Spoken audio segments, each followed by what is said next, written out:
I want to try. What do I want to try? I want to try the... I think I've got the BR218 diesel loco. I think I'll jump into the training centre and see if there's a thing for it. Hey! 218. Introduction. Let's do that. Also, I don't know if my overlay is correct for trains. Yes, I've seen the news on Train Sim World 5. It's on the screen right now.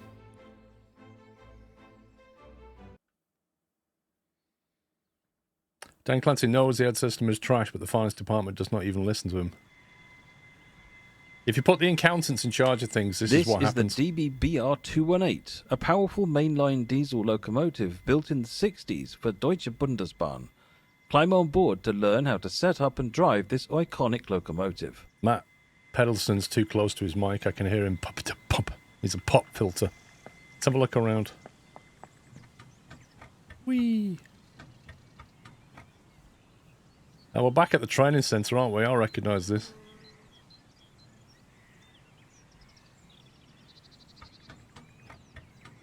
There's a mod for this that can add access to the controls, so you can actually use a throttle for a throttle.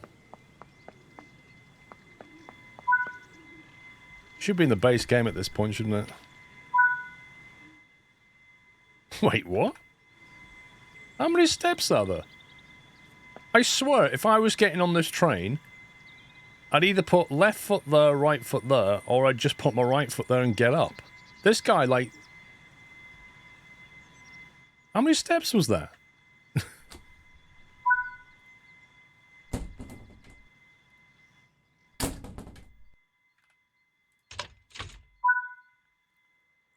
I like the fact they fold the seat forward. Open the window. That's a bit of a weird window. How does that not flap around when they're moving? Like, every time you accelerate, it's going to smash back that way.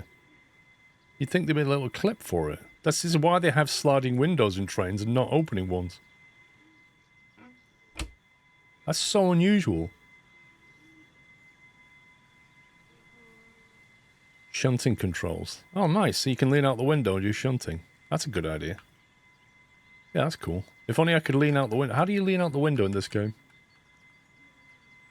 I don't think you can.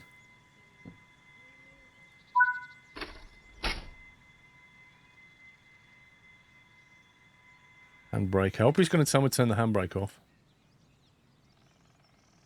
Set the MU selection to KWS. That sounds like some kind of DJ control. Set the MDU to KWS. FM. Right. What does KWS mean anyway? Release the handbrake.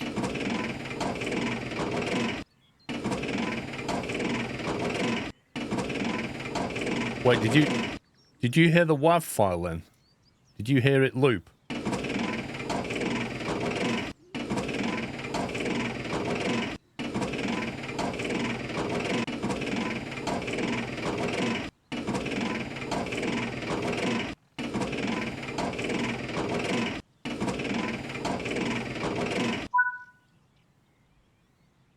Am I excited for Train Sim World 5? Excitement's a strong word.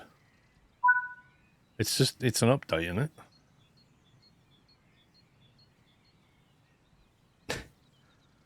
What do I want? Gear selection to fast. Slow, fast. Put the reverser handle in. Set the reverser to neutral. We need to start the diesel engine now.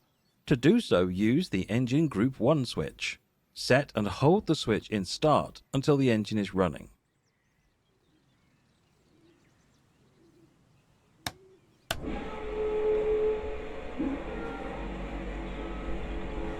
Engine start.wav.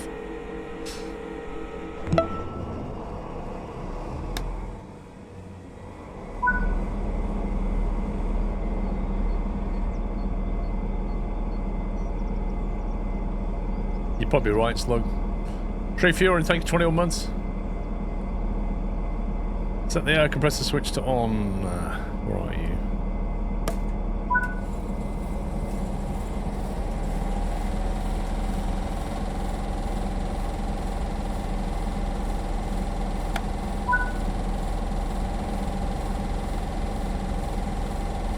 am I being funny? But really, you shouldn't be taking off the handbrake before you've got all the brakes on there. Like, if this is flat, that's fine. If this was on a slope, you'd have a problem.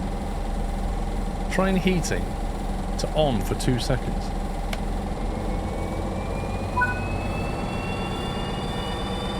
Flipping heck, it sounds like takeoff.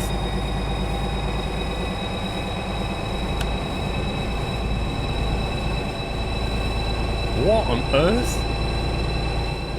Turn that down a touch. Just to have some heating on, you have to sound like you've gone full toga. Set the signal light secondman light. What? Set the signal light secondman side to white on. Jeez. I can't because the throttle's in the way. The hitbox doesn't allow me to do this. I have to stand up to access the hitbox.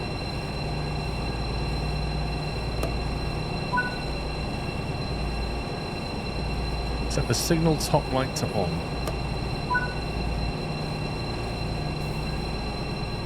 Set the signal light driver's side to white on.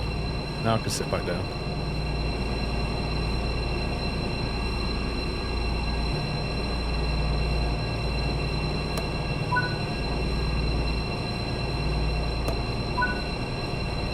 Press the right arrow key to change the camera back to the driver's view. Wait, what?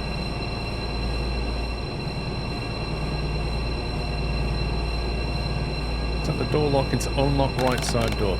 Whoa.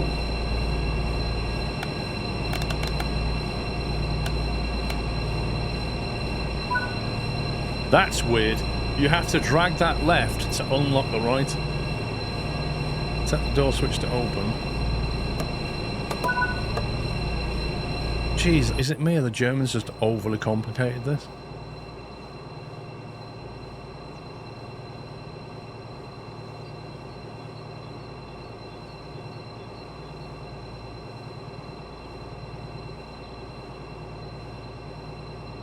Yeah, but Mr. Water, you're forgetting one thing, sir.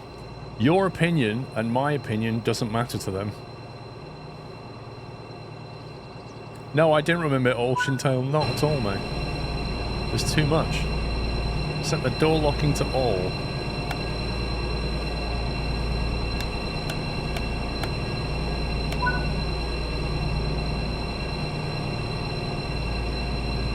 Before we can start to move, we need to set the reverser to forwards, release the train brake, and switch on the transmission power.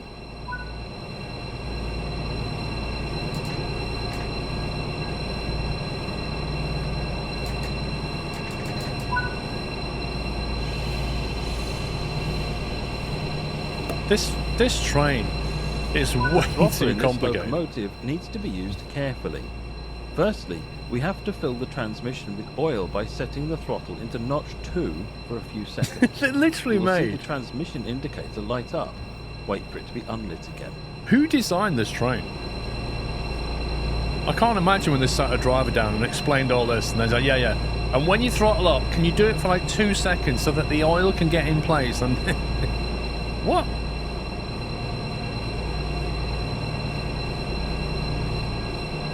And then wait 5 seconds. Now, with oil filled into the transmission's first converter, we can throttle up over a few steps to the full power of the diesel engine. But not too fast, or the transmission could be damaged. Yeah, not too quickly.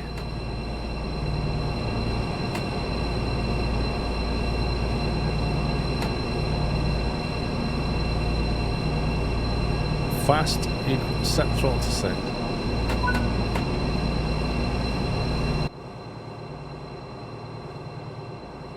Man, this is a very temperamental diesel engine.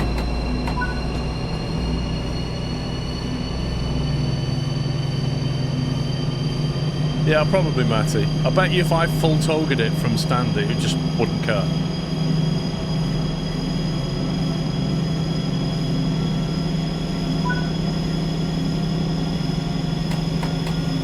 $15. How many does this thing go up to?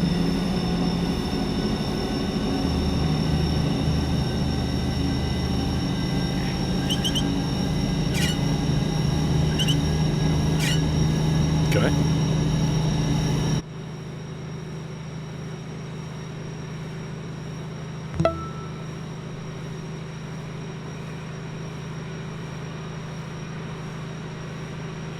I could probably move that shaft As down a we've bit. now reached our targeted speed, we can reduce the power to coast and save diesel fuel. But we need to run down the diesel engine before the power can be cut completely. What did you say? Yeah, about that. So you can't even cut the power. You have to bring the power down to 2 and then down. Imagine if you see something in front of you on the track. It is safe to cut off the power by setting the throttle wheel back to 0. The transmission indicator will light up again for a moment, which indicates the transmission oil draining procedure. As the fourth and final main variant of the V160 locomotive family, the DBBR218 was the pinnacle of the 1960s diesel hydraulic technology and would serve under the Deutsche Bundesbahn as a universal freight and passenger locomotive. Blimey. With almost 400 produced, the 218 became well known across Germany, being suited to almost any work thanks to its 140 km/h top speed, onboard electrical heating, and ability to work in multiple for tackling heavier tasks. And tell me no operator ever broke a transmission. Now make your way to the next station where you need to stop and board passengers.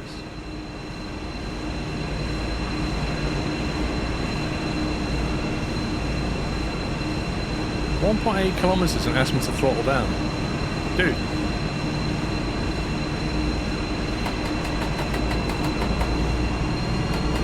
Did he say go full toga? I think he did.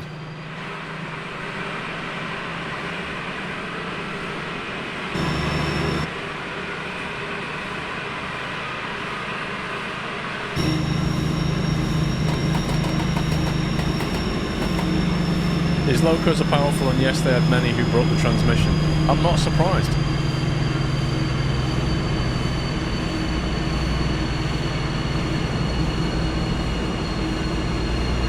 I do wonder if they simulated that.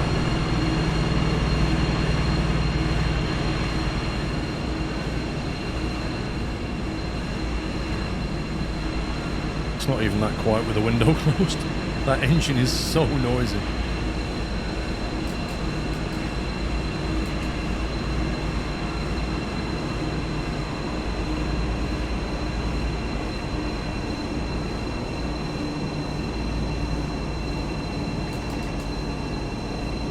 You can also blow up your brakes in these.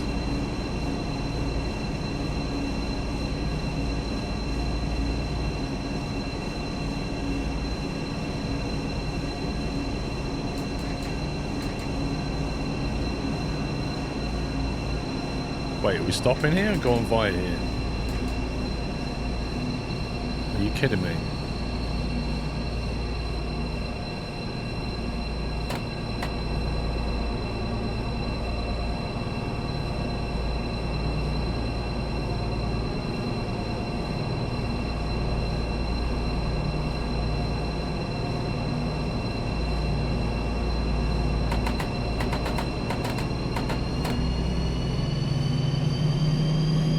I mean, it sounds powerful.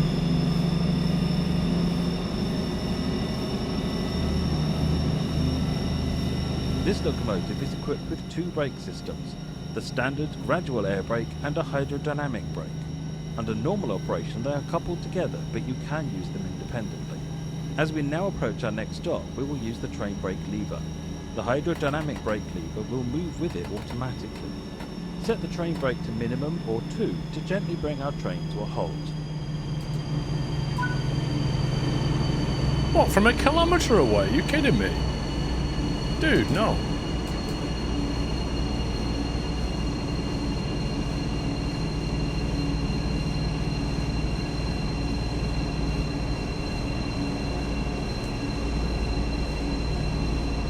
You would have thought, Mother Slug, that by version 4 of this sim they would have got all that model.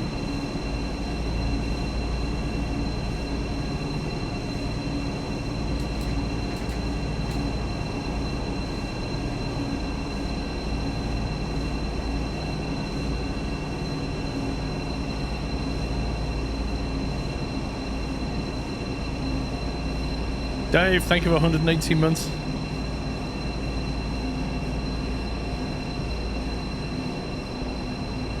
You see announcements for Train Sim New York City Go VR, Train Sim World 5.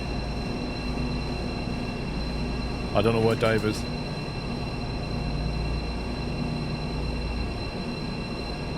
Sorry, Chris, you mean?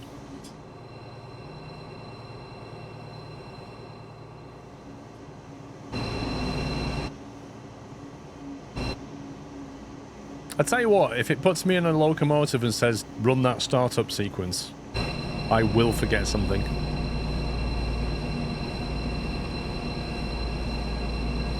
It always is, Matty. They always update the engine for free.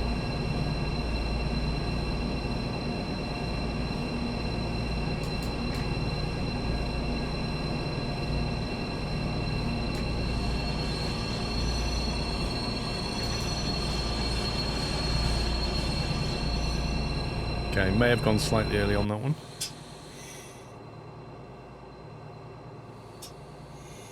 Can you imagine the passengers on the track be like, oh, come on, dude. They're all like trying to get to the door, and the door just keeps moving. Like, where are you stopping?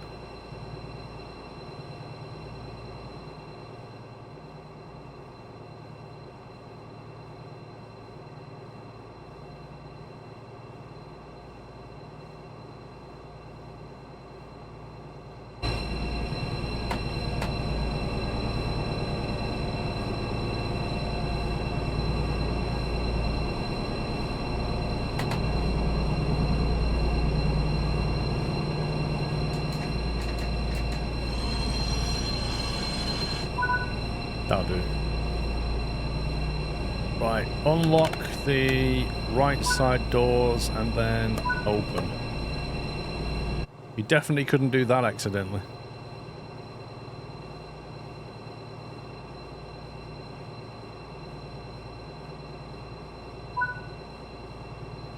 Excellent.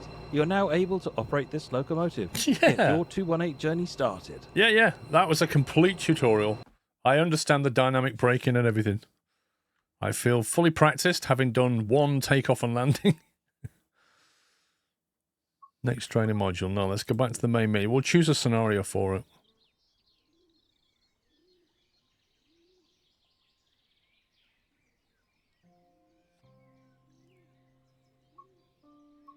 Trains. Train depot. 218. Early bird. What's this? 55 minutes. Driver. Early morning RE to Lübeck. What's the, why doesn't it tell you what the stops are? To the rescue. I wonder if each one of them dashes represents a stop. That would give me a good practice at missing the platform.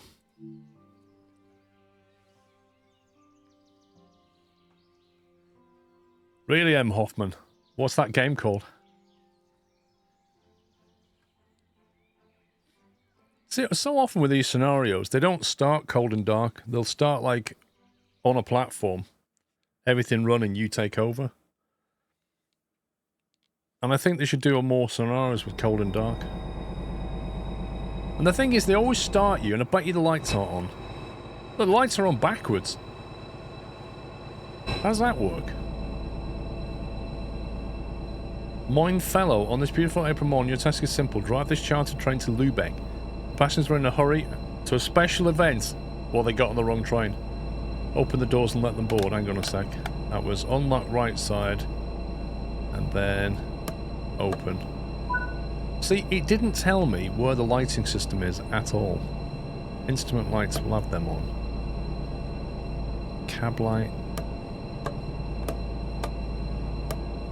I don't know if I need that. Air compressors on. Is the PZB system on? It didn't even tell me about the breakers for that, did it? Wheel slip protection.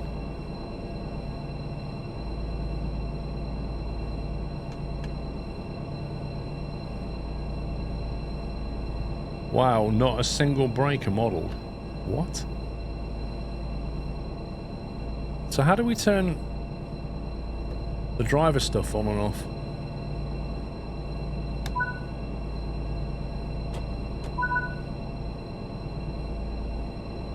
Set the doors to open. Oh.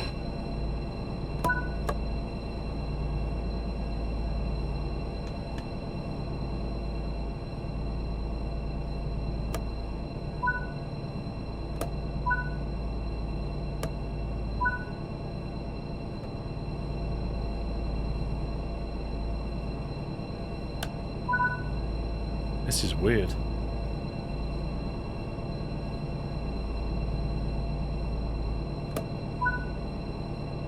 So why did we get in a train that's not even fully set up? Did the previous driver just get, like, turn everything off and then get out? Press the left arrow to change the view so you don't have to move out the seat.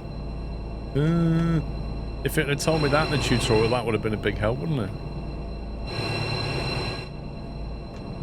This is the equivalent of sticking your head out the window.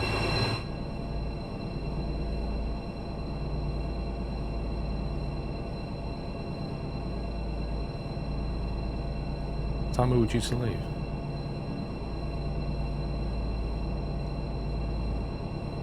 Set up locomotive. Low passage 5 minutes.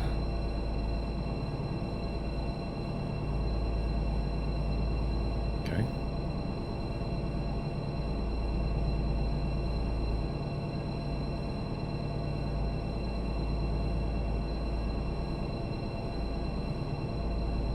Is it just a one-stop journey then? I don't think we are going to start off late, just because I don't even know what time we're meant to leave.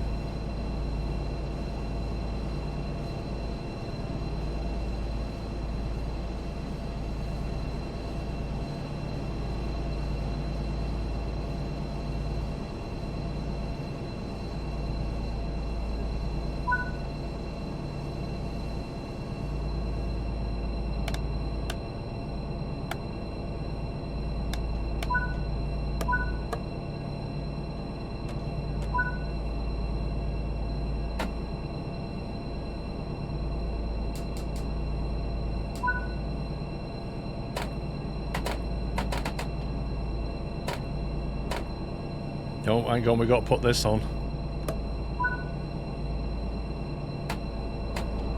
Even turned off the transmission power. Meant to leave at 5. So we're already a minute late. Lovely.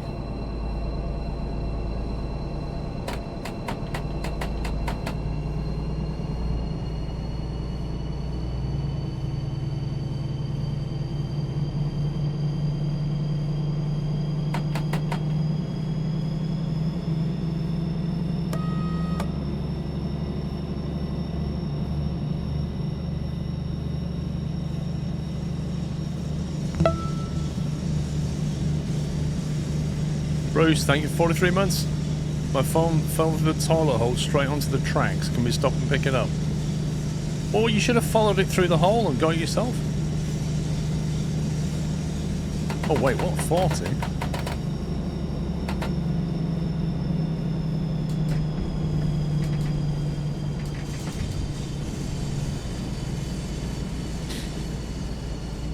Turn on the safety systems to receive additional points. Okay, how?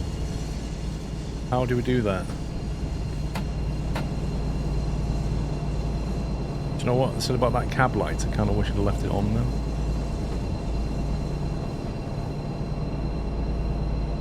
What was cab light again?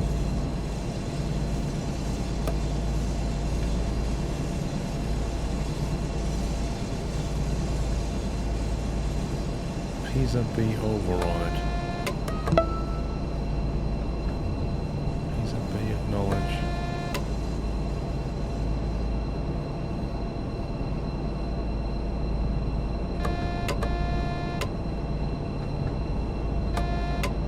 There's normally like a breaker for it somewhere. Control and enter. That sounds like something that would put me in windowed mode.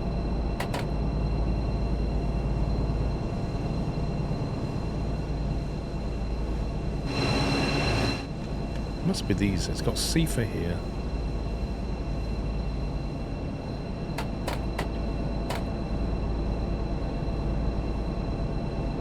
Numpad enter.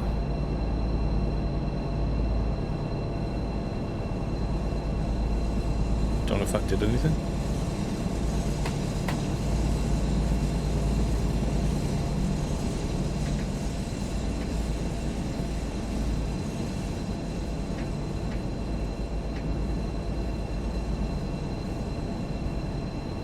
Control enter for PZB, shift enter for CIFA.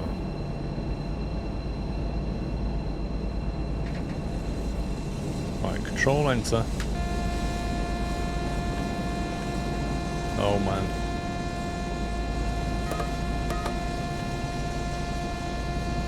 Turn that off for a second. That really messed it up.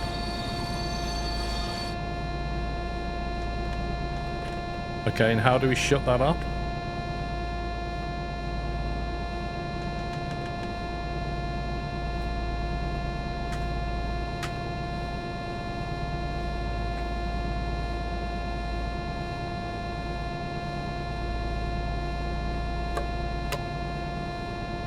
Hey, I was just following instructions. You told me how to turn it off because the tutorial didn't.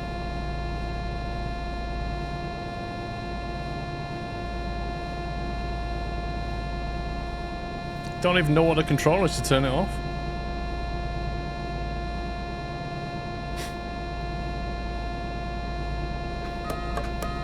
Space key, Q key, none of it turns it off. Z, no idea what that does.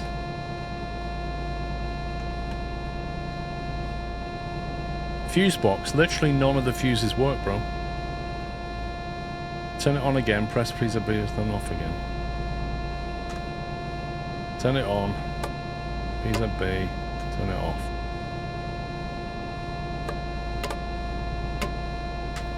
PZB on, pressed, pressed.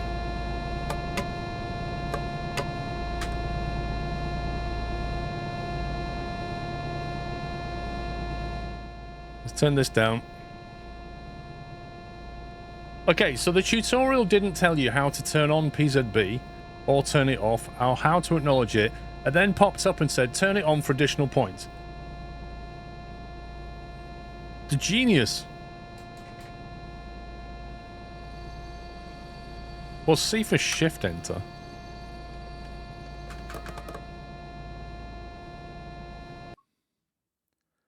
Can we do a restart on this?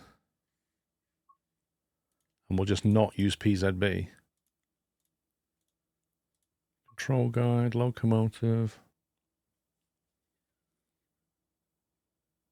See if there's any mention. Control enter. EU PZB. Page down to acknowledge. Page down. Page down to acknowledge. Delete to override.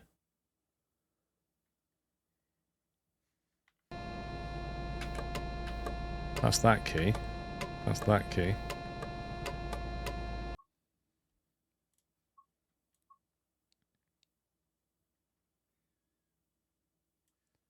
C for toggle, shift enter, control enter, TVM toggle.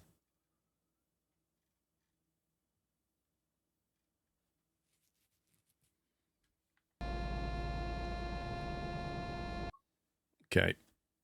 We need to go... How do we get out of here and restart it? Options, restart.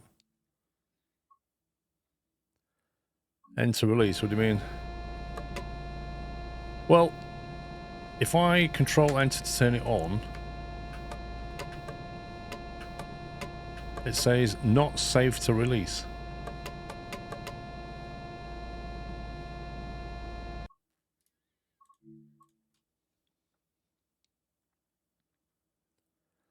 I think we'll have to leave PZB off because there's something not right there. Turn on the safety systems while standing still. It has a tendency to bug when turning on while moving. Which I guess is what just happened. Let's try that again.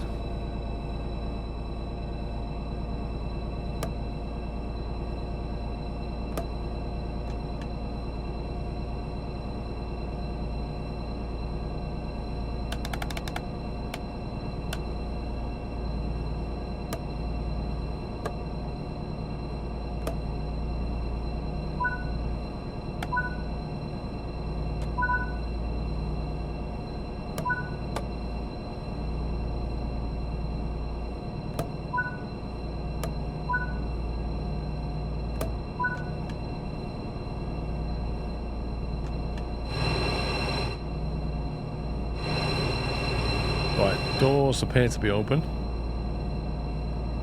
Set the brake key to on.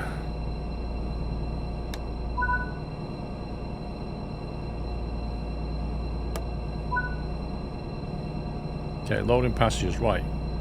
So if I do it now, P's would be on, and C for on. Okay. Then we'll see what happens. My players make the mistake when using dynamic brains to how they're used in real life. Okay.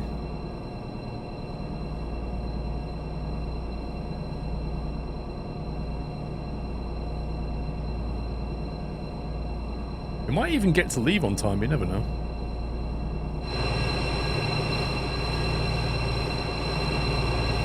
Morning. Morning. Grumpy.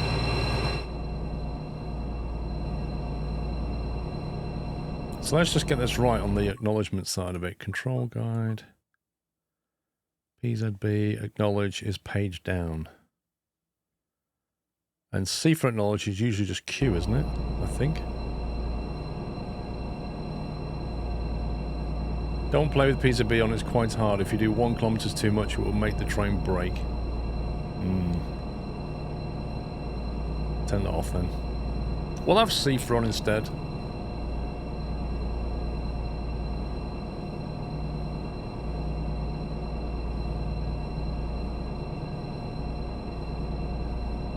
That's literally the entire point of train sims. Not when you're first driving a train for the first time, probably not. Get used to it and then turn it on. Oh, we're reaching that cam for a fuse box, to be honest. I don't think the box you were looking at has it. Okay, so the only switches we have are these, right? And that fuse box does absolutely nothing.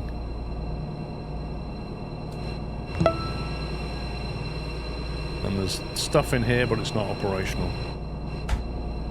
There are no other fuses that I can see. Dave, I literally read your message out, mate, so yes, I did.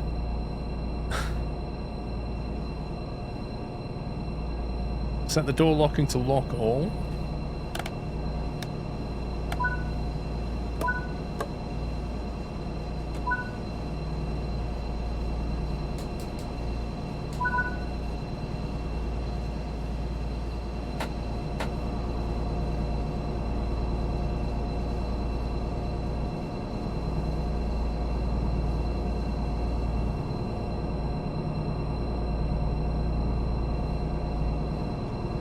Legacy Bob, thank you for 20 months.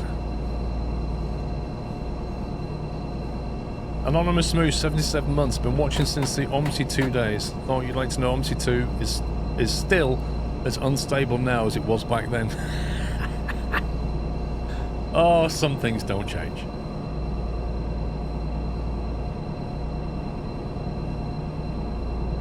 Morning, Dusty.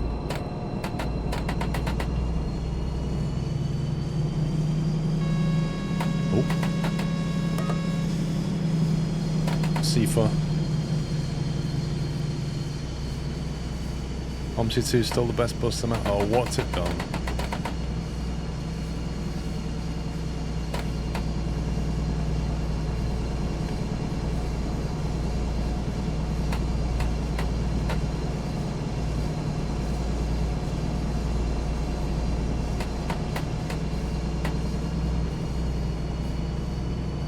I don't know if it's the best bus sim. Like, in some ways it is, in many ways it really isn't. The problem is OMSI's just not moved on with the times, so it's still stuck in this 2010 state.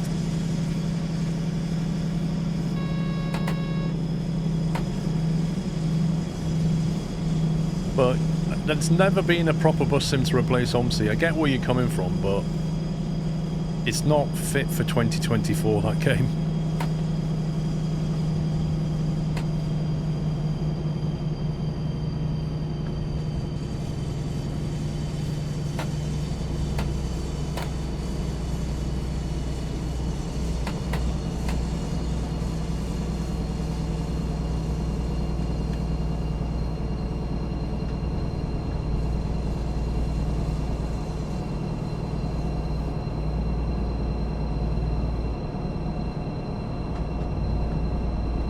Yeah, I mean the modern bus sims tend to focus on passengers a bit more, don't they? Which is fine.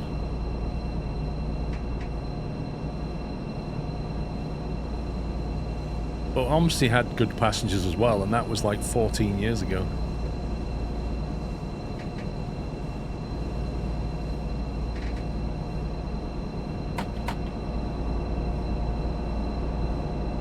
Well, I don't think OMSI 3 will ever get made. Like, Lotus Bus Simulator, or Lotus Sim, was supposed to be what took over.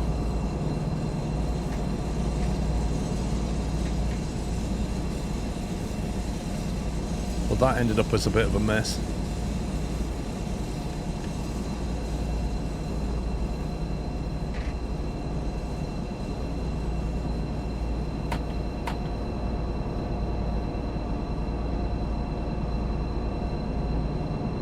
Then there's the bus, yeah.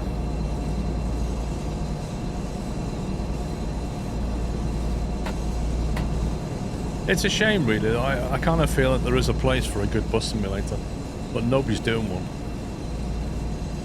They're all focusing on, like, bus management and stuff, like running a bus company, setting your routes, driving a bus, and then just, like, really cheesy physics on the way.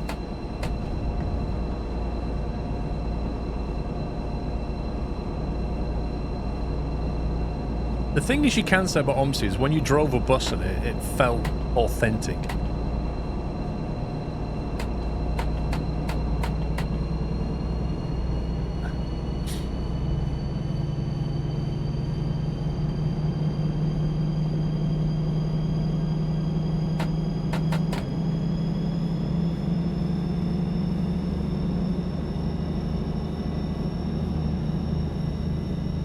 Yeah, but the big minus of OMSI is the fact that maps are so small. Like, some of them have a big route, but it'll just be like one main road.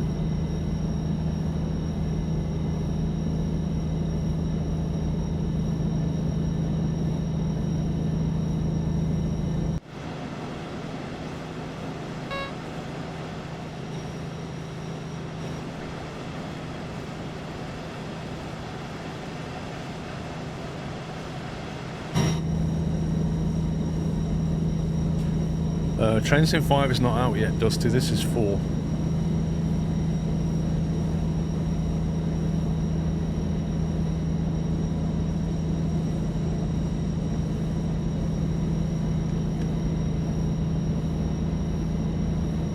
Stop at Bad Oldsden at 5:25. Leinfeld 5:34. Lubeck at 5:48. That's our itinerary.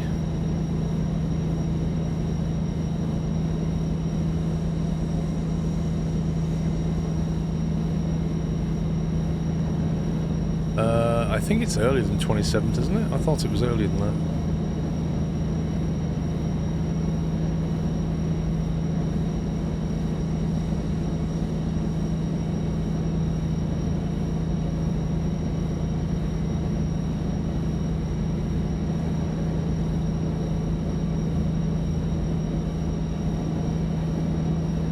I know, right, Captain Flint. I never quite understood that.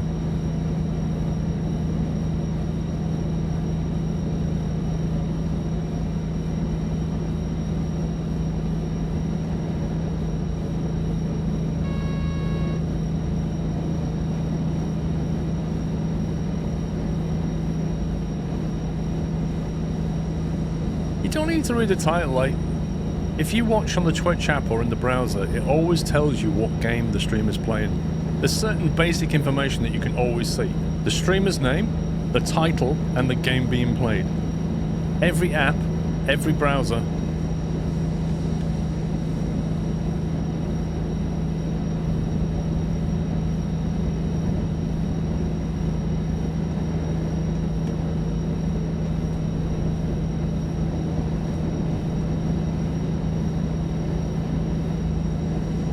I think there's an option to remove, you know that dot in the middle? I think there's like an auto remove option on that.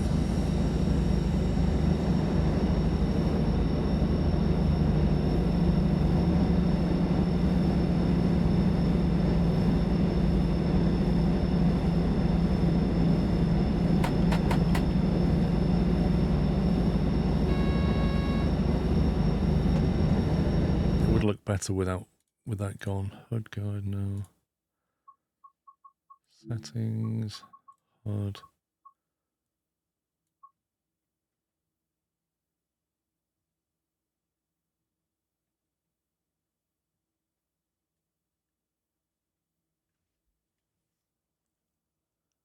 I definitely saw like an auto hide.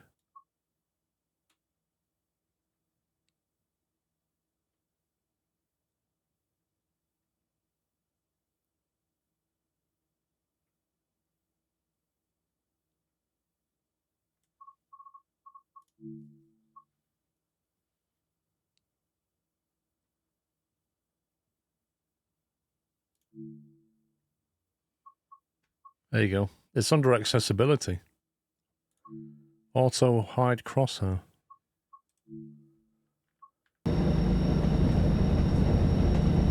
That's better. I'm not really sure why that's an accessibility thing.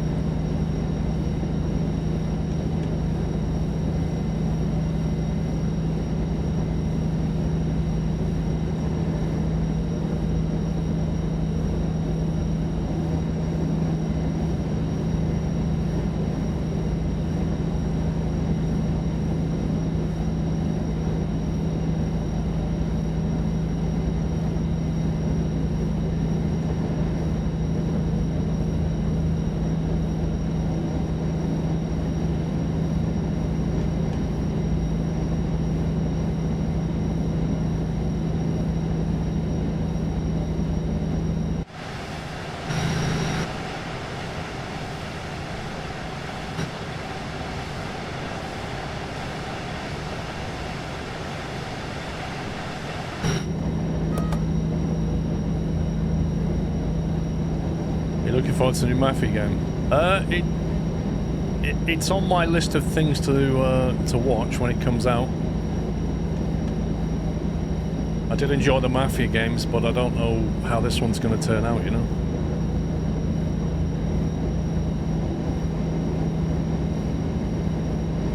You can't stream in a different category than the game you're being played. That's not really enforceable.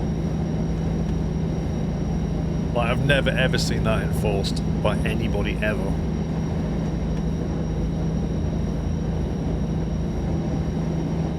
Like, you just go to just chatting. People are doing stuff in there that is far from just chatting. And nobody bats an eyelid.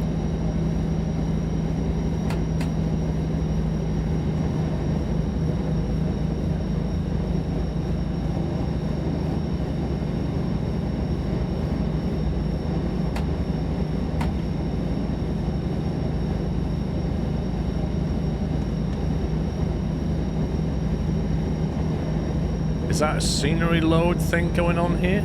Wow. What on earth is that? You should not be playing a train sim with a scenery load like that. That's insane. You haven't seen that since Train Sim Classic? Blimey.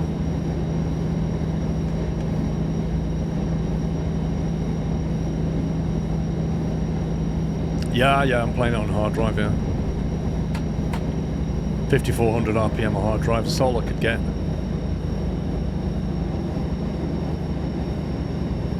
Mafia 3 is not a bad game, it's just generic open world.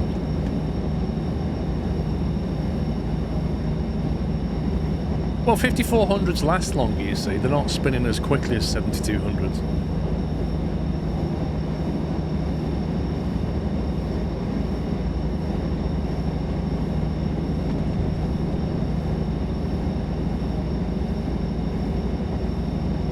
Mafia 3 was too repetitive. Mafia 2 was fun. Mafia 2 was a lot of fun.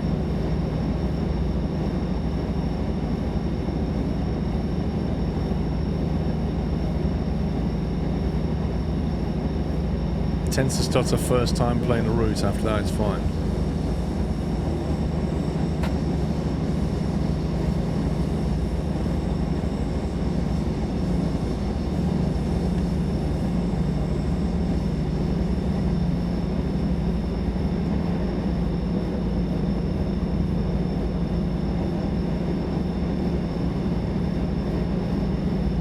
wish that sunlight would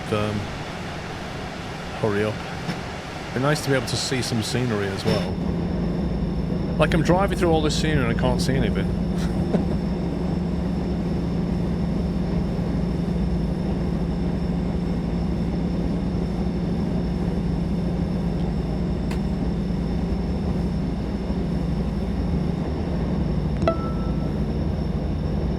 Exactly. That's how they improve the FPS. Just don't like the scenery, and there could be anything out there. Firefighter, thank you for 116. 2 more to go to my 10-year anniversary. Wait, why does it say 116-month anniversary then? You're saying it's 118. That's weird. You know what the thing about Mafia 2 is? I genuinely preferred it. You know the start of the game when it's like the early... Is it like the early 1930s? I can't remember. It's far more fun than when it goes a bit later on. Like it moves forward a few years and it's less fun. I used to love putting those cars into real physics mode. And then with the snow on the ground just like skidding them around corners and stuff. Absolute hoot.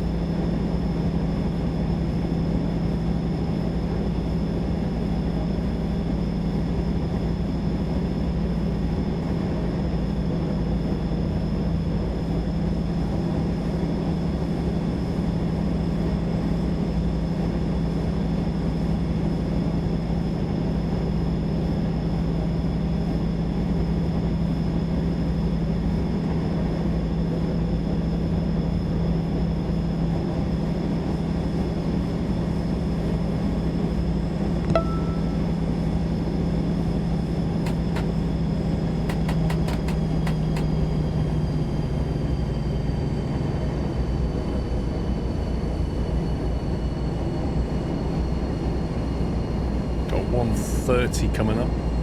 Then a 140, then a 160. How weird.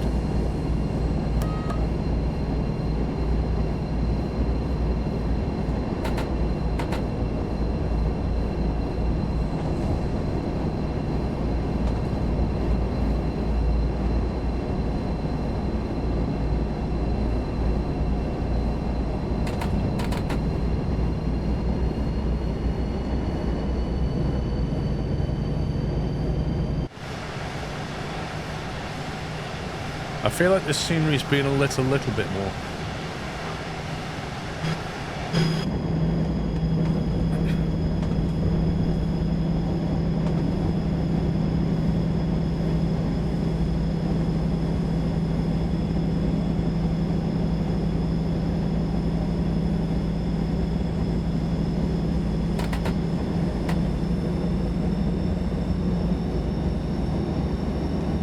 Those headlights sucks. Yep. Train Sim World has always had rubbish train headlights. Always. It's never been fixed.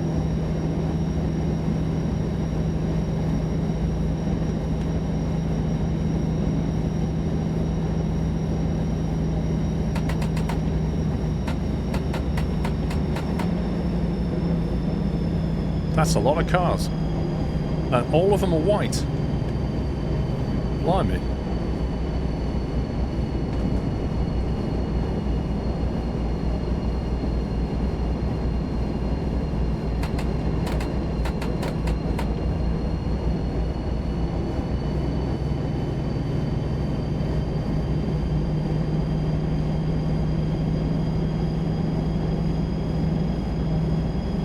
It is Matty. It's almost like they made a car and then put all the little actual cars inside of it and then went, right, just give us another 30 of them.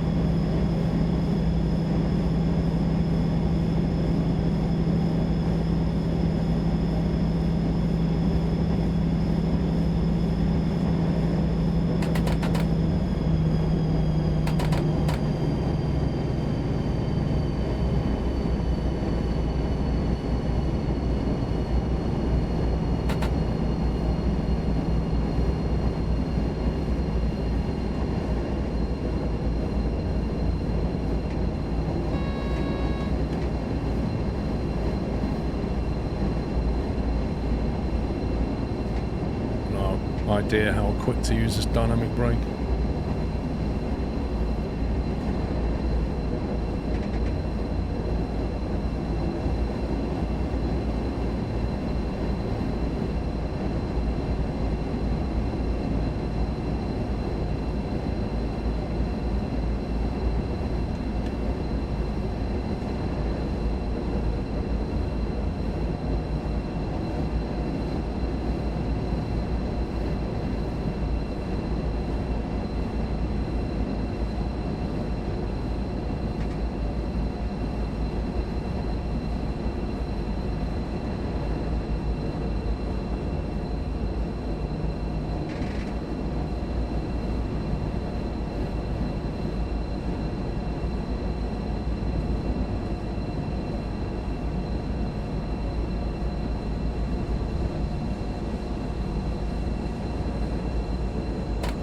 Right, I'll put it in 2.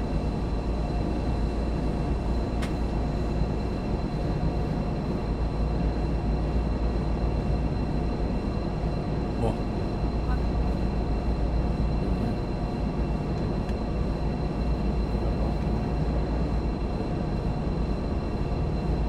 I mean, really, I'm telling you, you just asked me a question. I'm telling you, I have no idea who ate your bagel. I have literally no clue. I ate mine. Why you look at me like you don't...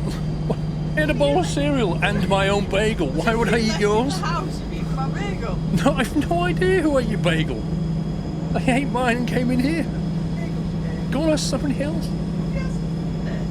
Well, it's not me. Why would I lie about eating half your bagel? What? I literally had my own. I'm sure you ate that and then you ran upstairs. No, I don't think. There's nothing to do with me. I think you've forgotten you ate some of it.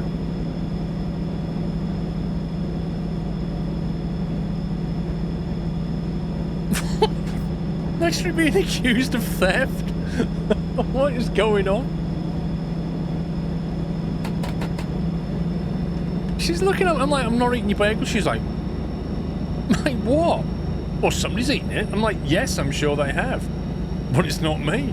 I had my own bagel. I didn't even have time. I came downstairs, ate my cereal, ate my bagel, and then came in here. It is this bagel gates, like what is going on?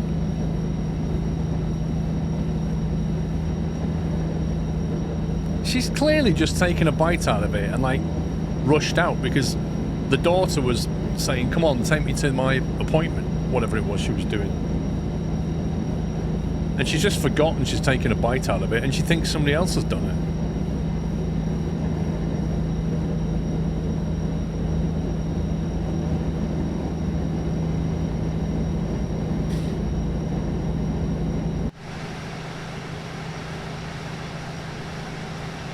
That driver's not even paying attention, look.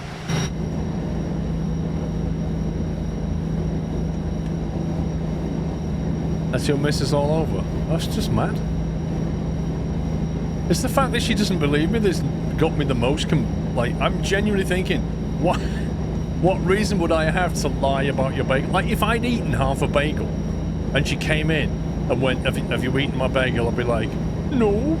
That's what I'd be like. I wouldn't be going, no, I haven't. Like, just straight up lying. No, I haven't touched it.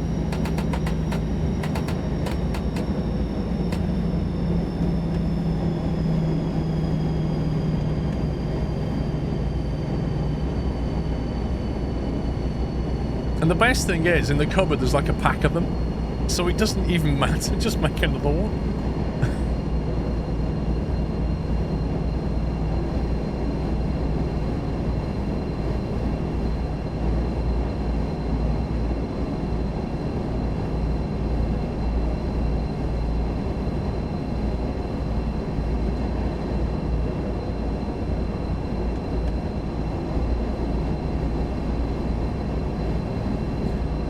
What was in the bagel? Nothing. It was a cinnamon raisin bagel and she put butter on it. That was it. There was nothing inside of it.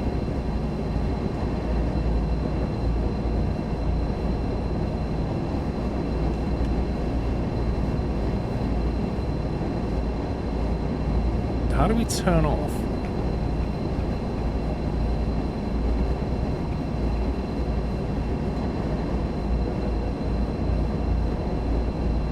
That one. Control one.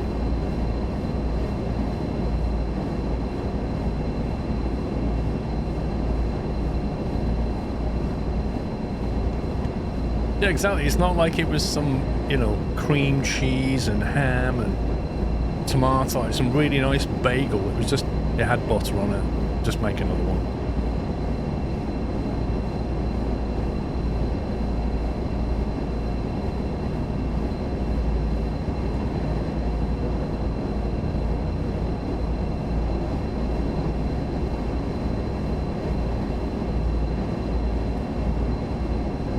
I think she should apologise for accusing me of bagel theft and make me a coffee.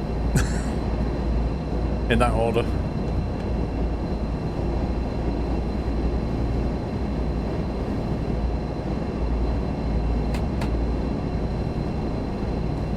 Alright, we're 2k away. I've no idea about how much braking we need to do on this thing. Should we start braking from like 1k out or something and see how it goes? Yeah, coffee and a bagel, yeah. Make me a coffee. And a bagel. Because I never ate yours, I'm still hungry. How to prove that you didn't eat a bagel? Ask her for another one because you're still hungry. There you go. Oh god. Why are we stopping here? Oh jeez. 600 meters, you say? What? That turned quickly. It said like a kilometre not long ago.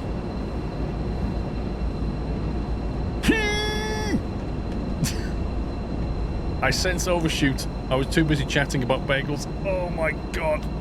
I don't think there's going to be a single car on this platform. Oh my life. Stop, stop, stop, stop, stop, stop, stop, stop, stop, stop, stop.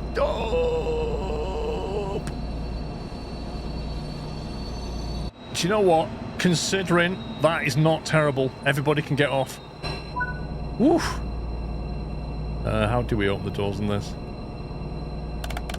Unlock left side door. Open. Man, we got away with that. Literally got away with that.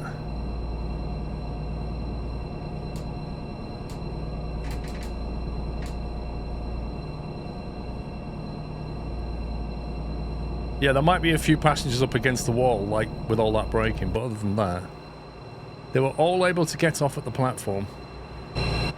Technically, we overshot the signal, though, technically. But that's just a technicality. What time do we need to leave? Yeah, I'd say we overshot by a bagel's length, I agree. Oh, really? Look at that. I mean, what are we saying? I've got time to text the missus now. Right. I demand an apology and a coffee. Exclamation marks. Bagelgate was not me.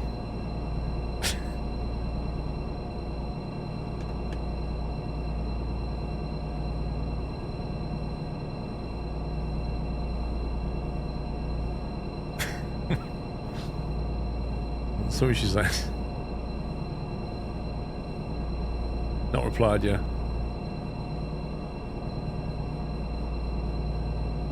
Lock doors. Close. No, we have to do this first, don't we? Lock all. And then close. I don't know.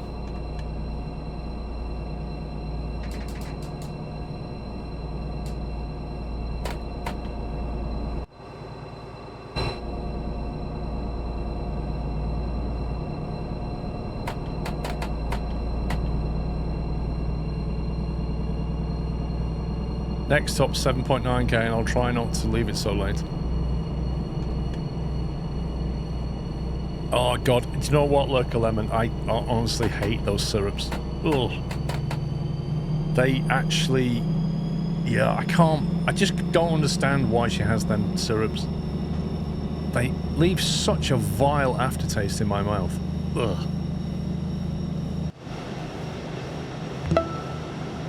I think the sun's coming up because them buildings are being lit now, look.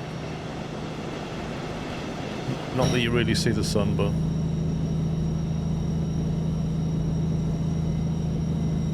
Jimmy, thank you for subbing. Welcome, Jimmy1963. Rubicon, thank you for 48 months, 4 years anniversary, thank you.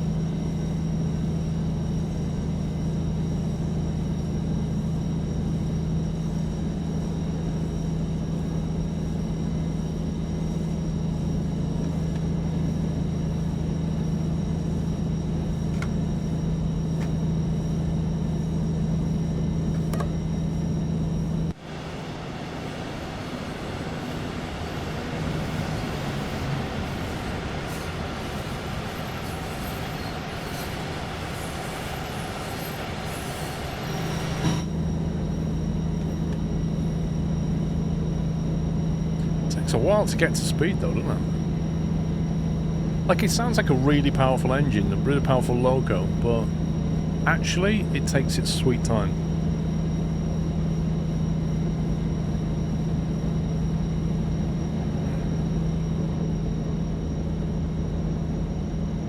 Not one, but 2 fire extinguishers.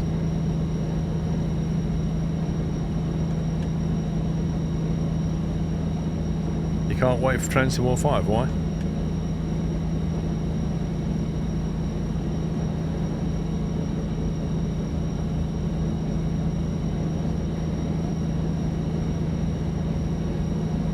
Is it just you or the lighting not the best? They used the Unreal Engine and they don't seem to have mastered ambient lighting properly. See, on a clear day like this, even though the sun hasn't really come up, the ambient level would have been, you would see quite a bit, and you just can't see anything. That's the problem.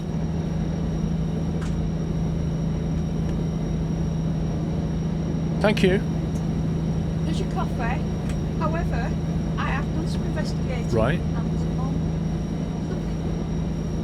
That's the no. one. This is genuinely ridiculous. One person was with me, the other person was like racing. No, where they touched it. Do you know what the problem is? You've taken a bite out of it in a rush and forgotten you've eaten it. Oh my god, I can't believe this. I genuinely can't believe you're accusing me. I am not lying to you. I'm not lying to you. I took my bagel out the toaster, I put peanut butter on it, and I ate it, and I came in here. Next to the plate. What? Your bagel was sat there while I was making mine. It was there for ages. So you could have bit it? Why would I bite it? I've got my own bagel. You nibbled mine while you were making yours.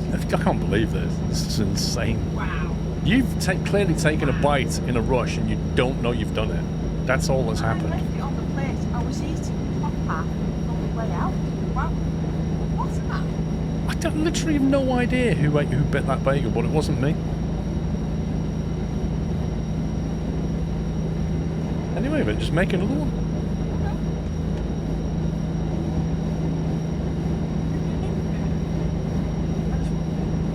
I think you should ask Pip. I reckon Pip's eating it. She's not innocent. She's never innocent.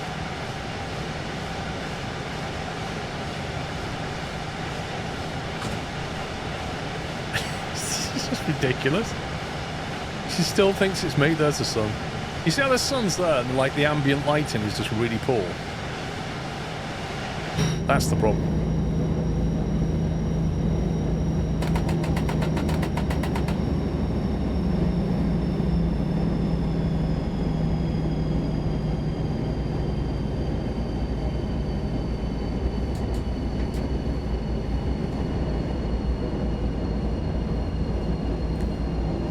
Right, I'm going to start my braking a little bit earlier this time.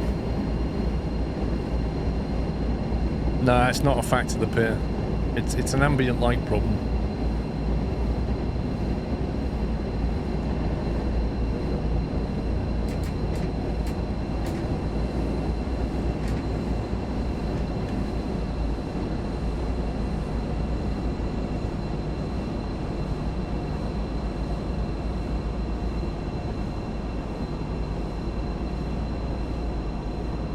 minimal braking really doesn't do an awful lot.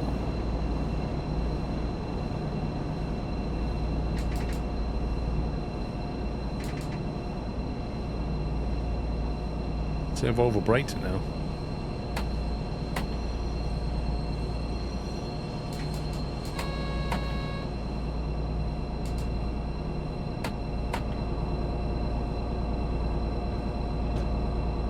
I feel like maybe brake setting 1 or 2 about at least 1.5 k's out. Minimal braking just seems a bit rubbish. Ben, I'll think of a 98 months.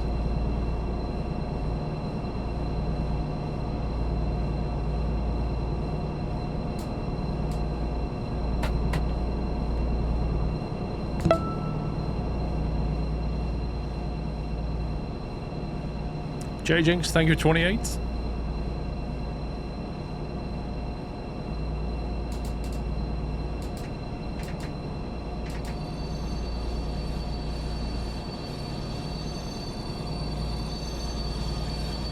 That's some squeaky brake.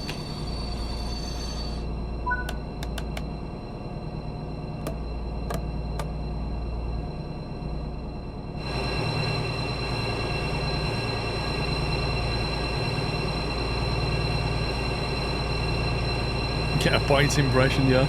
I get a detective in. Look at the shape. She's eating the evidence now, though. I can't even do that.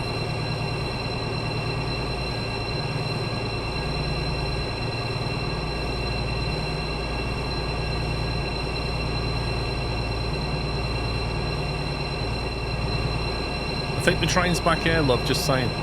Not a lot going on down there. Nice jacket, by the way.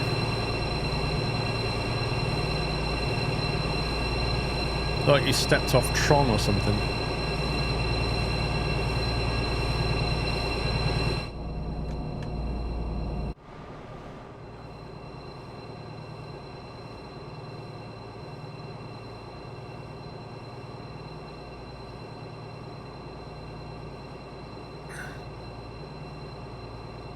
I moved to dismiss the case.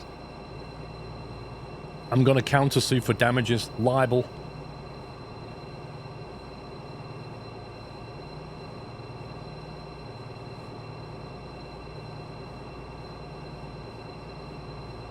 Yeah, exactly, the emotional damage is strong.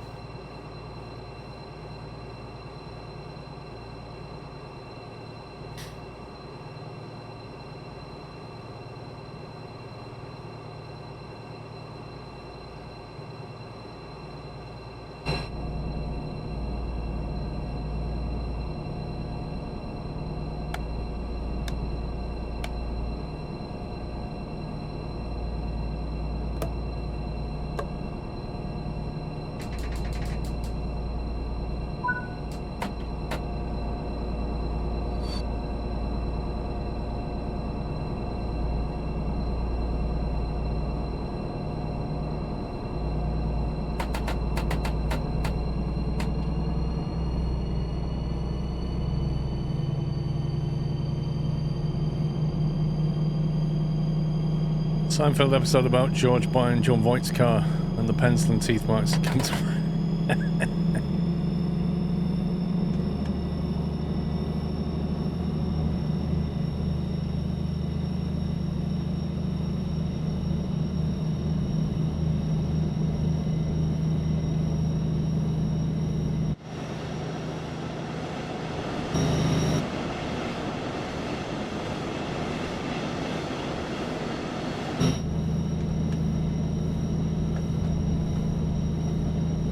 I hope they've improved the lighting in Trenton War 5. Because that's the biggest issue they have.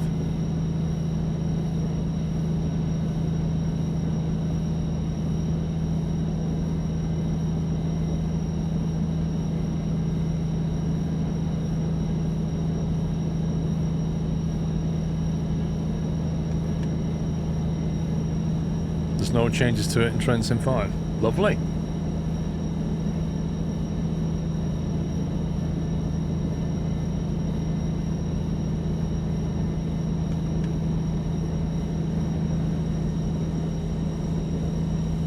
I saw some stuff about I think I only skim read it. Train Sim 5 has the an improved map display or something. Like there's more information on the interactive map. Add a conductor mode and fix the track shadows popping. Finally! Literally a draw distance track shadow popping. You can literally see it here. You can see the light, the draw distance up there. Just like floating in. You see it moving with us. Like all the trees are lit, and then as soon as we get in our draw distance, they're just unlit. And I think a lot of that is down to the ambient occlusion settings.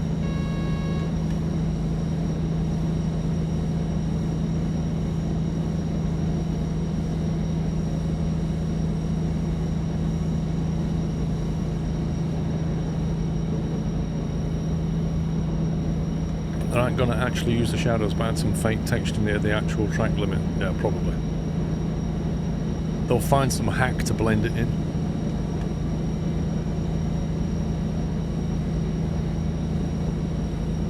Nice scenery load.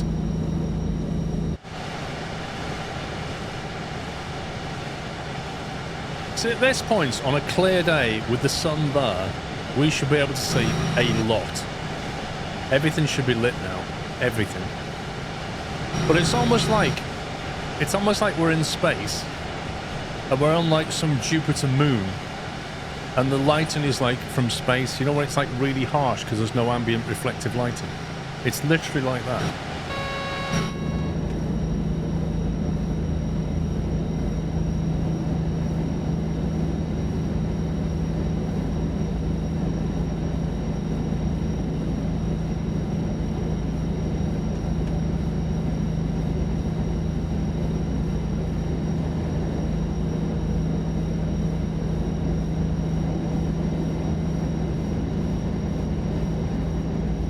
Getting a bit choppy on this part of the map.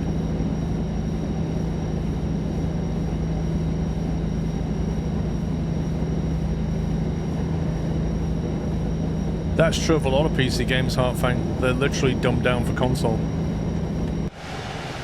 Just look at Hunt Showdown's latest UI. That's a UI developed for console. And PC players hate it. Even the console players hate it, to be fair.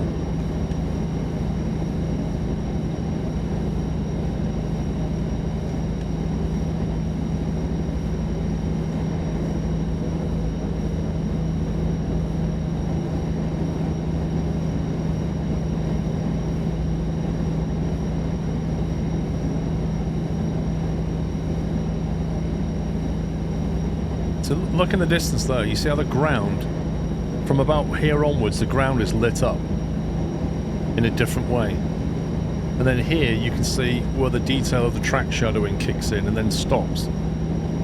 It's these different LOD layers that give this very unseamless experience.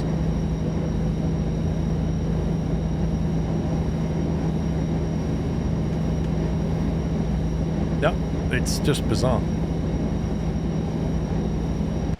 But see, look around, right? Why is that not lit? Why is the ground not lit when the sun is quite literally in the sky?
If we're going downhill, I don't know if the speed's gonna drop to 90. It doesn't look like it.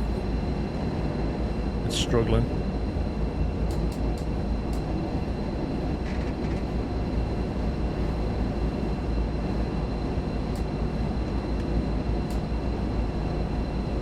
Whoa. Wait, what? Oh, did I just fail to acknowledge C4? I think we're emergency braking now. What the heck? Did you just hit the speed then? What on earth?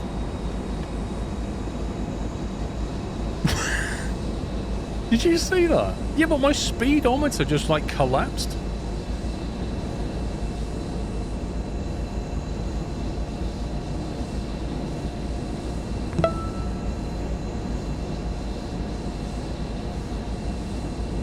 Lamb Gordon, thank you for 27 months.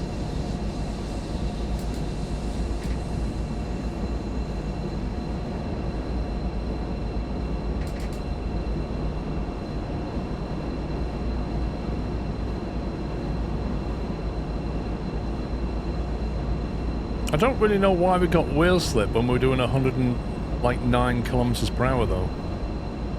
That's kind of weird.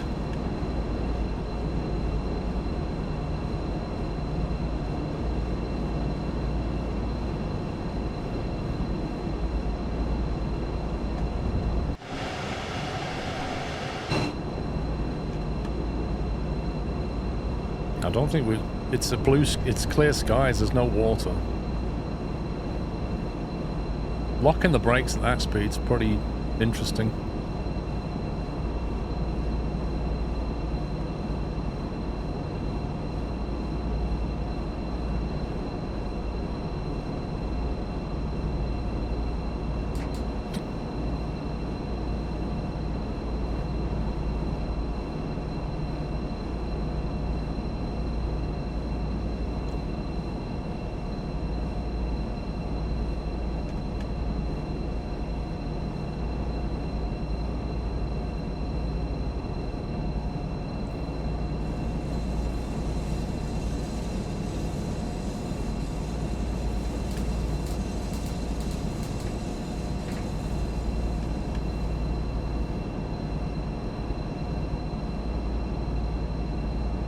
Morning, Samangi.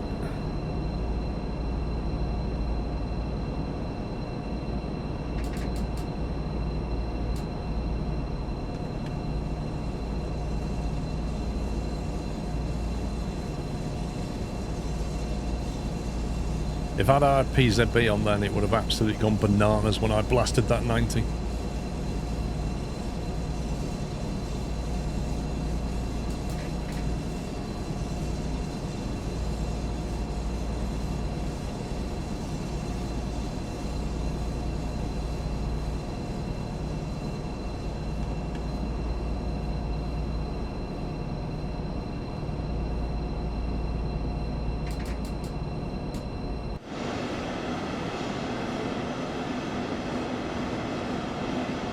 So I'm really tempted just to play with the graphics settings to see if I can get that lighting better.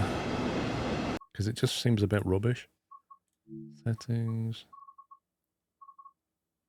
This is where you find out you can't change graphic settings. Windowed. There we go.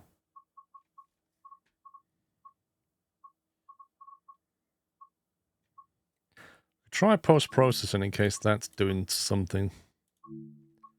There's no like ambient lighting effect, shadow quality.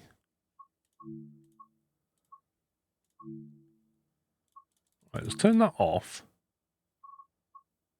And put that to low. And just see what it looks like. Yeah, straight away you can see more. Look at that. Straight away that goes from being black. I told you, it's post-processing's doing it. It's an ambient light level. Fun settings. Shadow quality. Let's try that. Do you see that? Shadow quality. Low. And you suddenly get back a load of light on those vehicles. And then post-processing, it suddenly goes darker. The whole scene goes darker. How mad's that? View distance. Fog quality. I've not really seen fog anyway. Sky quality. Ultra. Doesn't make any difference.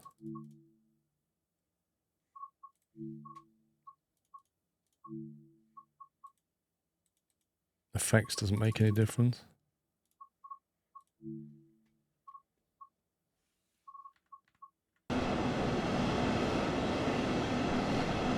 Look at that moving like log distance there. Look at that.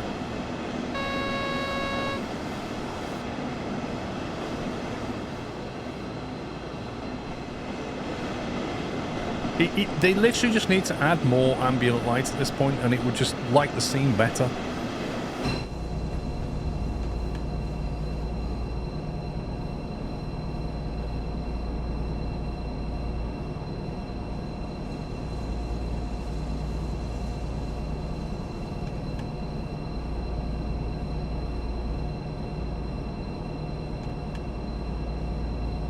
Link Orion Strike is a great route with nice logos. When did it come out?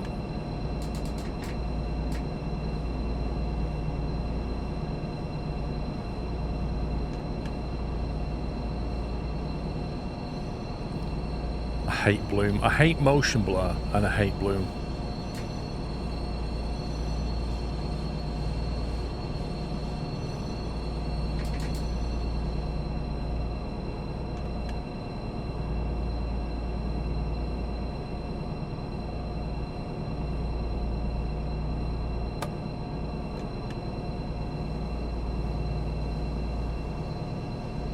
Yeah, it's literally the first setting I turn off on every game.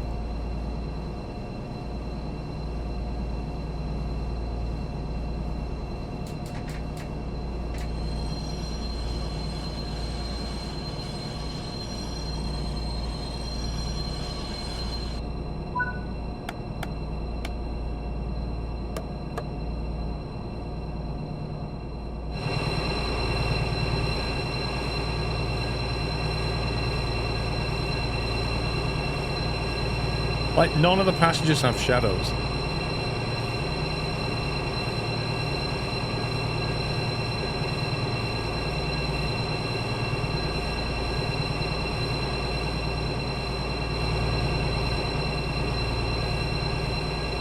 Like, motion blur is a cinematography trick.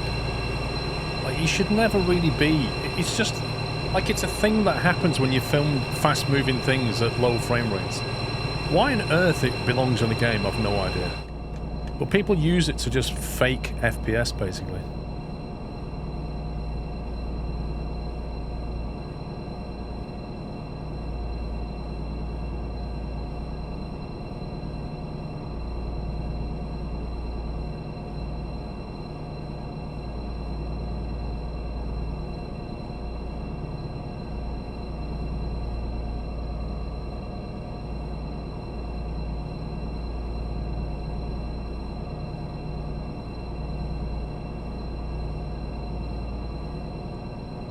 Motion blur makes me ill. Yeah, I don't like it either.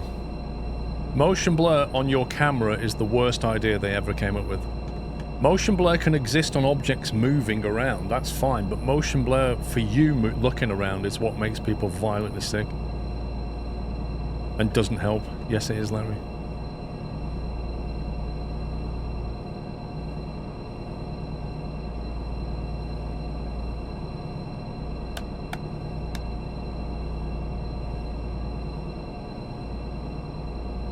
Yeah, camera, like head bob and camera bounce, turn them right down.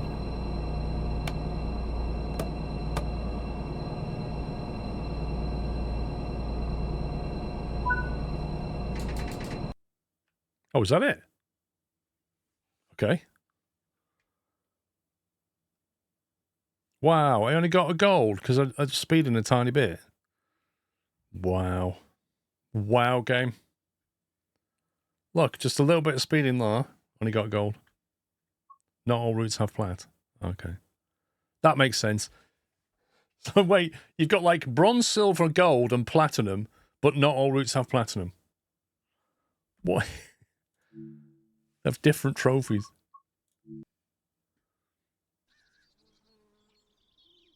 Only Train Sim 4 once. Ah, okay. So in Train Sim 4 scenarios, they invented a platinum. Brilliant.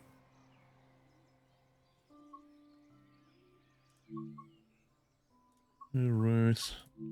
218 had some other stuff. Wait, what?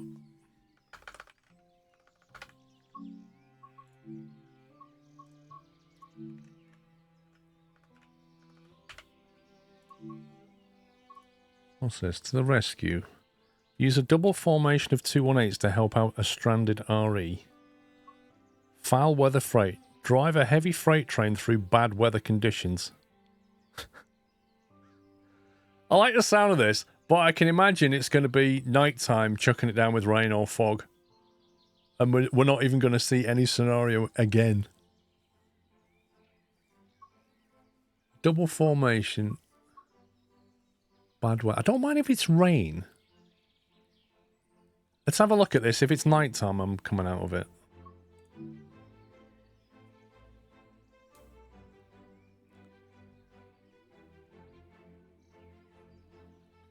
Personally, I don't think you should ever get PZB unless you've got the safety systems on.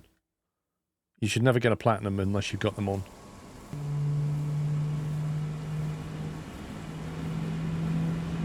I love those logos. They're the best. They're really good. Conditions are bad. Be careful when you're doing your way. There will be a few overtakings, so be prepared to have some stops. Do you hear that? We're doing some overtakings. We're also going to pull into the pits and do some undercuts. I can't move. Literally, I can't move. Thank you. Now I can move.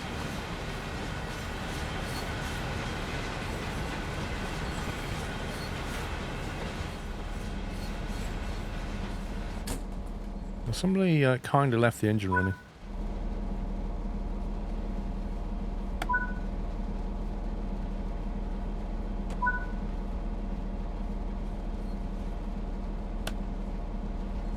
Wait, should the brake be on or off? Brake on, I guess.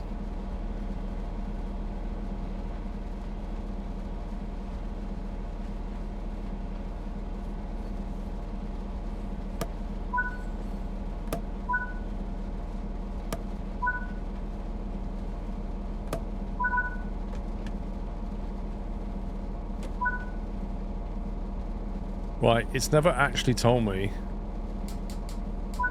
how to turn the wipers on.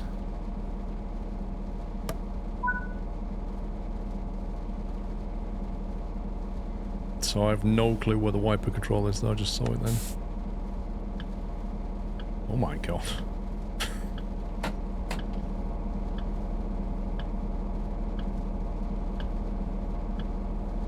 That is entertainingly bad weather. Oh, they're not in sync!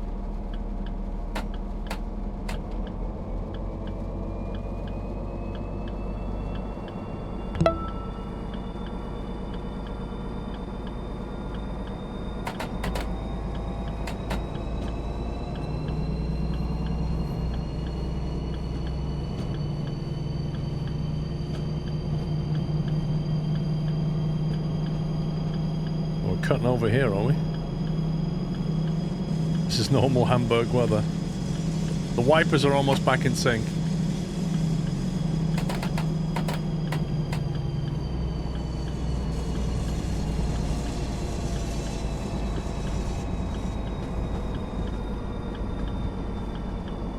That's too distracting. I'll just have one.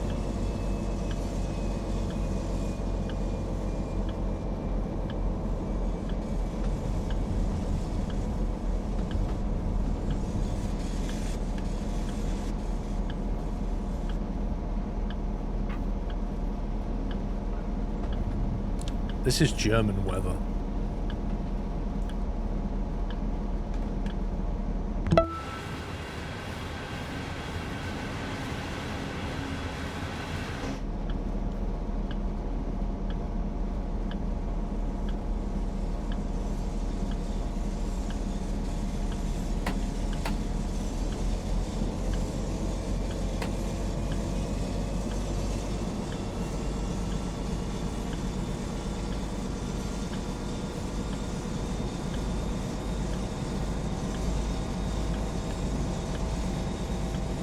Like, what is that dial there? It just shows a needle in the green, but you've no idea what it's for. Something's nominal.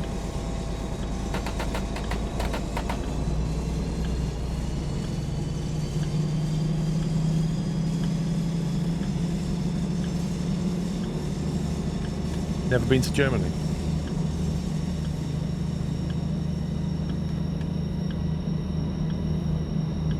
fuel. So we started off on half a tank, maybe.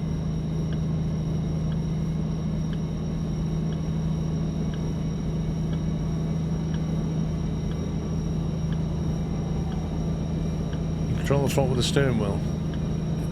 Yeah, it's not uncommon, this.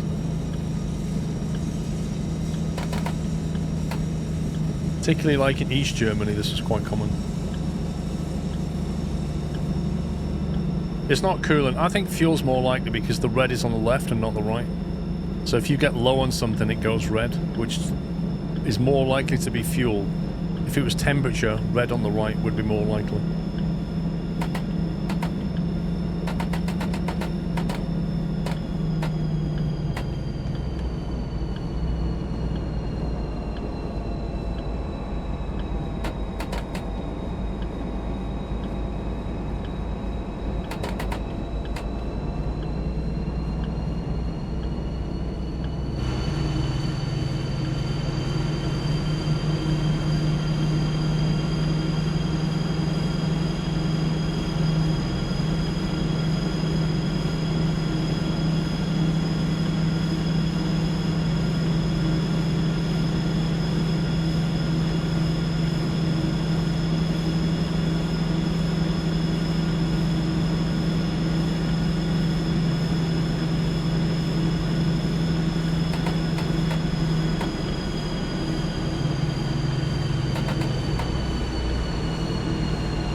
Yeah, you can hear that turbo.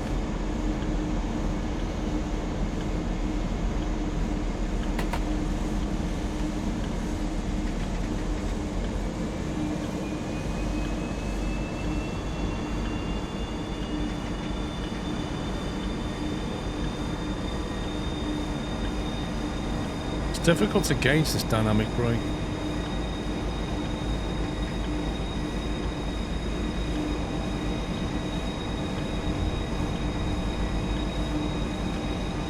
Problem with roosters like this is when you have big routes, you need to up-to-date version. You need to buy it each year. That's not true, Yaras.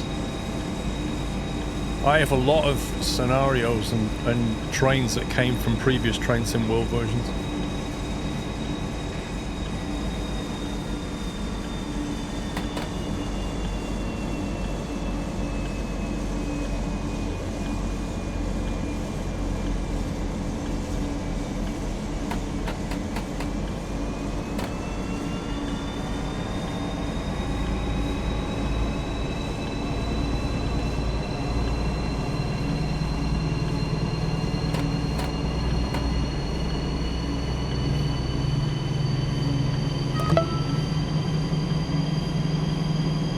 D-Storm, good morning. Thank you for 61 months.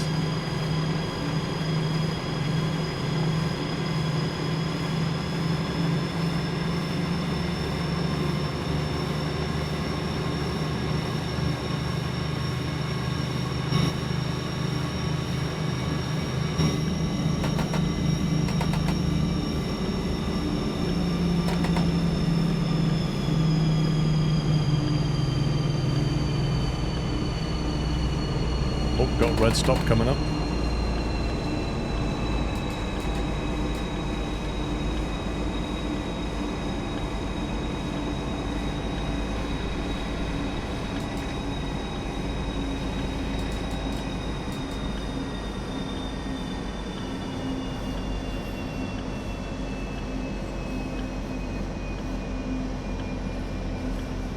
I don't like the way the wiper gets stuck in the middle of the windscreen. You see that?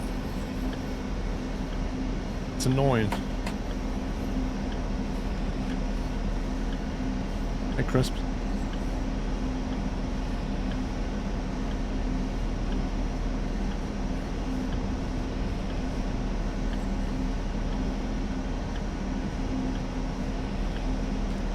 manually reset it, I think, with the handle.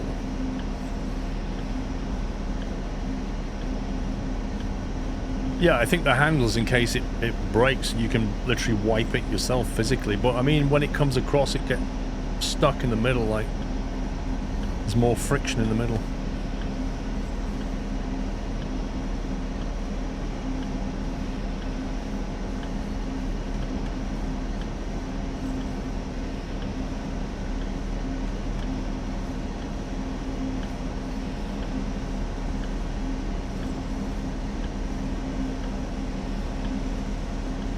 They should have designed the wiper better than Crisp's.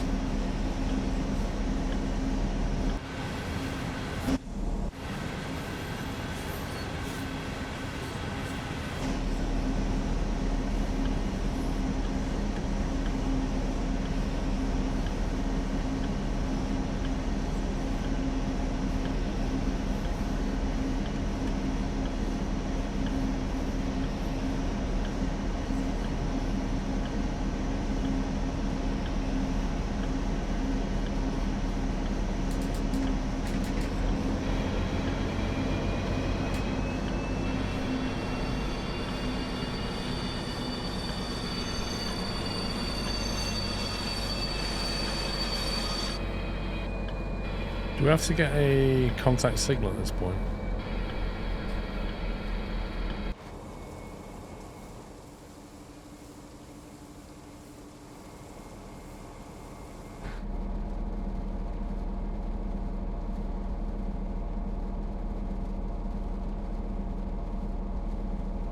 Why does the rain go diagonal as well as like down? What's all that about?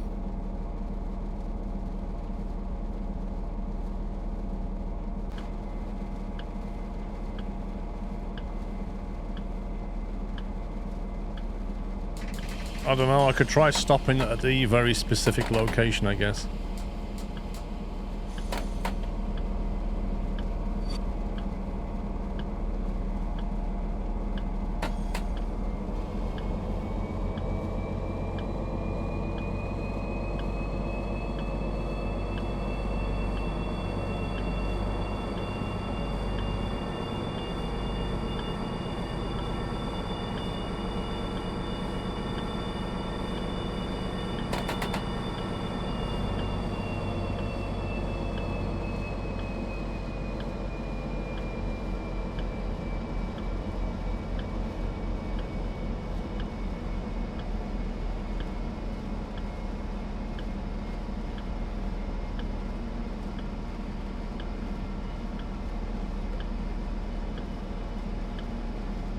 Chucking it down.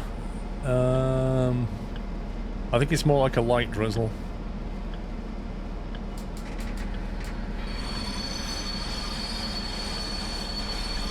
It says rain forecast for the next hour. It's just got 100% chance of rain, 100% chance of rain, 50%, 50%, 45%, and then it clears up in the evening. But it's not like heavy rain.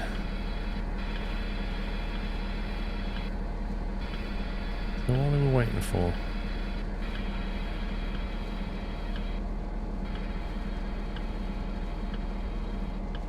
Like, literally everything's red.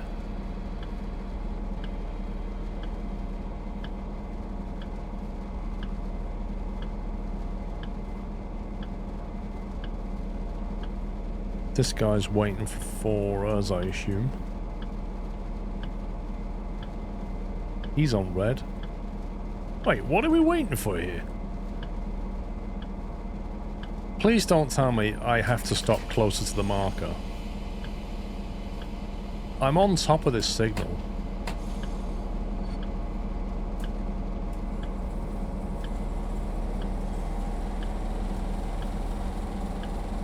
That's just absolutely just garbage, that is.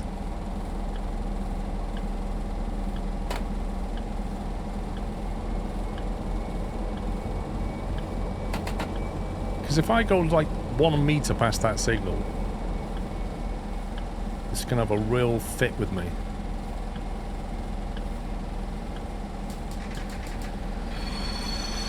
I'm not going further than that. Stupid game. Oh, now he gets a green aspect. Honestly. Like, why don't they make that box, that hitbox, just much bigger, like 100 meters long? If you want to stop 50 meters before red signal, that's fine.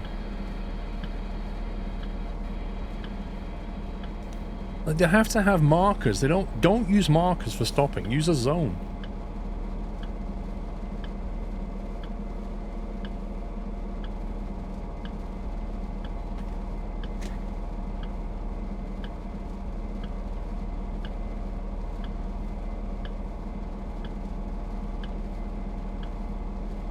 Can't even see the guy.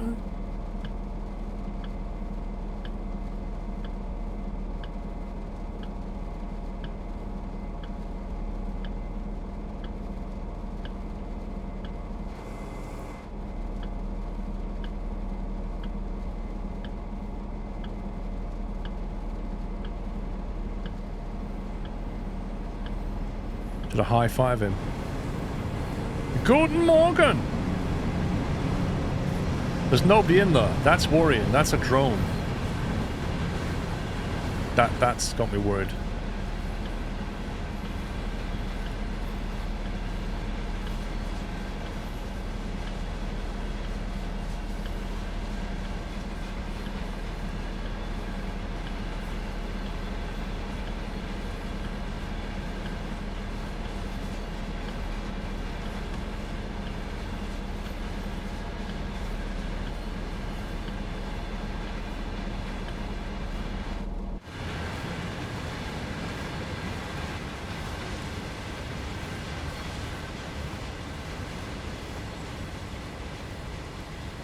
Right, just waiting for the all clear. Red in the game is how it is in England right now. Not for me. Oh yeah, you go on ahead. It's fine, I'll go last, I don't mind. I don't mind with the runt of this litter. You all just carry on with your lives, I'll just sit here.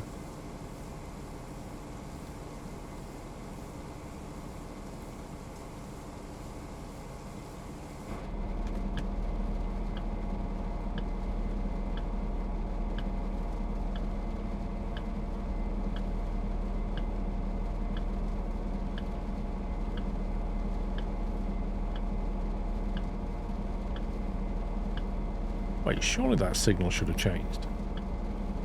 Look how many blocks he is.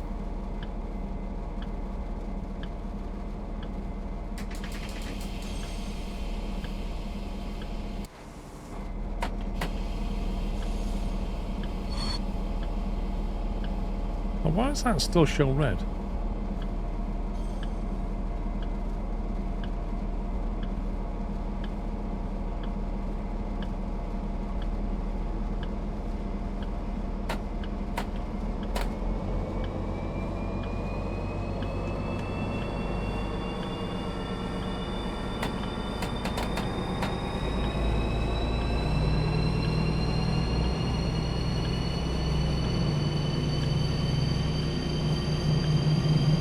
Look, there's something wrong here. That still shows red on the map, as does that one. And yet it's green.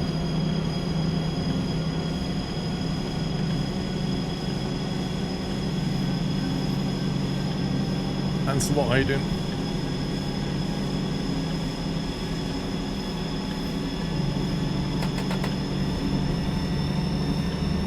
See that?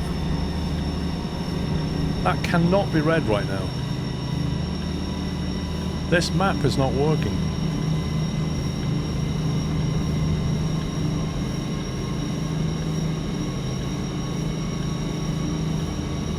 See? Red. Broken. It's red in the other direction. Dude, it's red on both sides.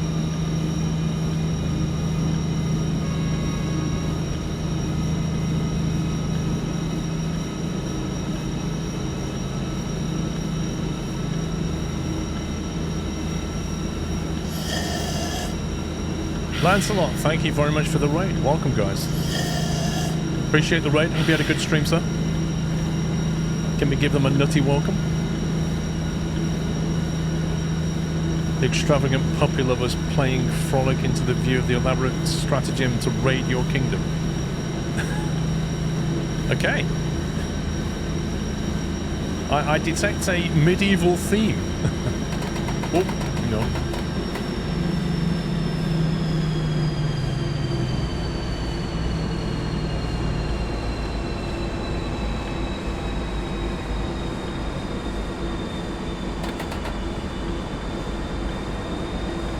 One of the 2D map improvements is about the direction that a signal is facing so you don't get confused like now. Mate, there's nothing confusing here. It doesn't even show green in any direction, like every single signal is red. I'm not sure what the confusion is.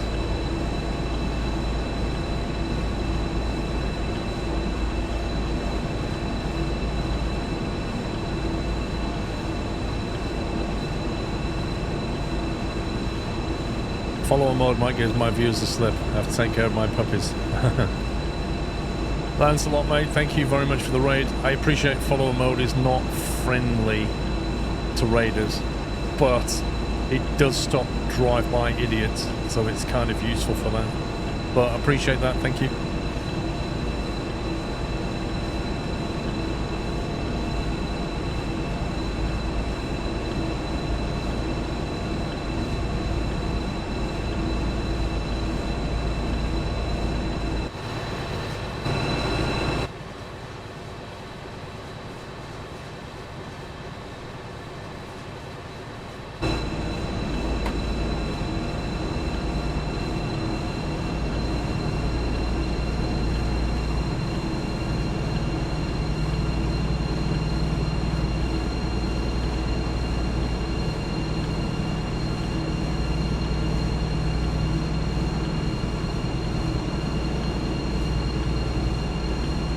Church should come up with an exemption to follow mode for raiders. It's kind of tricky though, isn't it, technically?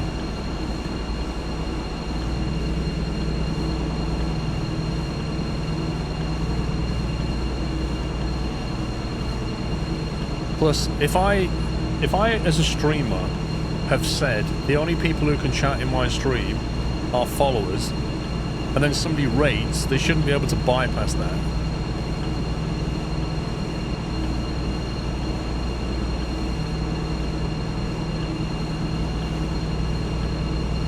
But the raid is into emote only mode. Maybe a reasonable compromise. It should be a setting option, but yeah, something like that. At least they can kind of acknowledge something, I guess. Or even just have a setting to say allow raiders to bypass that. I don't know.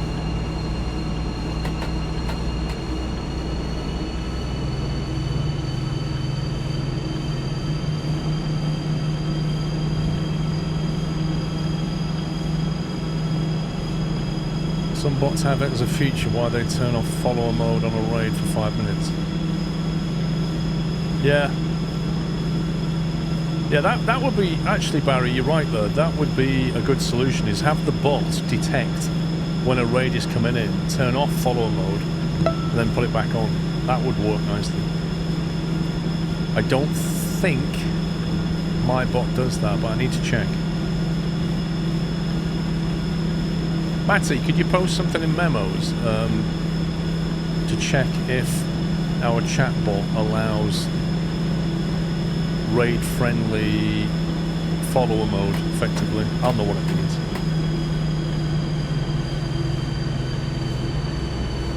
Clutch, thank you for 110.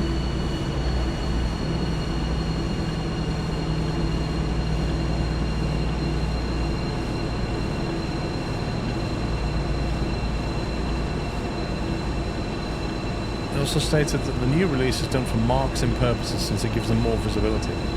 What are we talking about? Train sim?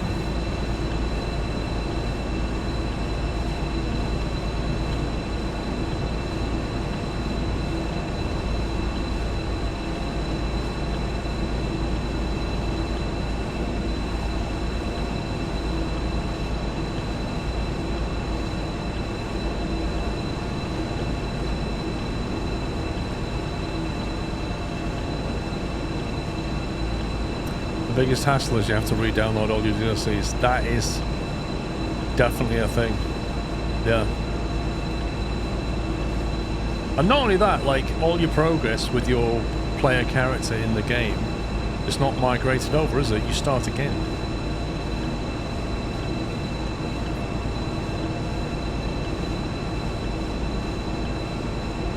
Oh, that is... Well, it wasn't migrated for me. When I fired up Trents in World 5... When I fired up Trents in World 5, my character Jeff was on level 0 again. So none of my progress carried over, and I am signed in. So that's weird. My Jeff character went back to 0.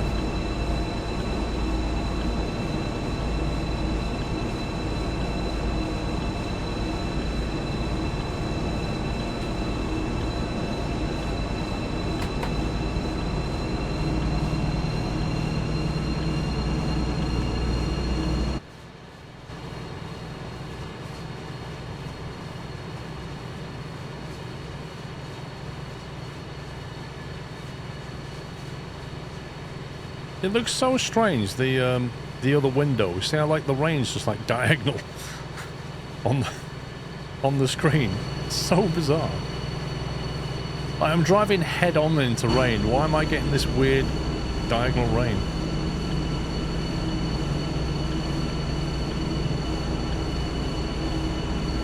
Well, my other character on Train Sim 3 was on, like, level 50 or something. I can't remember. It's quite high. Yeah, Steam. I don't play it on any of them.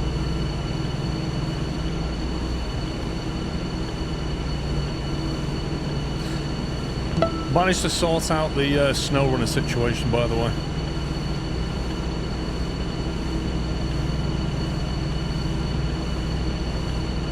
So Pups and I are going to play SnowRunner tomorrow and clean up. We're just, like, Sommy's not around until a few weeks' time. So Pups and I are going to do some of the tasks that they added retrospectively that we never went back and did. So we're just going to do that tomorrow. So I'll be playing SnowRunner with Pups. And then it's in the calendar in a few weeks' time. We're going to play the new one if it's out, or we'll have to play the old one. I can't remember which weekend we said. But yeah. So we're going to play SnowRunner tomorrow, and then we're due to play with Sommy at some point in the calendar. And I won't be here in 2 weeks' time, by the way. I don't think I've mentioned this. On the weekend of the 7th of September, 2 weeks from now, I will not be live that weekend. I will be going to an event that I cannot talk about because I'm under NDA. But I will be away that weekend.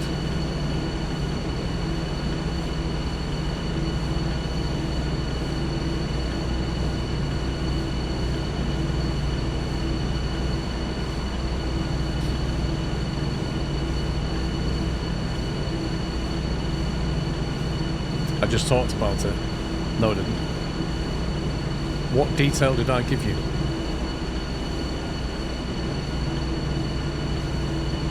Other than I'm going to an event.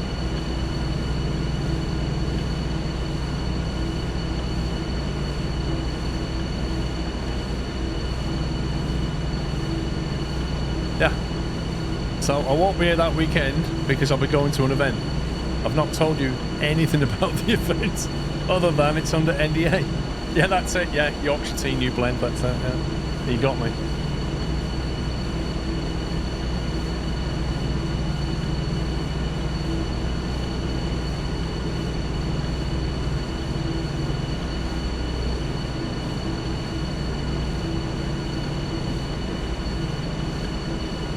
No, they stand for never discuss anything, Krav.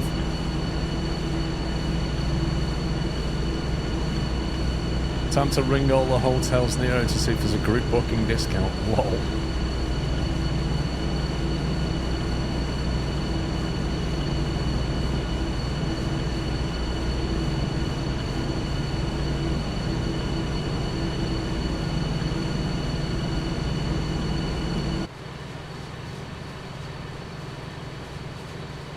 Hello, Alex.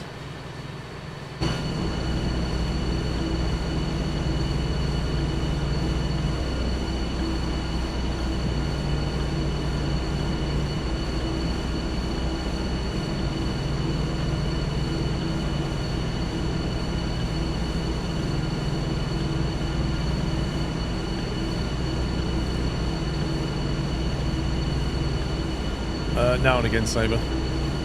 Ad hoc, nothing regular.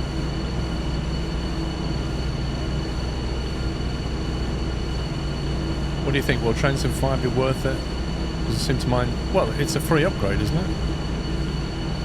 But as far as I can tell, it's a free upgrade, and you can just... You have to re-download the DLC, and I assume most of your stuff will work on it, so I don't... From that perspective, it's a bit of a non-event, isn't it? I don't really mind them moving to a major version if it's free. It doesn't, like... It's just a slight inconvenience at that point. Free upgrade, but no new trains or lines. Yeah, you got to buy them. So the way they're doing it is the major version upgrades for free, and if you want to, you can pay to have some extra stuff. Yeah? Yes, exactly, Get Fresh. It's a welcome change. Normally they charge for it, and that's when it annoys people. Train Sim 5 costs €40. As far as I understand it, Alex, your Train Sim 4 will upgrade to 5. Is that not true? Right, so the peer has posted an FAQ. So in that FAQ, what does it say? Does it say that your 4 will upgrade to 5 for free? It's only free for 30 days? Okay, that's a different story. Can somebody read that FAQ?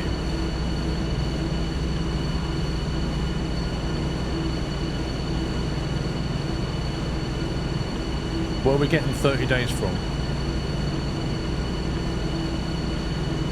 I'd read it myself, but I'm driving a train.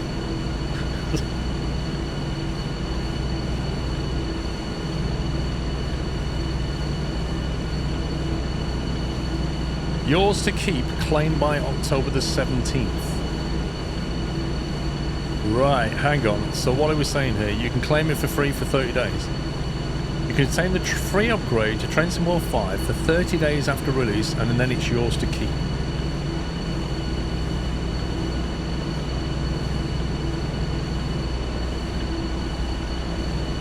$30 days to grab the upgrade for free. I think that's fair play.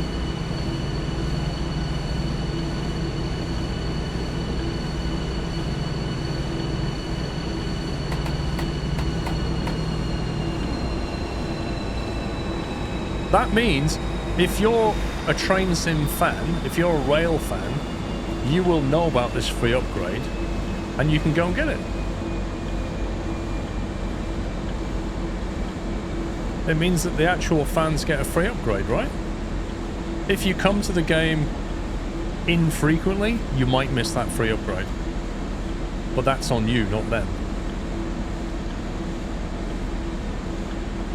Steam will update Train Sim World as you... Yeah, true actually. So if you've got it installed, why don't you just free upgrade it? I don't know. Actually, no, it might come through as a separate package. You don't get the new features. No, I think you do. You get all the features of the engine, surely. You just don't get the scenarios that they've given with Train Sim 5. I don't know. A free starter bike with a bell for 30 days after launch. When the offer ends, Train Sim World 5 will only be available as part of paid bundles. Right. You need to go and manually claim the free Train Sim World 5 starter pack. So you will not get it for free unless you go and claim it, and you have 30 days to claim it. That's the news. I really don't see anything wrong with that. So the next question is, where do you claim your upgrade? Do you do it on Steam? If you go to Steam, store page, Train Sim World 5, can you just add it for free if you've already got 4? Or do you have to go to like the Dovetail website to do it or something?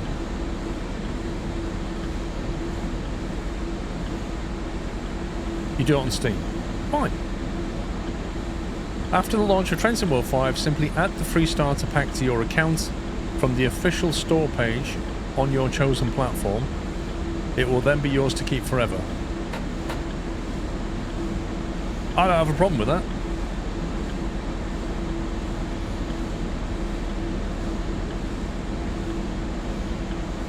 The only pain of it is, as it's already been pointed out, you're going to have to re-download all your DLC. But at least you get the engine upgrade for free.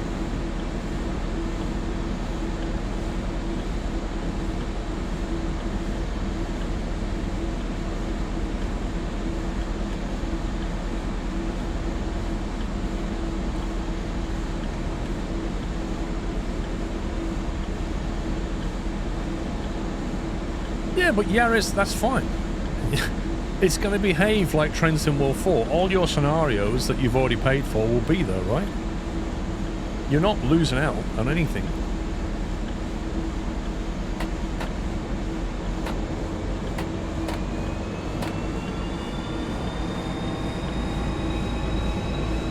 Yeah, I mean, most people have a reasonable speed internet now.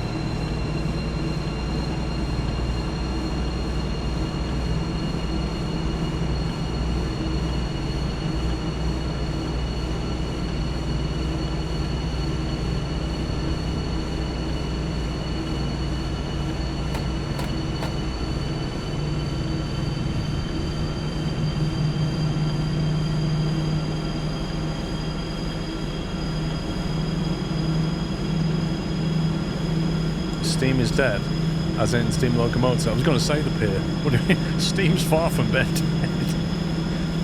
What, are you saying they're not going to do any more Steam Locos? Is that what they've said?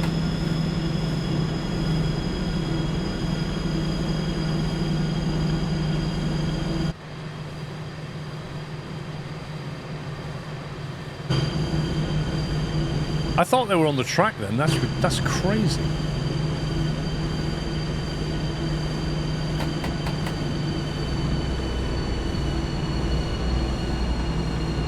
For the foreseeable future, no steam locomotives. Do you know what? The amount of time and effort they spent developing their, what did they call it? The sim,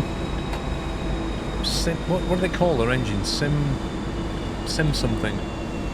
And they were going on about how they're basically building out the steam modelling inside of their sim, whatever it was called. So they've done all of that, done all the hard work to model steam, then built locomotive, and then they're saying SimGraph, that was it. Thank you. They've built it out in SimGraph, and now they've turned around and said we're not going to do any more steam engines.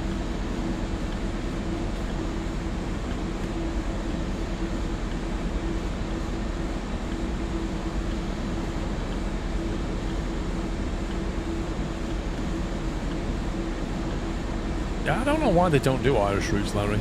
That is weird. But there's quite a lot of countries around the world that they don't really cover.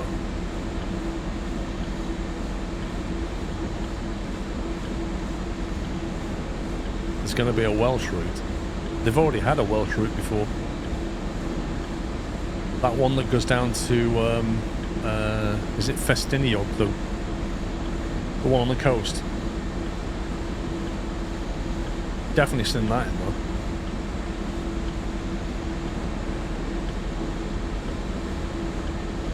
I thought the speed limit went to 140. Why are we still on 80? Is it freight? Oh, it could have been Get Fresh. Could have been Classic. I can't confirm it was definitely not Classic.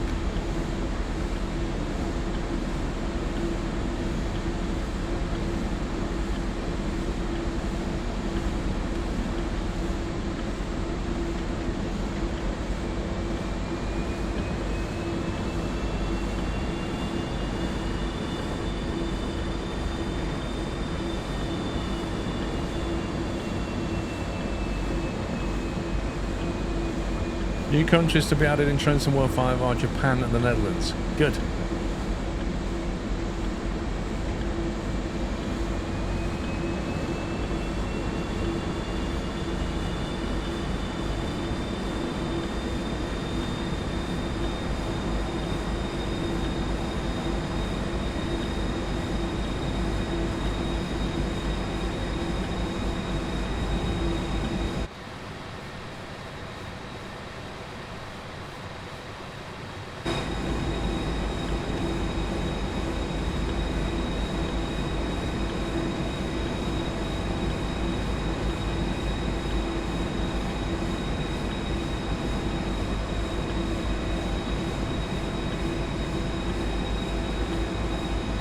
Yeah, the thing is about Australian scenarios, though, is like, apart from the cities, they're pretty barren.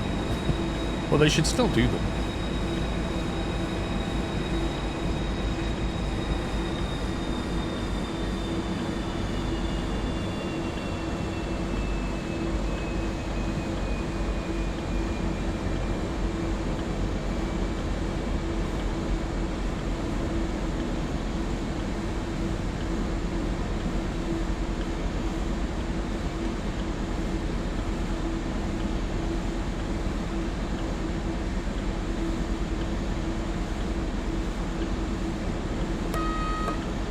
Man, they're just all stood outside and it's chucking it down with rain and not one of them has an umbrella. And yet I've been on scenarios where it's raining and like everybody's got an umbrella.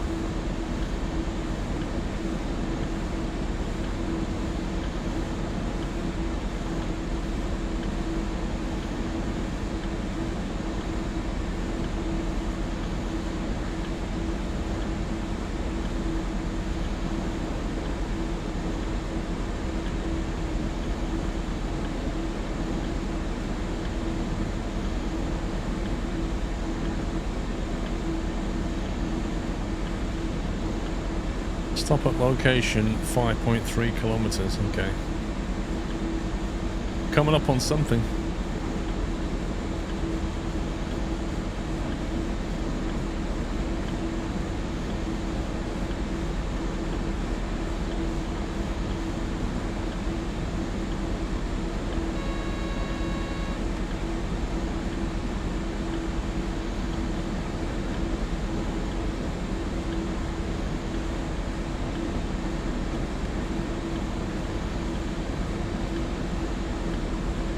They have to get permission from the country's rail board before they can bring up new lines. I doubt it.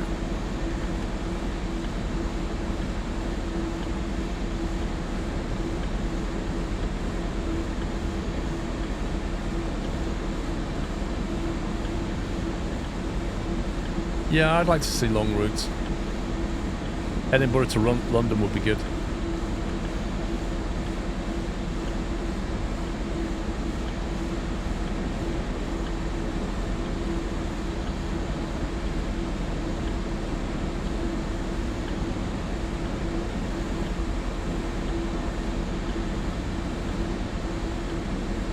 Italian railways are totally against this kind of stuff.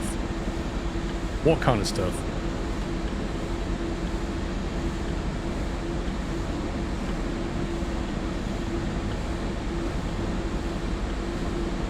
Do you know what, Doc Nader? I've got a couple of old CDs like that. Licenses for having their roots on trains and video games. Huh.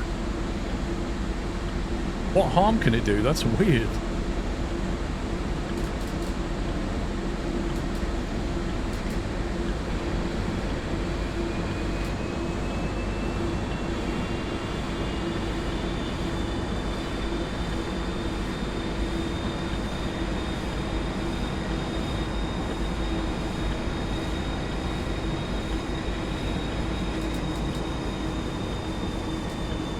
I don't know about that, the pier. They certainly can't. They can't use the operator's brand on the side of the trains. But you can't stop anybody just making track and putting locomotives on it. But they wouldn't have the authentic stuff then. That's the problem.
Didn't know if we're going to have to change track. I don't think we are.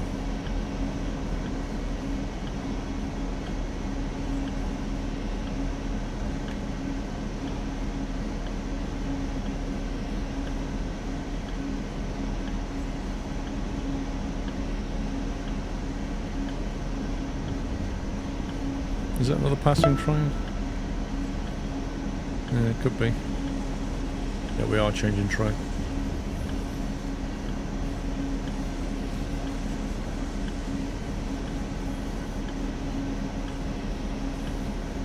Black Falcon, thank you for 83 months. King Awesome, I did not notice. Dude, I did not notice your 100-month sub. I do apologise, sir. You, King Awesome, have just taken the very last VIP badge, I believe. So congratulations on that one. Thank you very much for 100 months of support. Truly epic. And I'll get your badge added. And we now enter the world of recycling VIP badges, because I believe they're all done now. That's going to get interesting. I'm going to have to start keeping an ordered list of people who need one, and then I can allocate them correctly.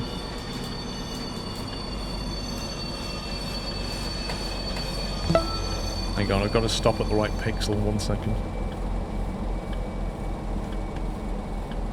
Thanks very much, King Awesome. And Clutch, thanks for 110 if I didn't say thank you. And Rick, thank you for 103.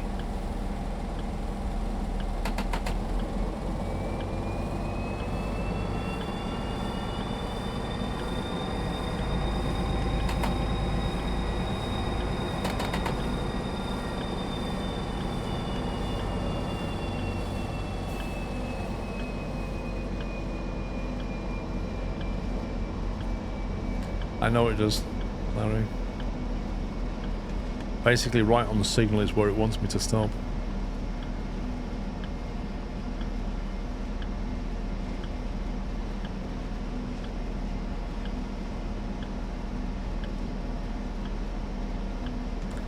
No, companies don't own the rights to a class model locomotive, only the logo. Yes, the manufacturer owns the rights to the model, and then the rail company owns the rights to the logos on it, like the livery and stuff.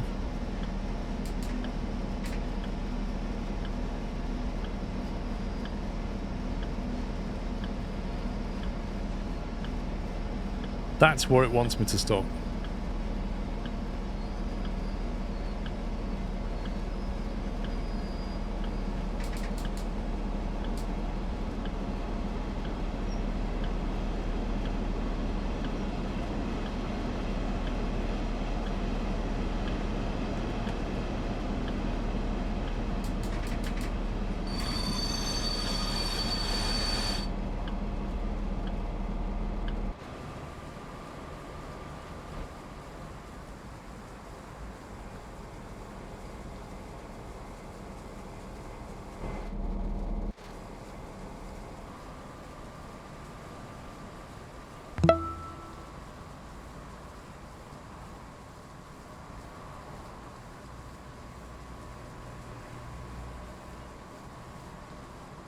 $5 minutes?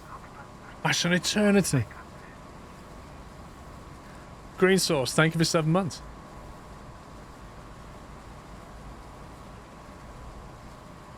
Time for a bagel. Nah. I can't be bothered, like, eating a bagel. I think I'll go and find somebody else's and eat some of that. And then lie about it. Code Red, thank you for 110. Do they get to wait 5 minutes as well?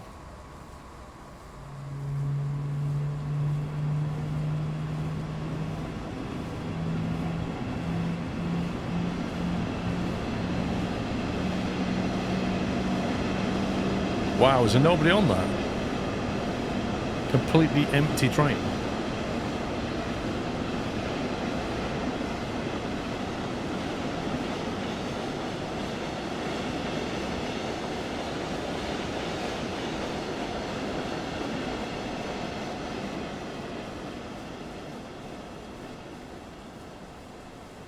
He's got a coffee.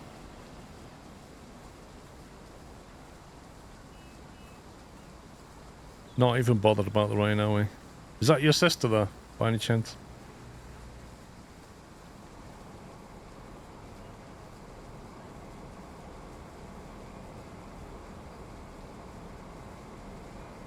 They've all got this, like, strange, neutral smile expression. Like, a bit like a Mona Lisa expression.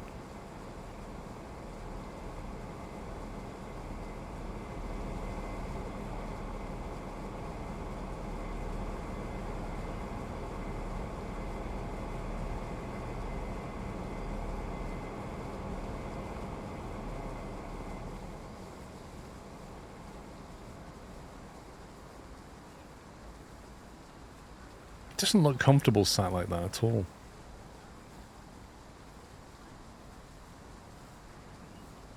It's good to see the finely coded people walking up and then sitting down rather than just walking up and then instantly going from standing to sitting. Oh, she doesn't look very happy, actually.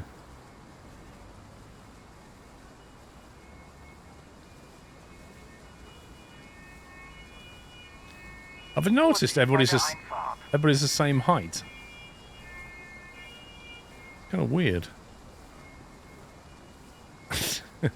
The amount of arm crossing going on is hilarious.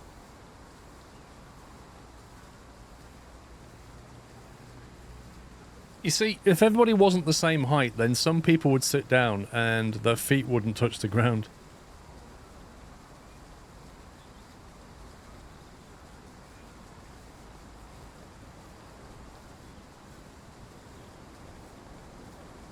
Well, yeah, look, they're all the same height. Everybody.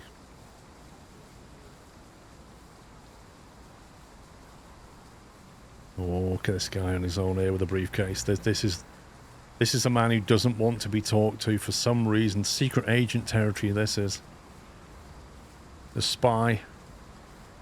Stands out the way with a briefcase from everybody else. Not sus at all.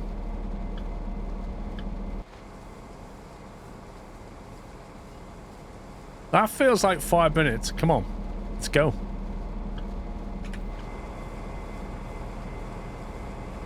That's what I said to Pier. Like, literally nobody has an umbrella. Hinsky, thank you for subbing with Prime. Welcome. Nobody has an umbrella. There's only been 3. It feels like more.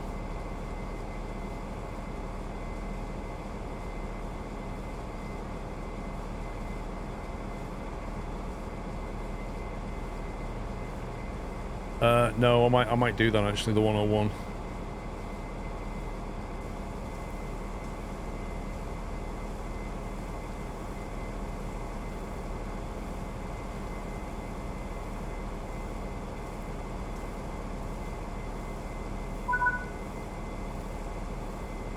Objective complete.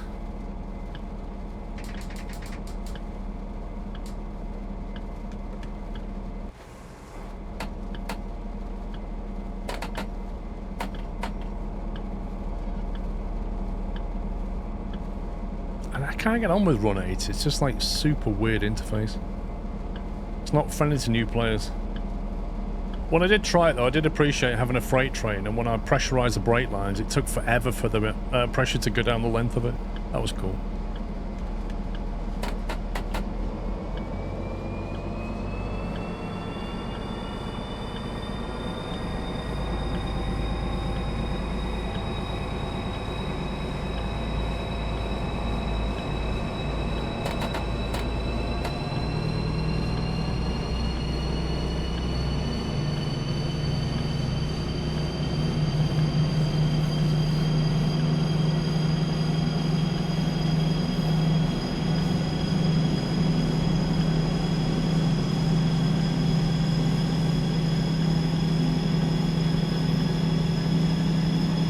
Yeah, but they don't, like, it doesn't onboard players, Mother Slug, so you've just got to go and read loads of documentation and watch YouTube videos to try and figure out how to get into it.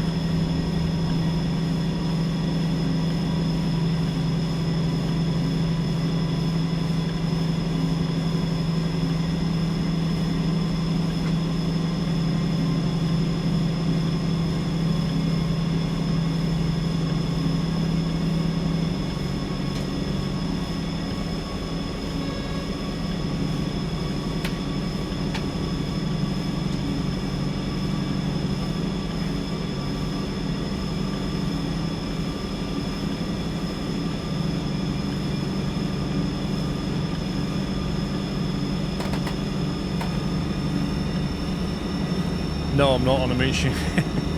The aircon's making it cold in here. If I don't have the aircon on, it will get really, really warm in here. And if I have it on, after about 15 minutes, it gets a bit cold. After an hour or two, you really start feeling it.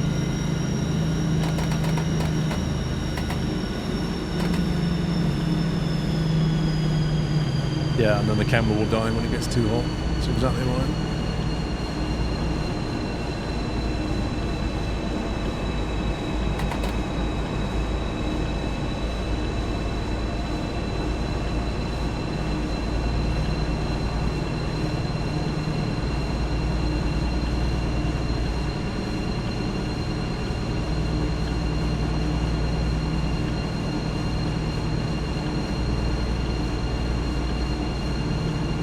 Nah, aircons don't like being cycled on and off. You set the temperature on it, but it just seems to like, I don't know. Just seems to blow a bit too cold.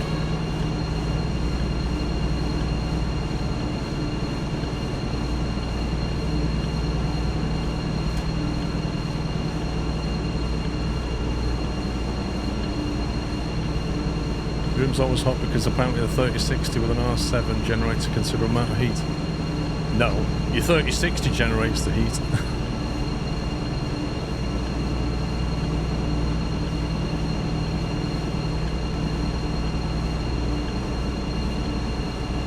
Nvidia graphics cards run very hot.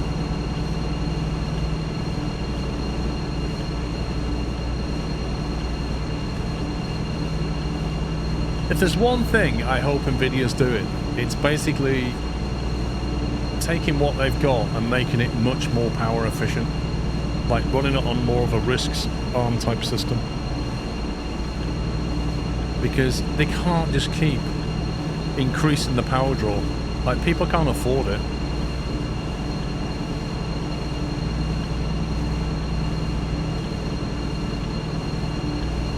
Yeah, I'm still running 3090. I mean, that thing will drink 350, nearly 400 watts sometimes. That's a lot.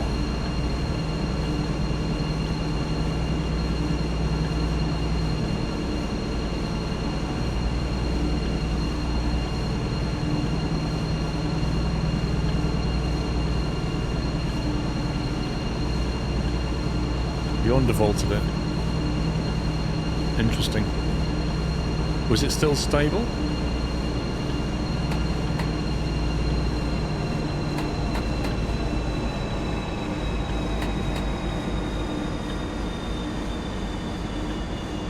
Will you go for 5090? I mean, I'd like to. It does depend on a lot of things, like the price of it, the availability of it. Will it fit in my current system? Will I need a new system? Like, what's the power requirement? I just don't know. Like, skipping every other generation seems like a good idea. So yeah, going from a 3090 to a 5090 should, in theory, give me a reasonable boost on performance.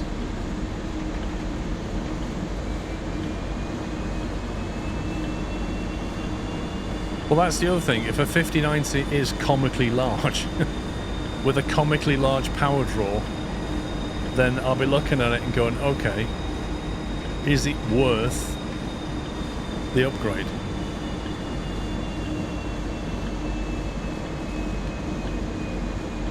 Yeah, but Larry, the solar panels don't work that much in winter, you know? So when I'm gaming in winter, those panels don't help.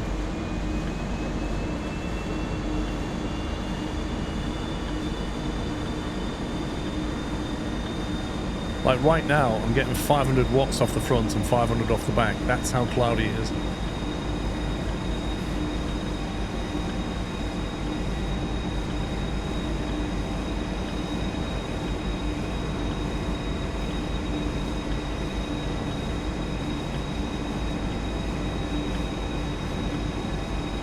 It is water cooled, so yeah, I'd have to, that's the other thing, is I can't just get a graphics card and fit it. I have to wait until they've done a backplate for it.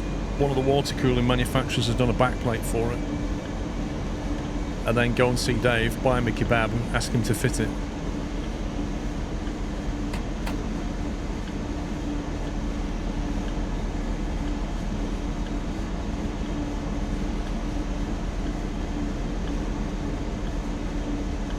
That's what worries me, Real Pilot, is that Nvidia doesn't really care about power draw. And they have to. Like, they can't do what Intel's been doing, they just keep ramping up the power. Like, AMD have gone away from that. Like, their CPUs are taking reasonable amounts of power. Whereas Intel just went, more power! And then they ended up with all kinds of instability problems.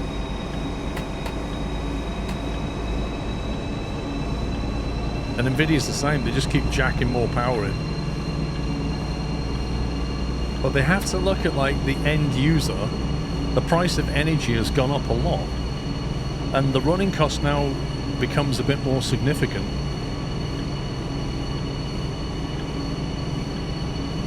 Like, if the new graphics cards are drawing, let's say they're drawing 500 watts, just to keep the numbers simple.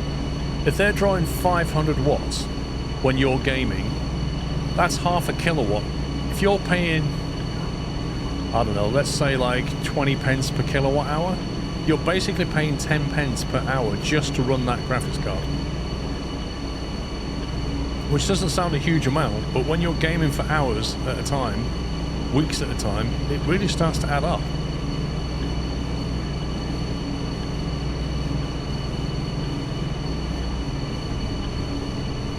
I think the 40 series were a bit more power efficient. Not a lot.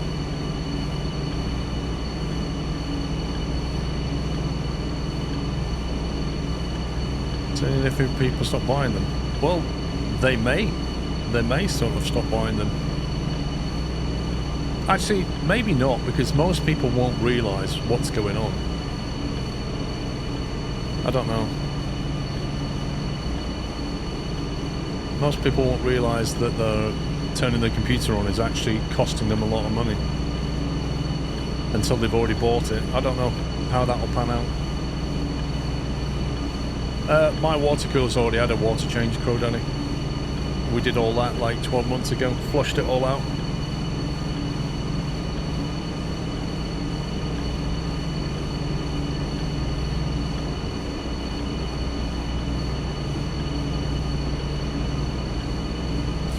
The RX 7800 peaks at 263 compared with the 4090's 450. Yeah. You see, that's a big difference. Like, it's almost half the power doing the same thing. And that's why Nvidia needs to change architecture.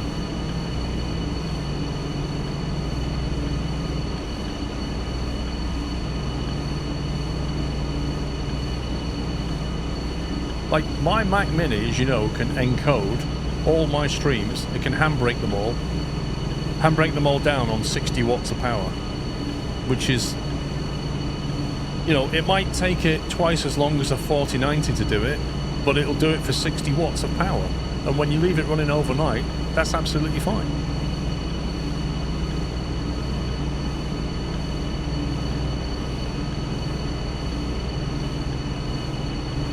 I think they're getting there, Real Pilot. I think the drivers are getting there, but Nvidia has a lot of tie-ins with game developers. Like, whenever a game drops, there's an Nvidia driver for it, like a big AAA.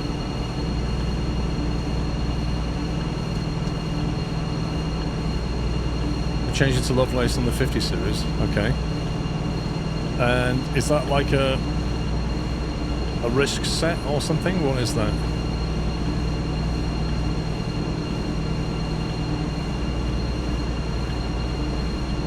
You're paying 39 euro cents per kilowatt hour. Yeah, you see, at that price, you start to notice things taking half a kilowatt. By the time you've put your PC on with a graphics card that's drawing 450 watts, when you're gaming, you're probably drawing 700 watts easily. So you're now paying 25 euro cents per hour just to run that machine.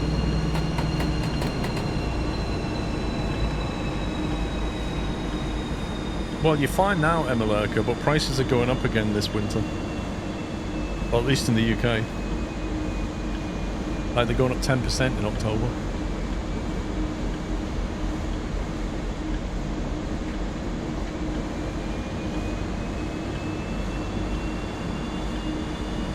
Not every game's going to draw full power. That's true. That is true. Like if you're playing a card game or whatever on your computer, you're not going to be pushing that graphics card. If you're playing something like this, any kind of FPS with nice visuals, you are.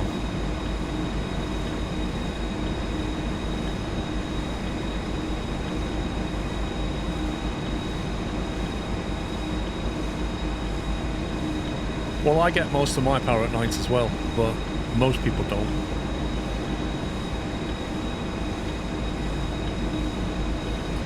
Sorry, it's NVIDIA's Blackwell architecture. Right.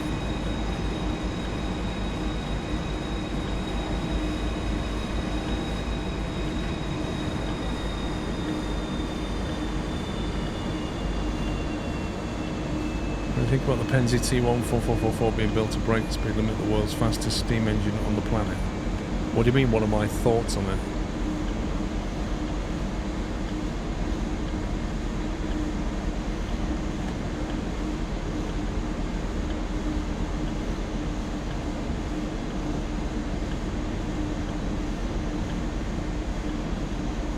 Yeah, pretty much, I'll bet.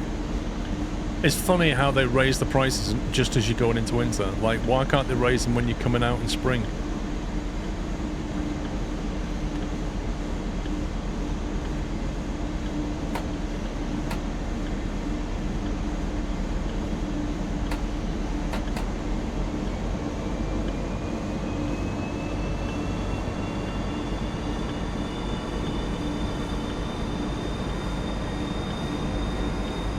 Well, it just feels like profiteering, Big Benzi. They put the prices up just as you go into winter, when everybody needs energy.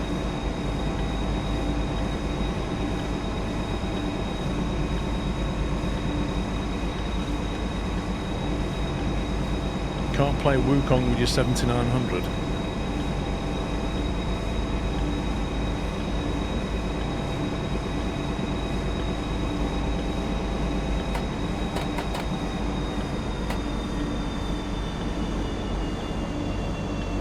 Well, you say they got the least supply.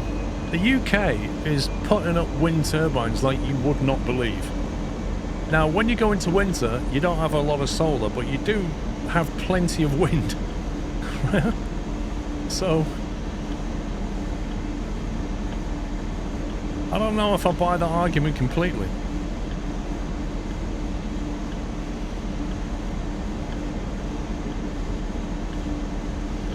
Being built right now to set the world's record for its fastest steam engines. The Mallard currently holds it. Well, I mean, is it not an entirely pointless exercise, Mother Slug? I mean, building a steam engine in 2024 to take the speed crown away from a steam train that was built back in the steam era just seems a bit of a pointless exercise. If they want to do it, if they want to throw money on it, probably got some rich person's money behind it, fine, go for it. And at the end, people will go, well done. Go you.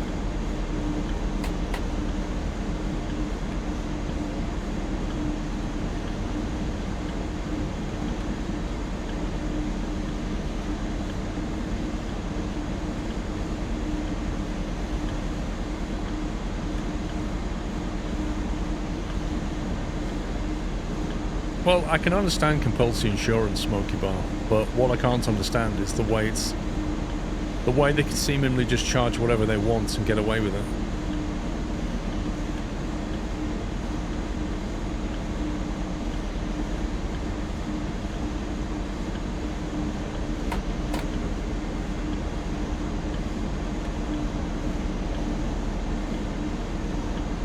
Well, I would say the same thing, Mother Slug. If the UK holds a record, fine. If it was another country that held a record, I'd say exactly the same thing. What's the point? What's the point of building something from like 140-year-old technology just so that you can take a crown and say we've got the speed record for it? It's just pointless. It doesn't serve anybody.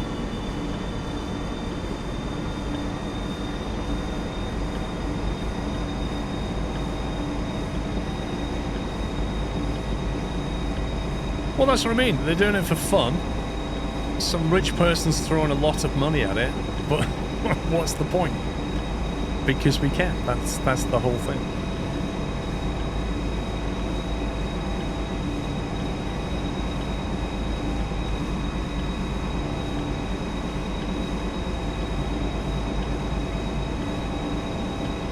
Like, it's outdated mode of technology and transport. So why are you building a brand new one to shatter a record?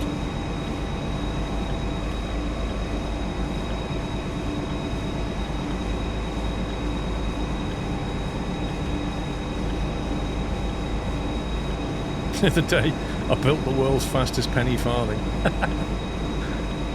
Downhill. I drove it off the edge of a quarry. I went the fastest anybody's ever gone on a penny farthing.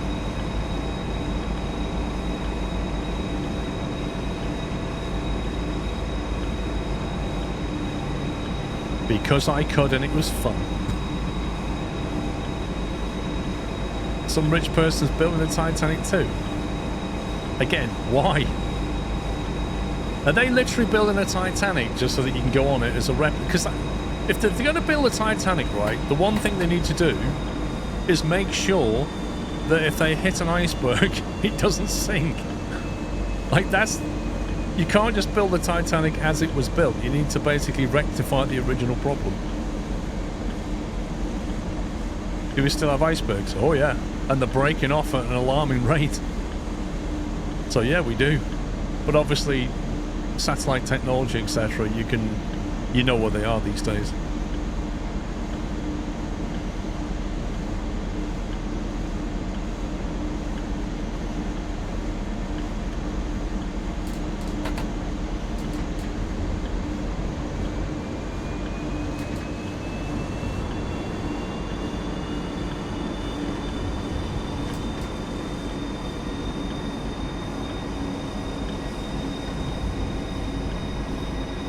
Also the weak spot. One weak spot. I think that guy described it aptly, didn't it? The ship designer in the film. He basically said, we can cope with like 3 containers, 3 sections of the ship flooding, but 4 is a mathematical certainty that it's going to sink.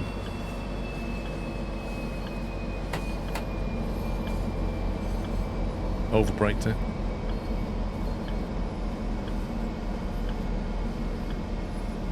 It wouldn't be an authentic experience if it didn't sink. I love it.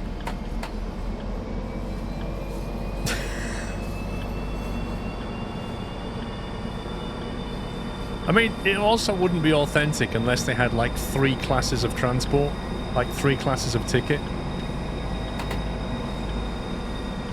And if you get the cheap seats, you're down like near the engine room, listening to Irish music.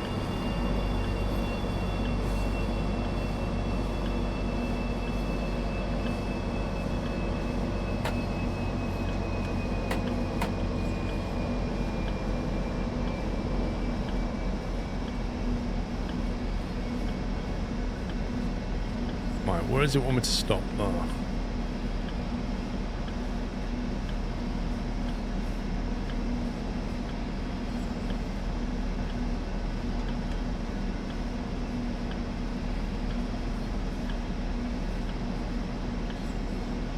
I never understood why it matters that my car has third-party insurance. Why to Ferrari?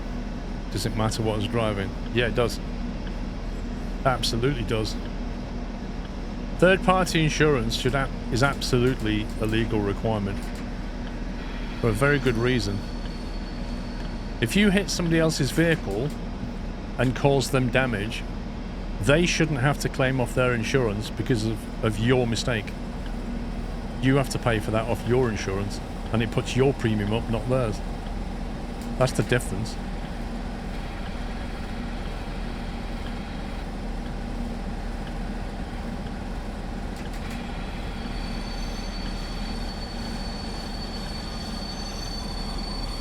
Wait, it doesn't want me to stop here. It wants me to stop down there. Are you kidding me? Okay. Third parties usually doing the fully comp. I often heard people say to me, why is it that Like, why is it third-party insurance is so expensive? And the reason is because you could hit anything. You could hit, like, a Ford Fiesta, or you could hit a Bugatti, yeah? You could go into the back of a Bugatti in your £1,000 car and cause 25 grand's worth of damage to the rear. That's why third-party insurance is expensive, because you could hit absolutely anything on the road.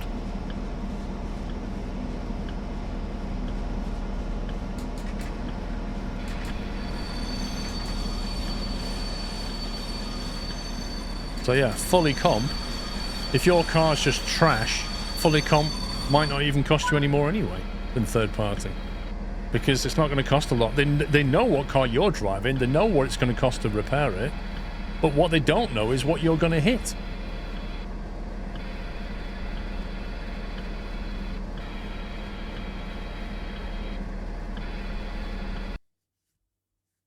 Well, injuries are a whole different ballgame, aren't they? But yeah. Is that a platinum or is that a silver? I'm guessing that's a silver. 70 for speeding. Wait, is that a silver or is that a platinum? Does it actually tell me? That's a silver. So why did I lose? Why have I not got a gold for just a tiny bit of speeding? Like literally tiny, tiny bits of speeding.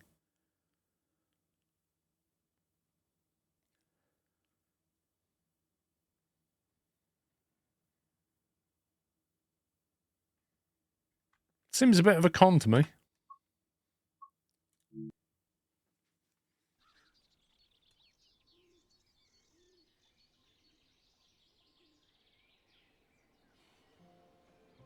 Spoke to an insurance company about this. One of the main reasons is insurance companies claim you will drive less carefully knowing you're third party only.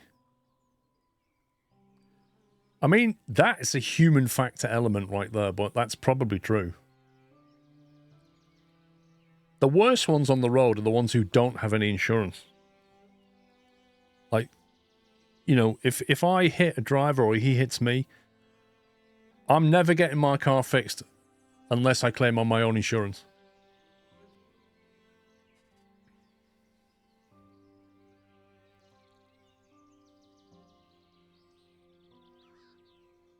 Massive braking at the end cost you time. I didn't see there was a time scale.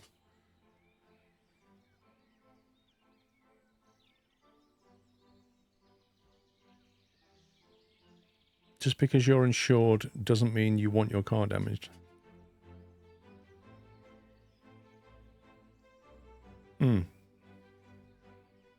I want to be on the road where everybody's got insurance. So when fault is allocated, that person's insurance pays. And in the case of like a split blame, like it was just one of those situations, then each claims off their own insurance. Fair enough. But when it's somebody else's fault, I don't want to pay for their mistake, you know?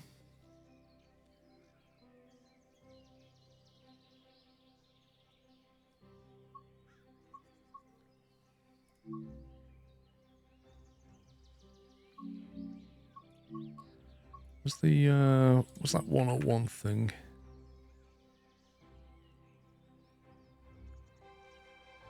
Hang on, which was the pack? The DBBR 101 expert key, was that? That was it. That one.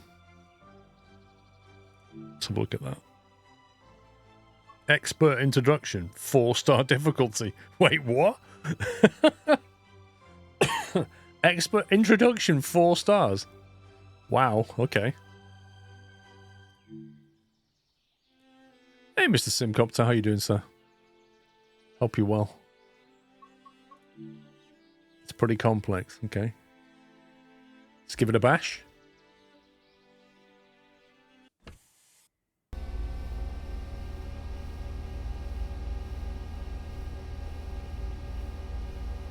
In this training module, you'll be learning how to drive this DB-BR101 electric locomotive. This locomotive requires the reverser handle to be inserted before operation. It's not unusual, is it? Set the reverser to neutral while we set up this cab. Set the headlights to indicate that this train is operational. I am not bad, sir. I am not bad. Hope you're well. Well, I can't even see what I'm doing here. Set it to what? Headlights. Unlock the brakes with the brake key to allow braking to be controlled from this cab. Oh, that's an awkward thing, isn't it? Brake key. For this introduction, you'll be driving the train a short distance and performing passenger operations. Open the passenger doors to allow boarding. Passenger doors. Right side, I assume. Release right side doors.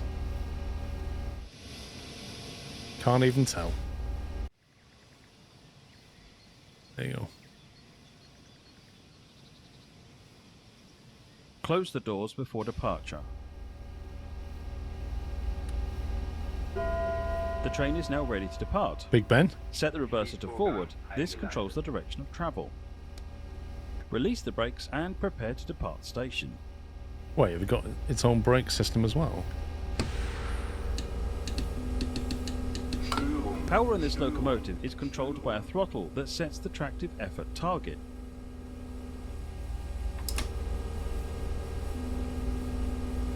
This thing must have a cruise control on it.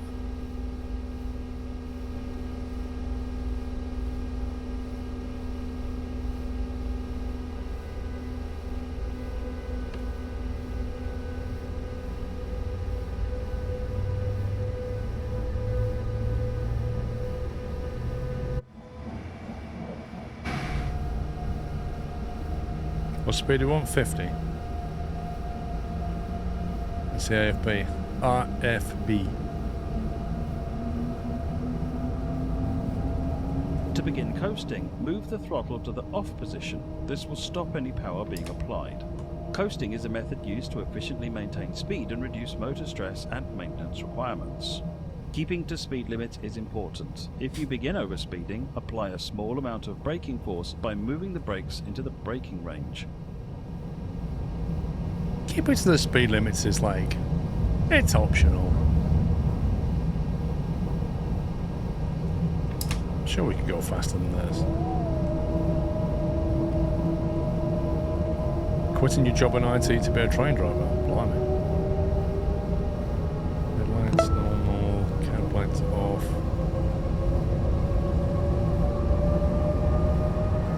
Speed! Quite nippy.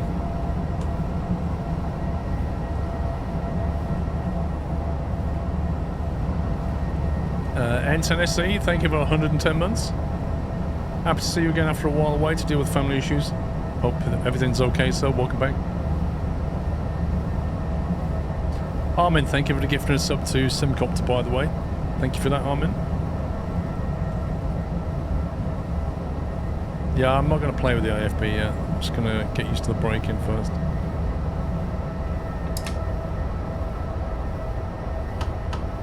Max throttle.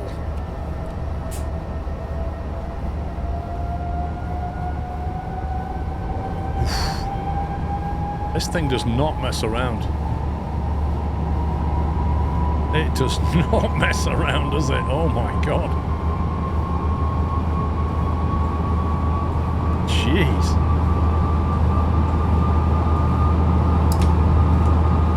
Wowzers. Okay, we better start braking soon.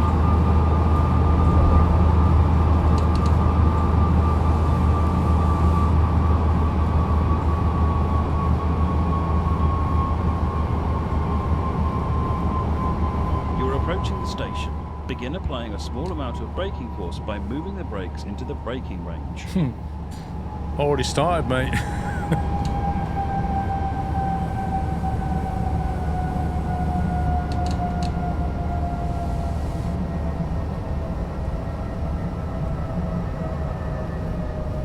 Yeah, a small amount, as if.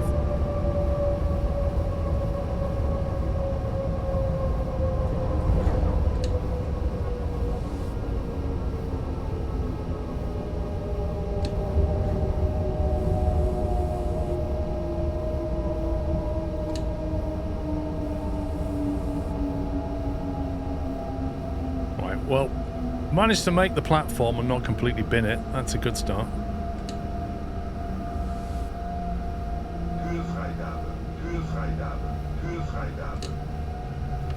I couldn't agree more, Sam. Whatever you're saying.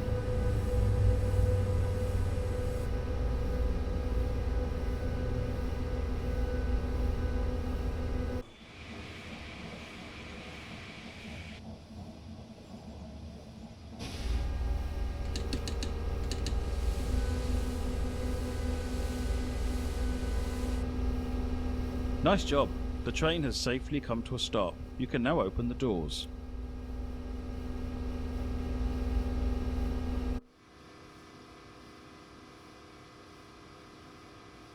Done that. Good work. That concludes all the basics of operating this train. Wait, why was that a 4-star difficulty? What the heck?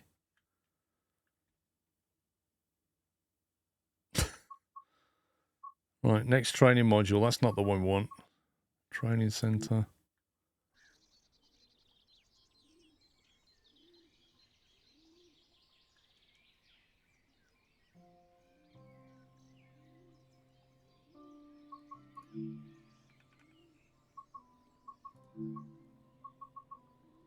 Expert training module. Let's give this a whirl.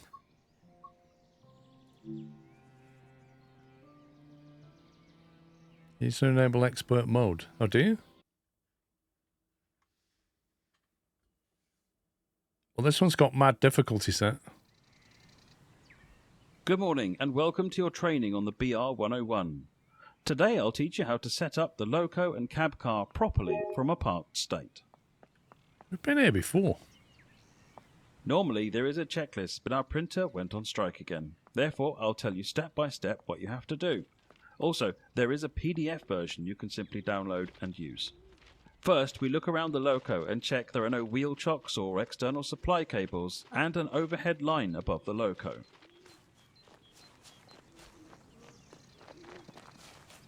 Make sure the loco is under OHLE. Now Yep. you can enter cab 1 and enable battery power on the loco. Just a couple of 9-volt batteries, I reckon.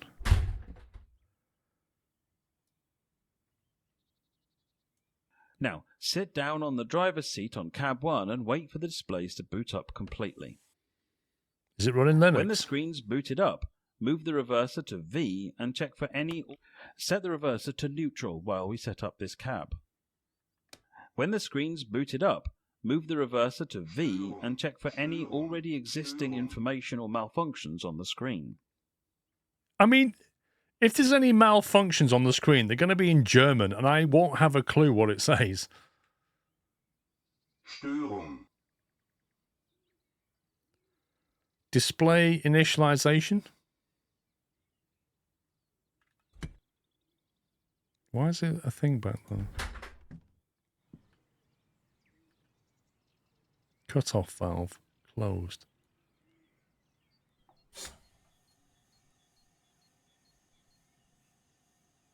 Towing valve? Has anybody got a caravan?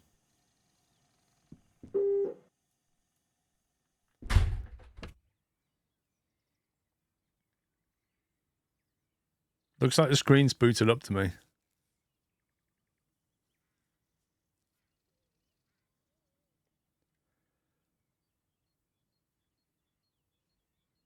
God, you can't even open the window in these things. It's so claustrophobic. Perfect.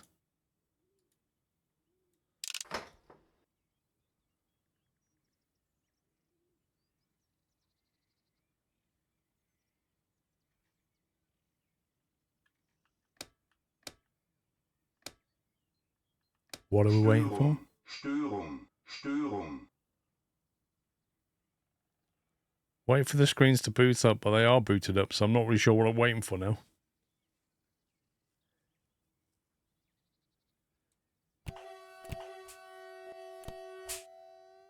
Direct brake release, train brake, electric brake.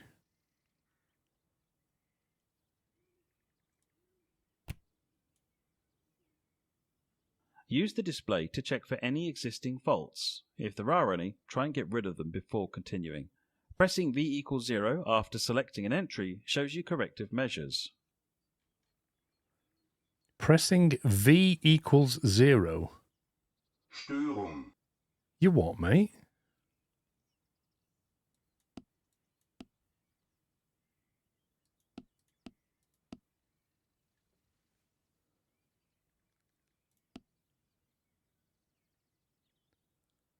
What was he on about? Pressing. There's a label V equals 0. Where's that?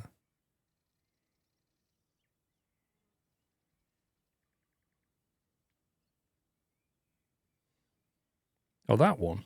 That's V greater than 0. Oh, that one there. Pressed. Pressing V equals 0. Right, okay.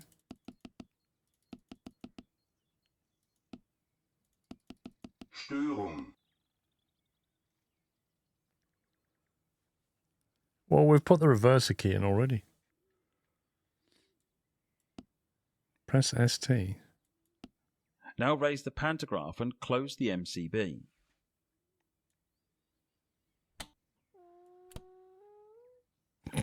Störung, Störung, Störung,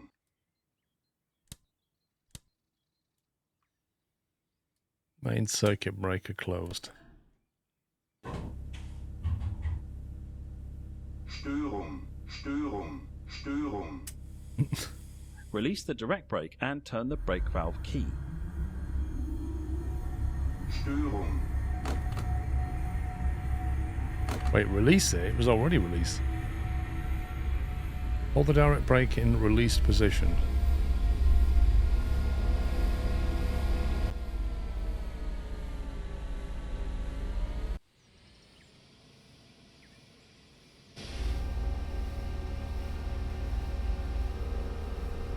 It isn't released, I don't understand. Does it mean train brake?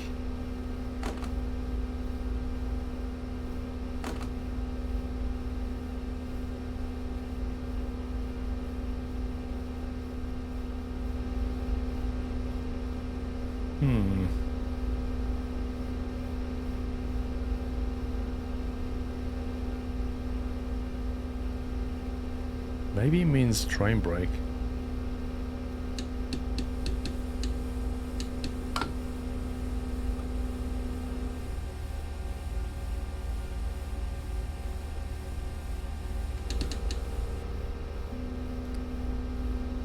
There's some pressure happening.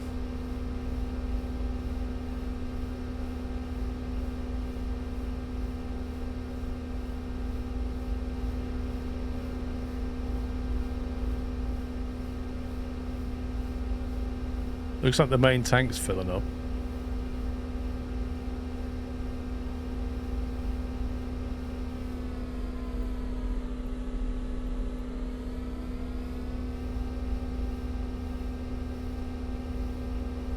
You released earlier. I didn't touch it.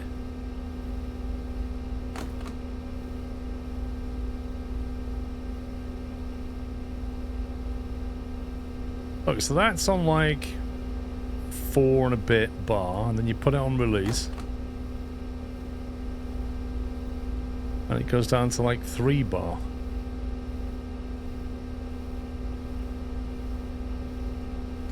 I'm going to put that in release. I'm just going to release all the brakes.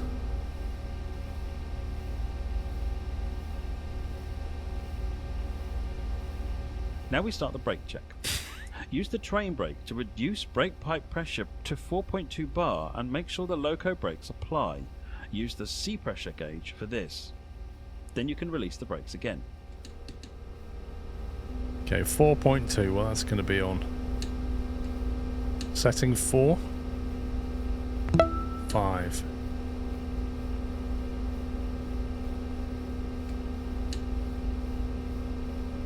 Right, that's gone over 4.2.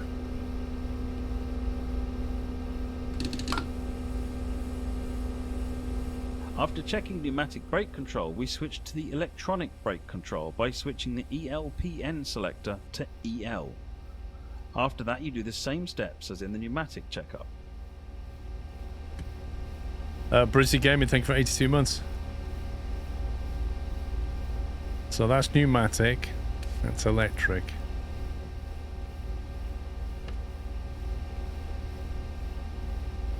Apply train brake in EL mode to below 4 bar. This thing has all the brakes.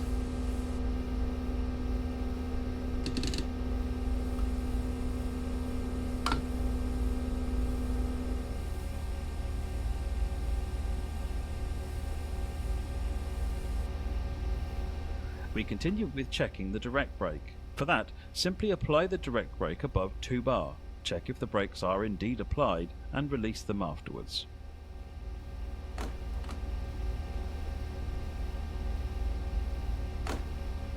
That's over 2 bar.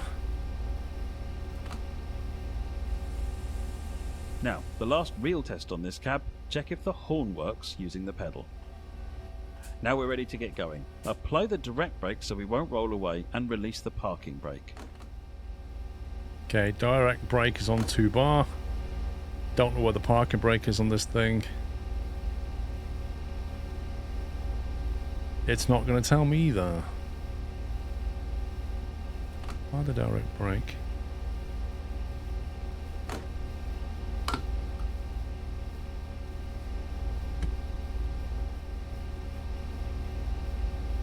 Signal lights. Where's the park? There it is. Parking brake. Release.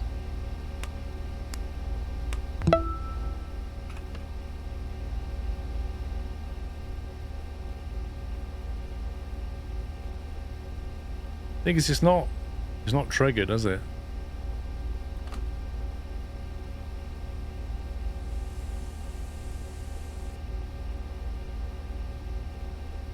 The script is not functioning correctly. It wants me to do something in a certain order.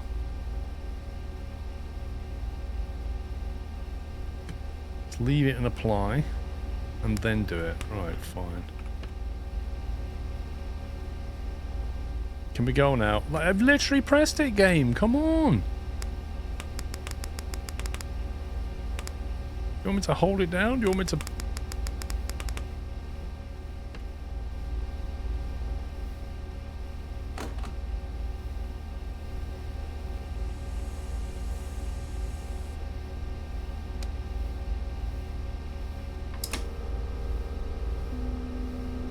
Couple to formation.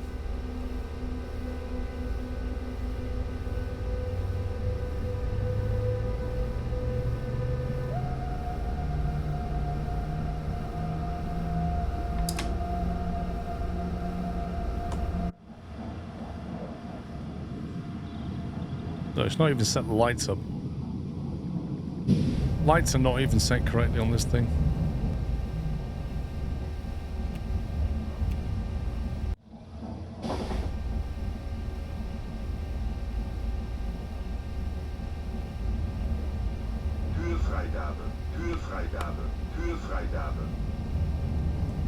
I couldn't agree more, mate.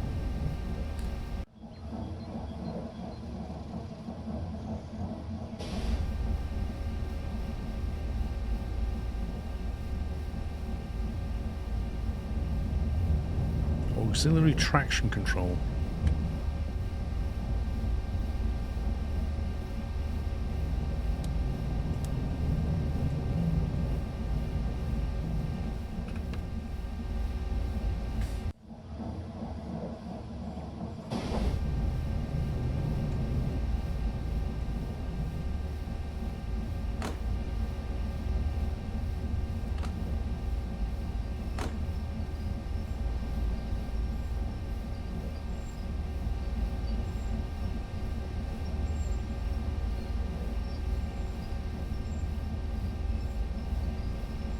The only thing is you can't look at the brake handle and look where you're going at the same time.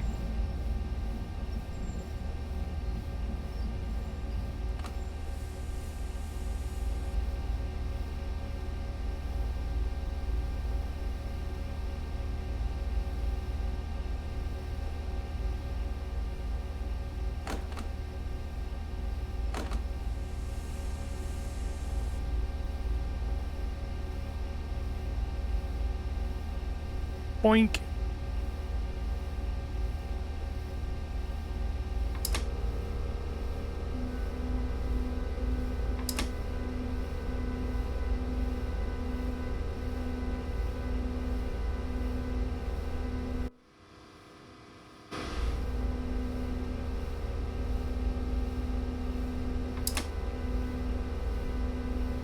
Yeah, probably use keyboard controls.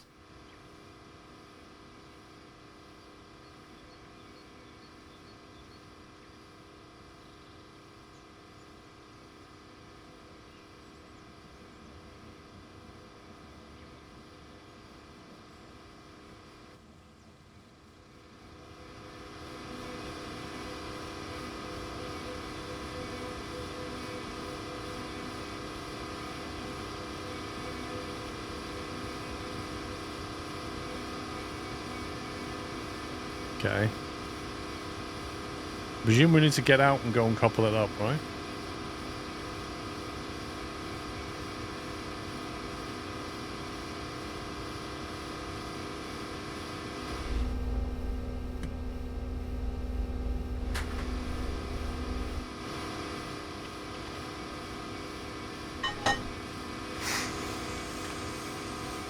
After coupling, you may apply a full service brake and close the train brake valve key. Apply a full service brake.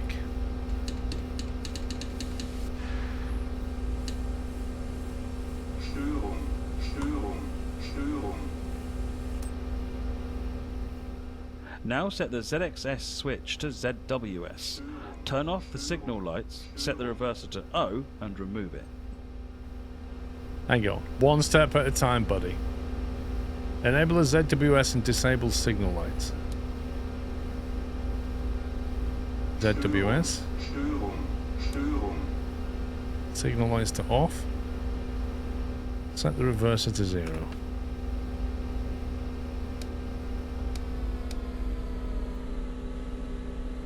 Störung, Störung, Störung. This concludes our work on the loco. Next stop, cab car. Walk over there and enter the cab car's cab.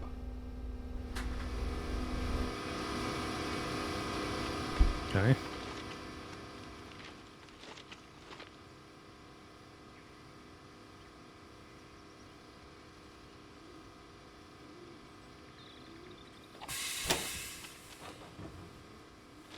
First, set the tail light switch to on. After that, enter the cab and set the signal lights to headlights.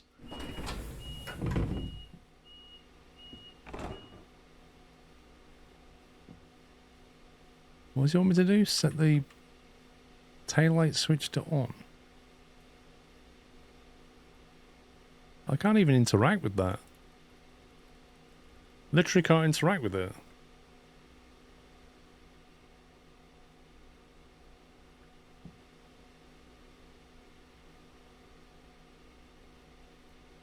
It's not an interactable element. There we go. Oh my god. The actual hitbox is not on the switch itself. The hitbox is down to the bottom right there. See it?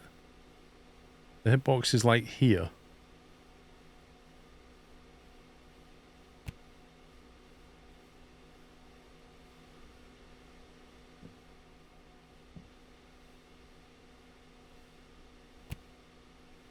Now enable CFA by setting the cutout valve to open, and then you can sit down on the driver's seat. Put in the reverser key and set it to V. Now, to check if the ZWS connection is working, we open the MCB and lower the pantograph. After that, we rise the pantograph and close the MCB again.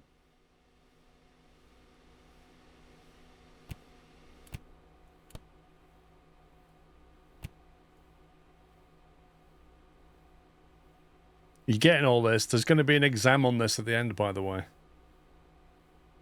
Lower and sand. Lower.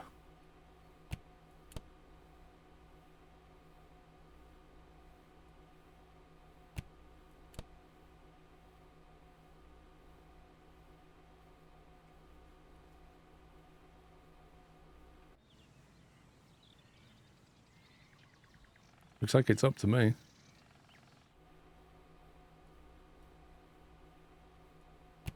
Now for the brake test. Start off with applying the direct brake for at least 3 seconds and unlocking the train brake valve.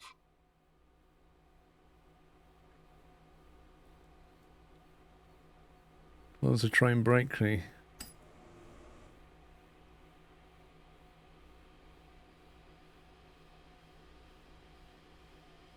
Observe that it won't rise for 10 seconds.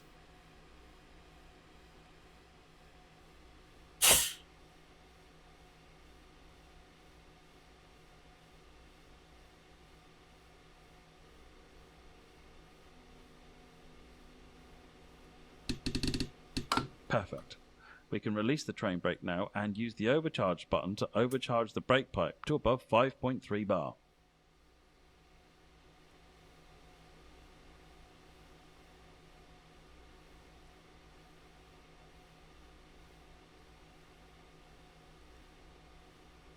Yeah, he was the project manager of it or something.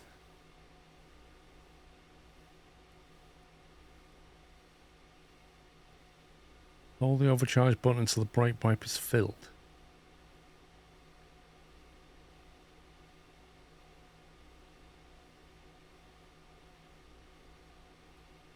Hang on, I think I might have done something wrong here. Is that meant to be locked or unlocked?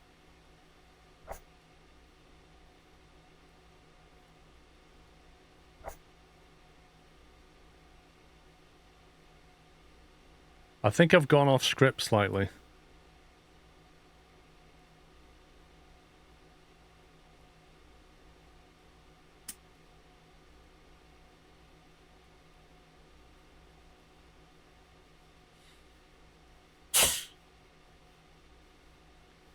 I'm not sure we're supposed to do this.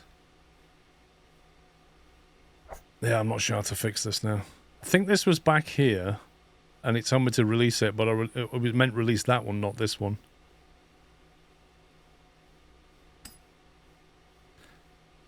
Holding the button down, the gauge is rising. Well, this one. Is that meant to be unlocked or unlocked?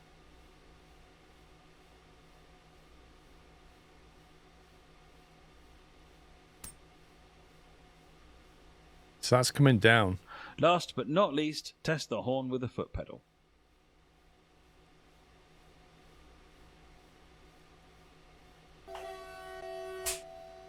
That concludes the general preparation of the BR101 with the cab car.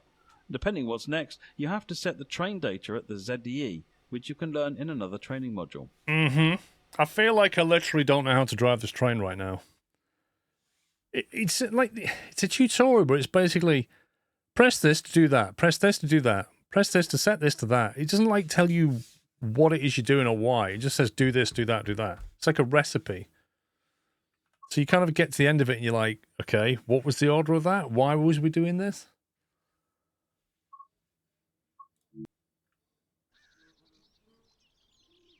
Like you imagine trying to train somebody in the train and just going, press that, switch that to here, now press that, now hold that down.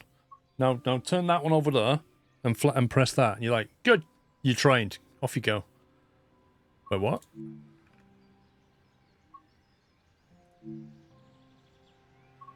Turning off CIFA. Why would you do that?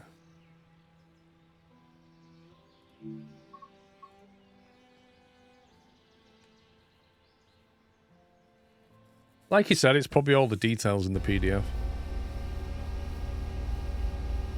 But I kind of felt the tutorial could definitely help you out. In this training module, you'll be learning how to turn off CIFA in the expert mode with the BR101.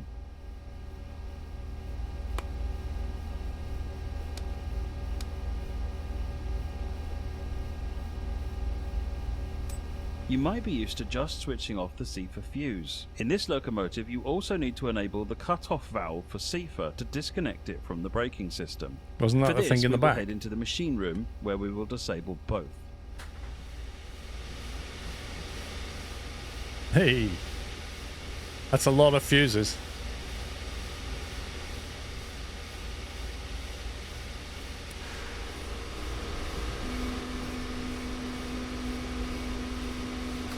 The braking rack you just interacted with controls all parts of the train that interact with the brake pipe. A lot of faults are often located here. Now that you've learned to disable CIFA, your next journey might be less stressful, even in expert mode. Auf Wiedersehen.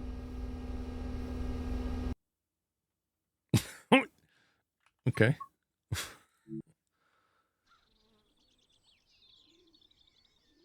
I don't know why you turn it off, but there you go. Yeah, that was it. That was the whole thing. Train data. I'm not looking forward to this. It's going to be like, punch in this code, punch in that code. There, you're done. Auf Wiedersehen.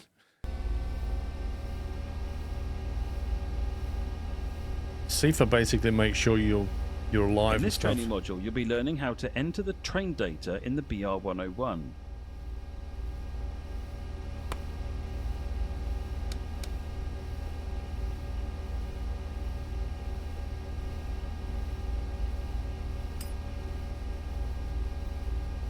If you look at your indicators, you can see that your train is currently in PZB mode U, indicated by the lit up 55. The max speed of the mode is 100 km per hour. To reach higher speeds, you'll need to input your train data into the computer at the back wall. Do you know On what- this computer, you will see multiple numbers. BRA is the brake mode, BRH is the brake power, ZL is the train length, and VMZ is the maximum speed of your consist. Lastly, we need to confirm the data by pressing Send Train Data. If the numbers stop flashing, they're accepted. You see, this is a classic example of somebody teaching you something. They know where everything is and what to look at, so they rattle on, but you're still trying to figure out where you're supposed to be looking. So instead of saying, look at this and then draw your attention to it and go, right, that's this and that's that, they just go, you can see that this is this and that is that. And you're going, what? Which screen am I looking at? That one, that one, that one, that one? And while you're trying to, like, literally figure out what you're meant to be looking at, he's already down so many parts of his sentence, you kind of going there. And then when you're still looking at his screen, he goes, and also do this behind there.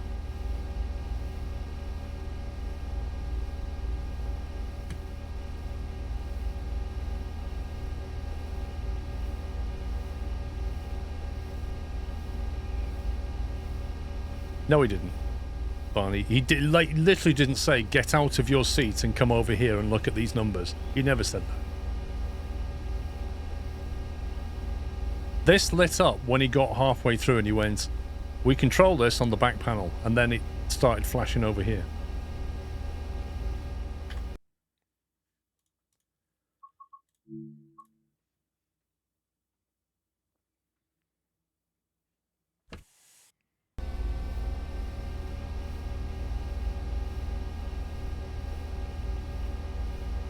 In this training module, you'll be learning how to enter the train data in the BR101.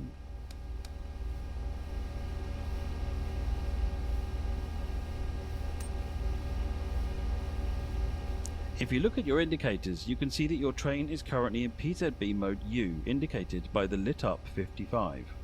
The max speed of the mode is 100 km per hour. To reach higher speeds, you'll need to input your train data into the computer at the back wall. On this computer, you will see multiple numbers. BRA is the brake mode, BRH is the brake power, ZL is the train length, and VMZ is the maximum speed of your consist. Lastly, we need to confirm the data by pressing Send Train Data. If the numbers stop flashing, they're accepted. So the only point where he told me to look anywhere was near the end.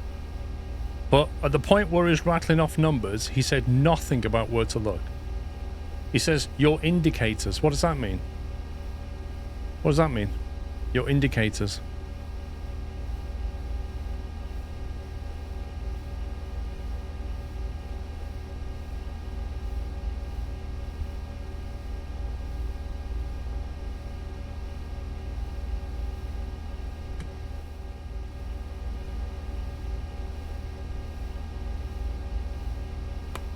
Return to your seat to see the PZB mode has changed to O. The 85 is now lit up instead of the 55. To learn more about this topic, please consider reading the manual. This tutorial will end as soon as you release the brakes.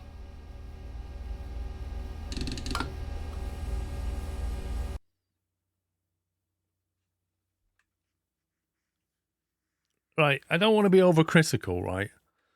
But that tutorial basically got me to press that tutorial got me to put the reverser in, put it in forward, press the brake release, press the button at the back, and then release my brake. And then said read the manual. That's what that just did.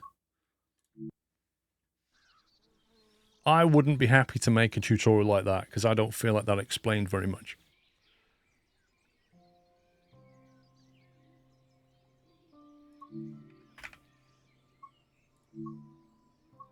And that was a tutorial about entering train data. I entered absolutely no train data. I just pressed a button.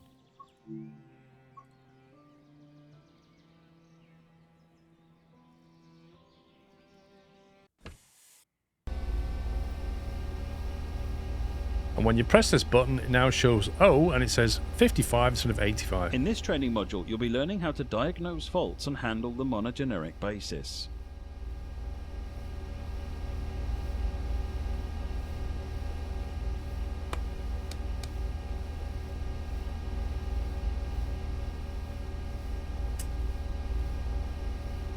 On your left screen, a yellow Ooh. ST just appeared. Your train has developed a fault.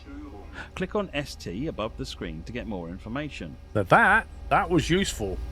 That told me where to look, highlighted it, and then explained it. Great, that's how they should be. It appears the fuse for your wipers has blown. To get more information on how to fix this error, we need to click on the button next to it, V equals 0. My only question is, how do I know my fuse is blown looking at this? This screen is in German. With the ID in the top left, you can search the manual for an English translation. In this case, it's just telling you to try to re-enable circuit breaker 71F09. Let's do that. I know where they are. We saw all them. Returning to your seat, you will see the fault has disappeared. Not all faults are as easy as this to solve, but it should give you an idea on how to approach the problems. You can press the C button to return to the main screen. Release the brake.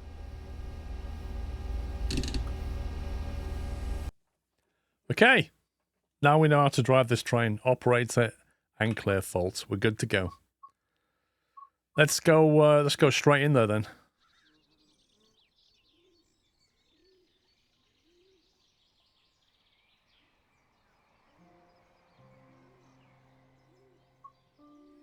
Train sim world in a nutshell.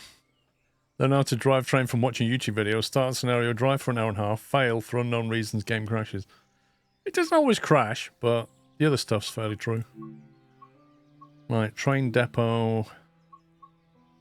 Scenarios 101, expert. Sweaty palms.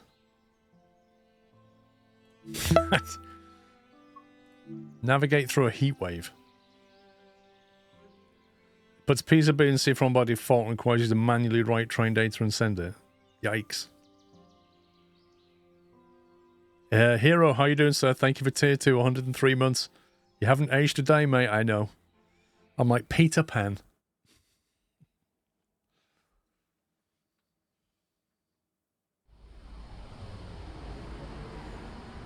I have no idea how to drive this train, but here we go. It's 38 degrees and these wagons with 2 Gs have no AC. Wow. I would not get on this train.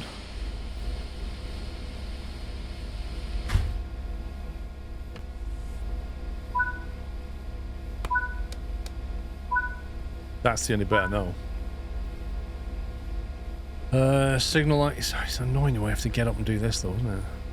Signal lights to headlights. That's in electric mode. Parking brake, we need to release, send the train data.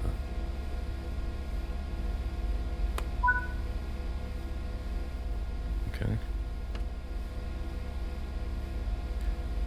What are we doing? Releasing to the right?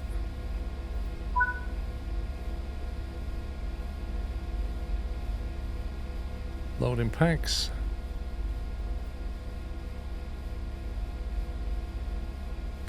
Right, the train brake's in full service mode, which I assume means that's been released.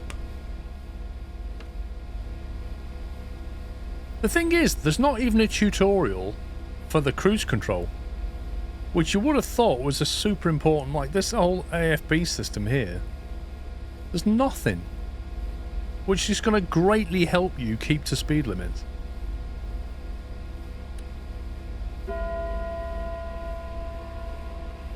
Schließvorgang eingeleitet.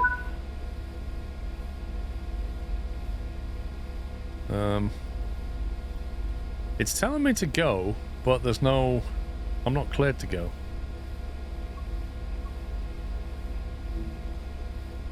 Denied. Waiting for signal to change. Yeah, so am I, buddy.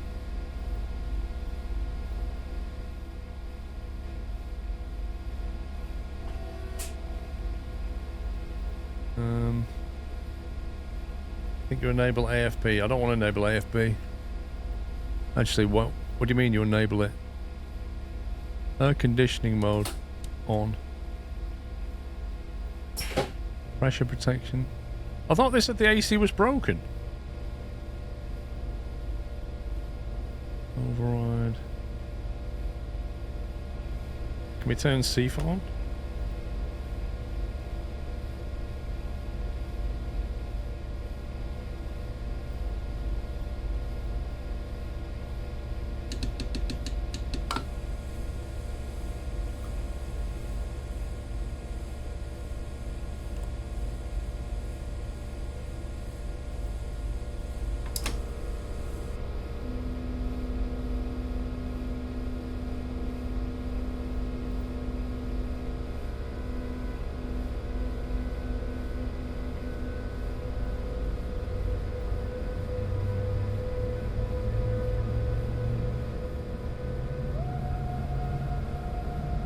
Wait, so where does it like display the cruise control speed?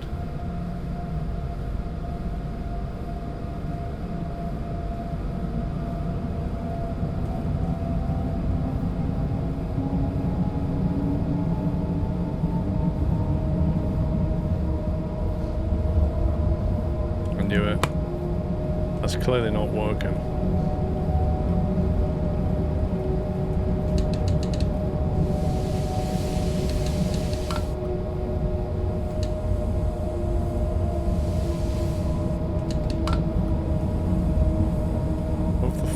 Switch. What, to turn on the AFB? This one? That's PZB override. Zugbeeinflussung. Knowledge.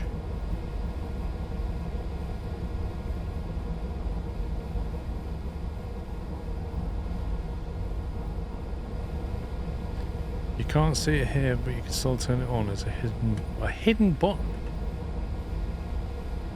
What the? Dude.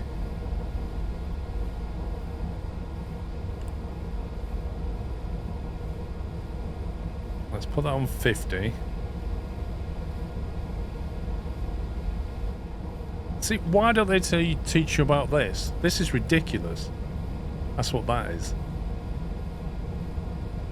We teach you about some entering data nonsense, but not how to use the cruise control. Or the hidden button. You'd literally be sitting here thinking, how the heck do I do this?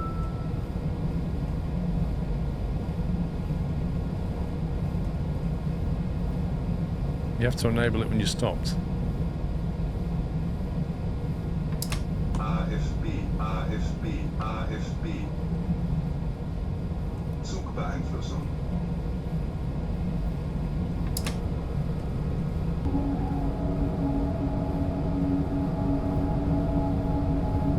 It's enabled, so why is the speed not set to 100?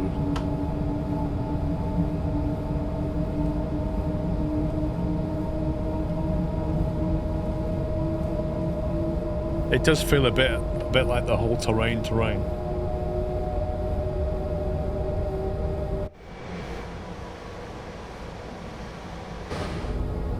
Just weird about the lighting, like it's either all washed out in the day or at night it's way too dark. It's so bizarre. Yeah, we've got the blue line now, so speed limit is...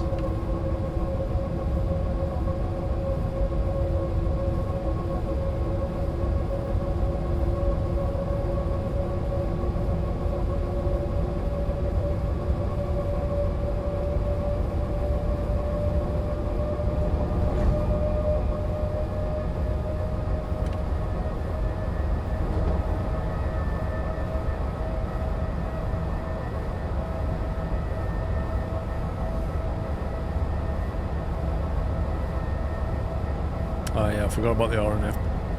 Thank you.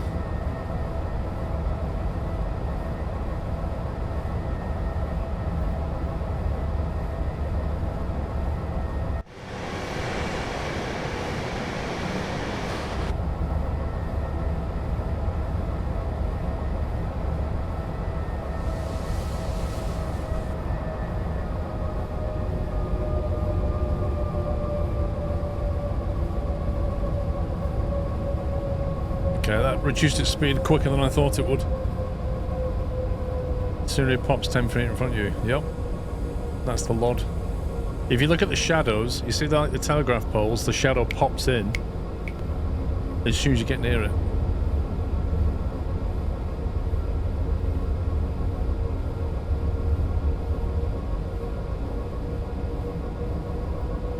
Yeah, and it's not loving it, is it? It's stuttering a little bit.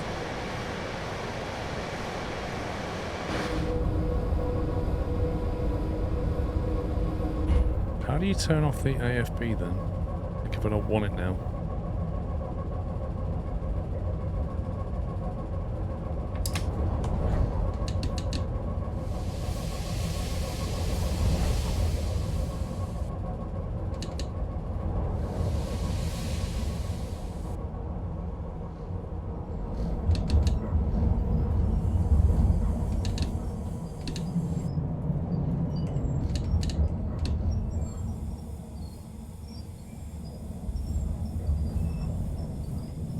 Türfreigabe, Türfreigabe, Türfreigabe.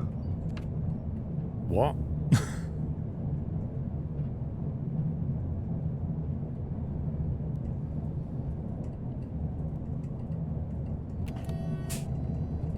Literally saw it spawn passengers.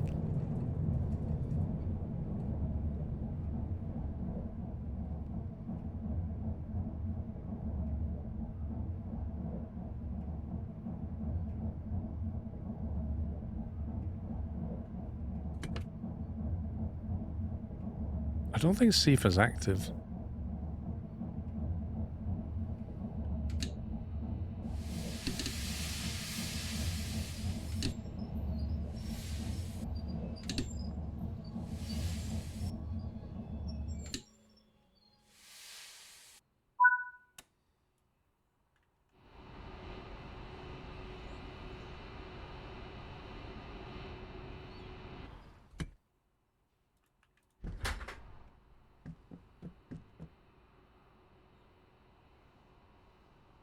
CIFA control closed. CIFA control closed. So CIFA should be active.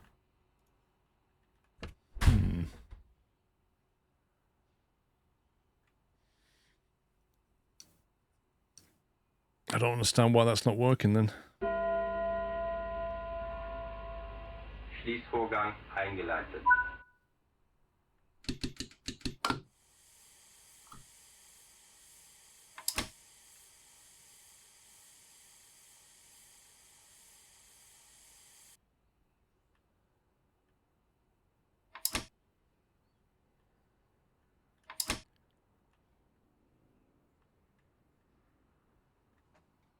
And now the train doesn't want to work.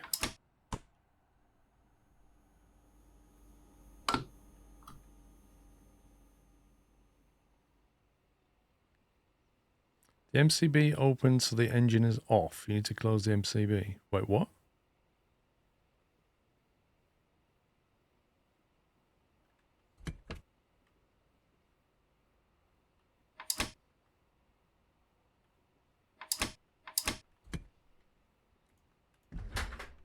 What are you on about back here?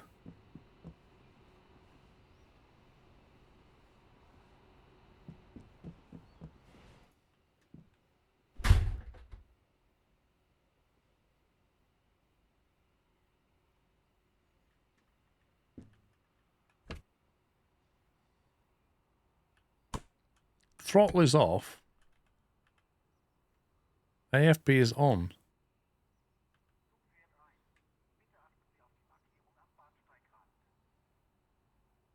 Electric train supply is on.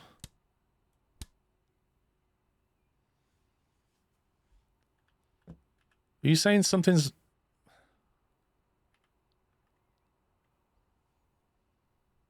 Left of what? In the cabin on the left, you just missed it. Air compressor, LZB, PZB, what are you on about? Acknowledge? Main circuit breaker, close. Why was that? Why did that close? What the heck? Why did it do that?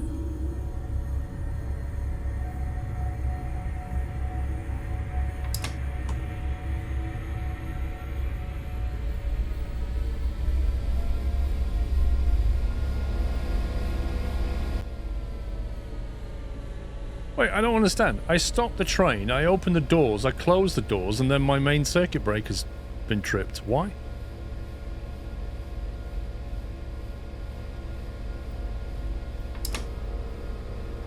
It tripped before you stopped. Why? What tripped it?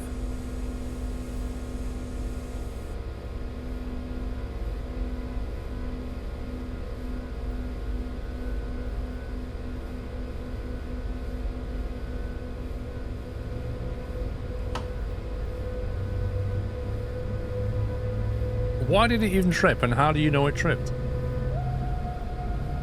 You got a clue. Well, it's alright. If I press vehicle 0, we'll get more data and we can look that up in the manual, so... There you go. There's a couple of warnings here. Something about CIFA.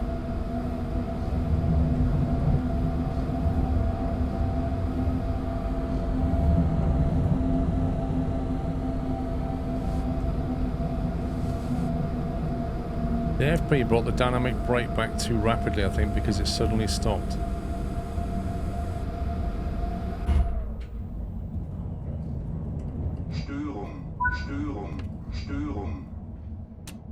I think you just did it again.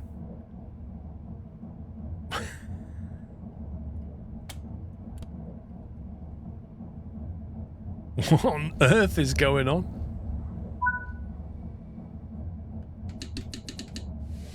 Türfreigabe, Türfreigabe, Türfreigabe. It's scripted now. Bring the train to a stop. Okay. Objective complete. Try to start the oil pump. This is bizarre. Is this because it's a hot day? Rectifier. Start the oil pump. Man, these drivers have to be engineers as well.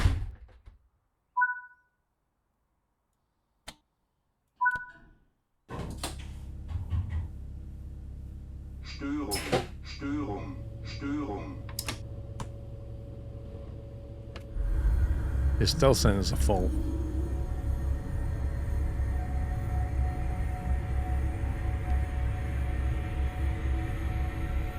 Something about don't go quicker than 100 k's. As far as I can tell.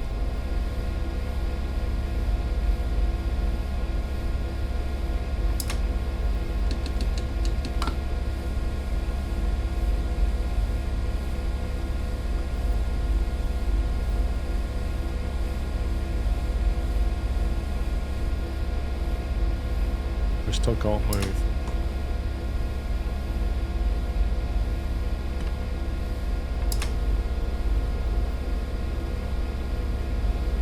We've still got no power.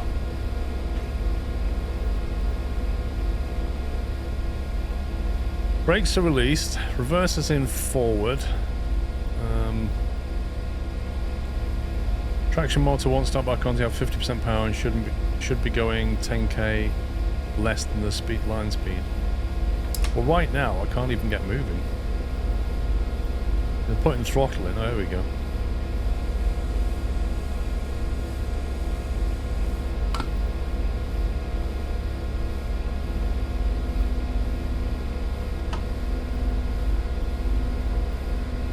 Like, I'm literally on max power and we've got nothing.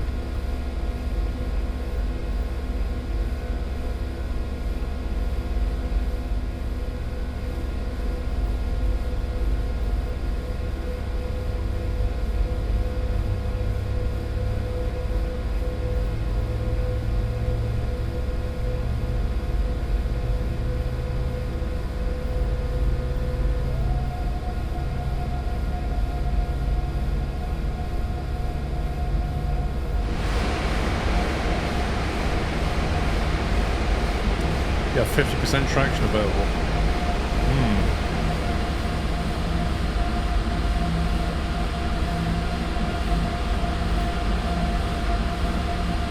So, do we think when it tripped at the platform, that was the start of the fault? But it didn't tell me what had happened. And then it tripped again and then told me.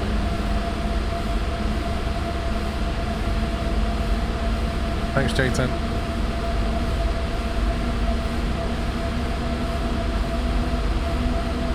Yeah, I probably shouldn't have started this scenario. It's quite a lot left, I think.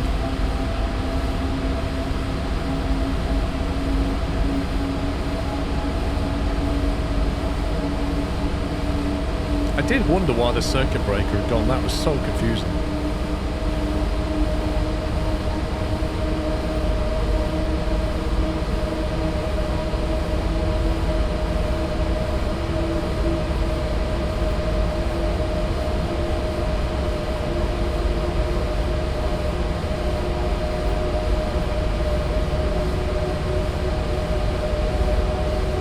Can you even do that, Larry? Is there a save option these days? There is a save option, look. Current game has been saved. Whenever I used to do that on Train Sim World and recover a save, it always went badly wrong somehow.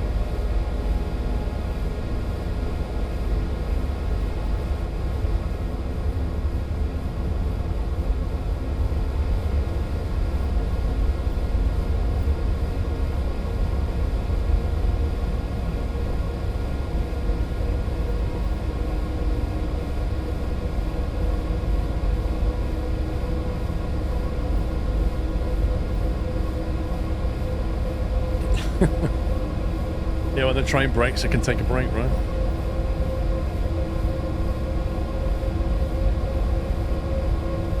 Actually, it's 3 years. Quali, isn't it? At 2.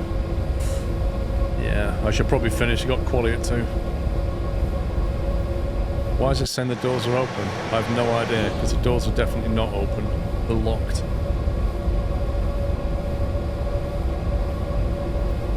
Okay, I think we'll have to save this, guys. And then come back to it. Because the F1 quali is now on in a couple of minutes. I will be back in 2 hours' time, so back at 4 o'clock. It's the Dutch Grand Prix qualification. But I'll be stopping today at 2 because I started at 10. And the same again tomorrow. So yeah, I'll be back here at 4, back in 2 hours. Thanks for watching. We'll carry on with this when I get back, guys. That's it from me. Bye for now. Welcome back. I shall press escape now. We'll get going. There we go. Get your network on your new PS, yeah? No. Not all of it, just this one isn't. The one under in the houses. Yeah, everything, all the equipment under this stairs is now on UPS, but this network switch is not. I need to do that at some point.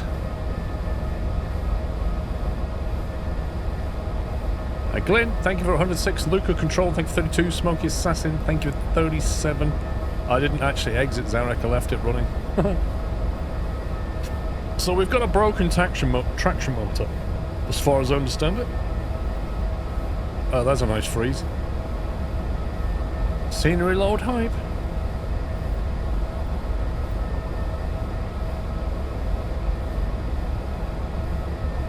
Wow, this thing is like really slow with a broken traction motor.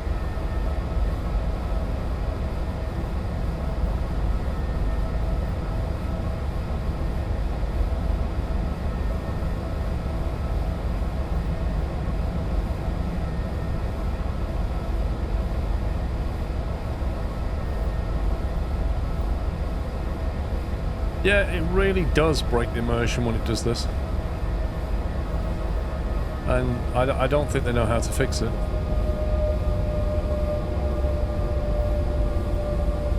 Was it the light from the outside? Please hold while the scenery loads. I looked in a different direction. Like that.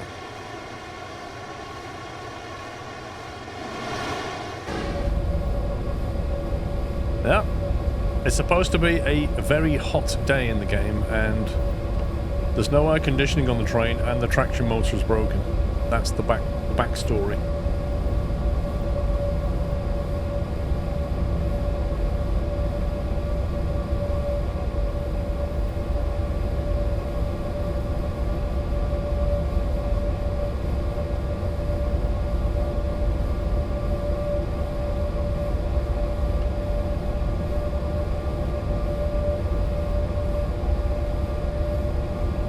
Look at the shadows, they're so weird. Like we're driving along and the track's lit up, and then as we move, we're creating a shadow. How does that, like, literally, what is that about? Look, there's like a circle of shadow around us. Just the most weird thing.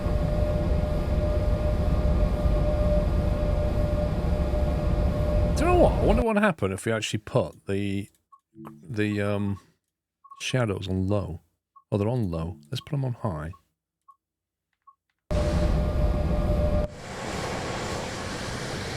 Okay, it's moved the distance out. That's what it's done. You see, it's still there. It's in the field. That's literally what it did. It made the circle bigger.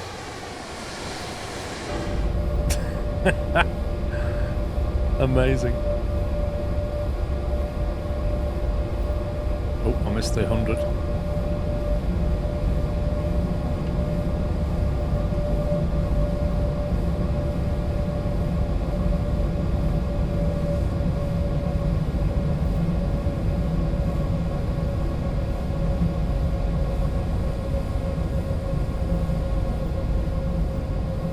I don't like trains where I can't open the window, you know?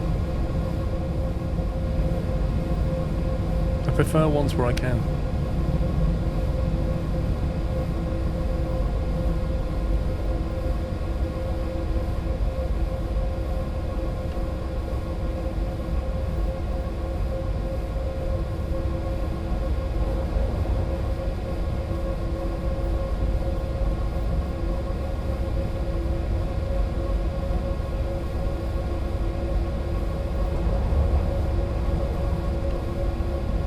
Yeah, I think we're still overheating. Yeah.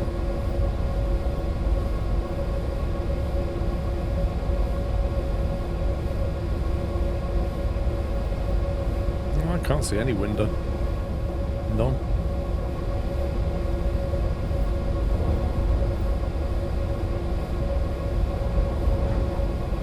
Well, this is the thing. The train has aircon, so there's no need for opening windows, so they don't put any windows in. But then when the aircon breaks, all the passengers and the driver swelter because nobody can open the windows.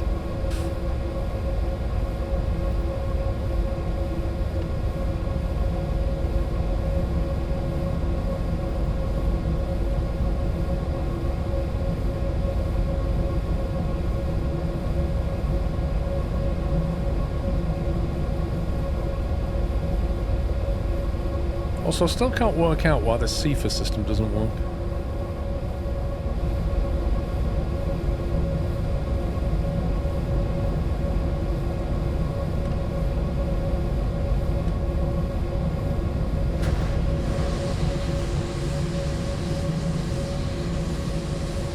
Is it the... It's not that. CFA's closed. PZP system's open, but the CFA system's closed.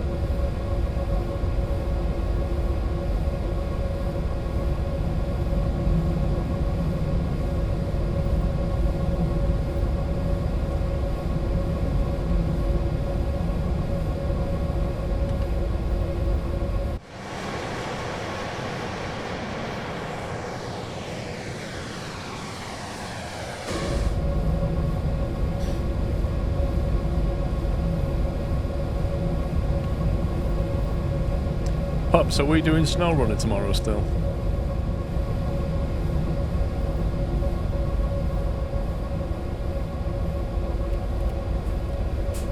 Can't even hear the horn. They're around, okay. Cooling fan, automatic.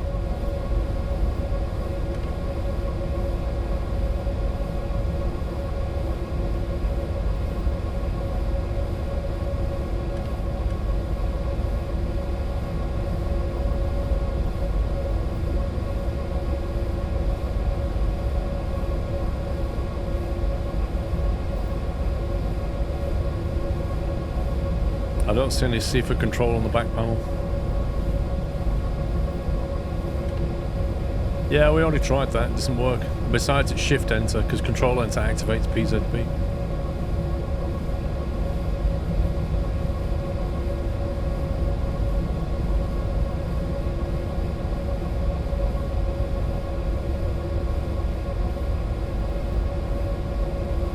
Let's see if this thing can get up to speed anymore.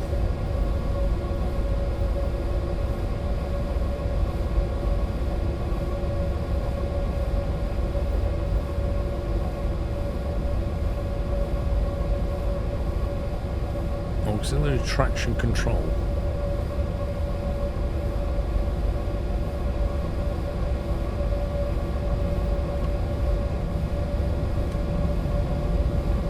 This one. Underfloor heating, footwell heating and windshield heating. It's not that one either.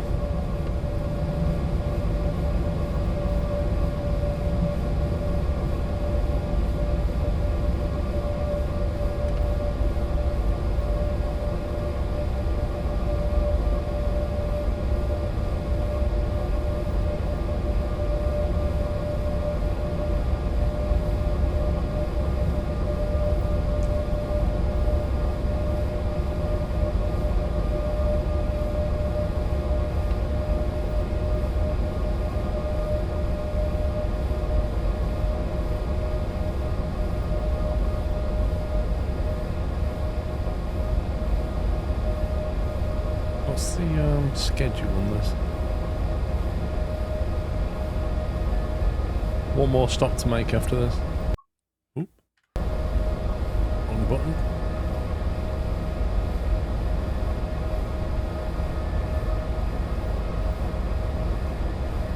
What happens to shapes? They got painted and turned around.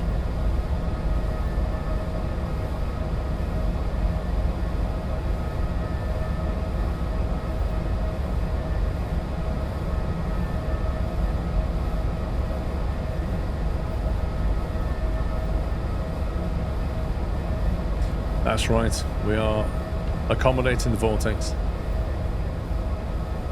You see, we unlock trains in shape, so I thought I'd jump in a real train, you see. And that's what we've got in the back there. We've got passengers, but they're not really passengers. They're actually just shapes. And we're delivering them to the vortex.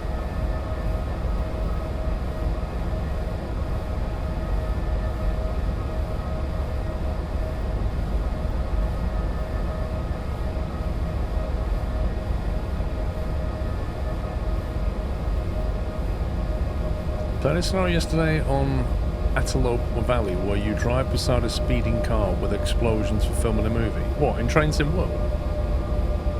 I vaguely remember that in BeamNG.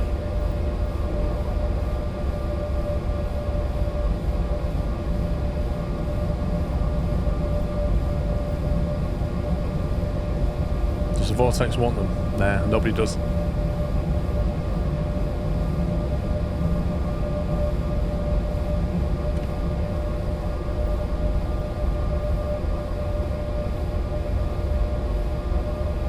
Follow triple signaling it. Of course I will.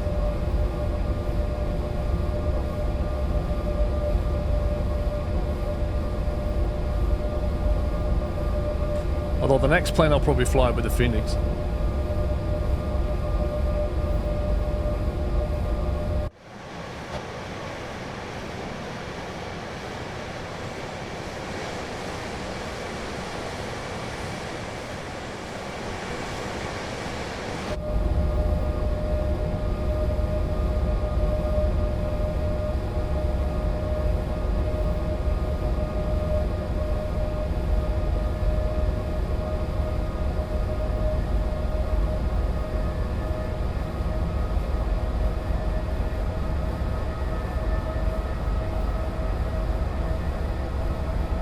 Right, 3.7k.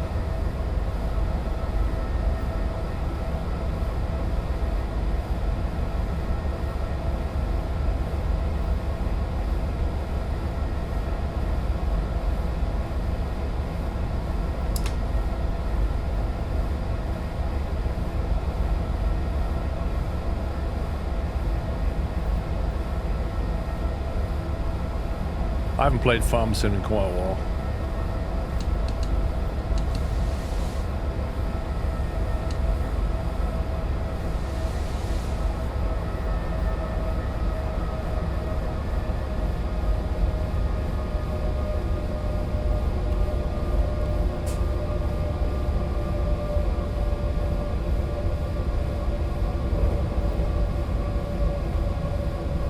So it's called Blockbuster on the Antelope route. Very weird scenario. I don't know if I've got that one or not.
Okay, we are at Traunstein.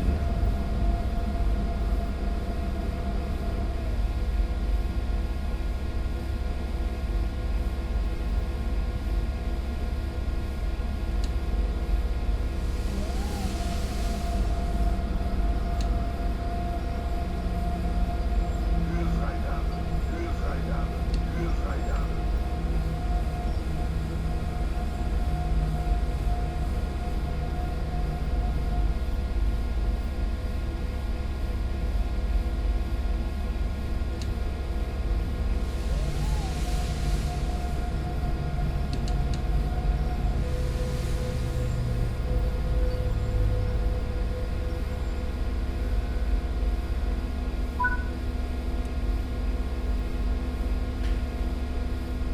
Release left side doors.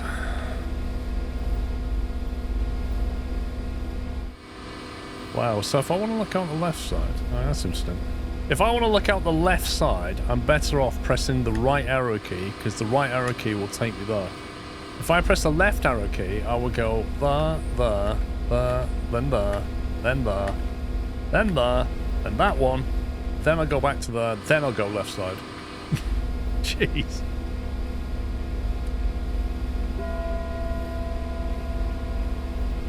Schließvorgang eingeleitet. Störung, Störung, Störung.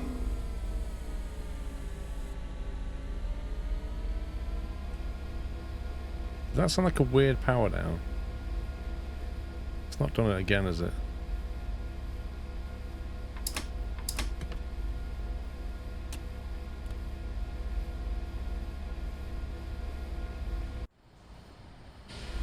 Doors are definitely locked. Throttle up, no power.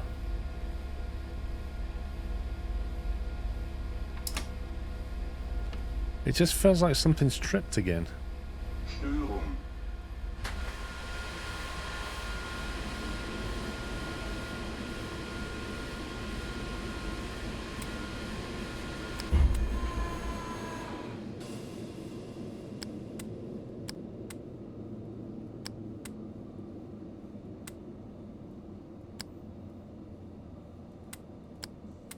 Well, that's literally a toggle. How can that be a toggle?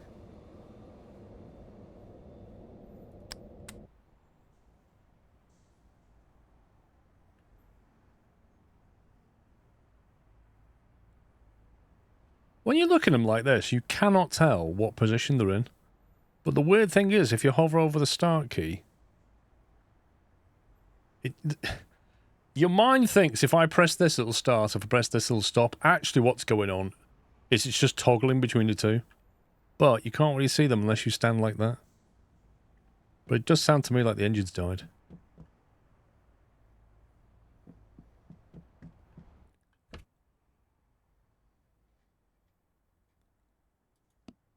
Oh, it just feels like they've lost all power completely. Do you need to put the brake on? Put the brake on, put it into neutral. Which I can't because it's locked into forward.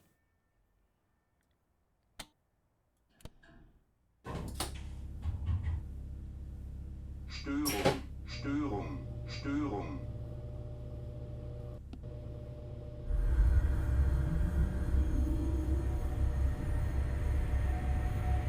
Something definitely tripped when we came in. I can just hear it all power down. I think every time we stop at a platform, something just gives up.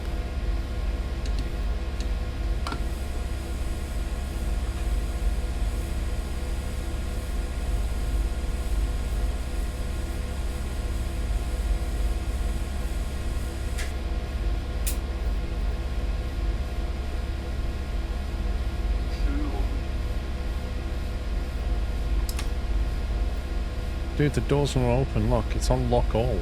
The doors are not open. Where are you getting this idea that the doors are open? It says top left. It's gone green to show that I've locked the doors. And it even says there, locked.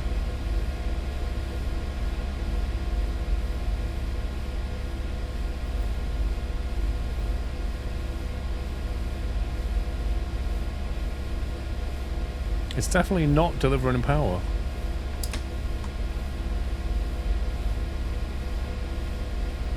Why would it not deliver power?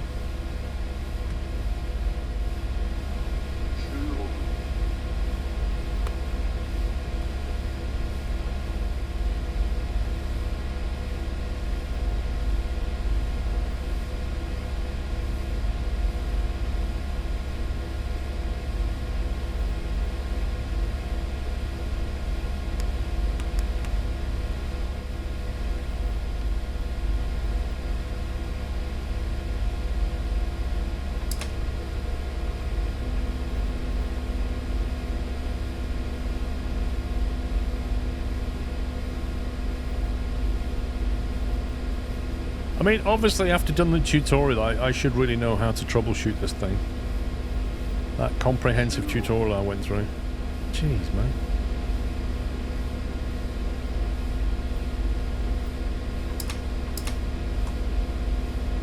Throttle in the off position. Circuit breaker's definitely on.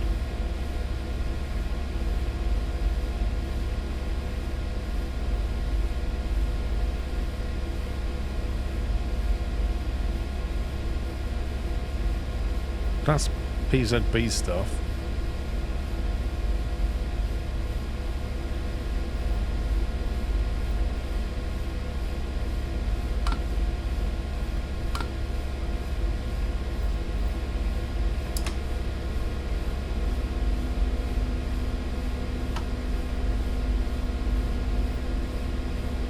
It's literally delivering zero power.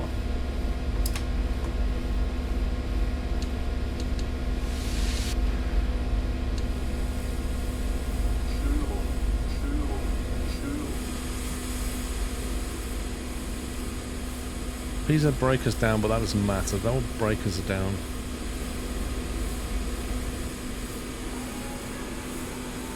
They're all in the start position apart from that one, oil pump 2.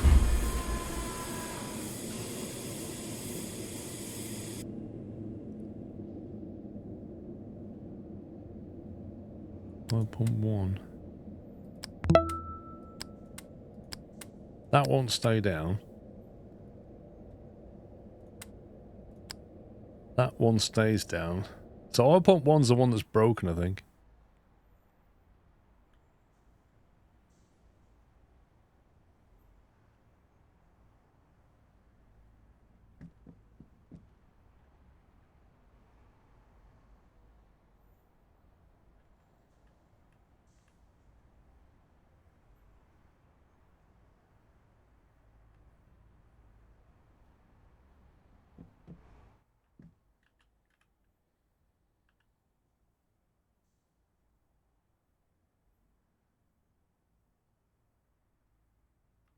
This is so weird.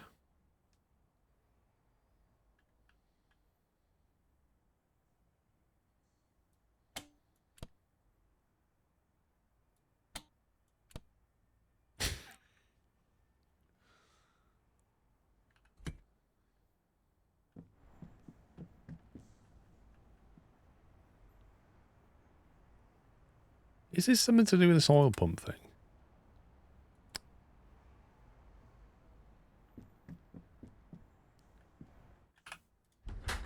You think there's a door open? Okay. We're going to go and lock down every single door. Literally think it has nothing to do with doors.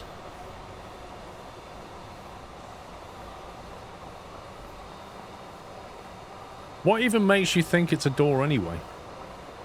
If it was a door, that green circle up there would not be green, it would still be yellow, indicating a need to close the doors. Because if you remember, a yellow arc goes all the way around, and then when the passengers are ready, you close doors, and then it goes green. Which is why all the doors, as far as I can tell, are completely closed, right?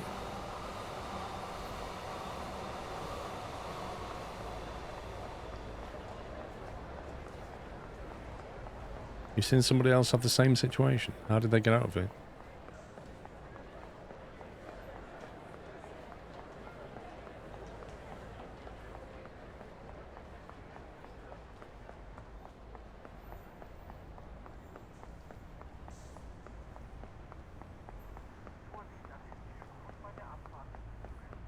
Why do I sound like I've got little high heels on?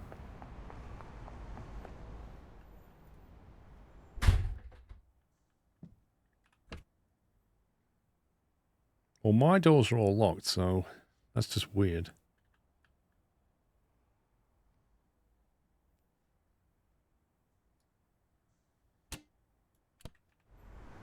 Right, pantograph is definitely up.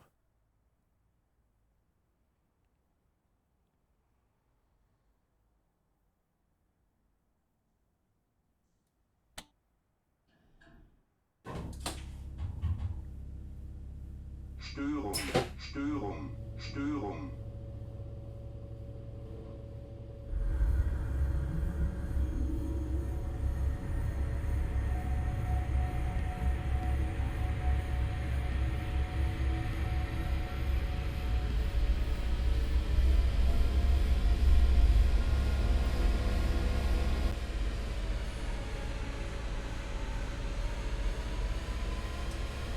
If only Gil was here, he could help us translate this.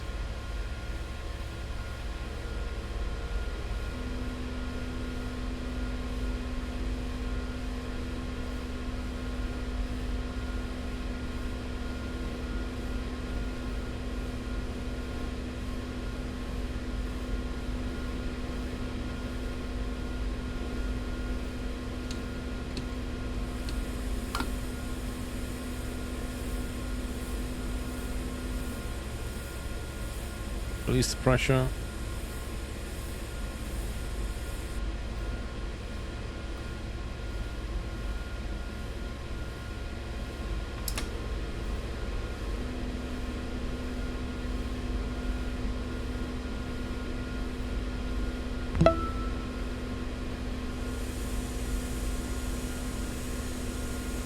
And for some reason now it's decided to deliver power.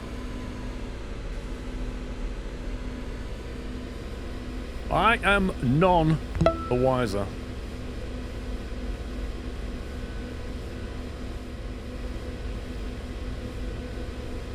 Harry Potter, thank you 23 months. Sounds like you worked your magic here, Harry.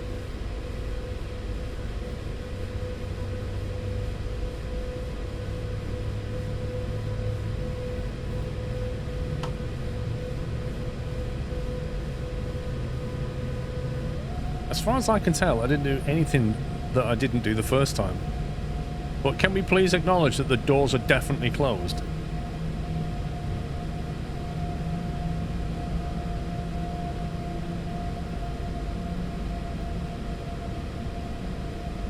Maybe the scenario is bugged in some way, but I don't know.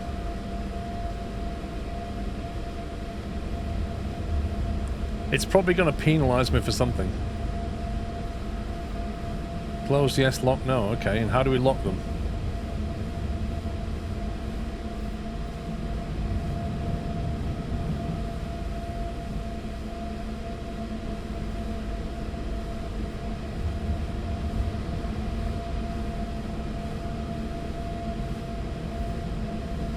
There's an option to manually lock even each door. Where is that option?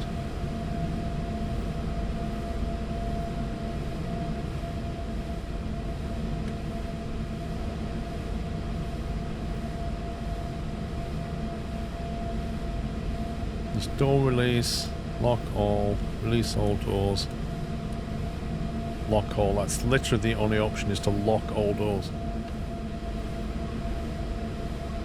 Lock left, lock right.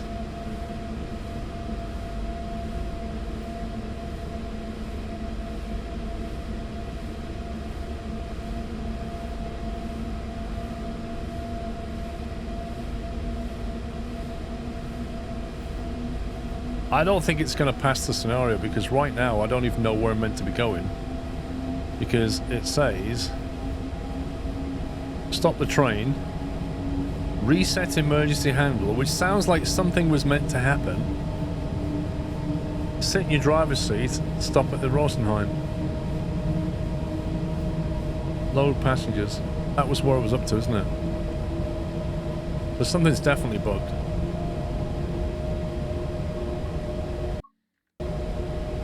Something is definitely bugged.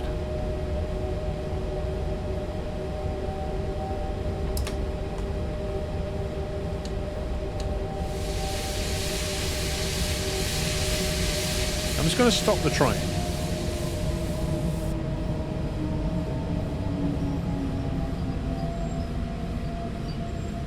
Yeah, but I didn't reload it. I saved it, but I never reloaded it.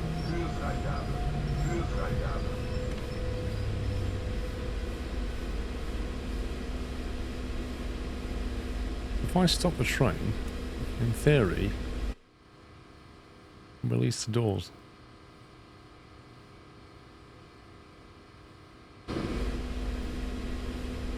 Release all doors. And then lock all doors.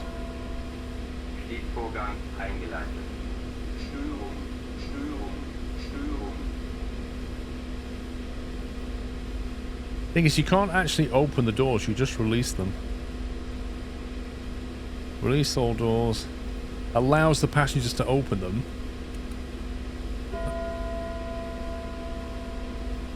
Schließvorgang eingeleitet. Störung, Störung, Störung. So yeah, I can't force them to lock. Unless there's like a fuse that's blown that's stopping the doors from locking, then I just don't know what to do. Yeah, lock all should do it, but it's not doing it. Störung. That's an amazing hitbox, look at that. What a hitbox.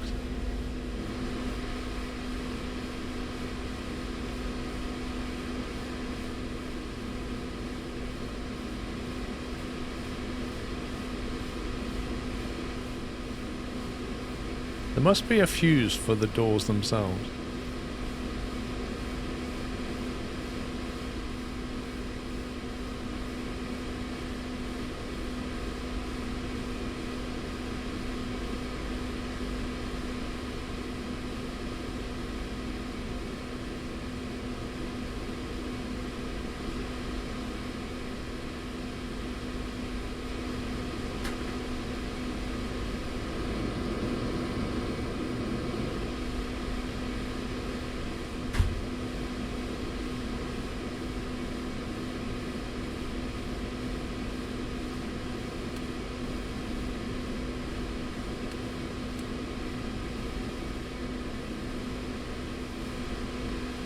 Do you know, this is ridiculous. Like, this is supposed to be an expert scenario, and it's like the scenario is actually bugged.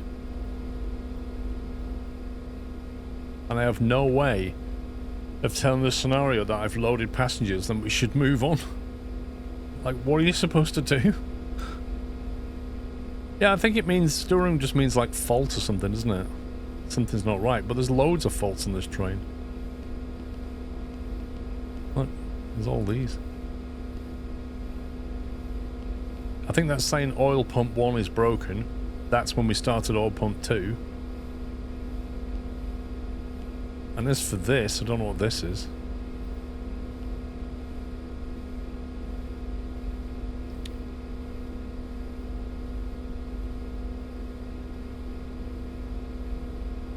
Cooling pressure low. Right, okay.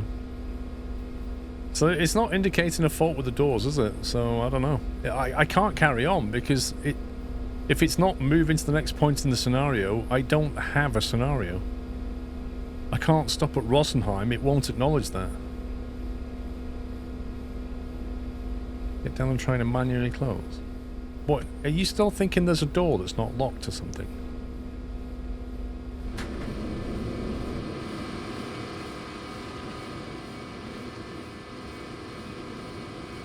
Door open, door closed.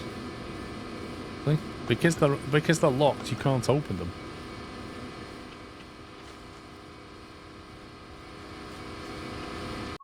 Can I load from last checkpoint, last save or something?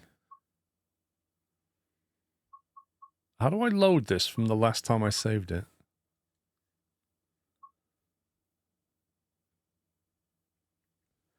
Do you know, they give you an option to save, but they don't give you an option to load. So how do you load?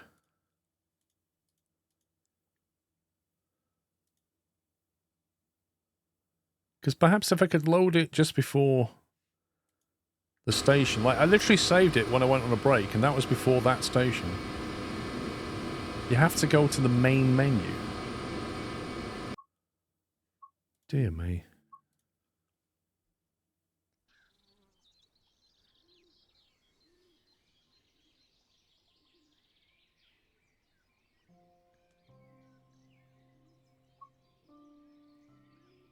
Resume last played.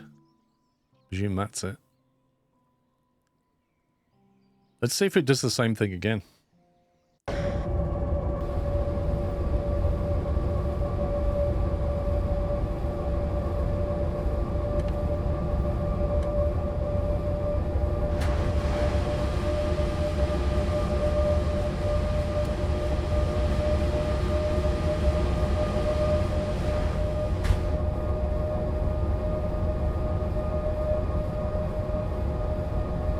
I don't think passengers pull the emergency handles, and even if they did, you know, we can reset it.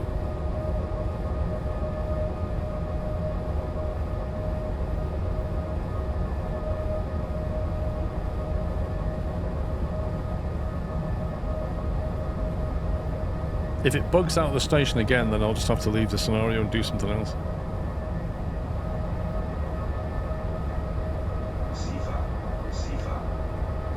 Hey, I got CIFA working.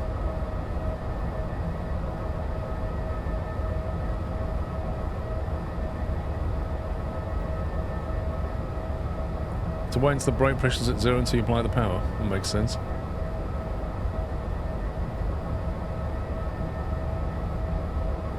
Thing is though, that's all very well, but if you're on a slight slope, how do you stop the train from rolling backwards? Like if that was hauling cargo, it literally starts to roll backwards as the brake pressure comes. Normally what you do is you put a bit of traction in to bite it when it releases the brakes.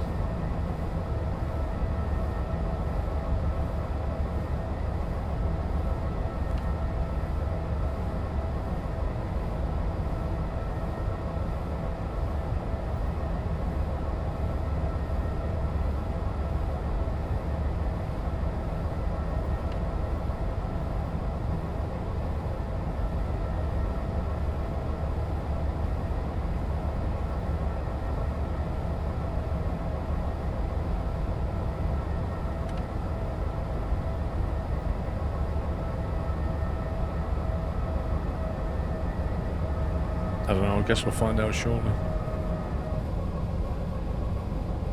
That's the beauty of freight cargo, no annoying passengers. That is very true.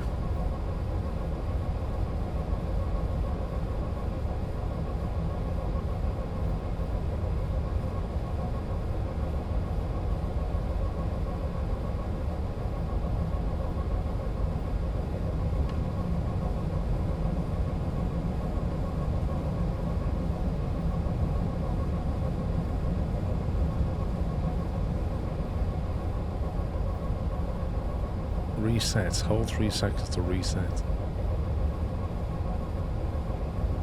I love that. You hover over 0 and you get a tooltip saying 0. Call the chief conductor.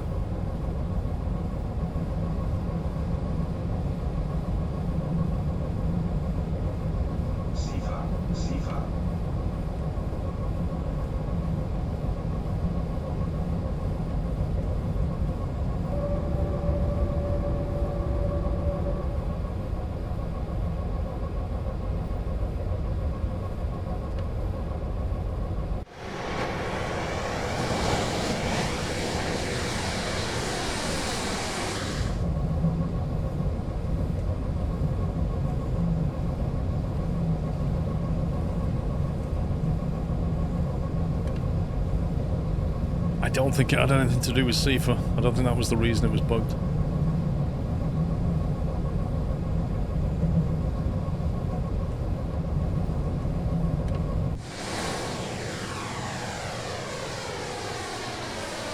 I don't think they're part of the Skybox. But yeah.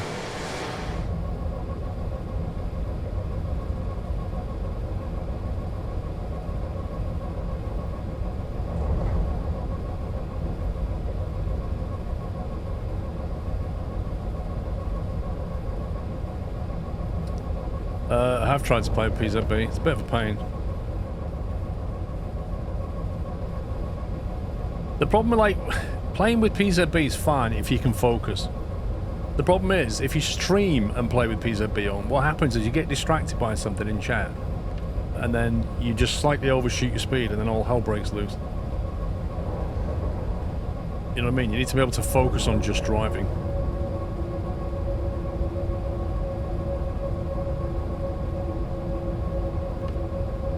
Also, on my little HUD thing here, there's a train icon and there's door icons next to it. So I'm curious to see what colour those door icons change to when I open, close and lock the doors.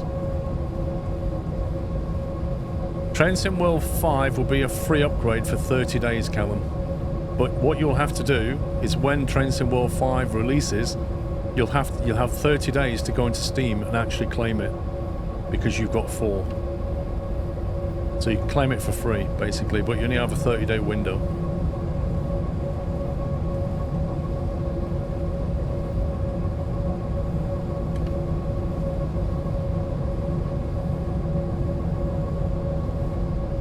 You're on Xbox, then you have to do it on the Xbox platform then. You go into your Xbox store for Train Sim World 5, and because you've got 4, you'll be able to claim it for free for 30 days.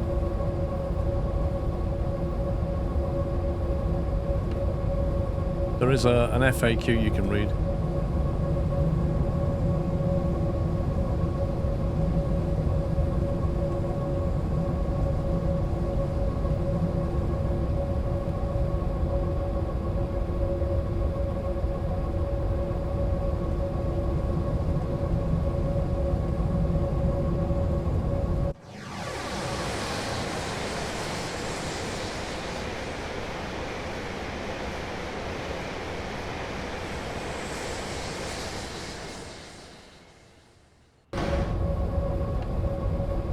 I don't know about Game Pass, no idea.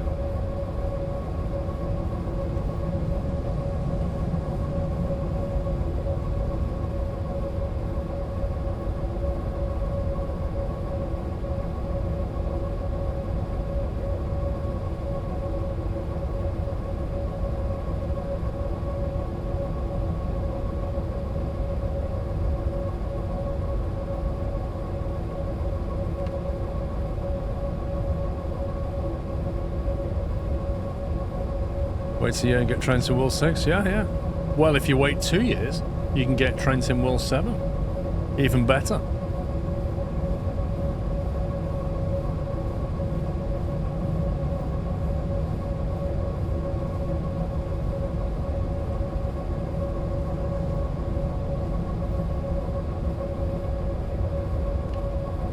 And still on multiplayer, yeah? Probably.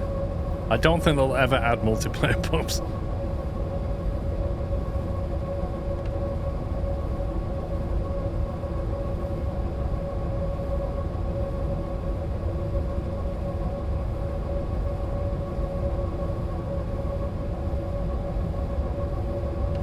Yeah, I still remember when they said, when Train Sim World came out, they said there'll only be that version and multiplayer was coming soon, right? And then the story gradually changed.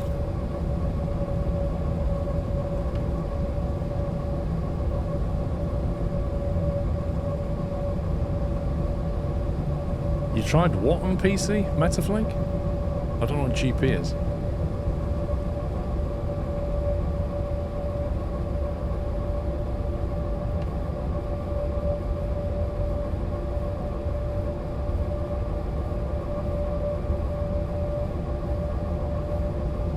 Oh, Games Pass, right, okay. Why is it horrendous? You can play like a load of games from the Xbox Game Pass, can't you?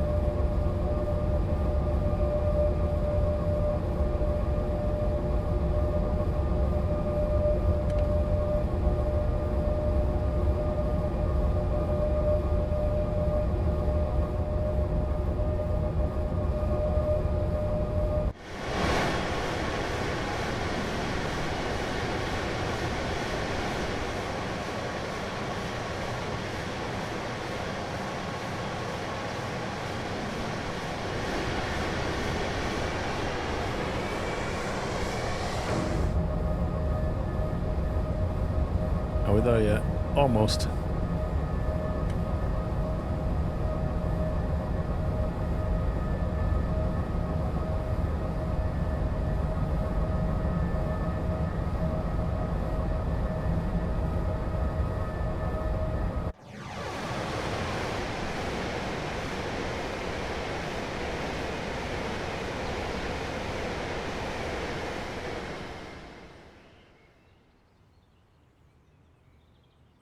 That train's silent when it's like 100 meters away.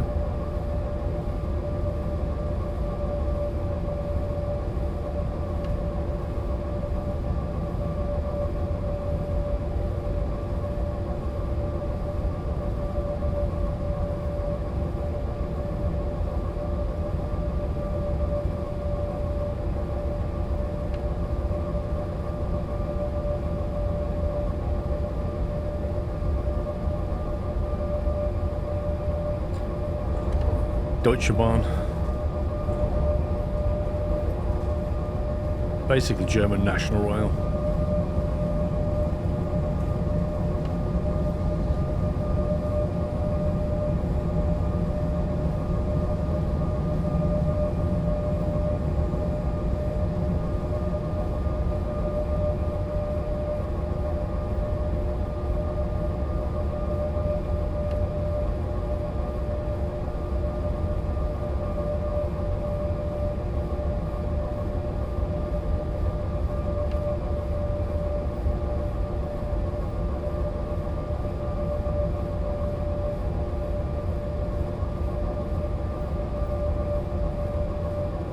What game are you on about, Bigfoot?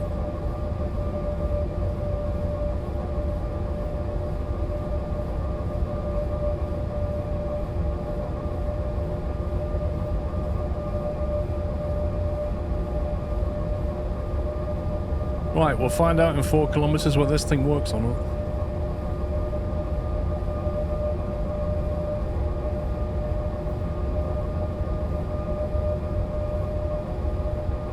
Is there a kind of story, progression, economy? Is it just driving from A to B? You can do either. You can basically just pick a schedule on a train and just drive it on any of the routes that you have if you just want to go A to B.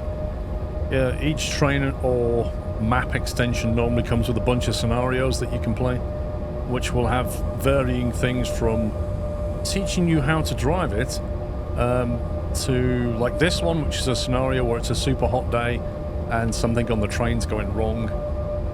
In terms of economy, no. In terms of progression, it kind of tracks your driving, how well you did, gives you sort of stat points that accumulates into a level. But beyond that, it's not really much to it. There's no story at all.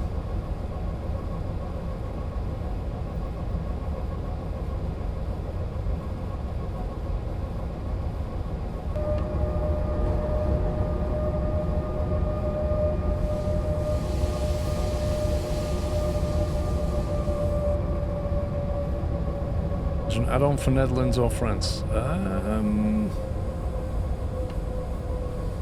Okay, so France, I drove a scenario in Train Sim Classic, I think it was, on France, and I have to say the French rail network is the most complicated thing I've ever come across. Like, it's literally worse than quantum physics. It's just unbelievable.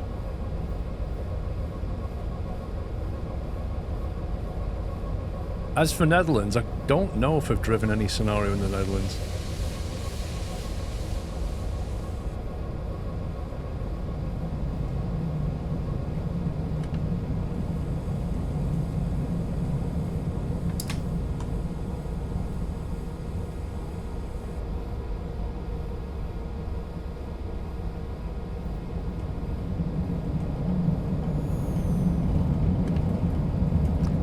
there's an add-on with TGV in Netherlands with Bruce and Trenton World 5. There you go.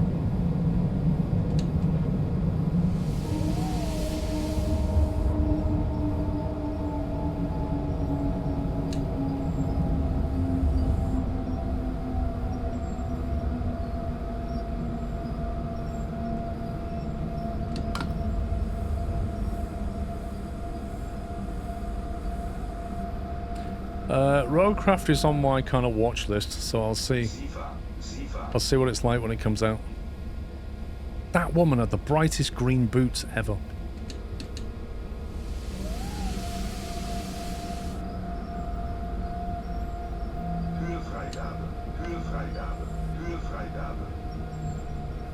Look at that AI though, what the heck is it doing? It's like they're bouncing off each other's bound box or something.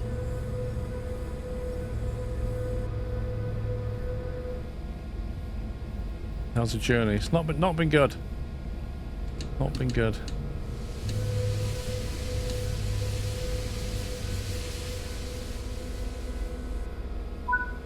Okay. Unlock the doors. We're going to release the left side doors. Notice the yellow circle top left. The doors are definitely opening.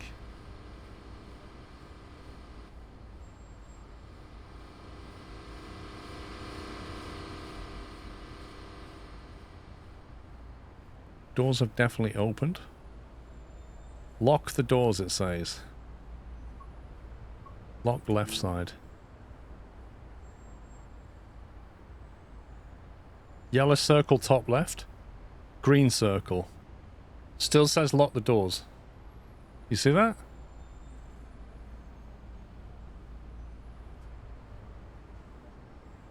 At this point, it normally it moves on to the next thing. At this point, it normally just goes, right, next stop is this.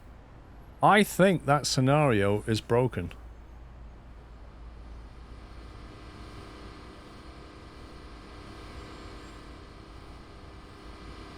Unless I'm doing something wrong, that's broken and I cannot complete it.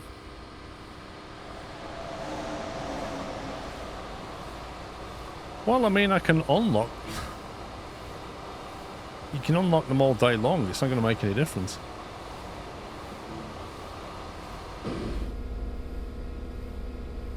You know? Lock all. Schließvorgang eingeleitet. It even makes the sound and then it just sits on locked doors. It says proceed, but I don't know where I'm going. Because the next thing we should be doing... That's not ticked because, as far as it's concerned, we've not completed it. So... I think this is a dead scenario. Unless anybody can think of any idea of how to make that schedule go to the next step.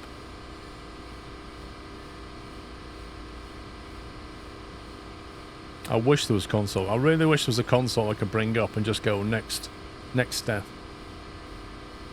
You never had that.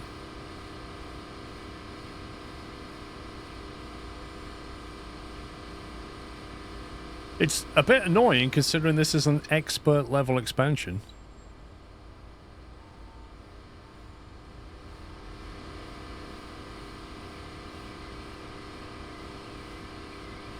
I don't think you can lock manually. Lock power off, brake off, wait for pressure to 0. Wait, what? I literally haven't touched the brakes yet. I haven't touched the throttle or the brakes. I've not even attempted to move. The only thing I did was stop, open the doors and then lock them. That's it.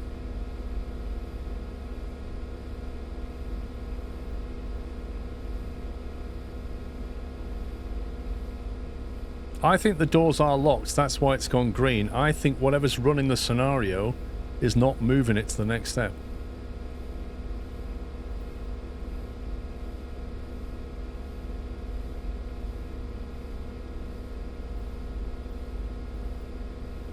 Right, pressure has to be 0 before you can apply power. I've not even tried to apply power.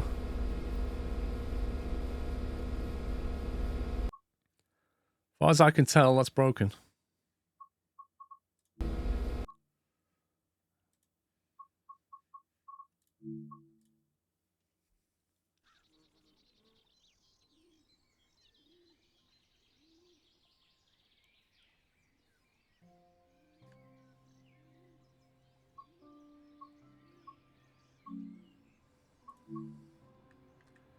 What was that I was going to try on Steam? What's it called? Cargo Line Volume 2 has a Class 66 traction. Variants of the Hopper on Cargo Line V2 include 116 wagons that entered service in 2016.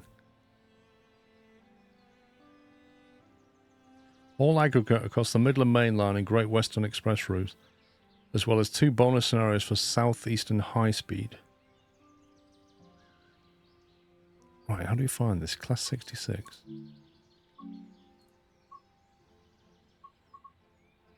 That'll be that. Let's just see if it's got the scenario for 66.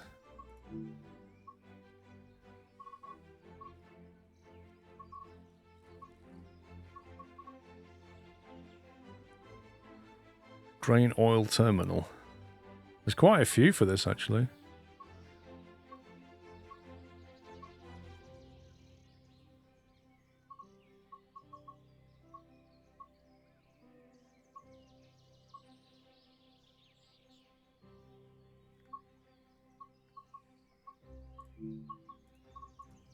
Let's get a refresh on the 66.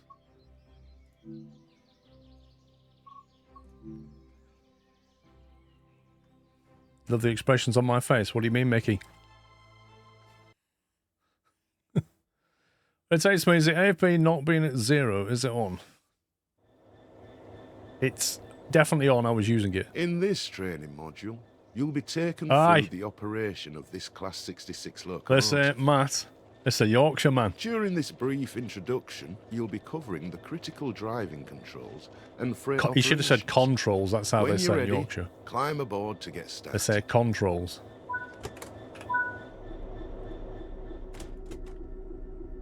We get some proper training now. Aye. Say, I can open the window on this thing. You need to insert the reverser first, and then you can move it forwards to set the direction of travel. Lovely. Set the headlights to let others around us know this train is operational. That's operational. I love it. Where's the... There it is. Day running lights should do. The direct brake has 3 positions: apply, hold, and release.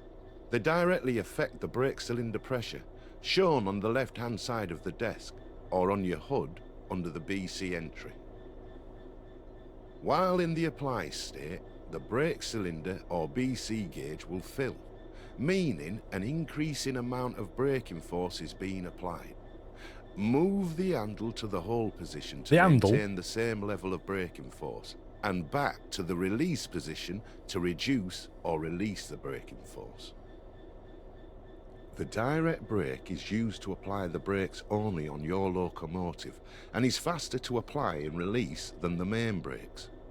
If you're only running as a light locomotive, as you are now, it's usually quicker to just use these brakes. The brakes on this locomotive require us to hold the brake handle in the release position. You can monitor the state of the brakes using the larger brake pipe control gauge in the centre. Keep the brake control in release until you can see the brake pipe control needles are reading 5 bar. This will release the brakes fully. Brilliant. Wait, is it not... Oh, there it is. Lovely. Apply and release. Now that the brake pipe control is at 5 bar, the brakes will fully release. Watch the brake cylinder or BC gauge to see it gradually reduce to 0, which tells you that the brakes are now fully released and you can move the train.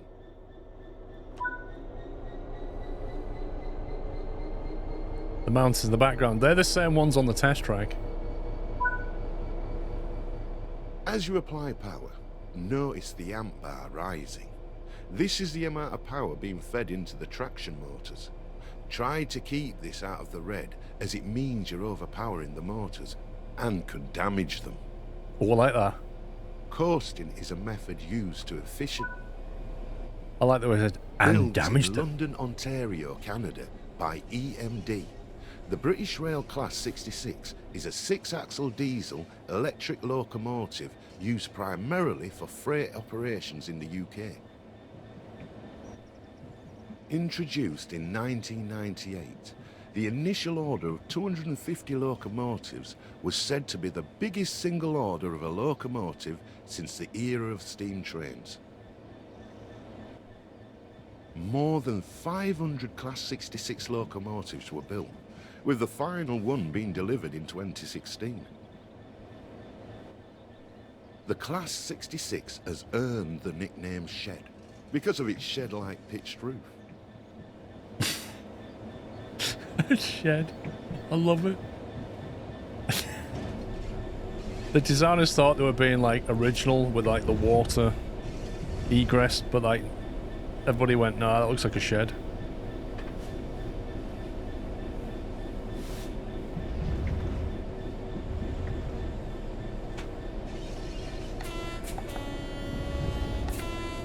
So I've got the windows open. That should be a lot louder than that.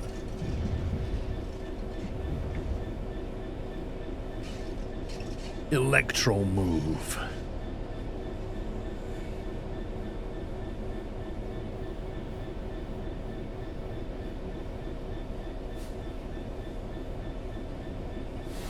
Train length.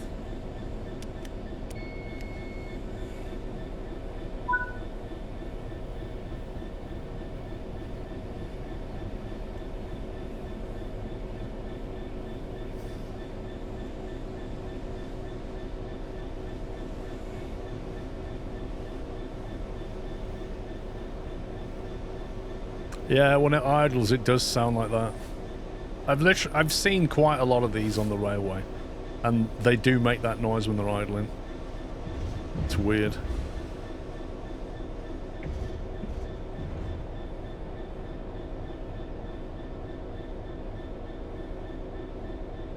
No, they started manufacturing them in 1998, and they stopped manufacturing them in 2016, and they made 500 in that period.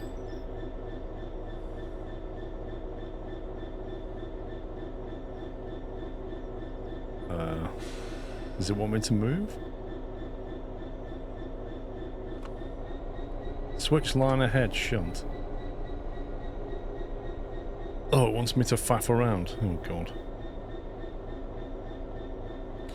Wait, you want me to pull forward to the shunt area? I see what you want now.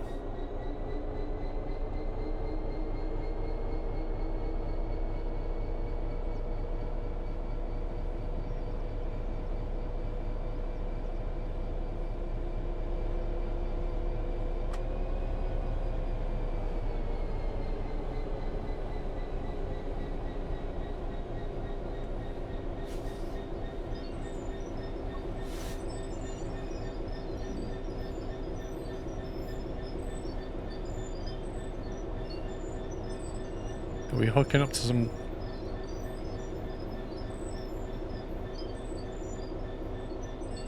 Is that what we're doing? Switch line ahead shunt.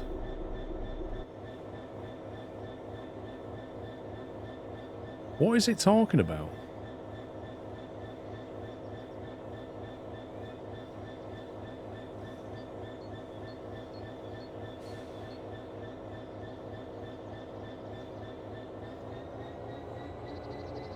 I thought I did stop at the marker. I stopped on top of it.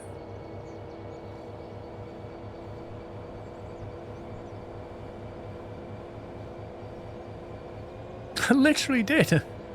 Was I not on the right pixel? Maybe that was the problem. I was a couple of pixels out.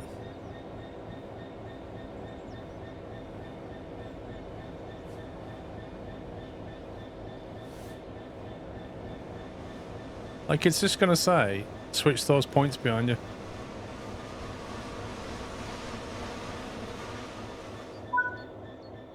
The freight wagons are behind you. Change direction with the reverser. Then change the indicated junction either by walking over to it or using the map. The junction is correctly aligned and you can now couple up to the freight. Approach slowly and stop, just before the buffers.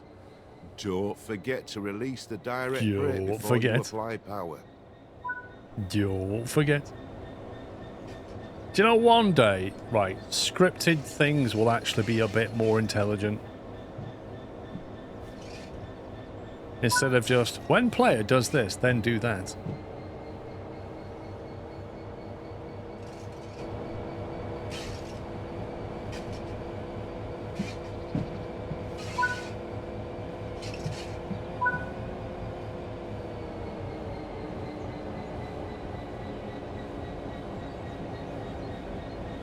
I'm not excited for Train Sim 5 now.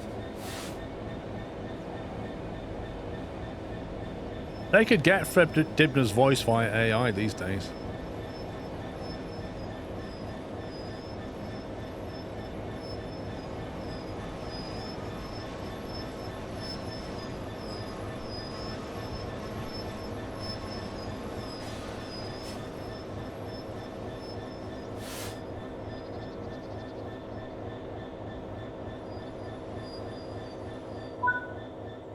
You can couple and uncouple from either an external camera or on foot.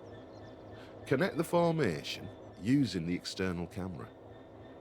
Alright. Access the external camera. No. Like, it was literally... Because I used camera 8 and did it, and it sat there going, no, use camera 3 and do it. So if I press 3, it's going to go, well done. Now couple the locomotive to the freight wagons. Return to the Nice work. Change direction with the reverser and move the train forward into the indicated siding. Wait, where are we going?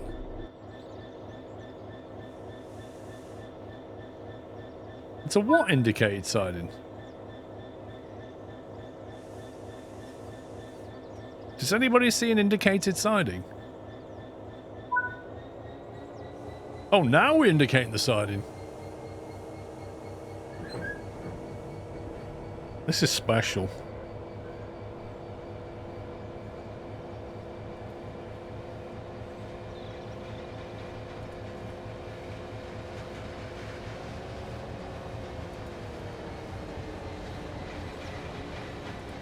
It's not just following the script, though. It's following it to the letter.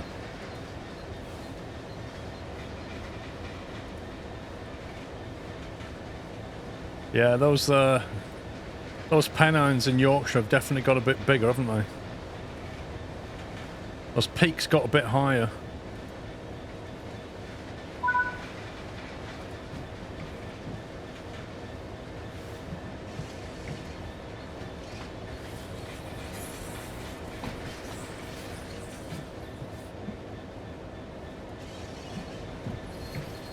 Speaking of Clarkson, have you seen his pub? Farmer's Dog. Has a tractor hanging inside of it.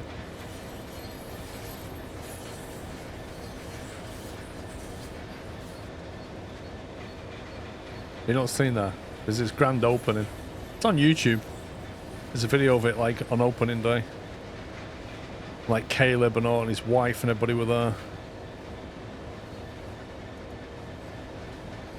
You got the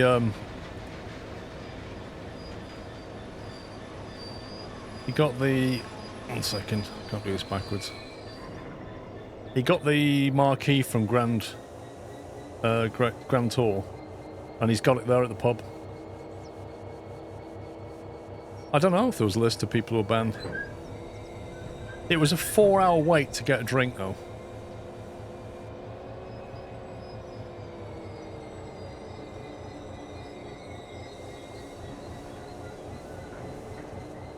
Someone suggested the dog in on eggs. Gutted didn't go with that.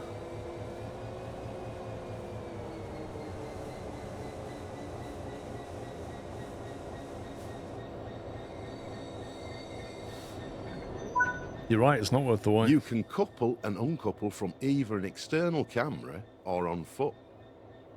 Uncouple from the wagons on foot this time. No, make me. It's gonna make me look. Press E to stand up.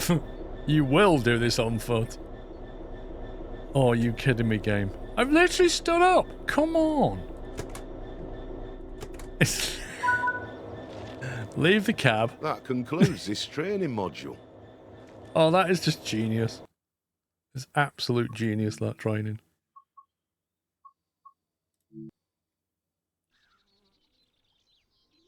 I might just jump into scenario, unless there's anything in particular that might be useful for training. Maybe there's like a data entry like what we had. Data entry was good. Fantastic scenario. Introduction. RHTT. RHTT. Oh, I don't recognize that.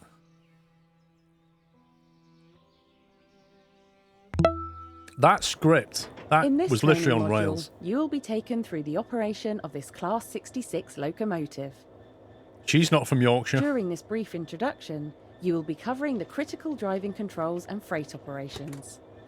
When you're ready, climb aboard to get started. She's definitely not from Yorkshire. Follow the markers to enter the cab. I'm literally in the cab! What are you doing, game?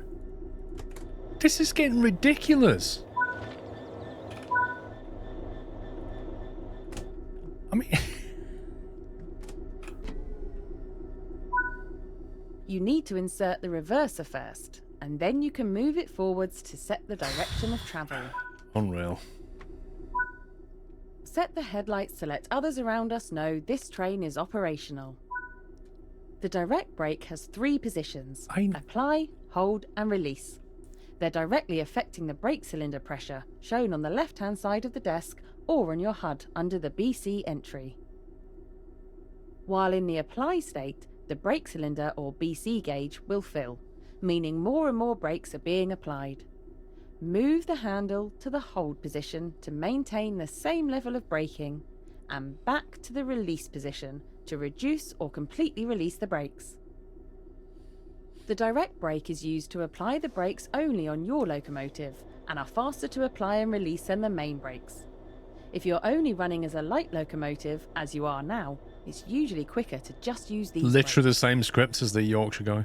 Now the brakes on this train require us to hold the brake handle in the release position. You can monitor the state of the brakes using the larger brake pipe control gauge in the centre.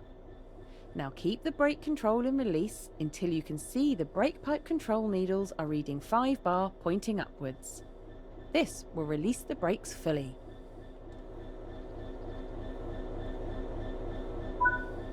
Now that the brake pipe control is at 5 bar, the brakes will fully release.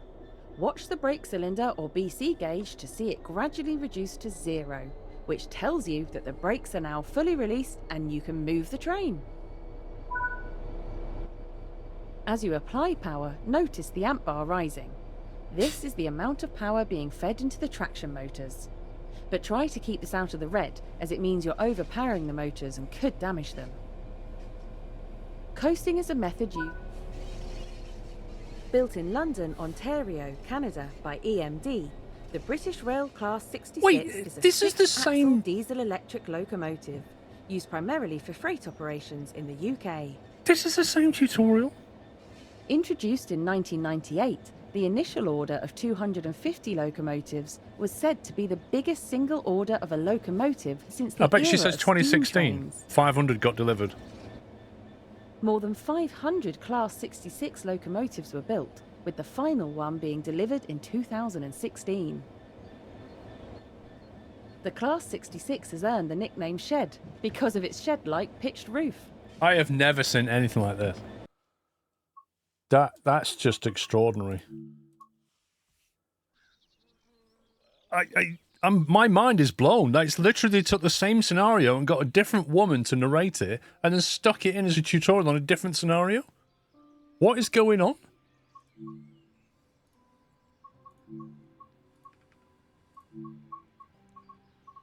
Right, let's do something fun.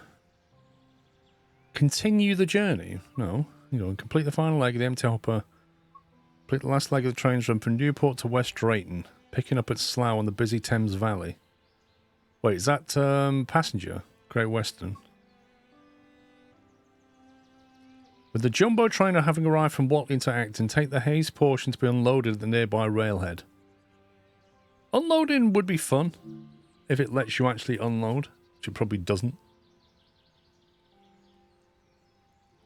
Hey, we're all experts on the Class 66 now. We know what year they started being made, what year they stopped making them, how many they made, and we know its nickname.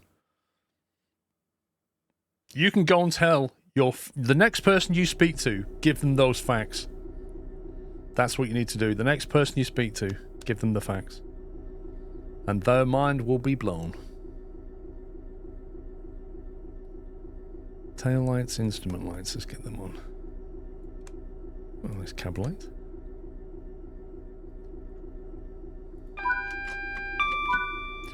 Where's the CFA release thing?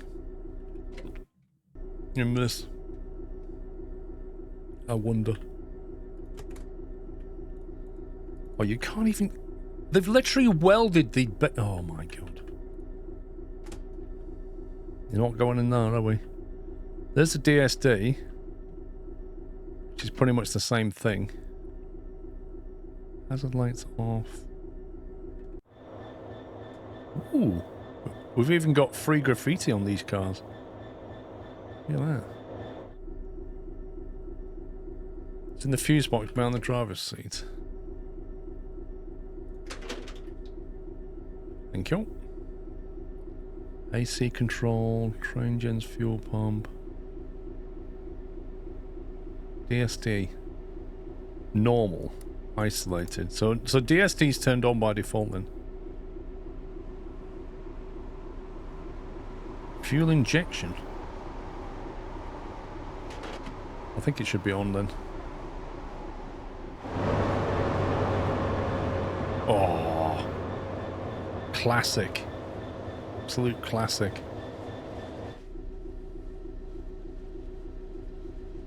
It's made for the American market. What do you mean? Brake overcharge, parking brake release.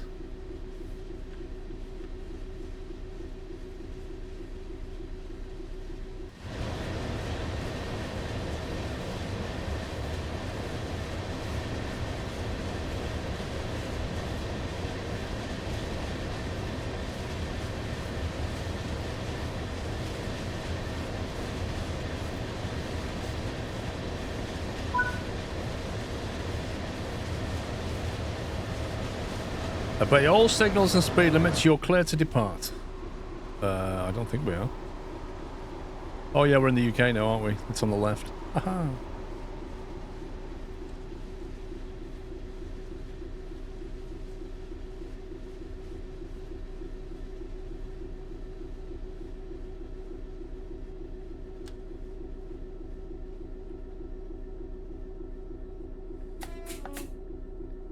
Just doing pointless things to get more points.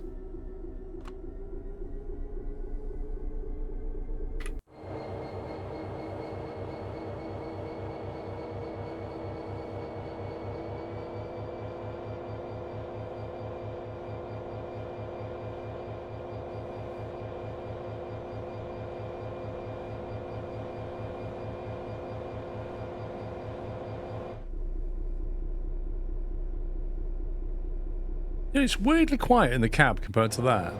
Even though I've got the window wide open. Oh, I did? Oh, that's better. I take it back. I thought I'd open the window.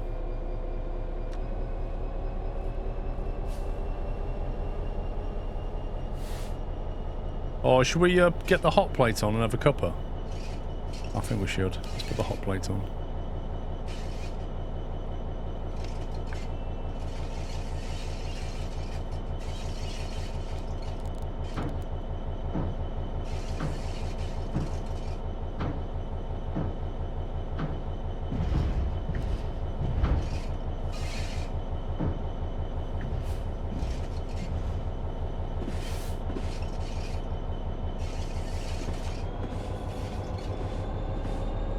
Two sugars. Oof. Just have a chocolate bar instead.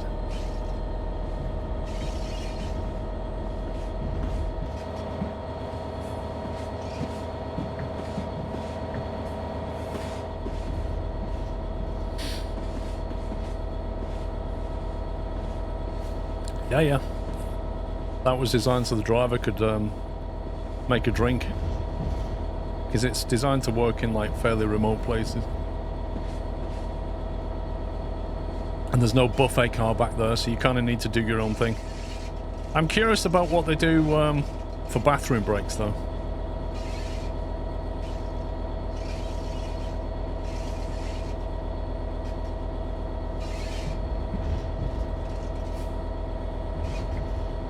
Now, fuzzball, I wouldn't want to time you out, mate.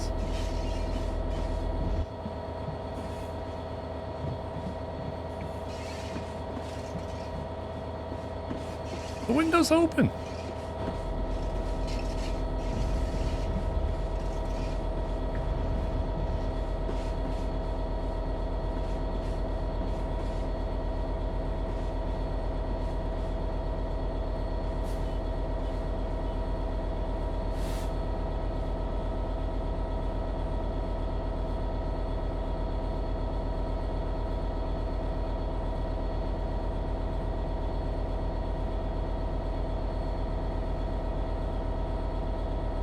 Bathroom break is the same as the windows open. Gotcha. What, even a number 2, yeah?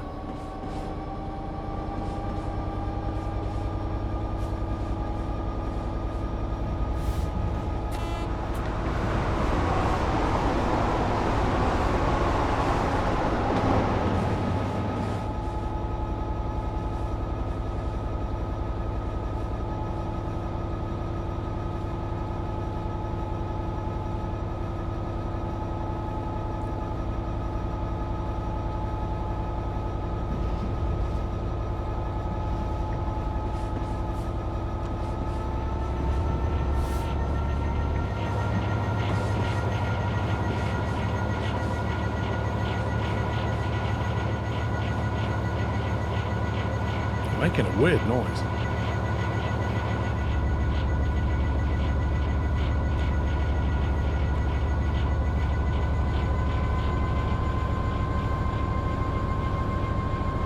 $5,700 amps. That's insane.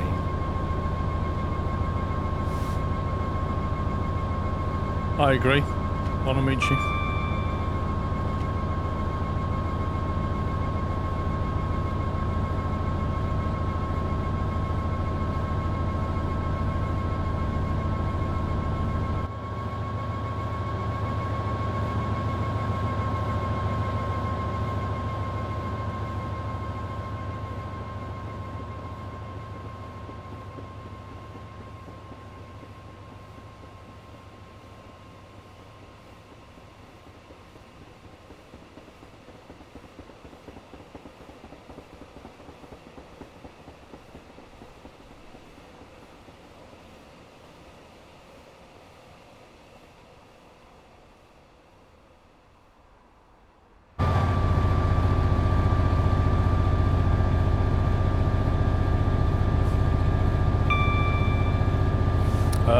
Where you seen 169 Bonamici? Number 1 cab. This is the first one ever made. Lol. I don't know where the build number is. Maybe it's 179. If that's class 66, number 179, maybe that's it.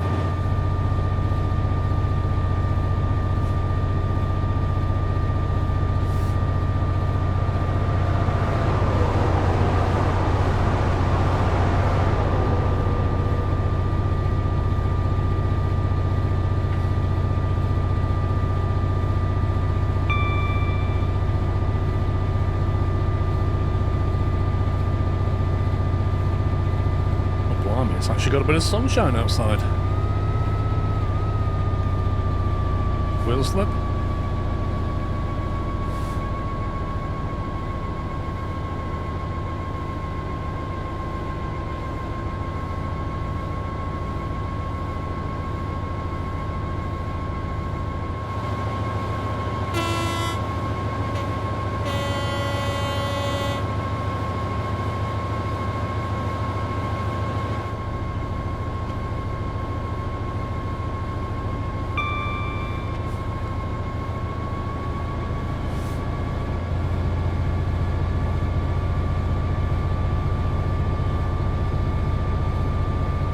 via Southall. Stop at location Hayes Railhead. Set the headlights to yard work. Enter the slow speed control screen on the M2000 unit. Set the slow speed control on. Set it to 3. Do a bit of shunting. Uncouple 18 vehicles. Set it to neutral. Reverse.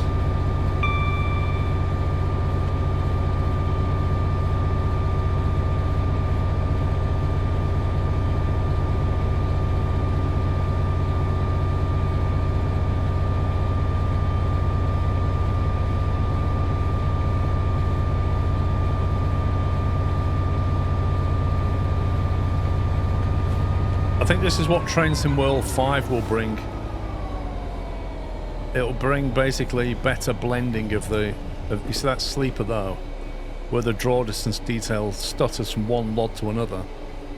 That's what they're going to blend.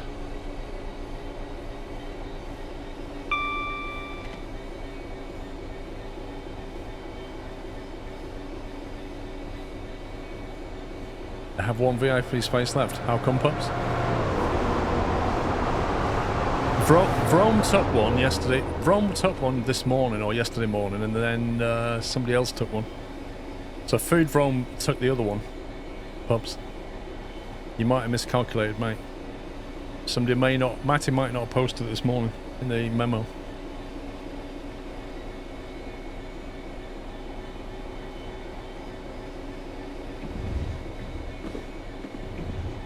The one from today already had a VIP. I haven't done it yet, Rome. I thought Pups had missed you out, maybe.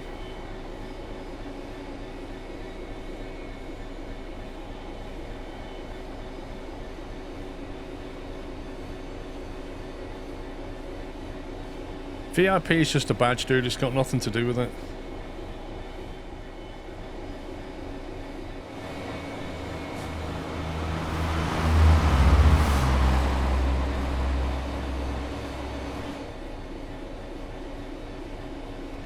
Yeah, Vrome was 99, and then the one this morning was 100, unless you're saying he's already got it, which is weird. Because how did he press resub on 100 and already have it?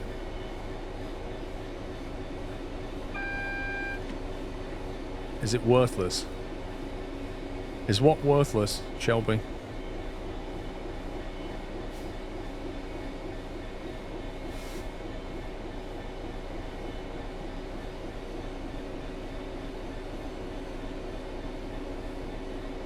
The VIP thing. If you subscribe for 100 months, you get the VIP badge. It's like a badge earned. It's hard to get. Very hard to get. It'll take you, what, at least 8 years? Over 8 years to get one. It's not worthless, but it has no value, if that makes sense. You can't sell it. Vex, I did miss your resub at 46 months. Thank you very much, Vex. I do apologise about that. USMC Vet, thank you for 83. And Shadow Mars, thank you for 19.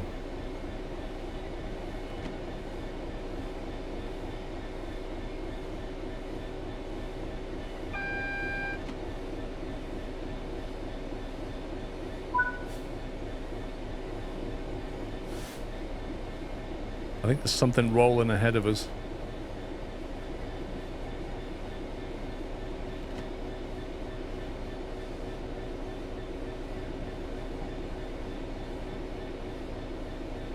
Is it that one?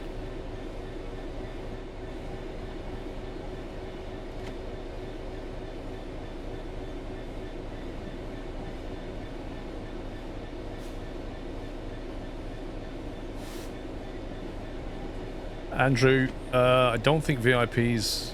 I could be wrong, unless Twitch has got that built in. I don't know about that.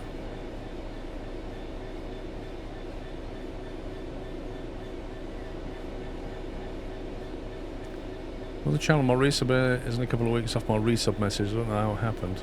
Interesting. Good old Twitch.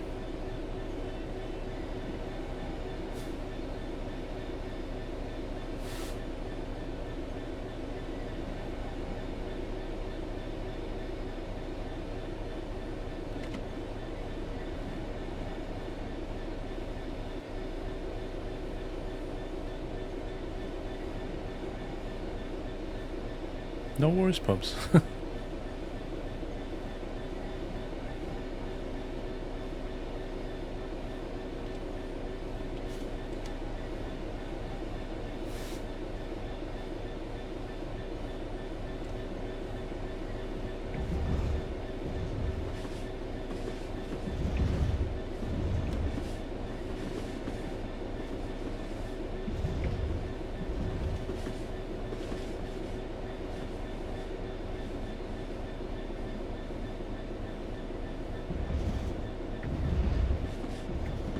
Eight years is a lot, yeah.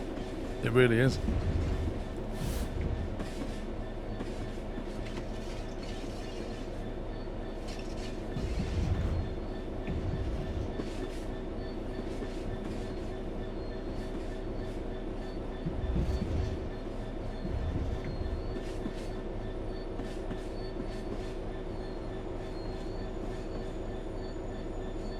Yeah, that's super weird, pups. Like, the implication there is that they resubbed with 100 months. I thanked them for it, then gave them the VIP badge, and then like a week later, they got to press it again. Which is just bizarre.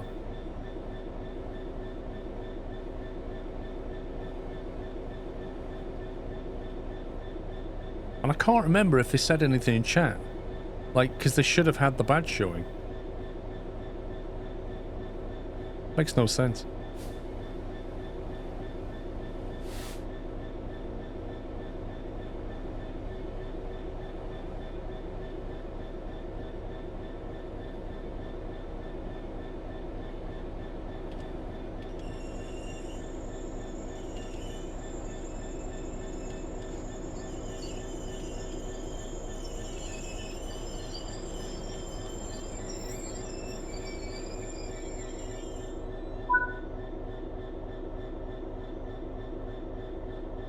Prepare the train and engage the slow speed control. Be mindful of any track personnel at all times. Yeah, okay. How do you do that?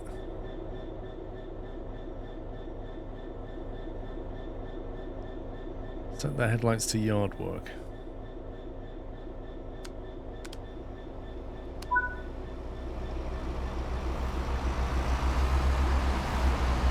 Right, enter slow speed. Select.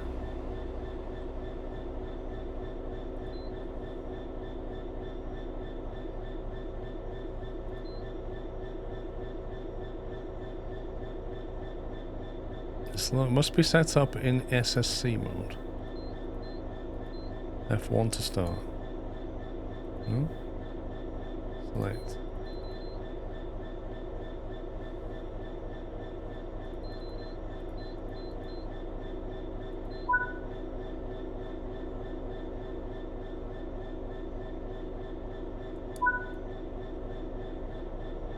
Set the switch to 3.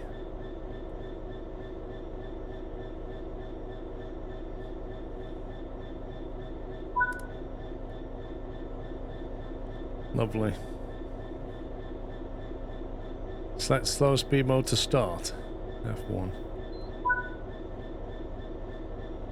Sound the horn to warn those around the yard.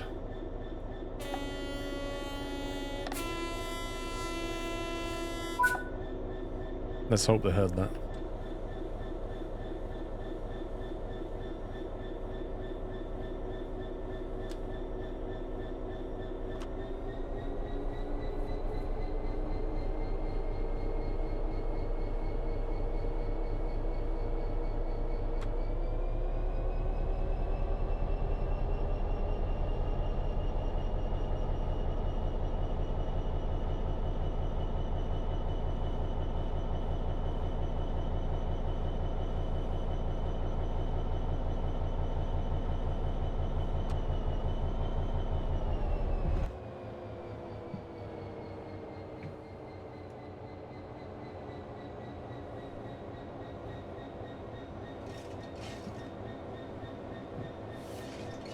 Oh, the speed is intense. 3 miles an hour.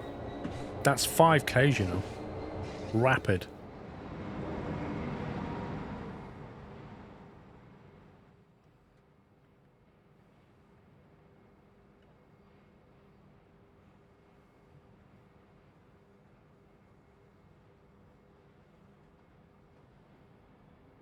Yeah, the shed in a shed. We're going to get shedception. What is that doing here? DB Schenker? What, here? I don't think so. Pretty unlikely.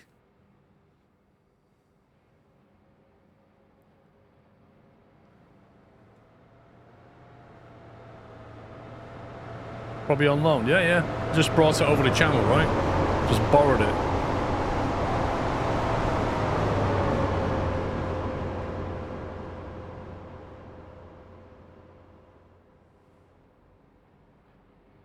Camel.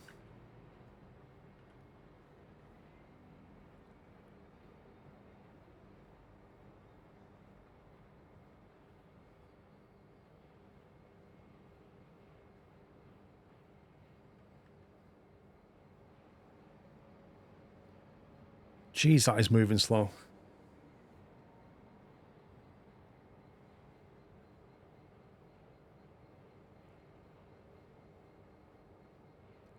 Do you know what? Yeah, you would, wouldn't you? If you was driving this train at this point, you would get a brew on in there. You put the hot plate on, you'd make a cup of tea.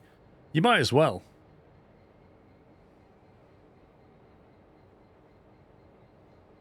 In fact, I might even make like a tin of soup or something.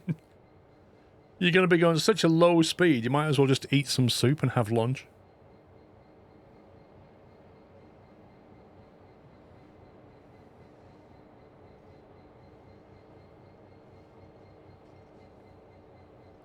Surely it could have pulled up to there and then done the 3.5 hour thing. Like, why all the way back?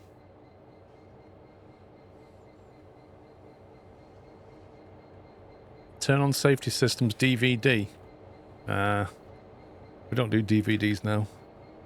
We just download everything. It's so 90s.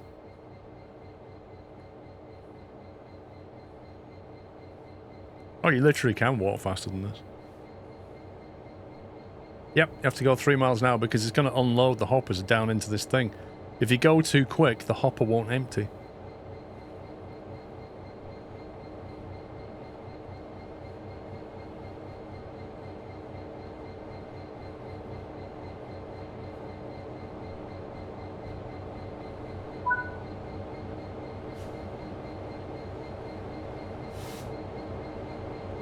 Will we see it? That's the question.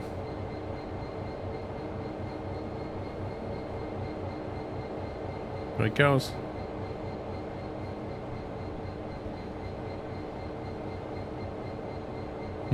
That unloaded a bit quick.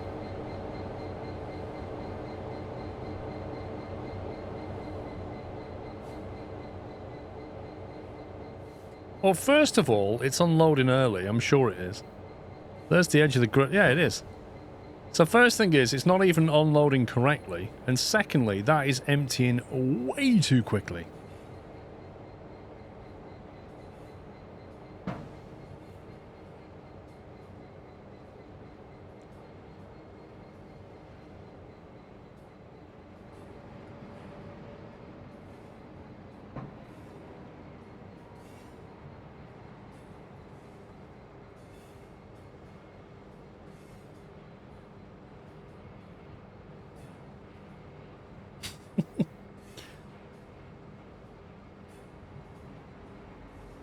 I wonder how it works in real life. I wonder if the like the front part triggers first, and then the middle bit, and then the back bit when it gets in there. Like, you wouldn't want to wait till the whole car's in and then start. That wouldn't make any sense.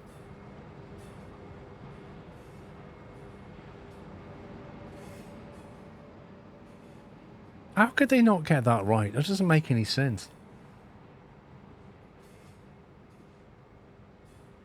When they developed this, they must have watched it back and gone, hang on a minute.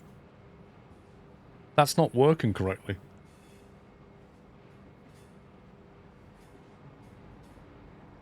Also, notice that the front of the train is going towards a bumper, I think. Which is somewhat worrying, unless it's going back on the track.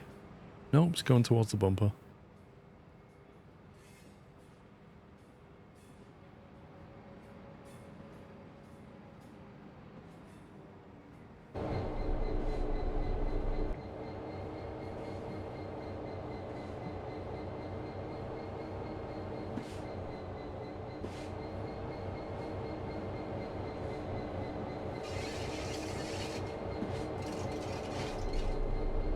Yeah.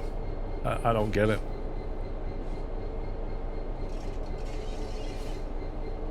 There you go.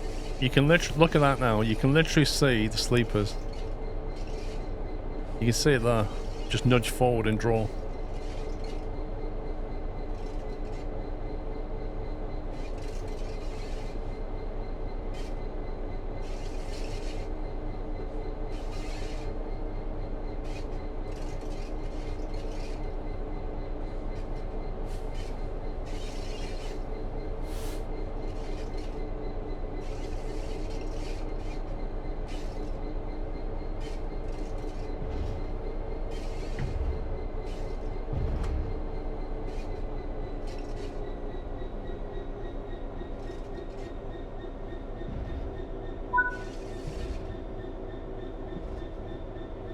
I can't stop here. I have to stop there.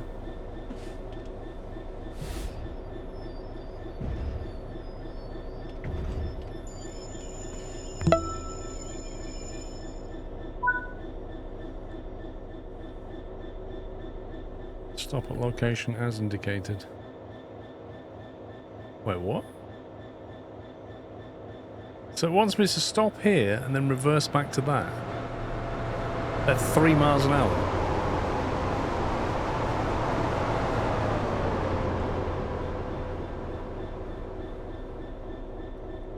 Oh, I'm not 2 pixels out. I got reverse all the way down there.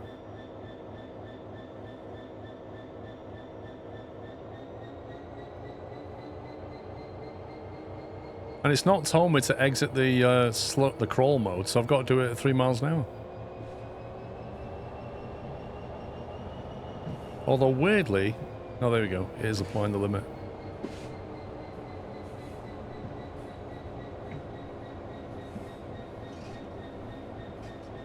Well, are you sure, Larry? Look, it says down here, stop at location and then set the control speed to off.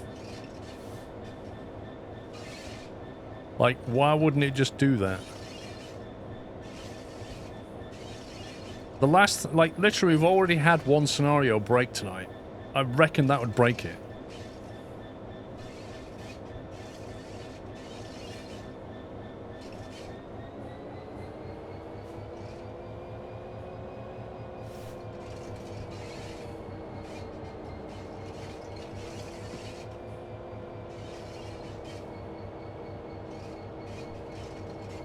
Lol pups.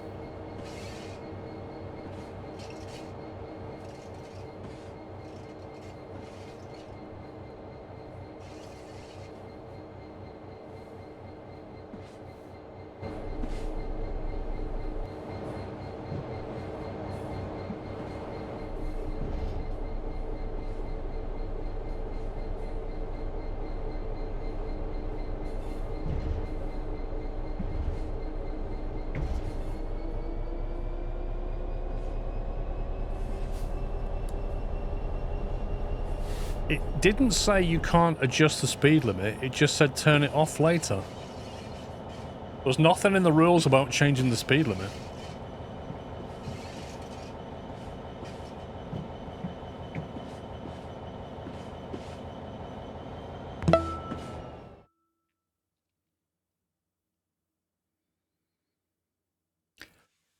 So, about that won't matter, Larry, what was that? Something about it won't make any difference?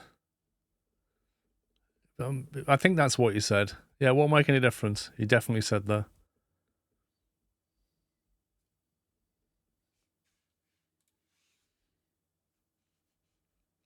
Pretty sure he said something like that.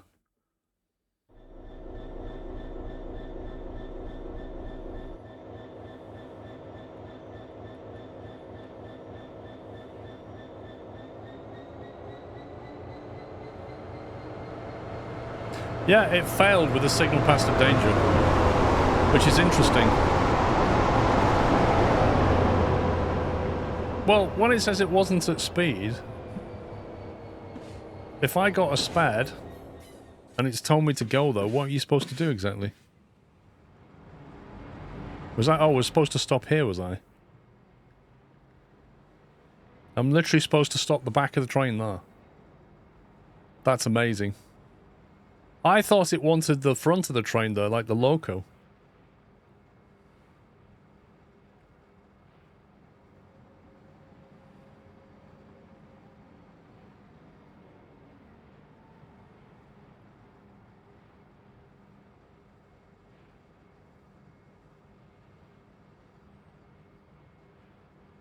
Well, normally when it says stop at location, it's the front of the train where you stop. You stop the front of the train on it. It's not unreasonable to think it wants me to do that here, but hey-ho.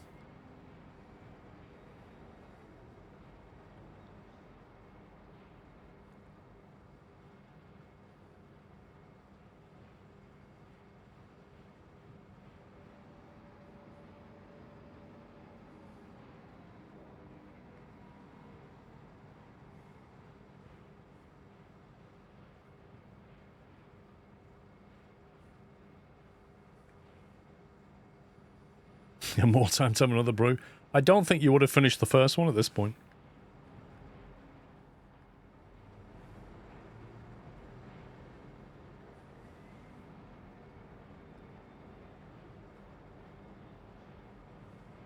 No, the signal's there. It wants you to stop here, and it'll break the scenario if you go there.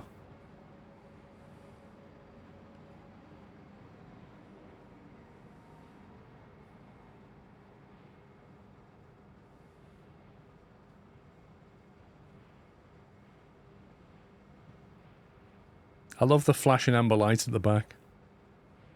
That's amazing. That little flashing amber light there. The safety feature. It's like if you saw this giant like gondola with a train behind it coming at you that you may have missed. At least you'll see the flashing amber sign and be like, oh, I nearly didn't see that.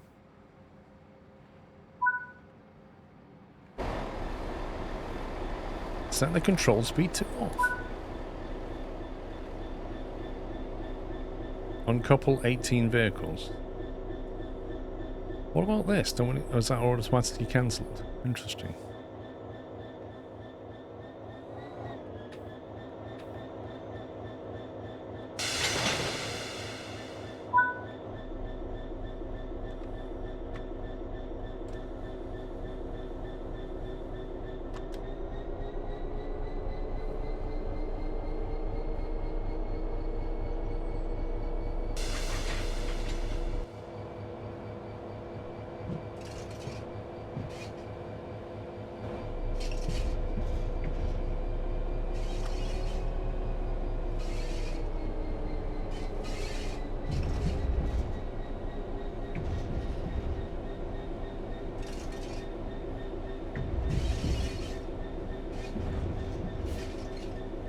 I've got a feeling that's the end of the scenario. Oh yeah, shut down. Wow.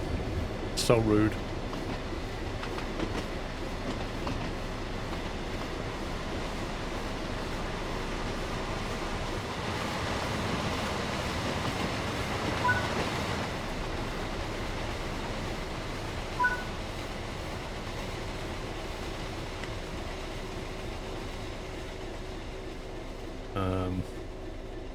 How do you take the handle out?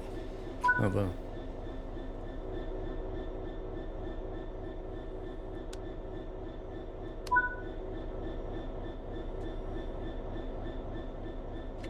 Head to the other cab to continue.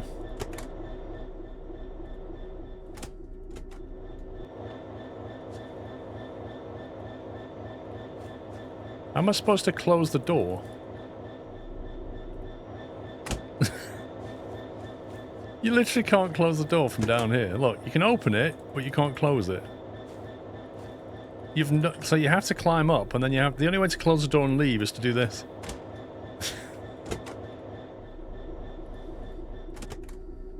Let's go in here.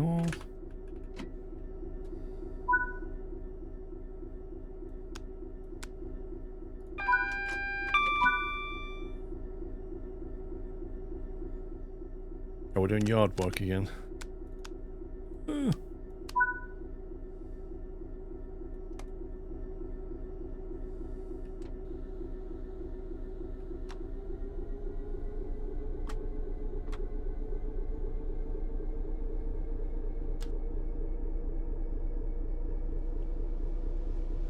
Is that in the manual? Please perform a swan dive. I reckon you have to do like a 360 pike and land perfectly on your feet as well. That's in the manual. Somersault with pike.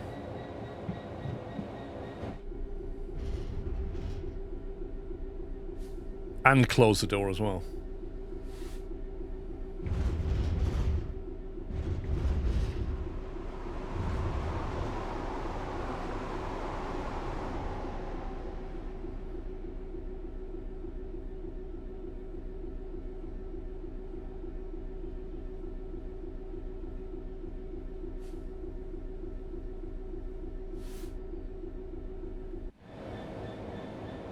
I take it we're basically reversing onto the other side and taking them somewhere else. Is that the plan? Stop at Goods Loop, yeah.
Well, I'll switch them from here.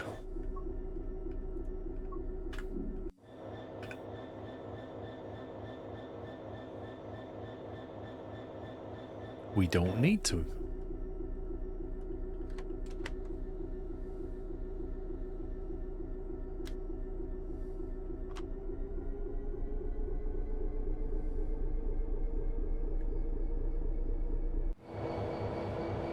No, it never got on switched. We never changed it. We went round out that way, didn't we?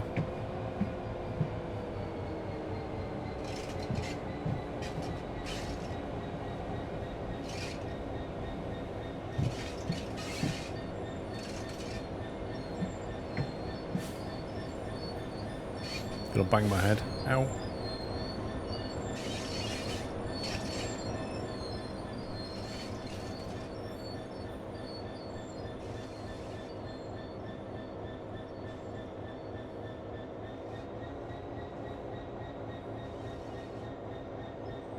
Really? As if you'd bounce like that?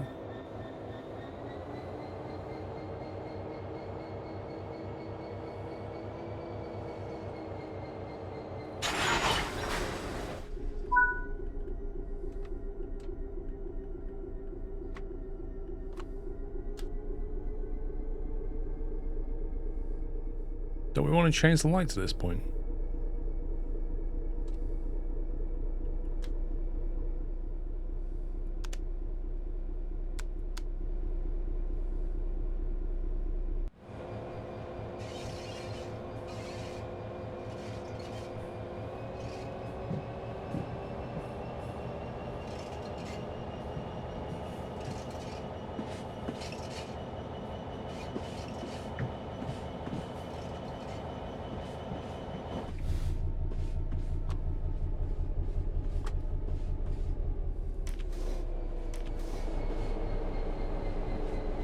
I think that's the end of the scenario. I quite like driving this. We need a different scenario though. Donkey, thank you for 112 months. How many years is this? I lost count. Home after a long day at a truck show. Nice, dude. I haven't been to a truck show since before COVID. Oh, the one I used to go to is no more. They built houses on it now.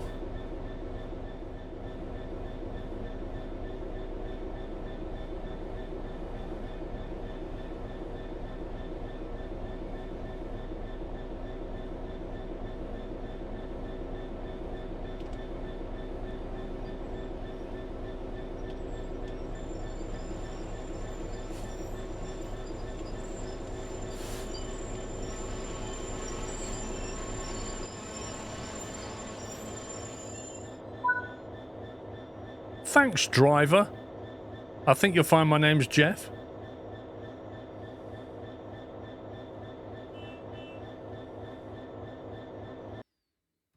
Would it be really hard for them to take my name Jeff from a profile and just put thanks, Jeff? How hard would that have been?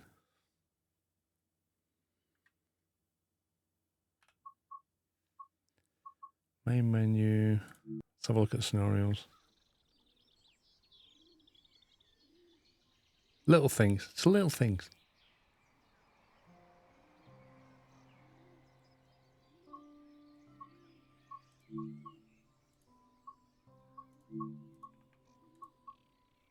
Right, we've done that one. Let's have a look. What's this one?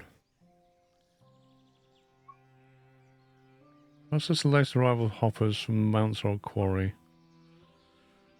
Delivery materials to a facility in Doncaster, although today it'll be running via Lincoln.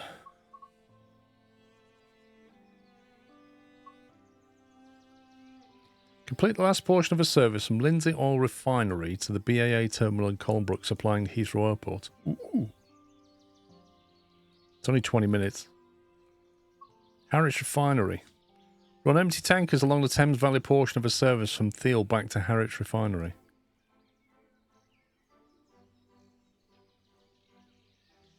Thames Valley? Prefer full tankers. Due to a blockade on the normal path, take a small rake of empty tankers. Why? Stop giving me a freight with empty tankers on it. I literally want the heavy stuff. Having coupled to the majority of its journey from Kent, drive the final portion between Leicester and Derby along the Midland Main Line. Okay, so that's up the middle of the country. Job Centre, 5-star difficulty. Help out with yard work as part of your freight training. Dude. Provide assistance to an emergency possession at the Farmer Tunnel. Wait, what? Provide assistance to an emergency possession. What, is this poltergeist or something? Has somebody been possessed? Who Dares wins. Take control of a 66 from Dartford to Who Junction and back again. Dartford? Dartford to Who Junction. Where's Who Junction? I feel like this will be in my neck of the woods somehow. Who Junction. Gravesend it is. Hang on a minute. Directions. Dartford. It is as well. So that journey will take us... One second. So we're going to be on the Kent side, and we're on the south of the River Thames. Sorry, yeah, south of the River Thames. It will take us along, more or less through Bluewater Shopping Centre, over to Dartford. We'll go under the M25, which means we'll see the QE2 bridge in theory. Let's try that. Do that for the scenery.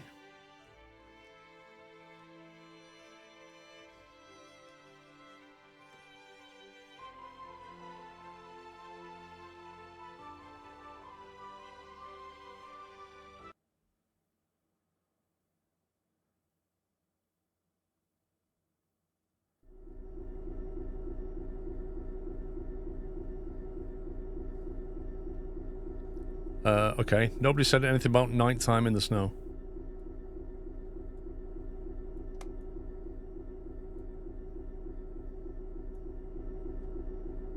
Interesting.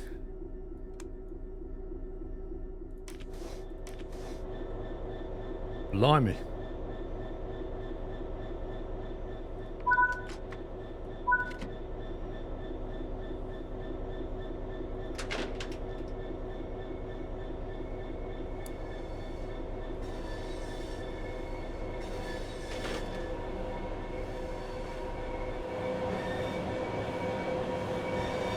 We're at Dartford. Maybe we won't see the QE2 bridge.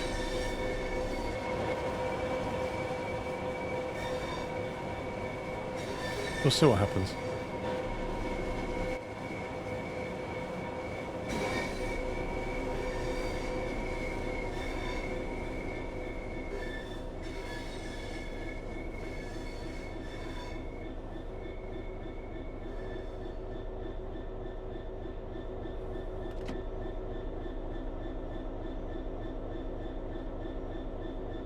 Yeah, we could have a hot chocolate. That'd be nice. Do I actually fancy a hot chocolate?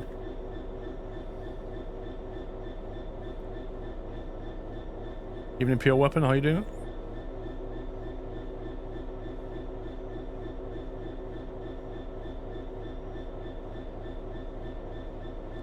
The lovely AD just hit. What's AD?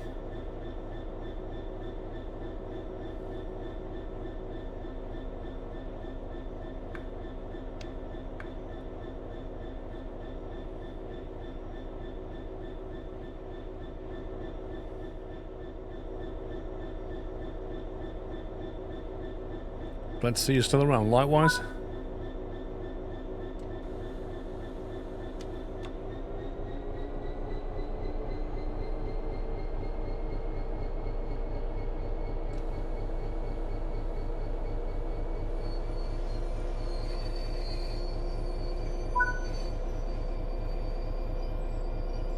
Pure Weapon Chat says 2018 was the last time. What, 6 years since Pure Weapon's been here? Blimey.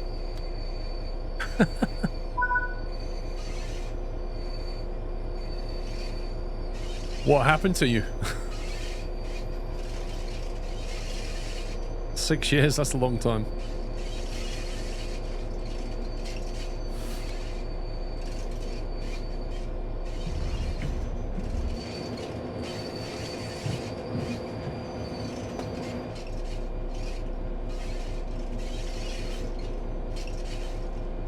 Why is there a time display right there? That's super weird. Uni and work. Blimey. 6 years? How long was your uni course?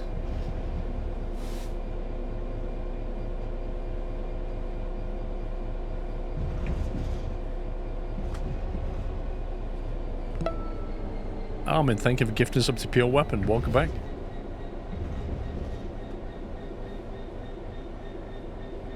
Uni was 5 years. That sounds like an architecture type degree then.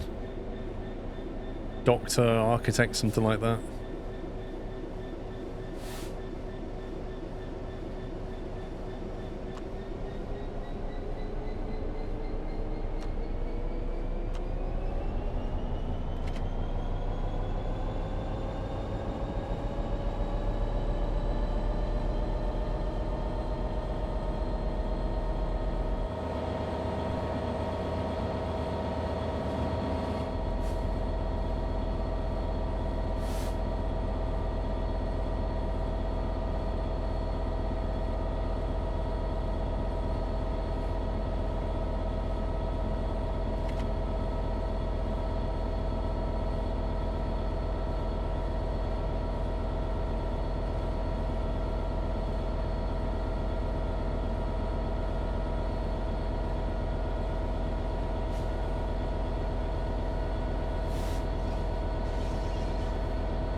Stop at location Who Junction, siding 10A. Uncouple the vehicles. Oh my god. Looks like there's a bit of shunting going on.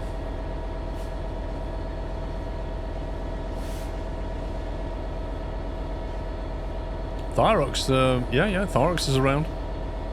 Still been subbed since 2015. And yeah, comes into Discord and stuff. Still around.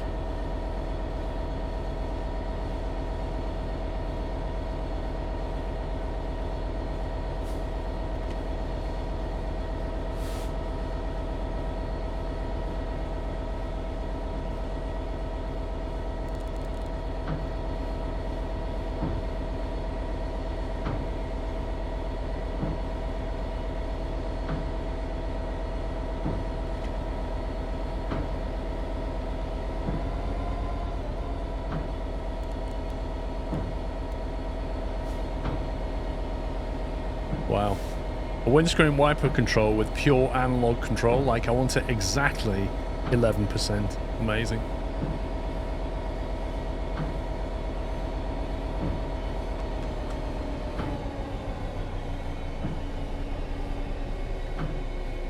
No, Pringles Reef's not been around for a few years now.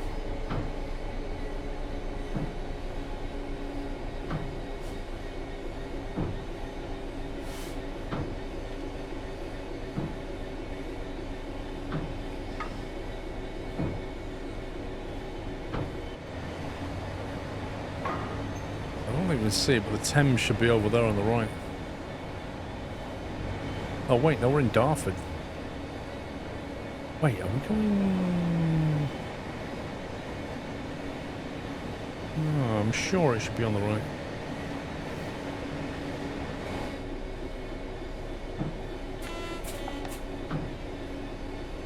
Walking along with an umbrella. Okay.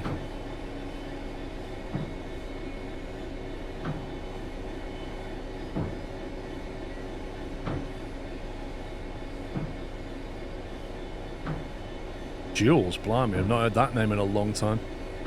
Nah, not seen Jules for a long time. Unless he changed name, I don't know. A lot of people change Twitch name.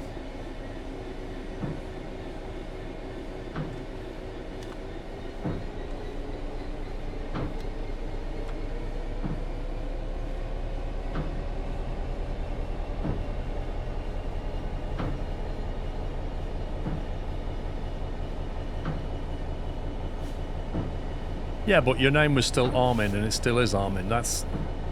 Some people completely change their name.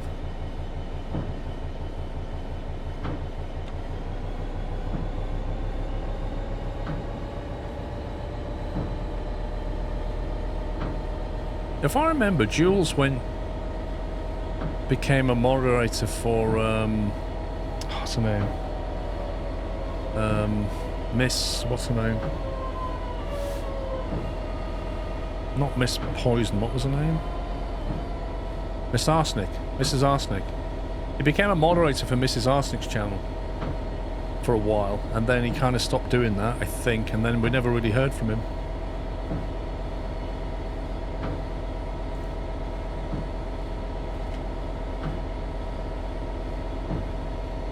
He started as Carl3225. So if you look back at old streams on SquirrelPlus, do you see your old name, Tech Tiger?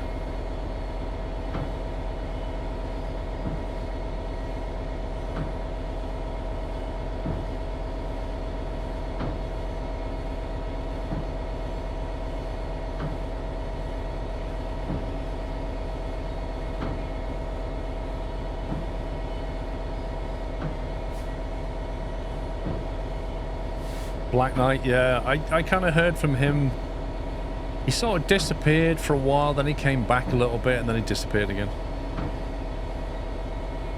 If I remember, Black Knight changed his Twitch name, and then he tried streaming for a bit, and then he gave up, I think. He worked for Mrs. Arsenic and disappeared, nothing to see here. Yeah, I don't know where she... Like, I don't know what she does now. I don't even know if she streams anymore. No idea. I remember she used to, like, stream going to work and stopping at McDonald's for breakfast. That was funny. Last online 7-4 3 days ago. Who? Mrs. Arsenic? I mean, that's basically 2 years, isn't it?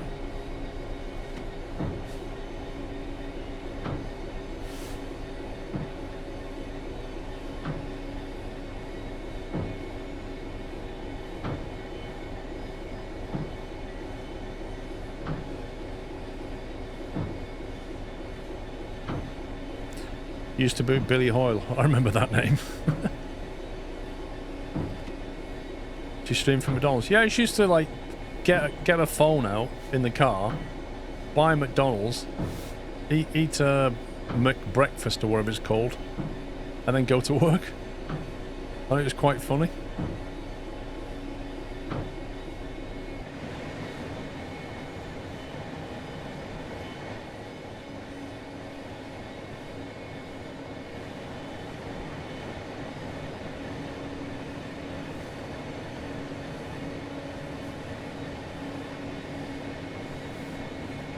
Like, personally, I do not like McDonald's breakfast. I think they're horrible.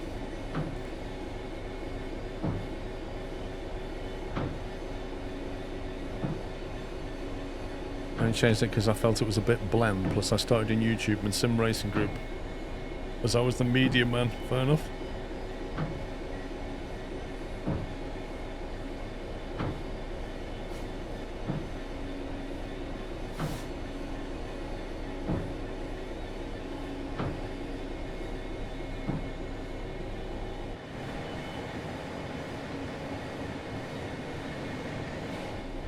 I had a McDonald's the other day, bizarrely, because it was just convenient. And me and Mrs. Squirrel wanted quick food. And normally I get a Big Mac, and they had a... What do they call it? It's not... They've got Big Mac, and then they've got like a... Is it a Big Mac Plus or something? It's like a Big Mac. Double Big Mac. And it's literally an extra pound. Extra £1. And you get twice as much in it. It's nuts.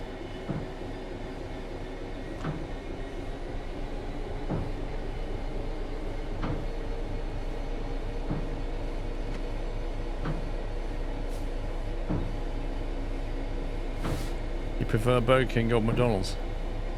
Burger King's half pounder used to be the best burger, but I haven't been to Burger King for a long time, and every time I have been, it's been at a motorway service station, and it's been a bit rubbish. Like the burgers have just been dry and overcooked.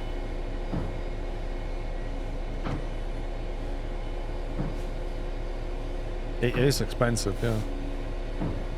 Burger King is definitely expensive. Have you had a burger explosion? Yeah, since like the 80s.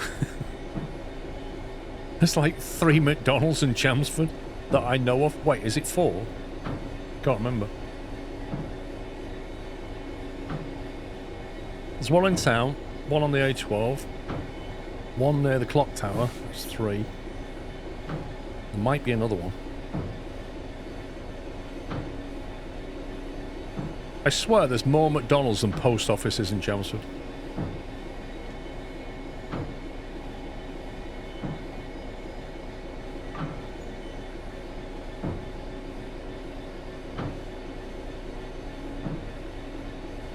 Is it still cheap? I used to like, before COVID, you could get a 99p cheeseburger, and I always thought that was decent value.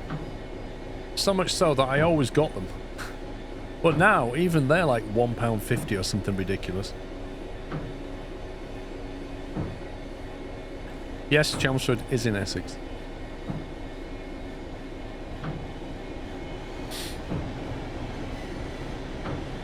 Yeah, Wimpy. I don't think Wimpy's making a comeback anytime soon.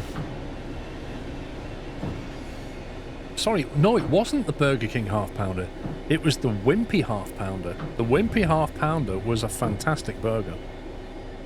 Uh-oh. Didn't notice that.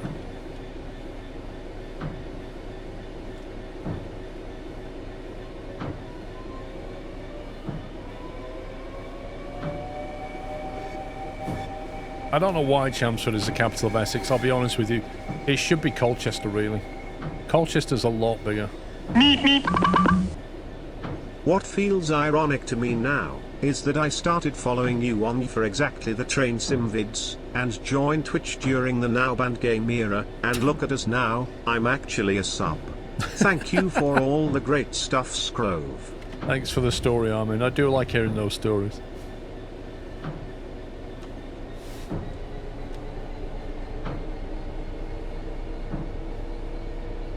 You miss Wimpy? Yeah, I always thought Wimpy was better than McDonald's back in the day. They just made a better burger. But it's like a lot of things, McDonald's marketing was just better.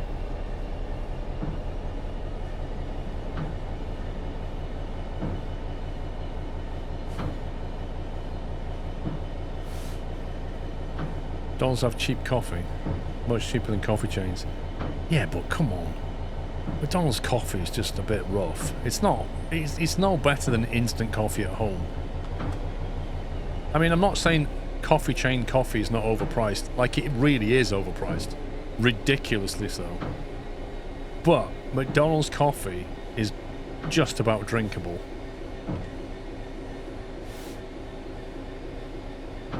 Yes, class 66. quite like it. What? You should go on YouTube and watch some James Hoffman videos and then message him and say, I like McDonald's coffee, and see what he says.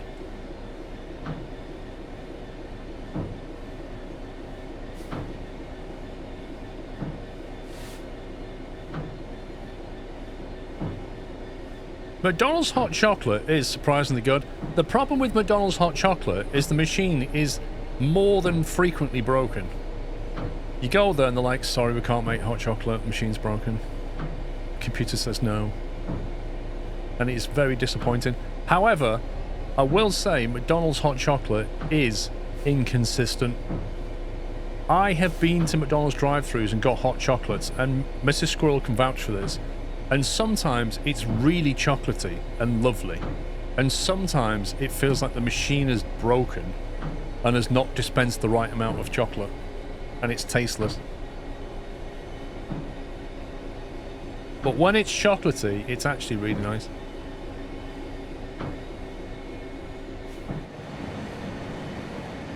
Is that meant to be a canal left of us? That's the weirdest canal.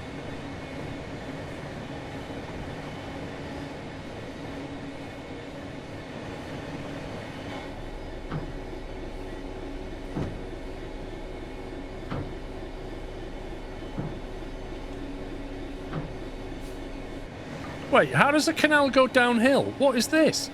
What voodoo magic is that? Canals don't do that. That's amazing.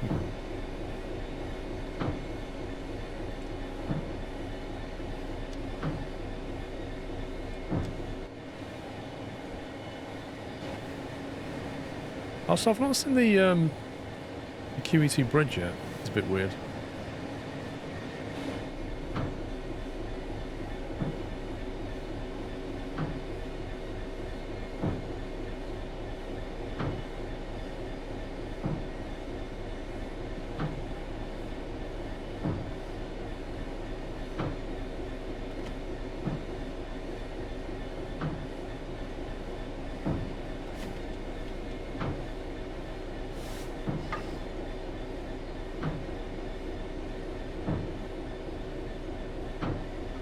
Got a red aspect coming up.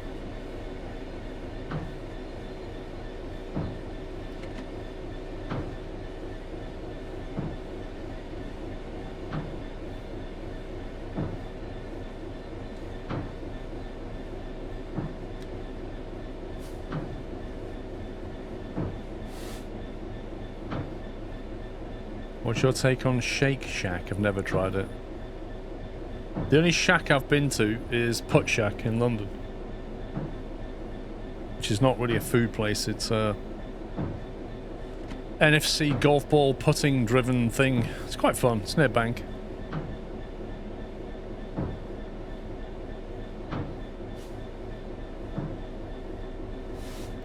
Putt Shack is amazing. We had a good laugh in there, didn't we? I think we should go again. Next January, pups, we go to Putt Shack. Didn't we get a free game? I'm sure we did. Yeah, well, Imp tried to cheat and then got caught on camera.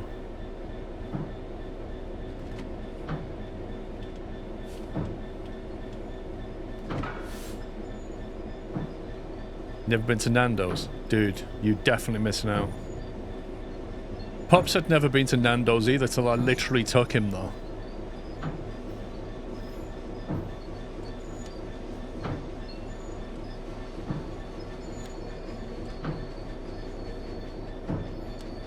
Do you reckon I can contact signaler? Proceed as signals indicate. What does that mean? What does that mean you're telling me I can proceed or I can't because there's a red aspect?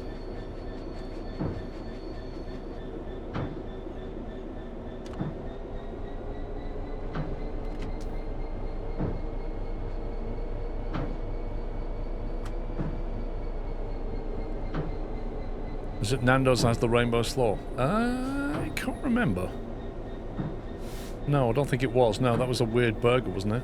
burger place.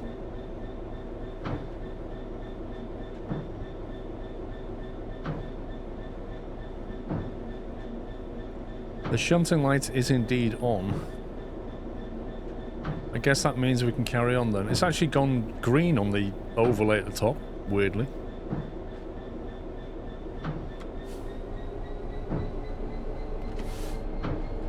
It wasn't, it had the drive-through, took forever. That guy was definitely...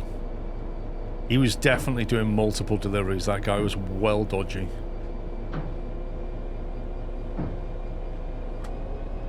It's gone orange now.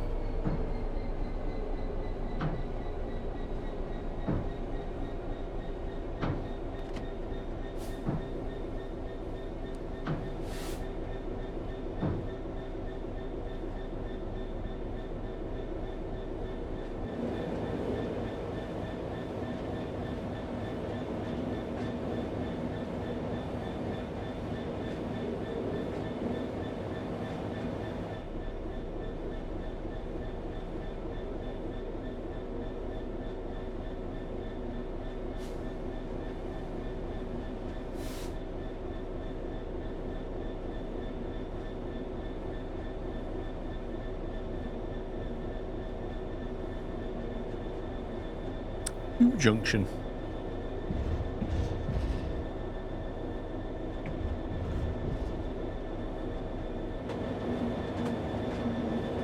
That was weird. That class 66 is idling. I don't know why that would be turned on.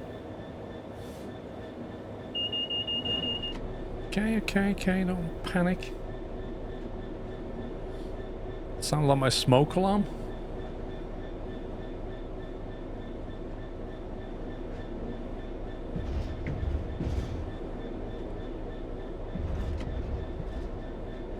They confirmed the Starliner astronauts are coming back on a Dragon next year. Whoa! That's a long time in space.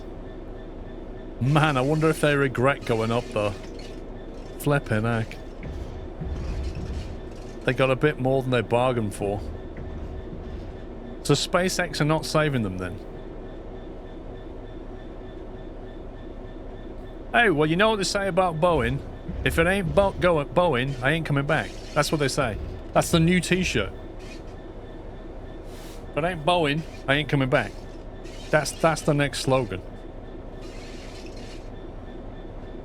I get SpaceX to bring me back.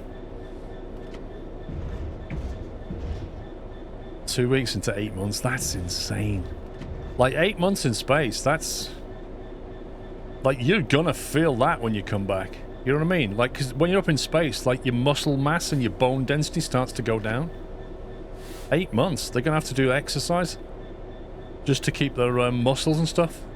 Because when they come back and feel gravity for the first time again, in 8 months, they're going to be like...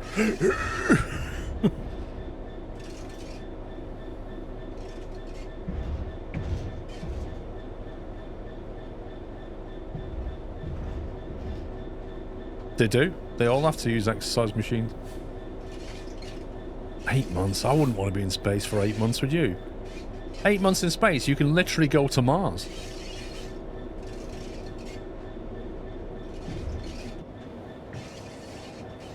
Wait, where's that light coming from? We've got like weird light shafts coming in. See this? You got light coming in, but there's no sun. Huh?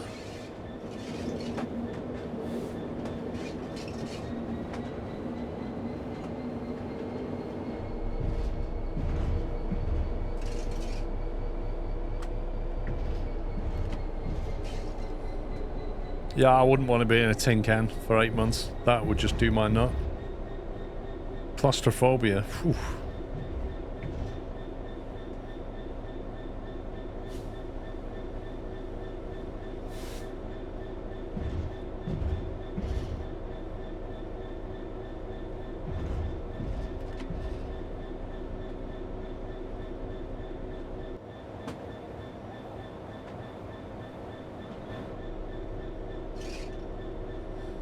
You want me the first squirrel on Mars? I will never go to Mars, Rome. Never. Never, ever, ever will I go to Mars. Ever. I can categorically tell you that.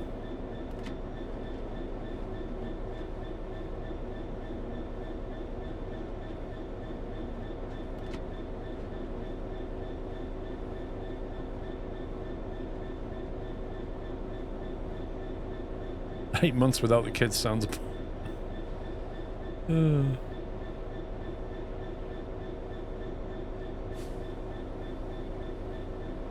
What's wrong with Mars? What? Are you real? Jonaran, thank you for 7 with Prime. Welcome.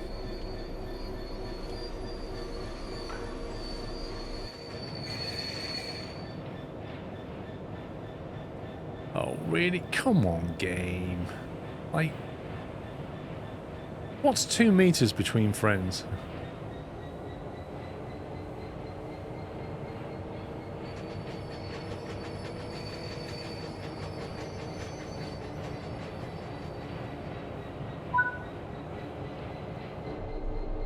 Uncouple from the contest and couple it to the other end and move it into the side. Okay, let me just actually stop the train for a second.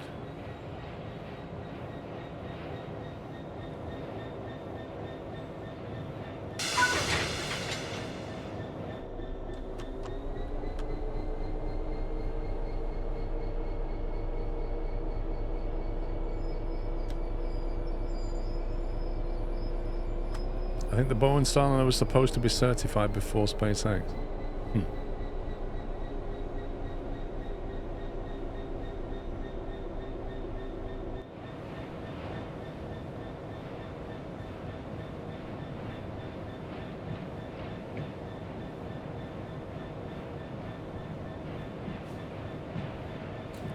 Discord's pretty much always been better than TeamSpeak.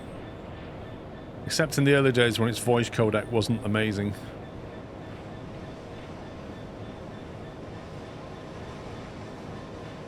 We used to have people like Whiteland saying, oh, I want to go back to TeamSpeak. Hey, he's automatically changed that for me. Interesting.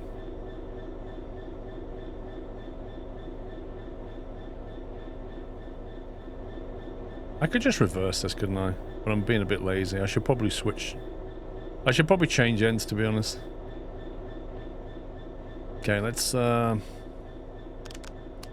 that into shunting mode. Turn off the instrument lights. Put it into neutral. Make sure the brakes are on. Point isn't changed. It is now. And then take that out.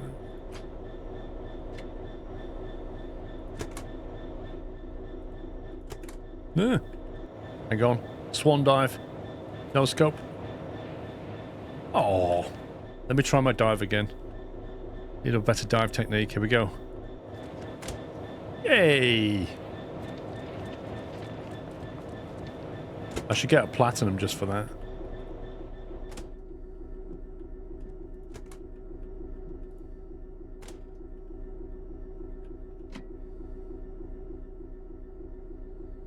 Okay, instrument lights.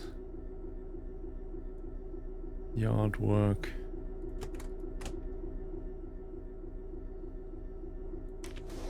Oh, I forgot to close the windows back then.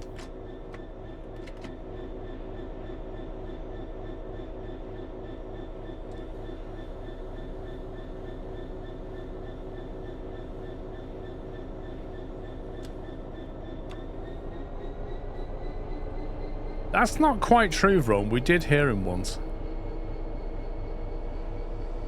Pop's can attest to this. It was like Christmas Day or something, or Boxing Day might have been. And he joined the Discord server.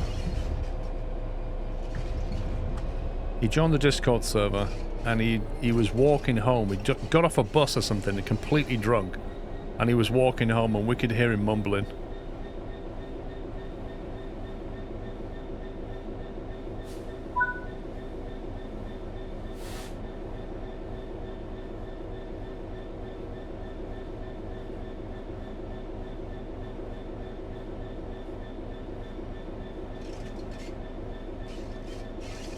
It was funny, yeah. It was.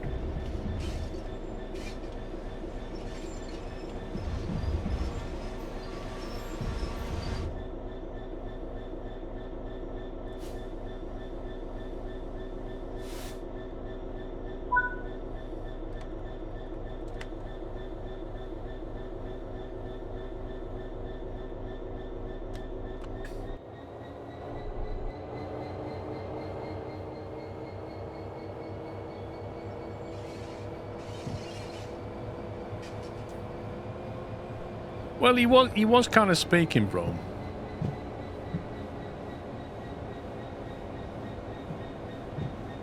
I couldn't really tell you what he said. It caught us all out a little bit.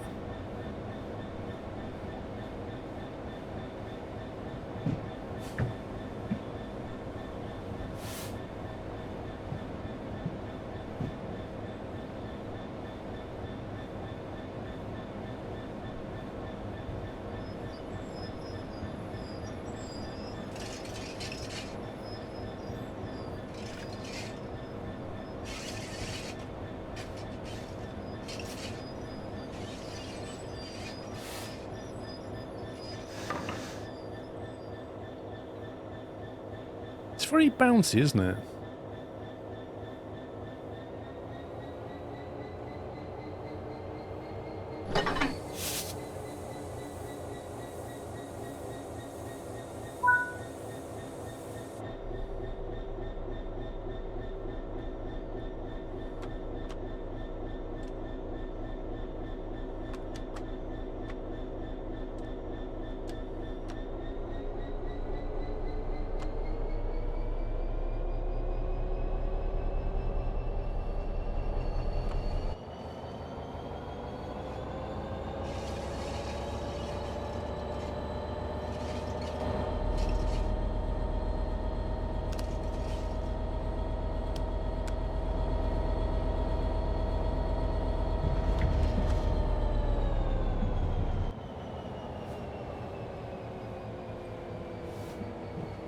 Would you be allowed to operate loco in such weather conditions? Yeah, why not?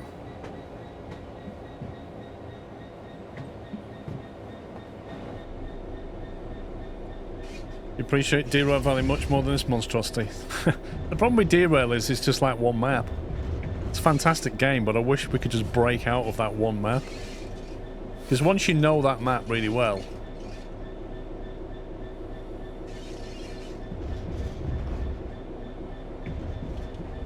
Have you ever been to Sweden? I have, yes. I went to the Scania factory.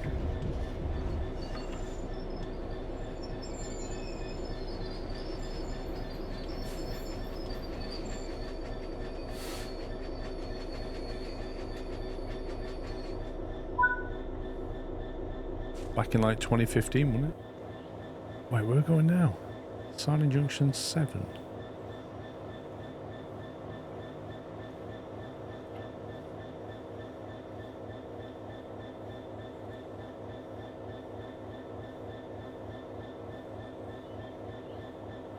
I hate the way it displays these. I really don't like it. You have to literally hover over every junction just to see if it's doing what you think it's going to do.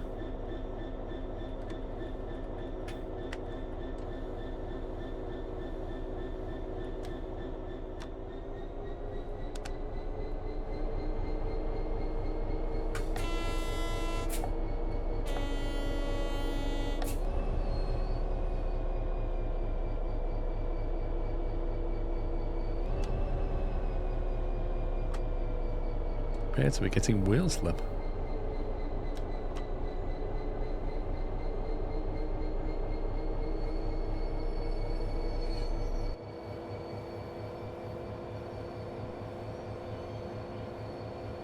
Yeah, that's true. I think the slow speed mode is only for unloading from the gondolas.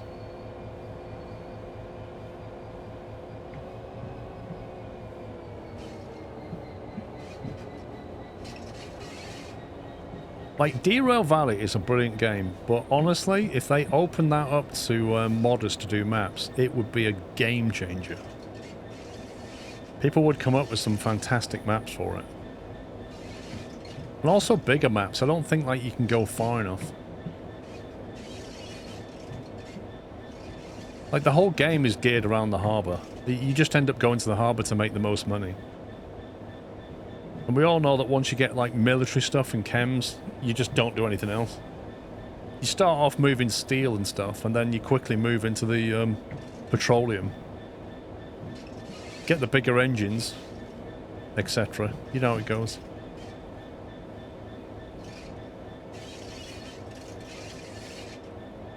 But in terms of its like simulation and stuff, it's fantastic.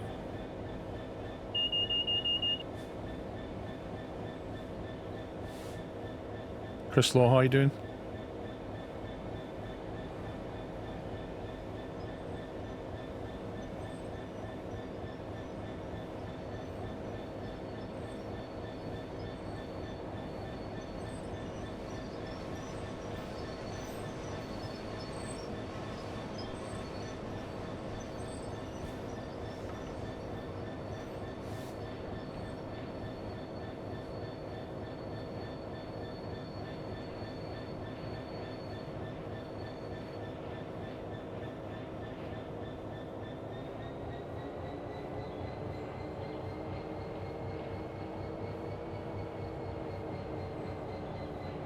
Got to be right on the pixel.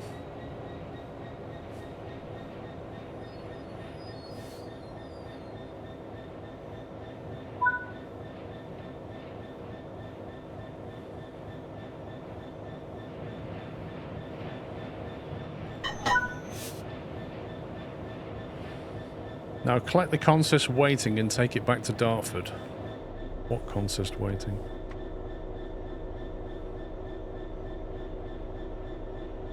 What do they mean? This one?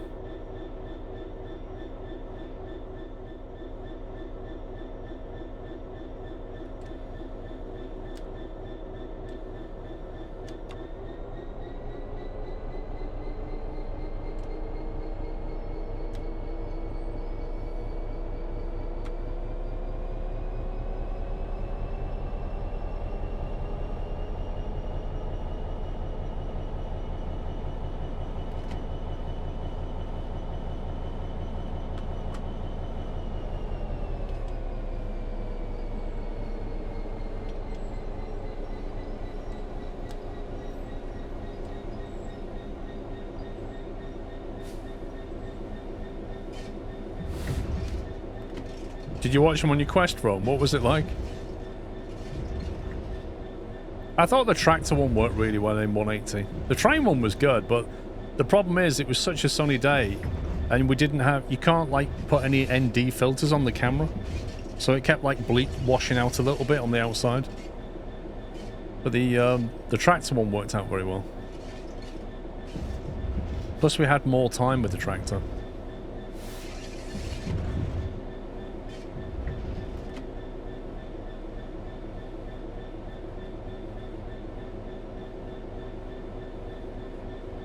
You had a lot of motion sickness in the passenger seat, the 911. Lol, I'm not surprised.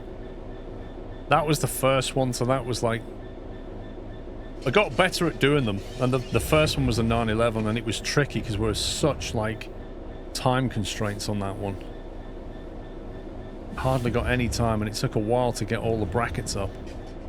The clock was ticking. We had to have Silverstone debriefing. I had to go round with a driving instructor. Then I had to get all the brackets in there. And then I had like a couple of laps, and it was like, oof, time pressures. The train one had more time, I had less time pressure, but still quite a bit of it.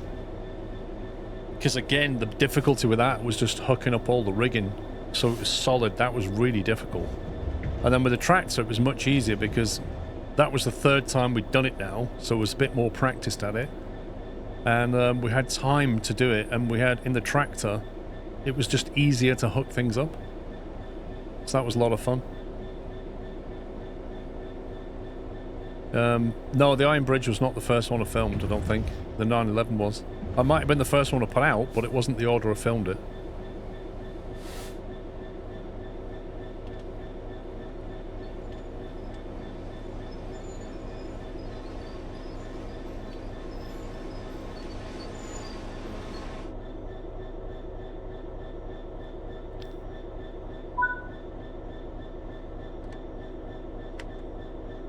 Two junction siding.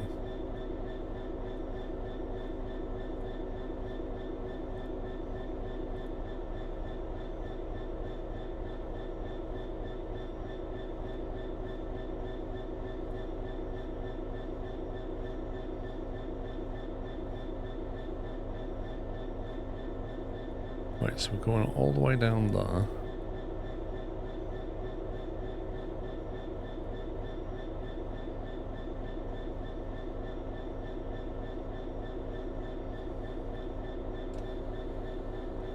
Do it again, dude, no.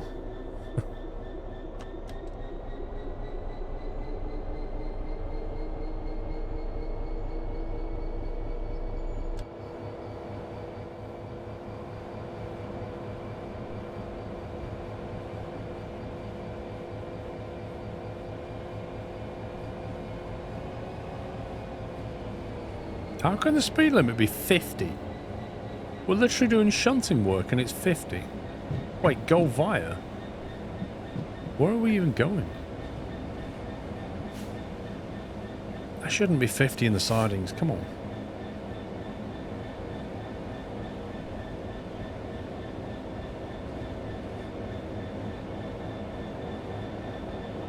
That engine's still running on this one.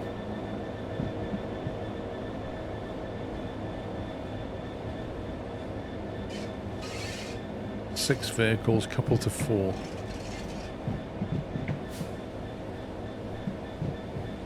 No, the speed limit's come down to 15 now, but it was 50 because it was on the main line.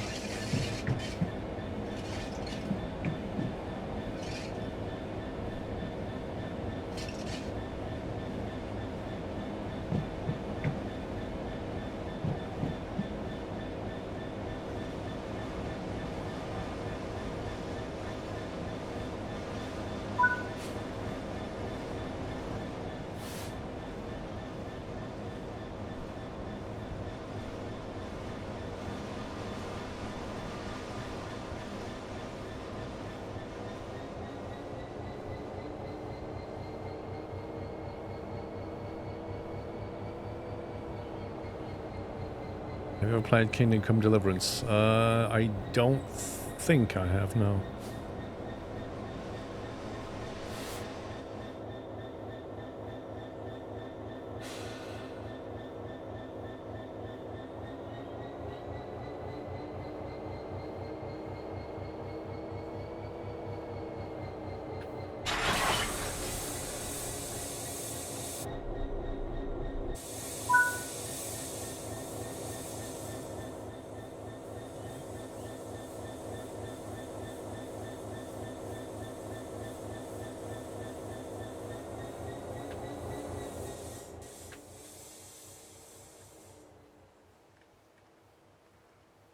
Camera? The heck? Oh, this is the furthest I can fly the camera away from the train. Absolute garbage. I hate it when they do that.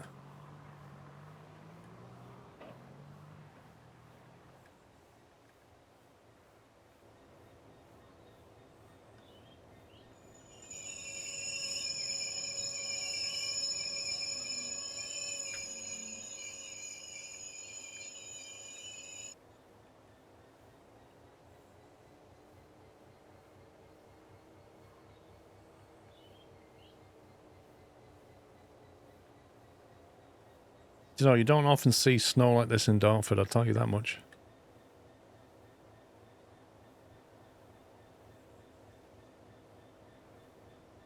Did I do Twitch through COVID? Yup. I mean, let's face it, there wasn't much else to do.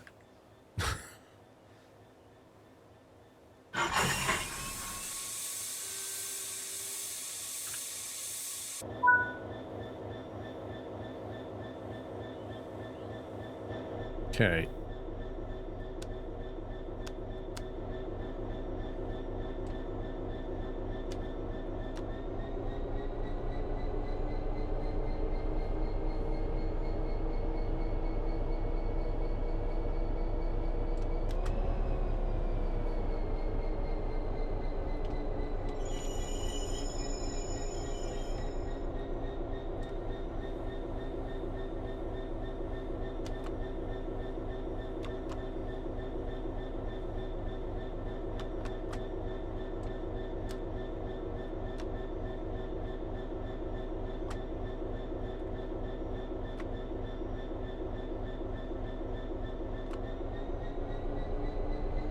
being weird, the reverser then. Like, it literally wasn't doing what I told it to.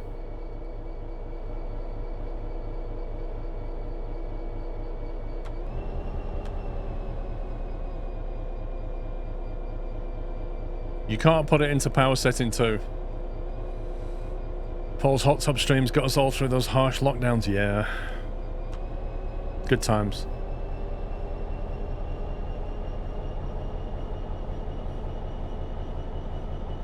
Yeah, and the website Only Inflatables did quite well as well, didn't it?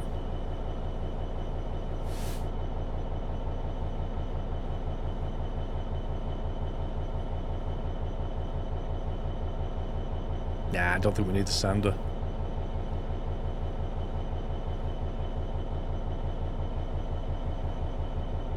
They're the best part, yeah. Best-selling inflatable.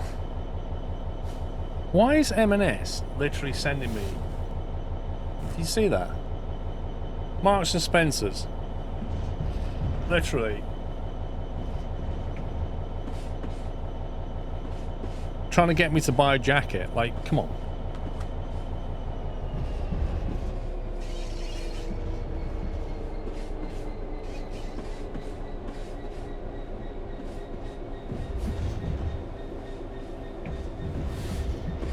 Anyone else think we'll get a lockdown again at some point?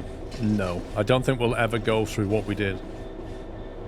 That's one of the things I learned was, like, locking down like that damages the economy and people's education and a lot of other things. What you're actually better doing is locking down the vulnerable ones. Like, not everybody. So I don't think we'll ever go through that again. It was a massive overcorrection. Andrew R123, thank you for 79 months. Dude, I've driven the Class 66 loads of times. Done videos on it, done streams on it.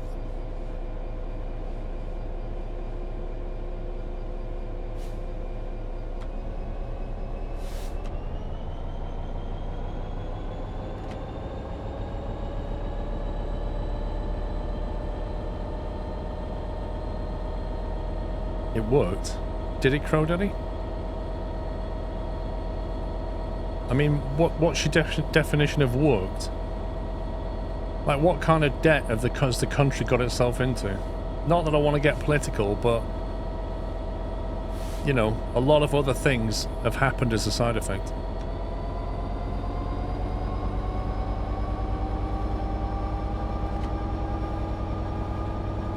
Lockdown was a test when the II comes to take jobs. Conspiracy theory.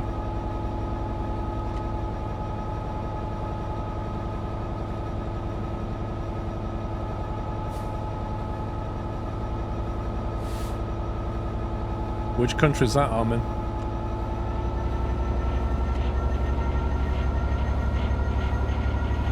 Yeah, but that's the point, Captain Flint. If they've only locked down the vulnerable, would have still had the same numbers of like reductive debts, but we wouldn't have had an economy in pieces. That's the point. Like, they're literally, all the countries are meeting and discussing and poring over the evidence and data and formulating a plan for when the next pandemic comes.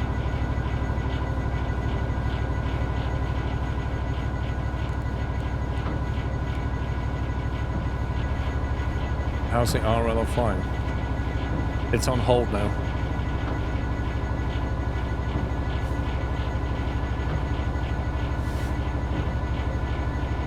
No, I don't think Mpox is a pandemic. But we'll see.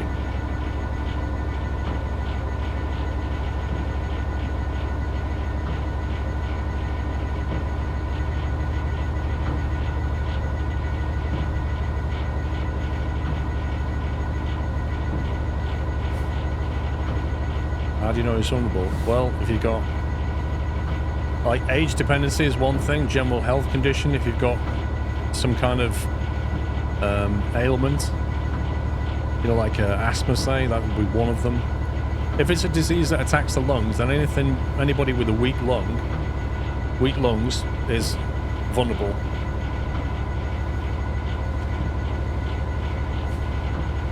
You got to keep the workforce moving though.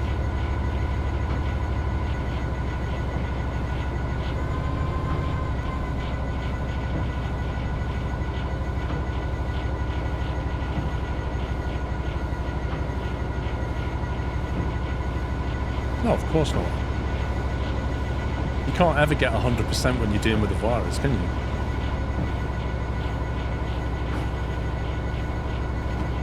And the virus is going to spread anyway, so what you've got to do is protect the vulnerable people.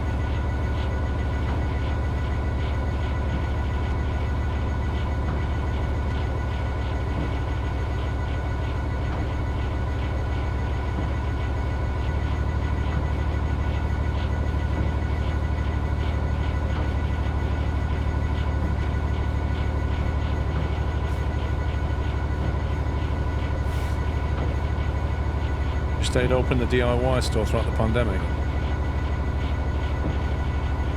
Well, this is it. Like, people still need to buy things. Like, if you're in the middle of lockdown and your tap breaks, or, you know, stuff that you need parts for.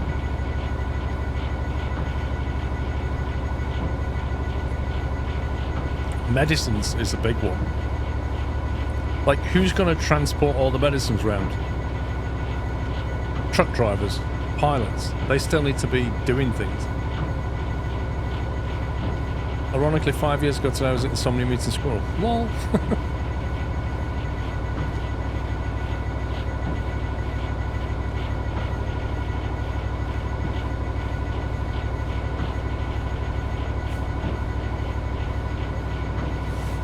Well, toilet roll sales definitely went up, that's for sure.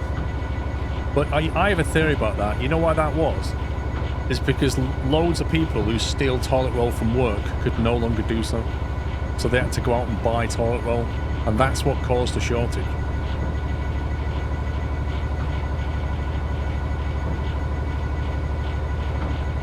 Has the leak you had before box now been fixed? Yeah, I fixed it, Lurker Lemon. Andrew123, thank you for 79. Oneless Wizard, thank you for 43.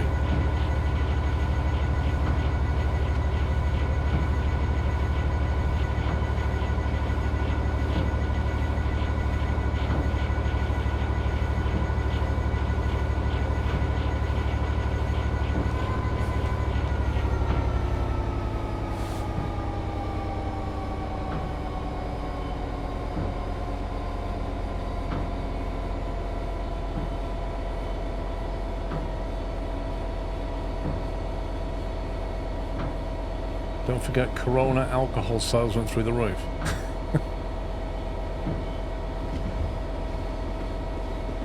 Well, Johnny, do you blame them? You've got to buy cheap, horrible toilet rolls so that your staff won't steal it.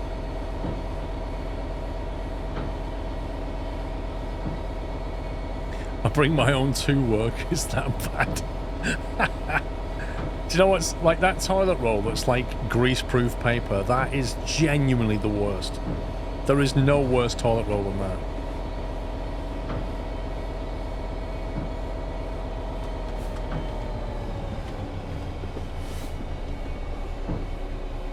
Who changed the speed limit while I was chatting?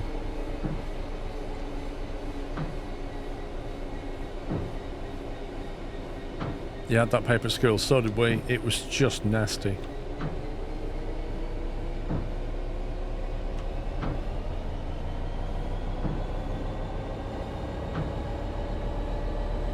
Yeah, I know, Larry, but what can I do, mate? It literally just dropped the speed limit for no reason. Just a little dip. It was like what the police do, you know? They slow the speed limit down exactly on the motorway where the speed cameras are. What a coincidence. And for what reason? None. Just straight after it, it goes back to speed limit again. I see it time and time and time again on the M25. It'll be like, speed limit 50, report of incident ahead. Yeah? Speed cameras. National speed limit. And you're like, what incident? Literally nothing.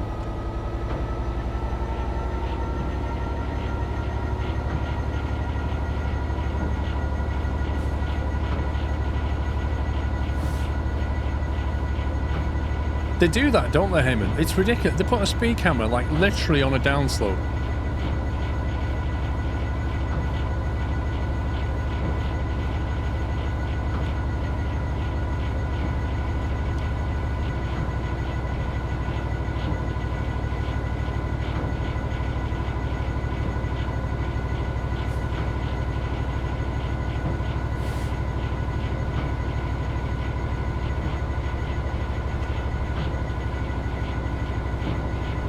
I've seen YouTube videos of how to multiply your toilet roll with some contraption to split your 4-ply paper into 2. Dear me. As if. No, personally, I get the most out of toilet roll. I use both sides. That's the real way to get the most out of them. Some people are crazy. They only use one side of it. I think that's a waste. Baldy, thank you for raid with 26 people. Thank you very much. Welcome. Unfortunately, guys, I am in follower only mode, so your raiders won't be able to say anything. Why do I feel like we've gone the wrong way here? We're supposed to be going over there, aren't we? But yeah, thank you for the raid. Welcome.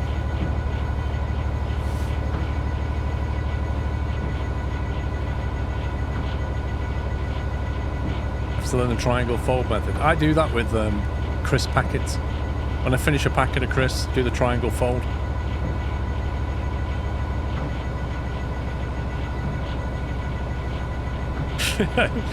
Perfectly timed raid comes in and I'm like, yeah, I use both sides of the toilet roll. Like, what's this?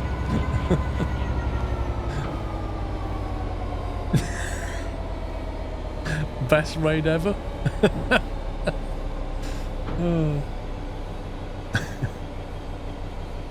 Why are you in follower only mode? Because it stops people who are not following just run. Because basically, if you make it easy for drive-by scumbags to just come in, post some random nonsense and drive by, follower only mode generally kills that. Especially if they have to hit follow and wait 30 seconds to chat. They don't have that kind of patience.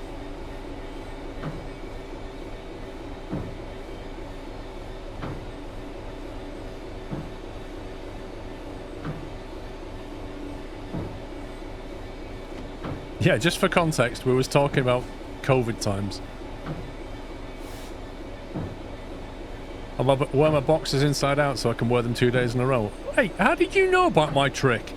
Who told you that? That's outrageous.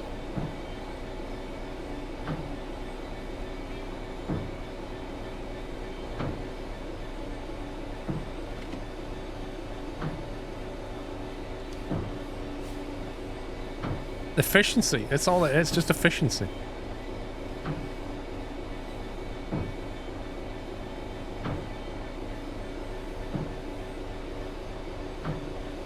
Is that true, egregious?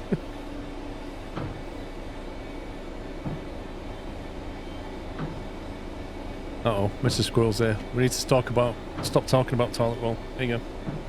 What? Hey? I was just saying to chat. Just saying that you were admitting of eating my bagel this morning. No. I was just saying that bagel eating. You can you get better use out of a toilet roll if you use both sides.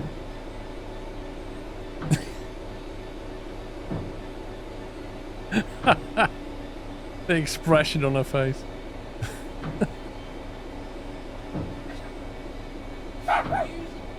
Bagelgate. Yes, I know. We'll never get over Bagelgate. We're an extra bagel on the shopping list this week. That. Have you?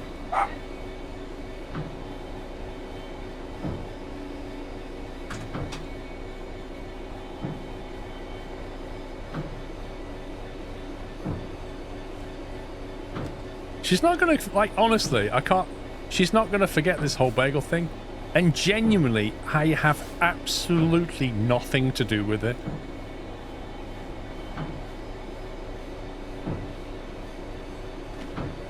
Honestly, the only thing is, she's clearly taken a bite without even realising she's done it and rushed off upstairs. And somehow that's my fault. See that, Mickey?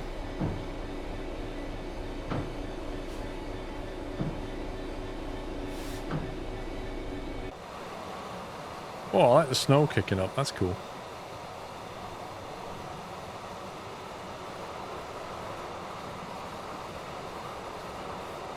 Although the weird thing about the snow kicking up is it doesn't kick up near you. Look at that. You see that? Like, there's snow kicking up on the wheels, but if I go to them, the snow's not there anymore. All around me, there's no snow. This graphics engine is super weird.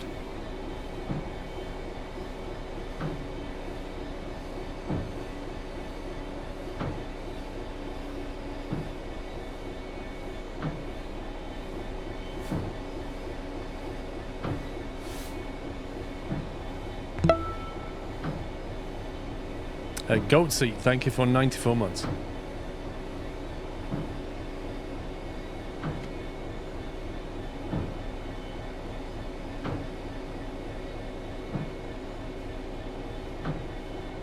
I don't know what it is, Echolos. I generally don't know who ate a bagel, but it wasn't me. I don't think anybody did. That's the thing.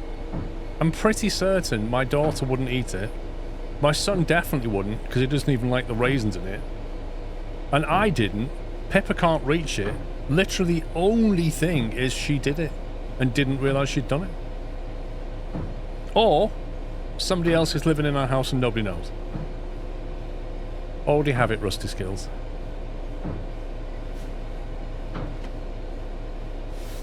You looking forward to having a Welsh route in the game?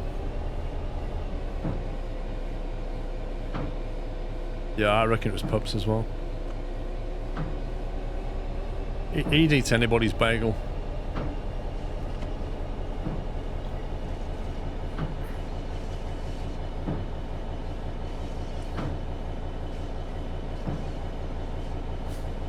Was it very tasty as well, pups?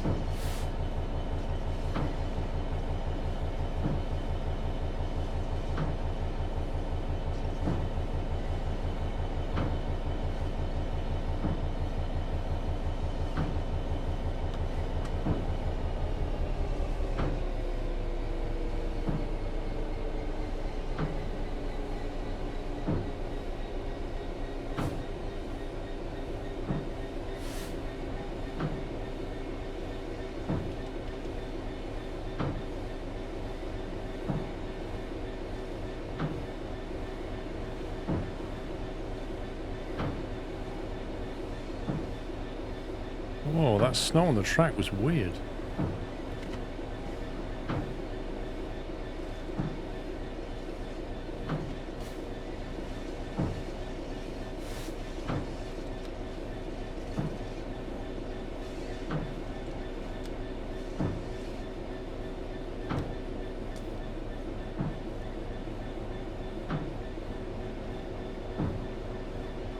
My missus used to take my sandwiches to work. She's take perfect bite out of one as a surprise.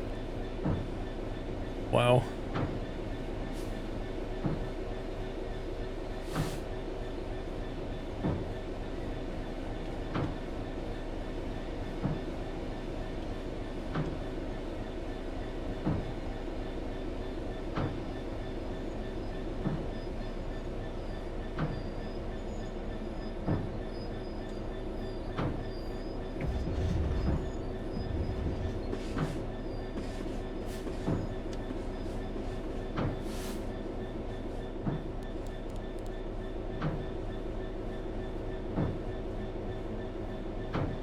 Wait, I don't feel like that 4% changed from 10% in any meaningful way.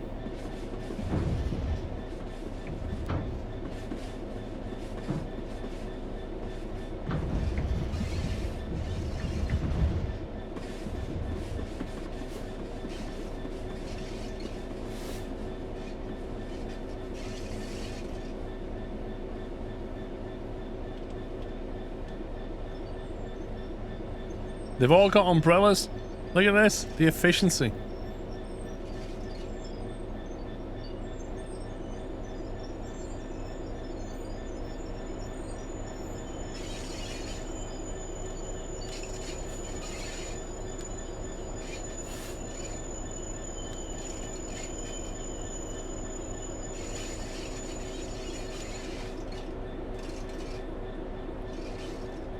That was quite a long scenario, that one.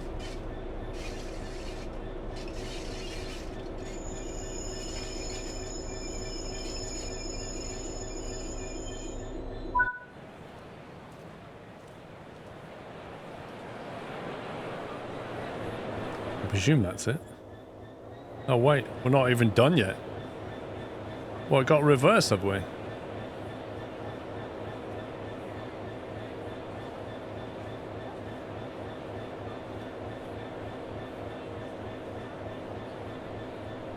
Okay. Apparently, we are reversing.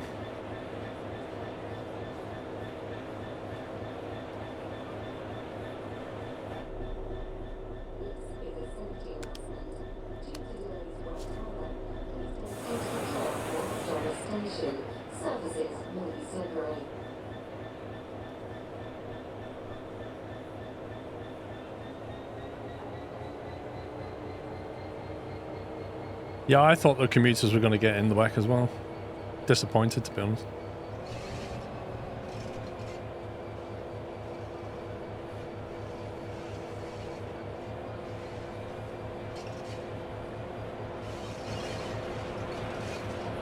Look at me in my t-shirt, windows open and everything. Cold? What are you on about?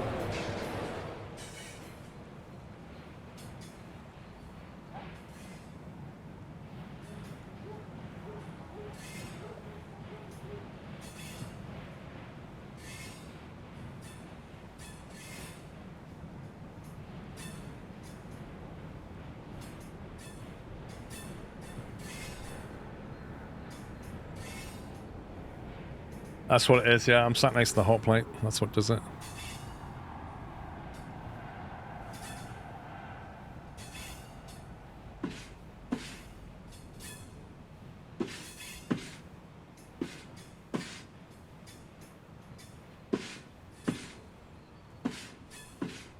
To be honest, I mean, I'd probably do the same. I'd probably have the window open like a bit so I get a nice cool, fresh air coming in, and then I'd want some heating on my feet, and I'd be good with that.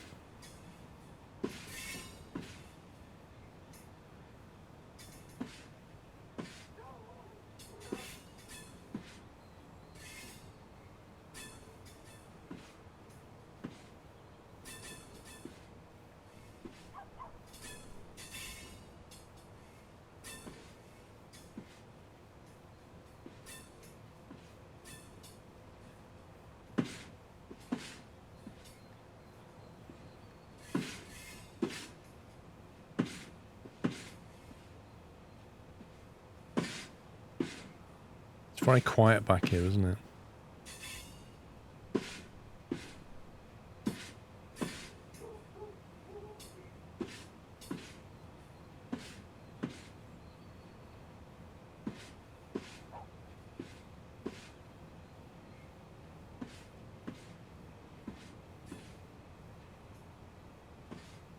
Is that what it is? The snow muffles the sound, yeah.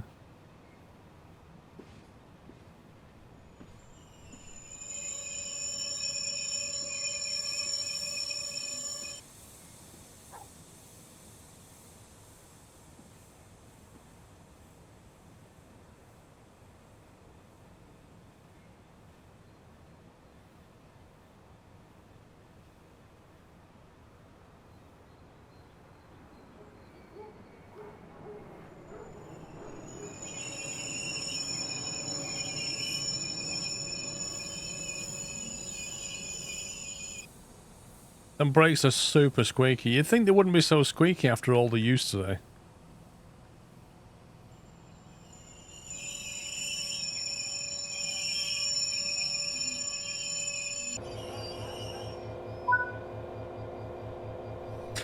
Let's see how you did. Let's deduct points for your speeding.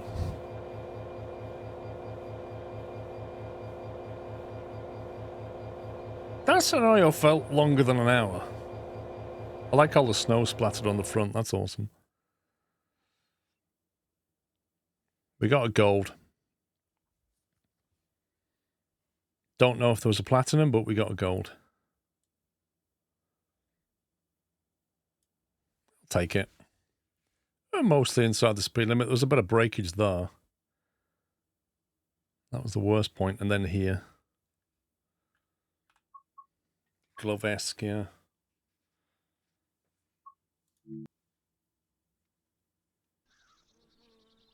See if there's one more 66 we could do. That was quite fun in the snow. I was kind of hoping it would see the QE2 bridge, but... Yeah, to be honest, Valma, it is chat's fault that I didn't get that, you know? There's no doubt about that.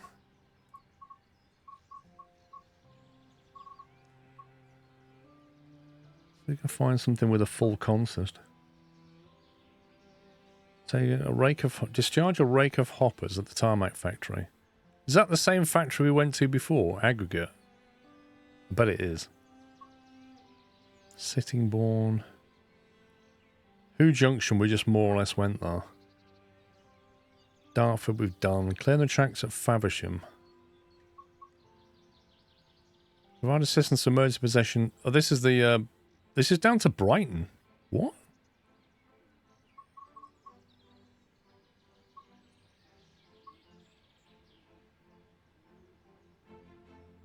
That's up in Leicester.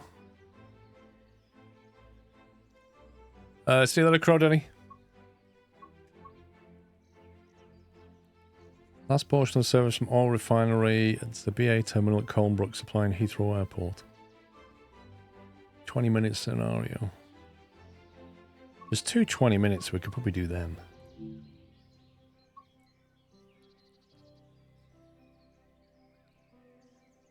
The dragline's a good one, why?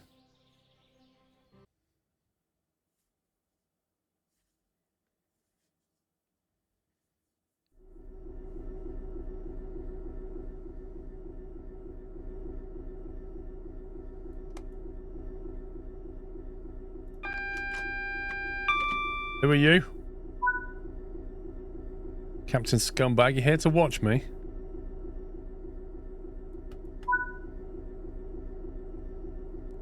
Check the train insurance ready. Let's see. Reverse, that's forward. Looks fine to me, let's go. Don't mind if I help you when, did you? Yeah, that's fine. Await the path to depart. Ooh. Quite a long consist.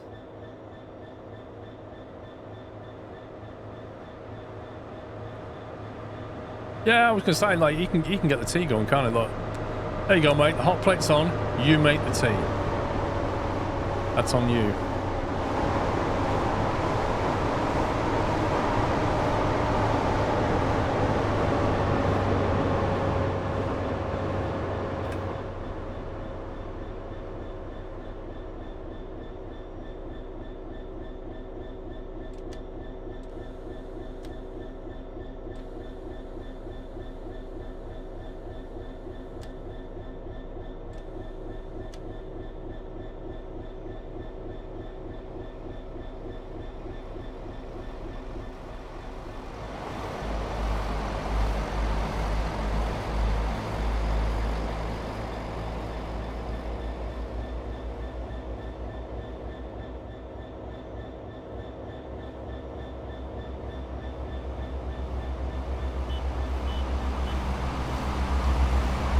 Did that guy toot his horn at me? Because it kind of sounded like he did.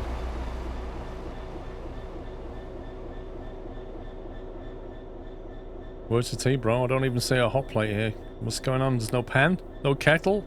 Nothing.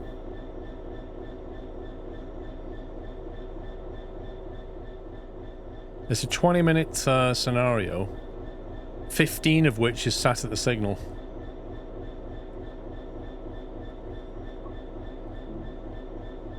Denied.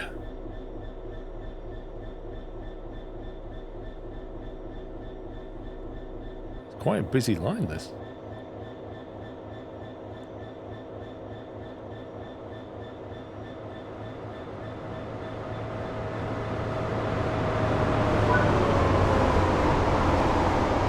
Trying to find the down reef on the other way, you're clear to depart. No, I'm not. I'm literally not clear to depart. Now I am.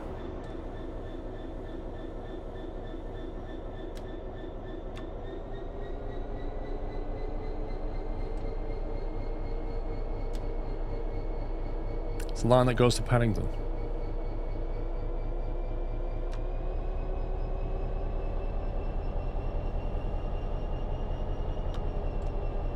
Okay, why does this thing not want to move?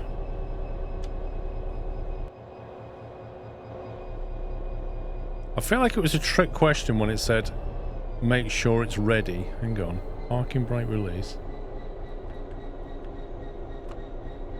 No, the brake cylinder's got nothing in them. Yeah, it was the handbrake thing. It was a trick question. Make sure it's ready and I'll secretly put the handbrake on. Let's see if he finds out.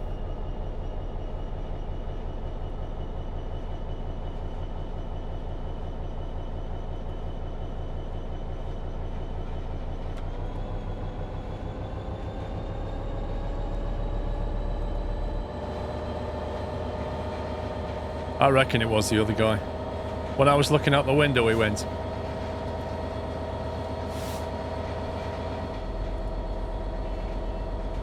Still no cup of tea? Just saying, bro. Just saying. No pressure.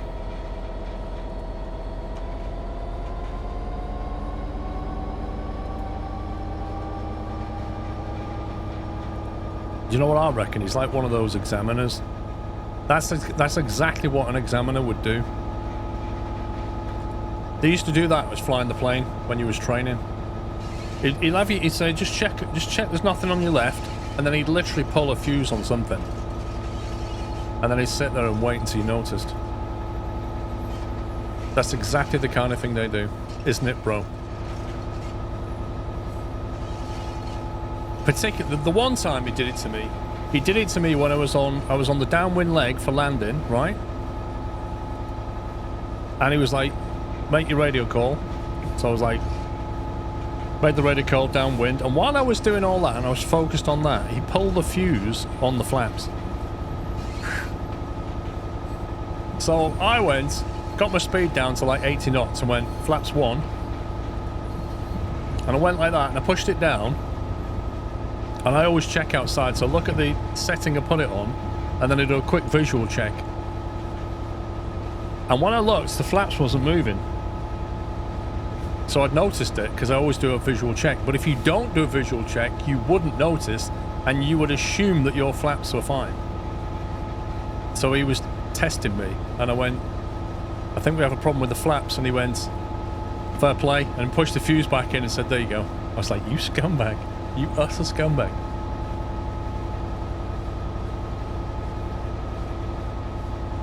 But that's what they do when they take students up. They play little tricks like that, just to keep them on the toes. Well, it's fair enough. Like, the whole thing is never assume. Never assume that you've put this setting in, that it's happened. That's why they always say, when your landing gear's down, 3 green, right? Check you've got 3 green. If you don't have 3 green, you can't assume your landing gear's down because you can't see it.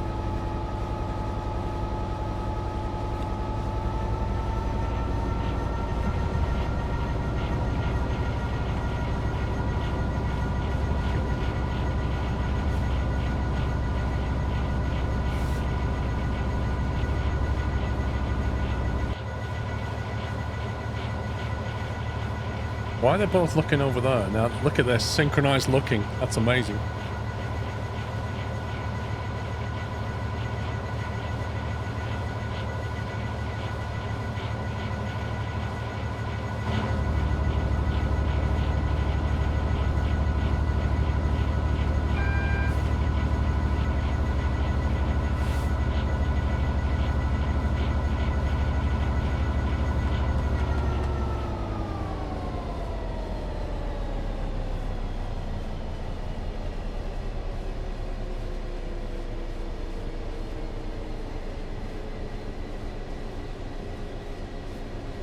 They like the windshield, yeah, exactly.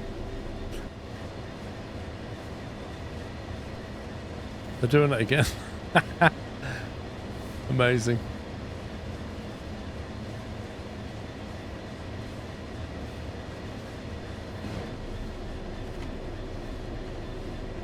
If your landing gear fails, what are your options? Sometimes, depending on the plane, there'll be like a manual pump. You could try that. But that is plane dependent. Otherwise, Really, if you get into a scenario where your landing gear won't come down, you're basically talking... You declare an emergency, and then you're going to be burning fuel. Trying to get rid of as much fuel as you can, and then you're going to be landing it without the landing gear down, which is obviously going to damage the plane. And yeah, hopefully you'll be able to walk away from that.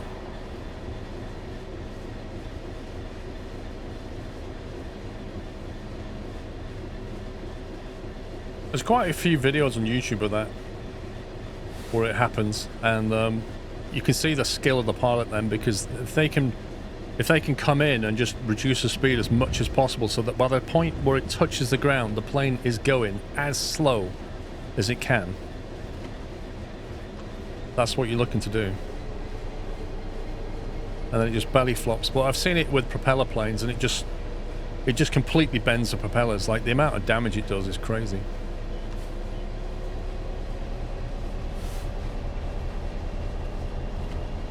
No, water landings are inherently dangerous. Water landings, like, almost always a GA plane will flip over when it hits the water. It's very hard to get it to skim the water. And then you've got another problem. You've got water ingress, so you're going to drown. When you've got your seatbelts on, and if it's bent the canopy or the door, you can't get out, you know?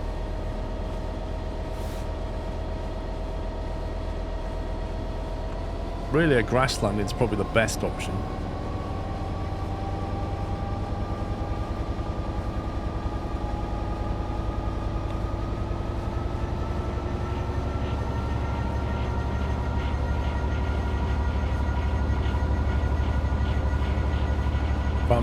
Flight Sim 9, that is it.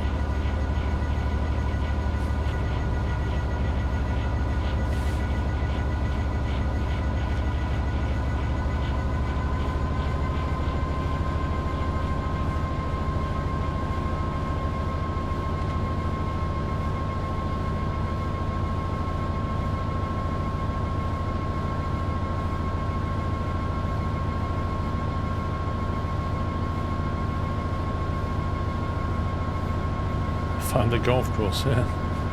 Probably hit a bunker.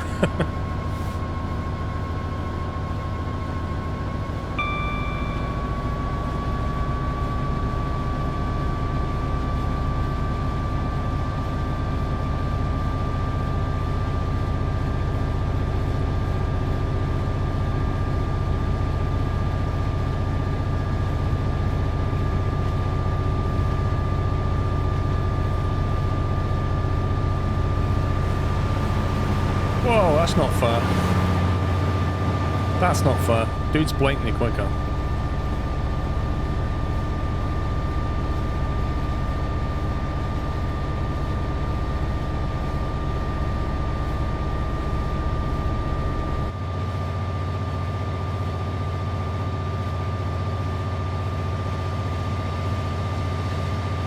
It's weird, like, some scenarios play like this one where it's all smooth and you don't really get much scenery load stuttering. And other scenarios, well, you've seen it, you'll be driving along and you'll suddenly get like a 2-second stutter.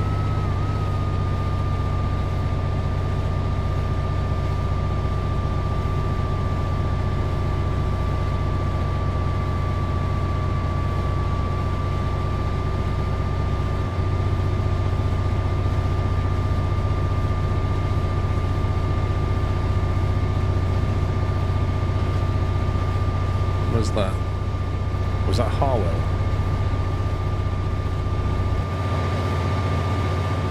Hanwell.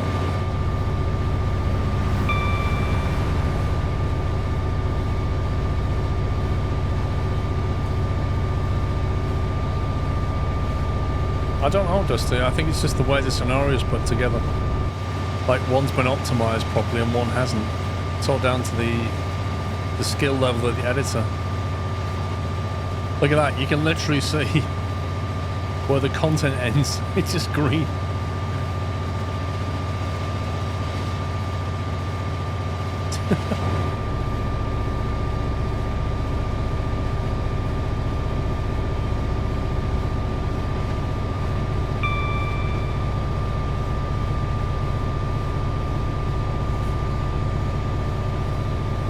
busy around here.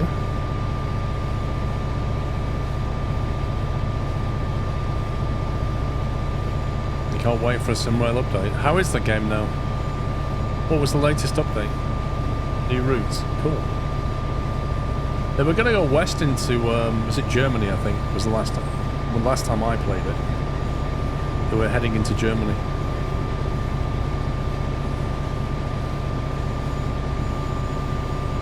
Do they still restart the multiplayer servers every few hours?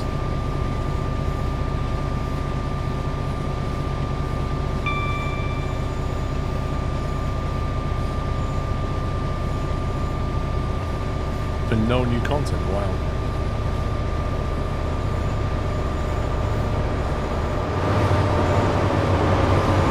Give us a lift, mate. It's a pity you can't, like, shoot a tow line.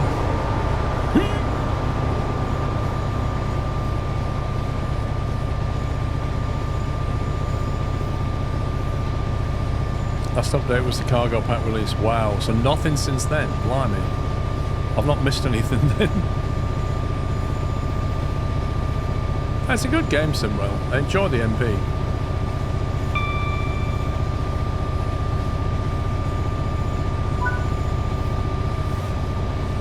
Stop at West Drayton, 4 miles. Yeah, that guy. Yeah, so there are some guys on the multiplayer that are a bit strange.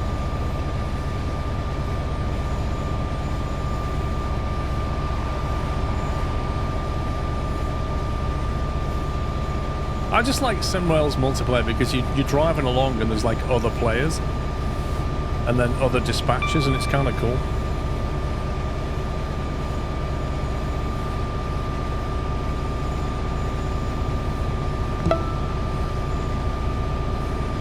Casual Gamer, thank you for 4 months. Love watching your content. Helped with depressing times in my life and made me smile at the worst of times. Well, thank you very much, Casual Gamer.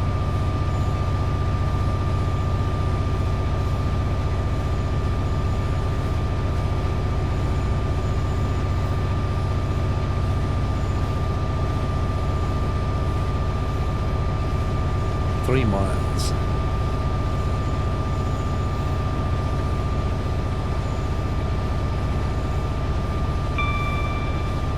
We're basically full power up a 0.1% gradient, and the best I can get out of it is 55.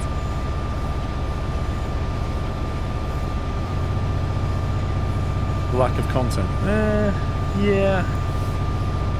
But like I say, they were going into Germany next.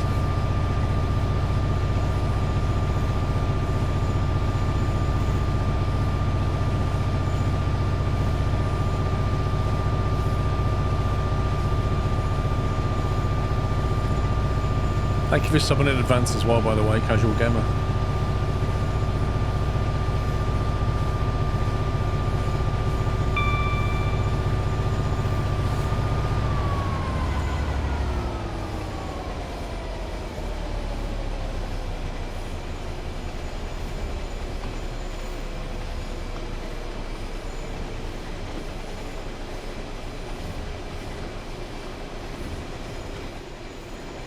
Might as well turn that off. You're clearly not making a drink.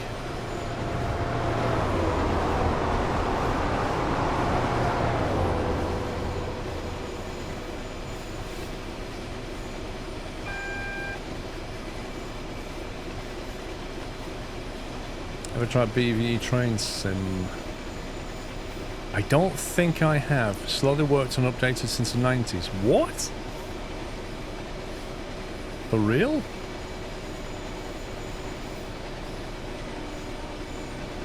That's insane.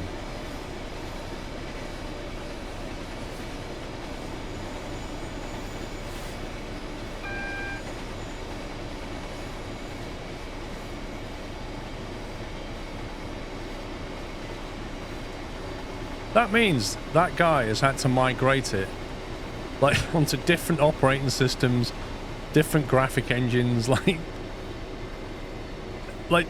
literally the carpet beneath him keeps changing. The thing that he's building on just keeps evolving. Bet he spends all his time trying to keep up with his operating system.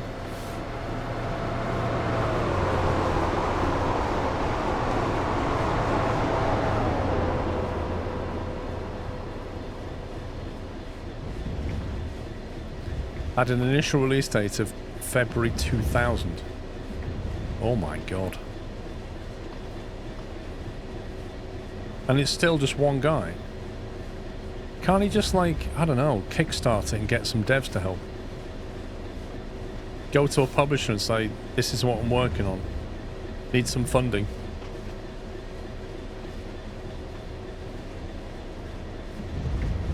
Because it's, let's face it, that's, what, 30 years of his life, and he still hasn't delivered it. 30 years.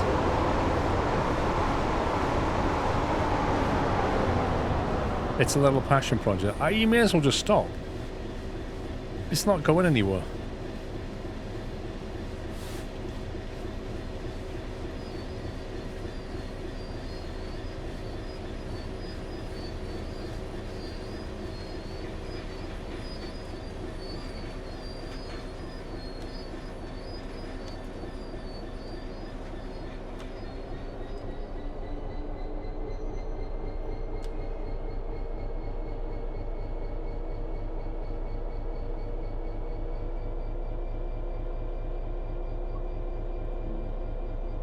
Denied. Thou shalt not pass. Sorry, Gandalf.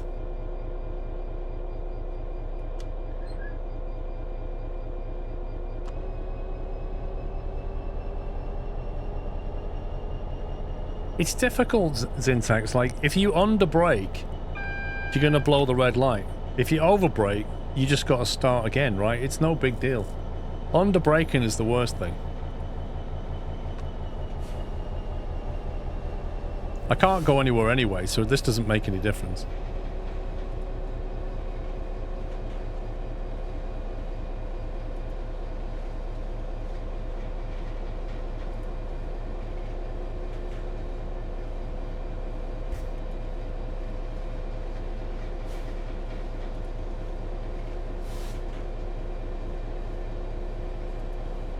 No, hang on, Parkston. I am Jeff. My character is Jeff. This guy, I don't know who he is. He's not Jeff, though.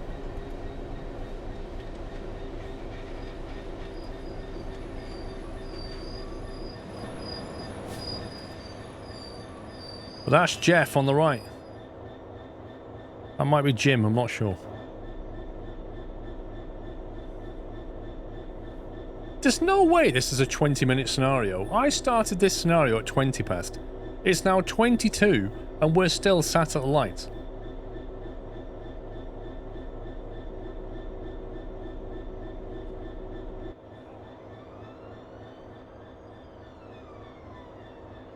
Literally hear a police siren. That's a slightly better done canal than the one we saw. You know, the one with the slope. The sloped canal. Never forget that. Sadly, English canals are not usually that wide. They can be in places.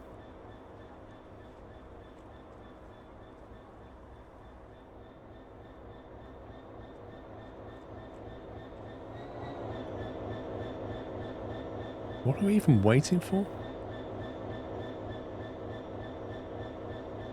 Is it that train there? I was going to say, I bet we're pulling into this. Yeah, we're waiting for him to cross so we can go over there.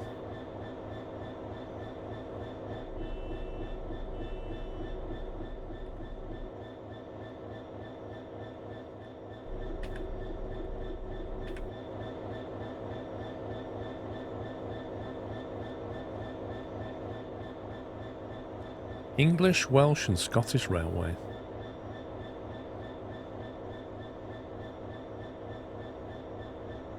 So you basically got a lion, a dragon, and a stag or something?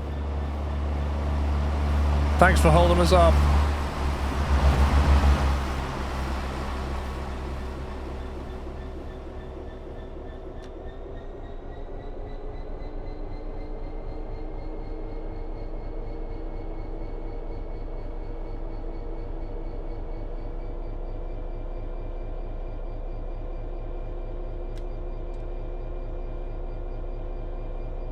Is the train gonna move anytime?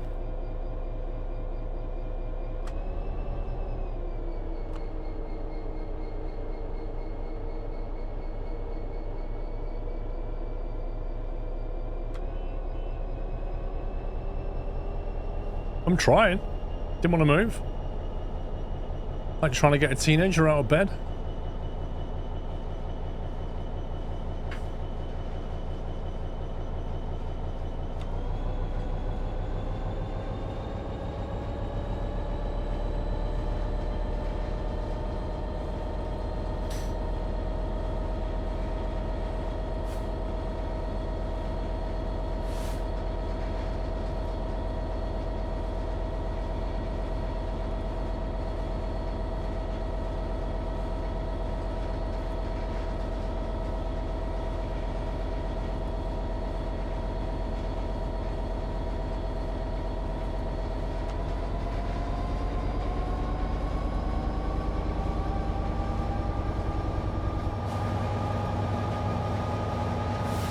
Some posh cars there, aren't there?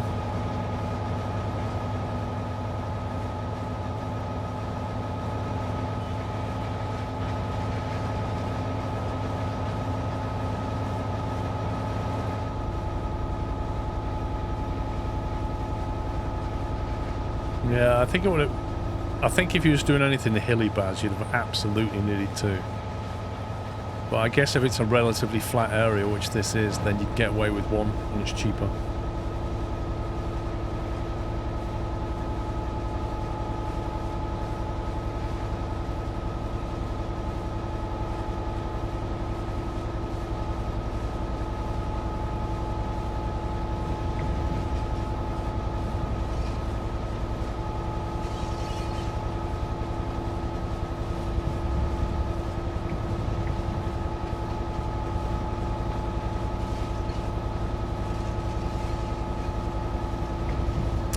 You wake up at 3:30 AM every day, regardless of work or not.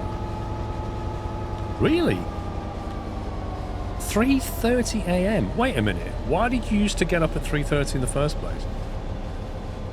That sounds like a very early start.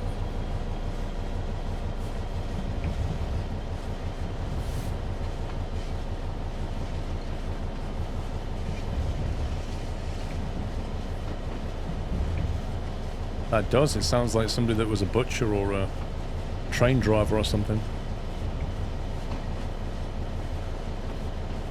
Start to work at 4:30, shift change to 6 PM.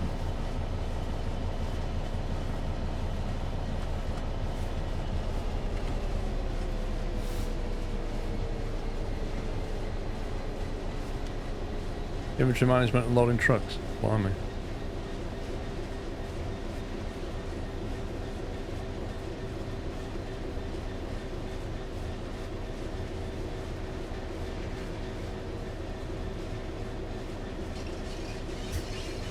No, there's no 3:30 AM on my clock either.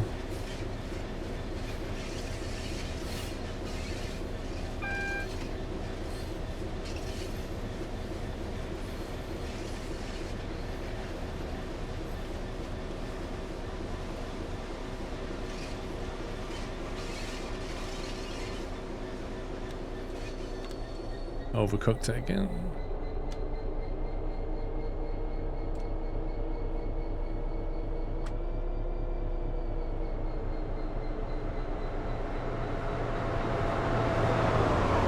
You sometimes only go to sleep at 3:30. I bet you're playing Farm Sim, bro. At 3:30 in the morning. I bet you're like still messing about with mods on Farm Sim.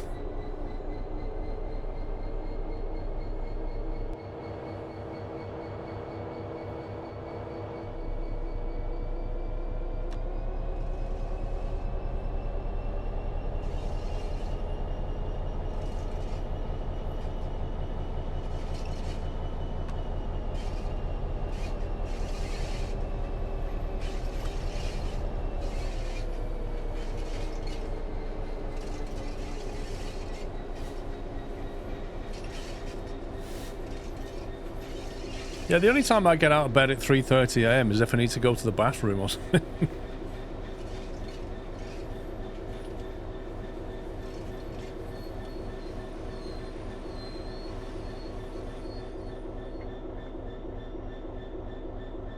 Wait for a moment, it says.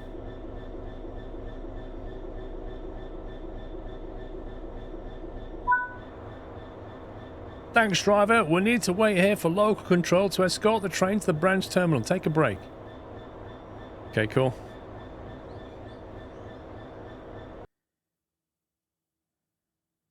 What do we get? I think we got a platinum on that one. 0 errors.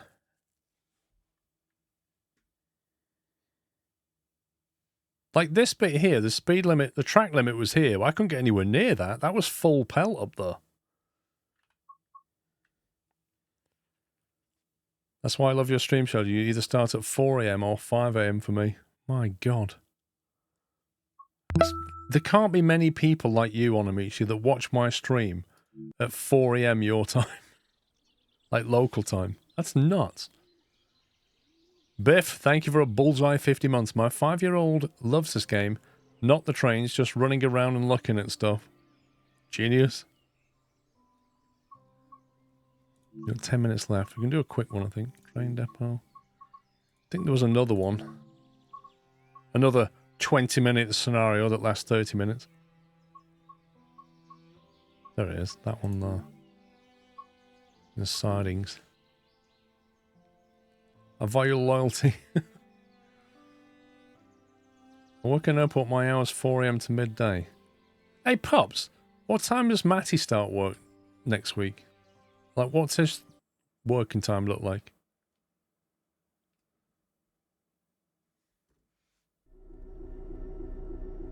Has he got to get up crazy early?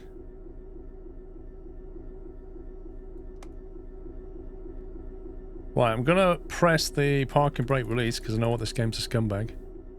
Nobody watching me this time.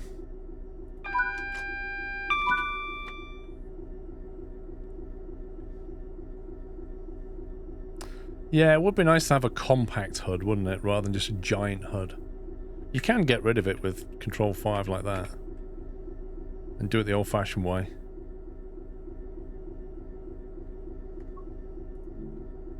Denied! Same wagons in green.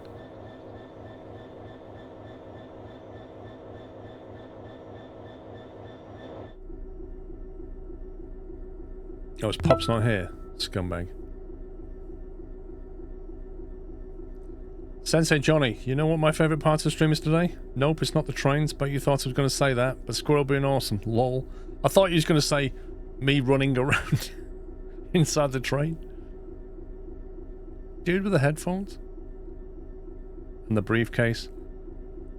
Very dodgy.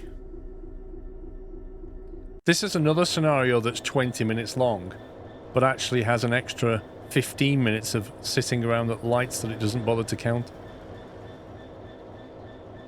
Derby. Wait, this is Dave's local train station.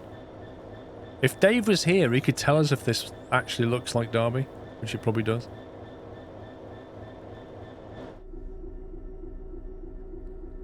He was up till 12:30 playing East Side Hockey Manager. What? But after getting up at 6:30 at my daughter's school at 8, I had to call it a day.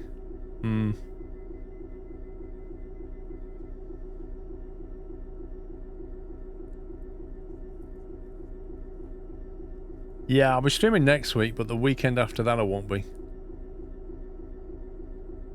Check the train. Yeah, I pressed release. You're not catching me on that one again.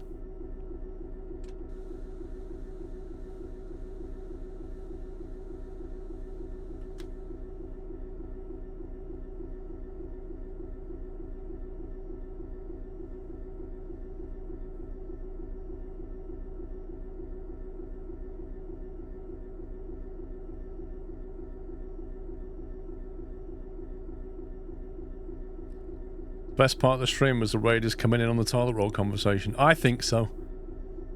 Never ever have I put off a bunch of raiders from my stream so effectively than that raid. You know, they come in and you think, oh, maybe let's get some new followers. They're like, up, I'm out of here.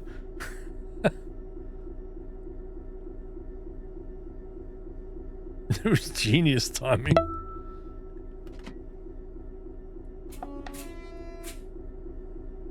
Can we go? Yeah, please, Mr. Signaler. Denied. Terraman, thank you for 19 months. Oh, I'll tell you what, I've not. The train's definitely not ready. I hadn't opened the windows. That's what I was missing. See? Now we can go. Now I open the windows, we can go.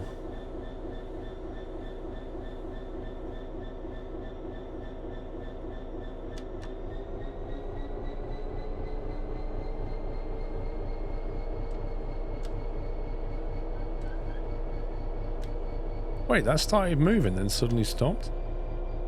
That was weird.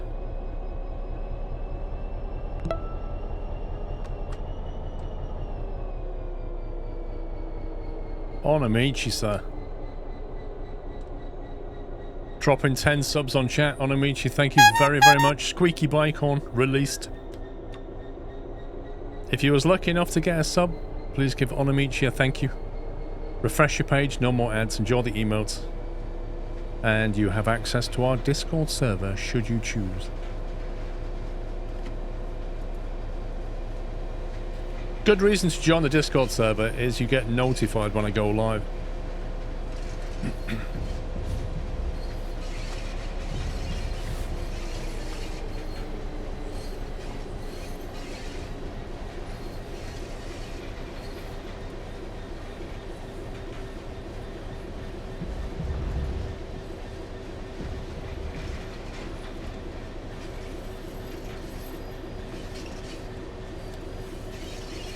I'm a witness to that, yep.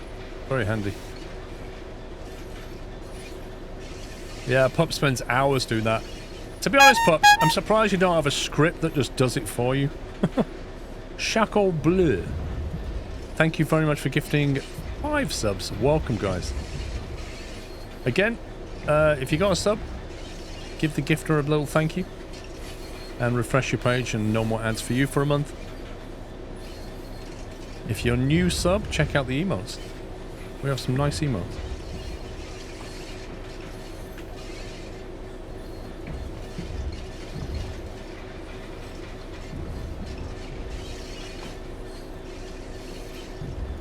Go via Trent East Junction, 8.3 miles.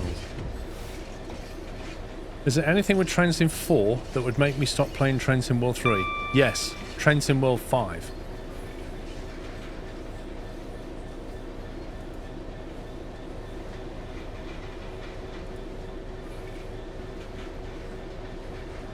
And that's out in just a few weeks. I'm just saying it how it is, bro.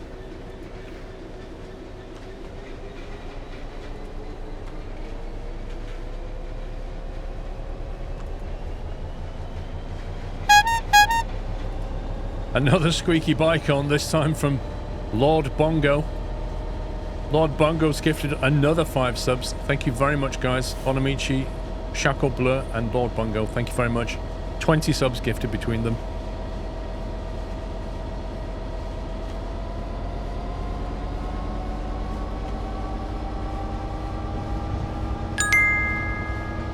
Ba-ding! Starship Power, Golden Kappa.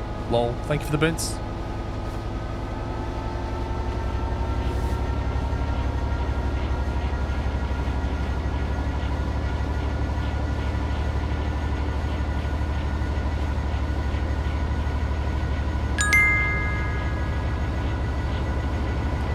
Eleven ask, thank you for the bits as well. It's open for a Discord link, not instructions on how to join. You have to be a sub dude. Sub only.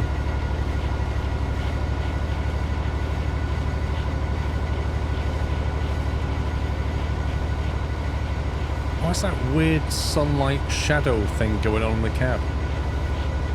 What the heck? That is terrible.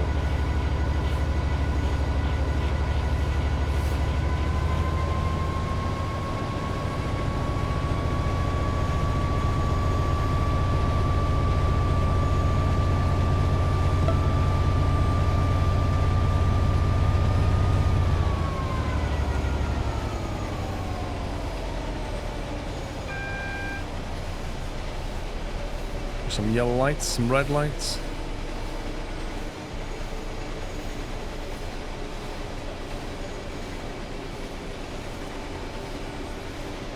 Genuinely, I wish I had a blind here. Never mind here. I want a side blind for this.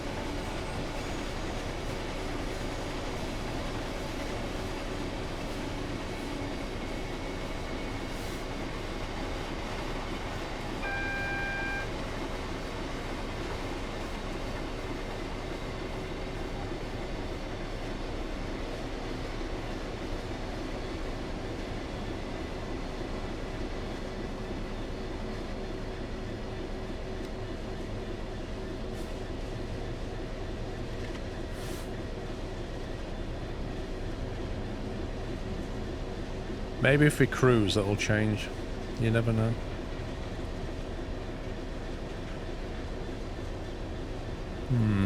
We're just waiting for this train here.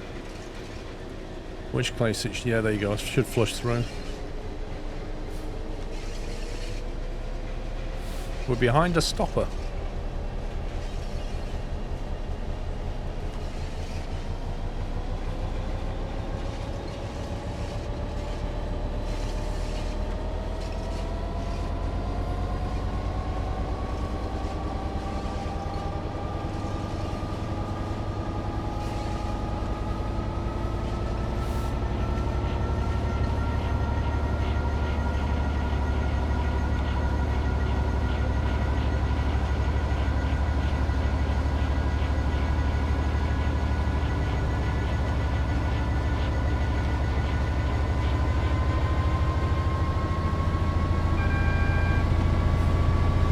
I really hope that train keeps moving.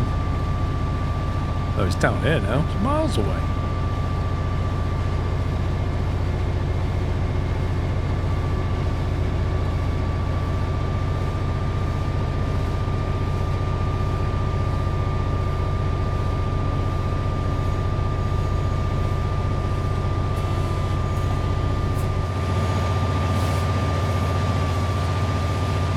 Whoosh.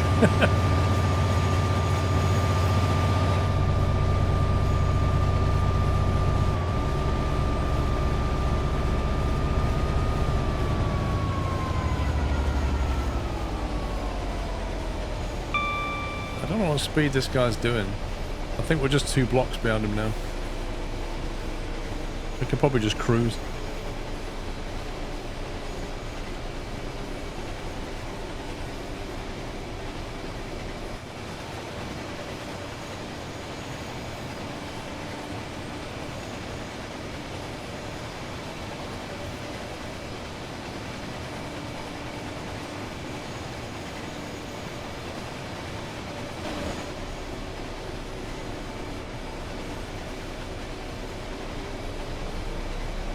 I reckon he's doing at least 60. We're not catching him now. You received a golden kappa for 24 hours. Well done, guys.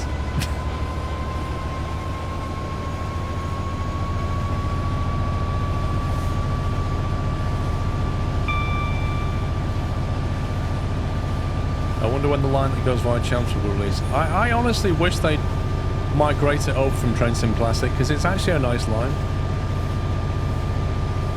Like, if they could do Norwich to Liverpool Street or King's Lynn to Liverpool Street or something like that, that'd be great.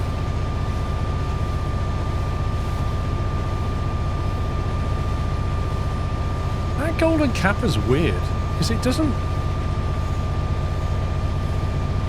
It looks less like the guy from Kappa and more like a golden Keir Starmer to me.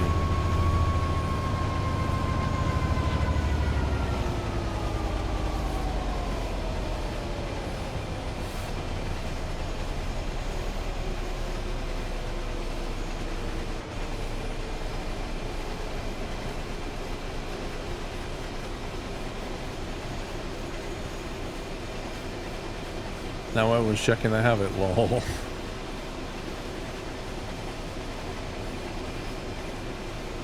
I like how you only get it for 24 hours though. What's all that about? You've got 24 hours to use this emote on Twitch and then we're taking it back. Okay. Kind of weird one anyway.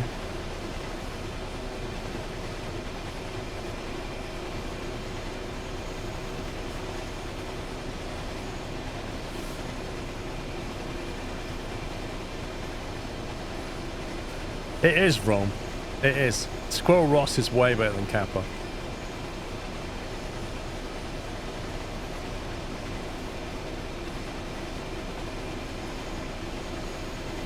Would you like if a train sim to go to India? Yeah. I got asked that last week. And I said I want scenarios where there are people hanging off the sides of the carriages. Like the carriages are absolutely rammed and they're hanging off the side and they're on the roof. And then they pull into the platform and then they all jump off. It'd be great.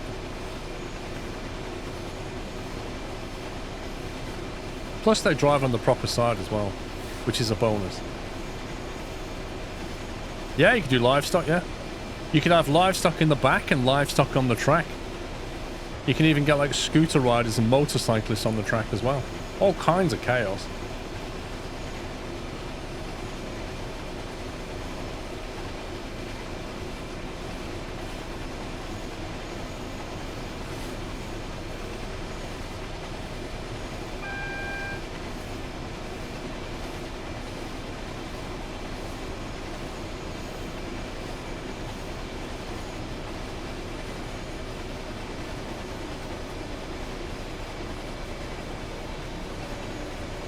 Bro, if livestock strays onto the track and you hit it, how is it even your fault?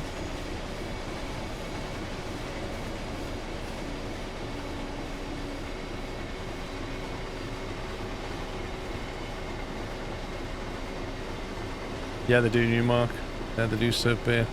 They have, like, on the longer distance ones, they have a car that's like a bar and a food area.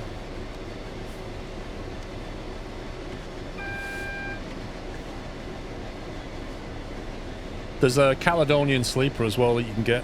It's an overnight train. That has its own, like, restaurant on it and stuff.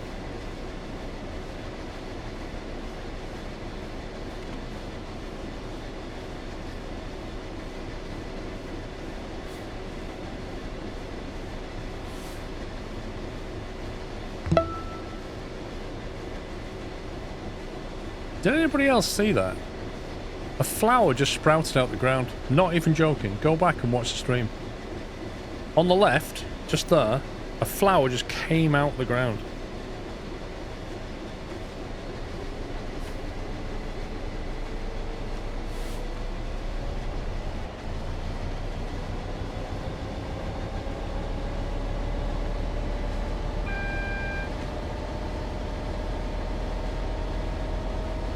As if somebody clipped it. That was quick. Triffids, it was. It's almost doing it there, you see? But that one was just down the hillside.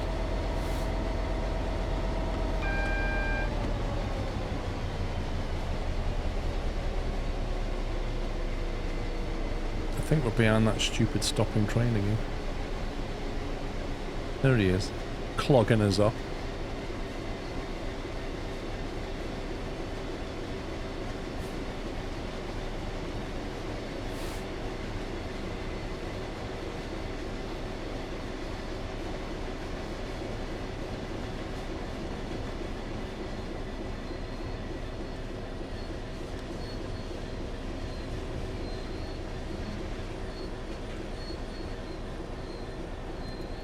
It'd be nice if we could just give him a push.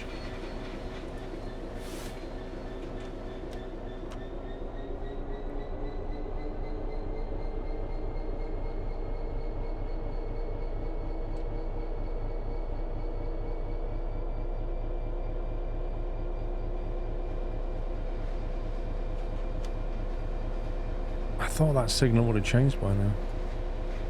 Like, he's well clear.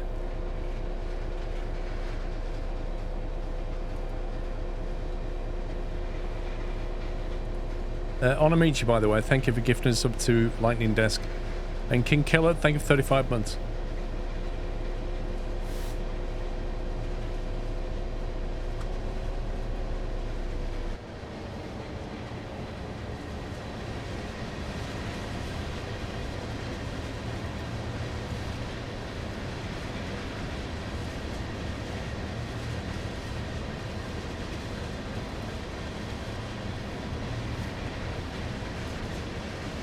It's showing no signs of changing this time.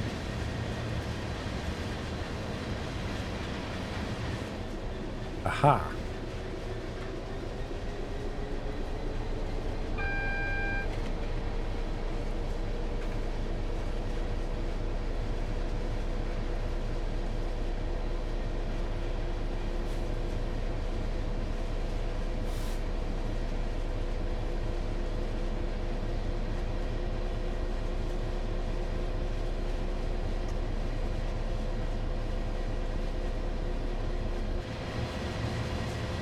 I've learned to, for quick clip, I type a name and press quick, no edit needed.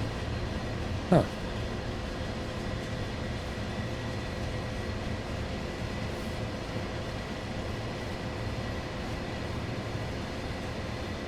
Wait, where is this? That's a lot of cooling towers.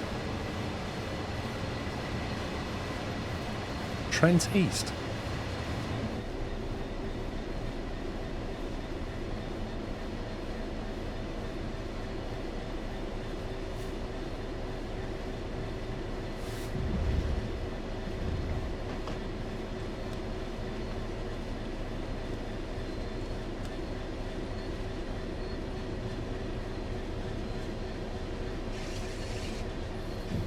Ratcliffe Power Station. That's still there.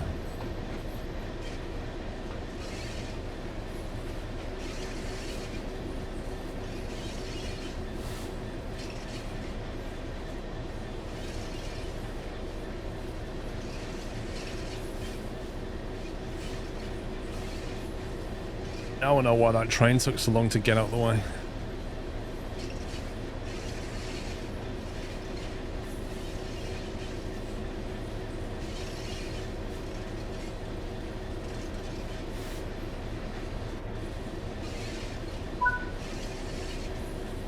Stop at Mansfield Junction. Okay.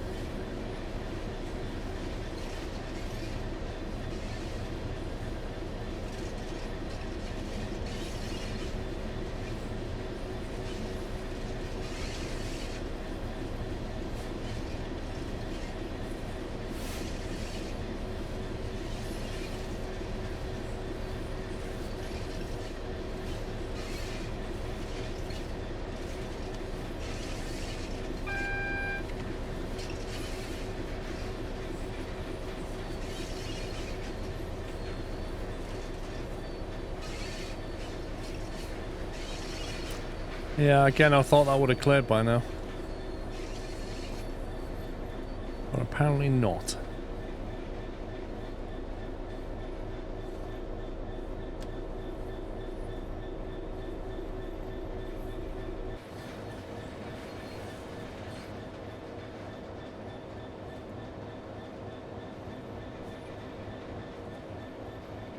Maybe we're waiting for this guy.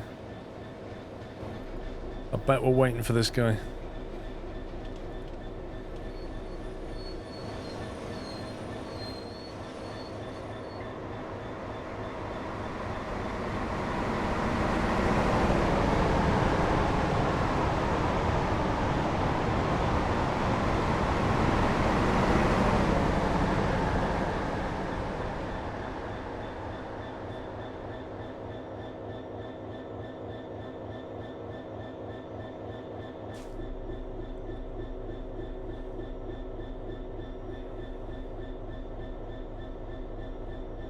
Model engine rooms. Probably not.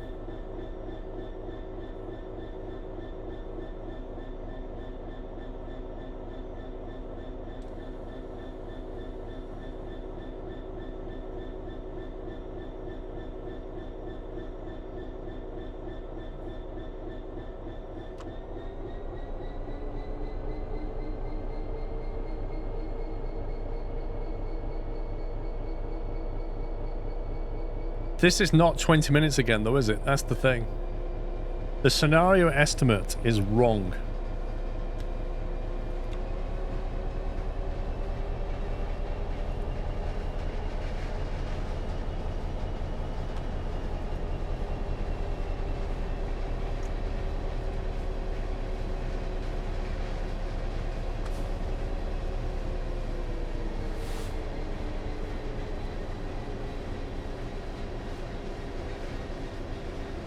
Yeah, I don't think they count the stopping time, bro. I think what it does is it adds up how long it'll take you to drive it, but not including stopping time.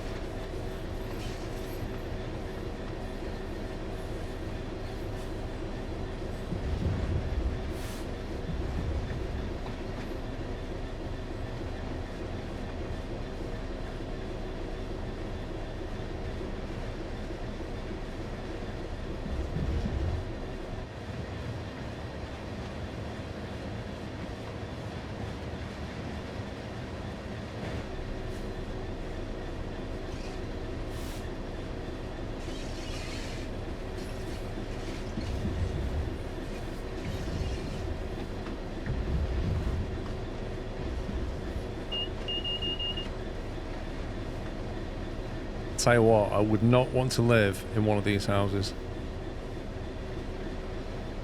No siree.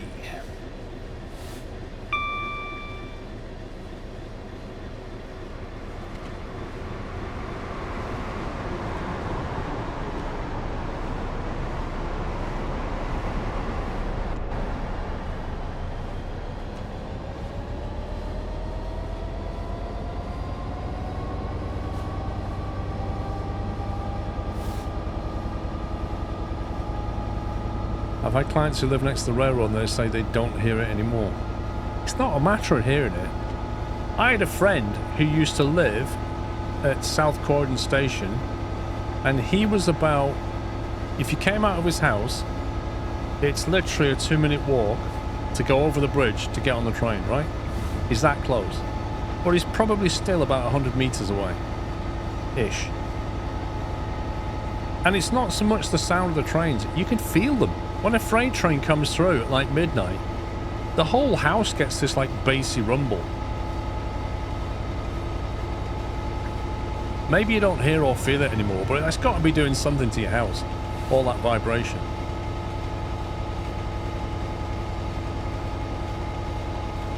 You'd love that.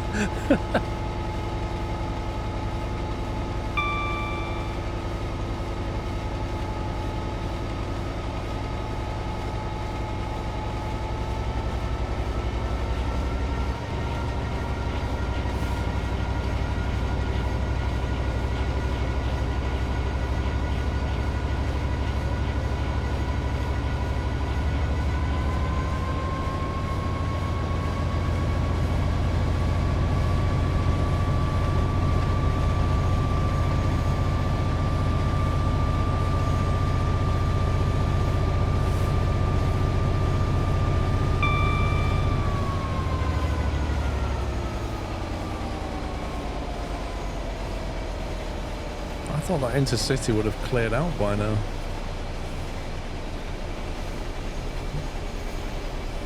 Surely that's not him. That's got to be that commuter. Maybe the commuter had to pull over as well.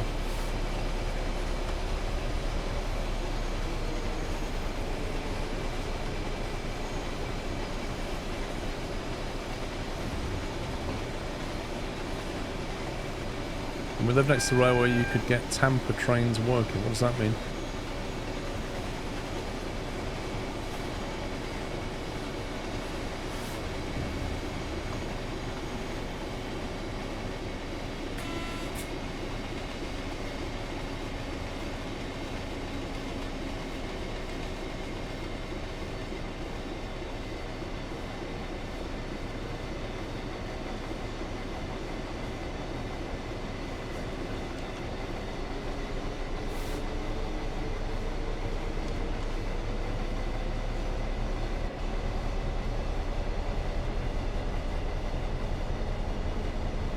Yeah, I can believe it. Buns, honestly. I've seen it in New York. It's crazy.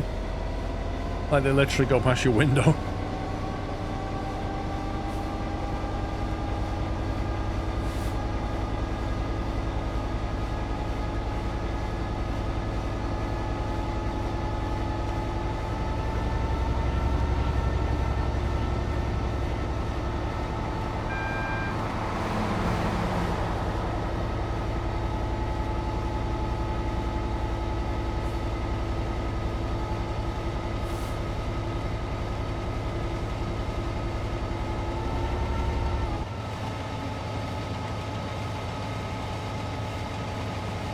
There's some weird houses here. That black one. I just saw one of them back there.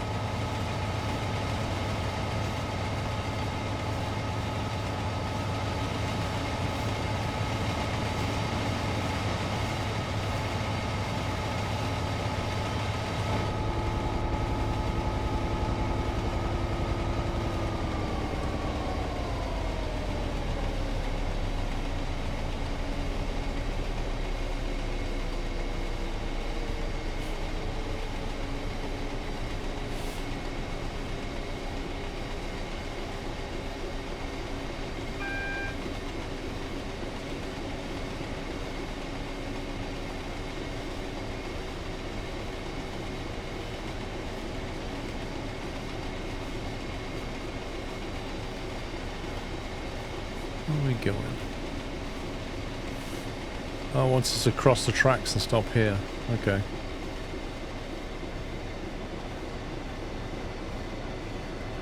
They're not fumes, Larry. That's not fumes coming out of the train. That's victory. I think I missed a vigilance.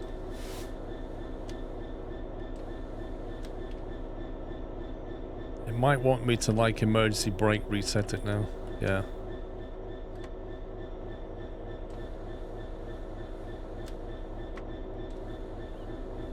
Don't know what the reset procedure is on this. It never taught me that.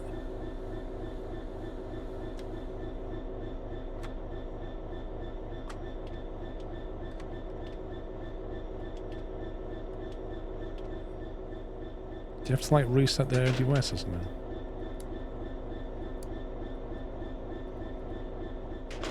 Imagine if the tutorials taught you this stuff.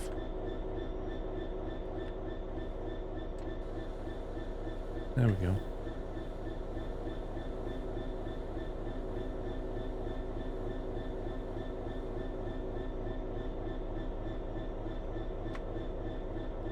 It doesn't teach you the stuff that you need to know, the tutorial. It teaches you just fluff. And then when this happens, you're like, what's the procedure? Oh, well, there's a PDF for that, mate. Why don't you make tutorials that are useful then? Oh, well, you know. PDFs for that.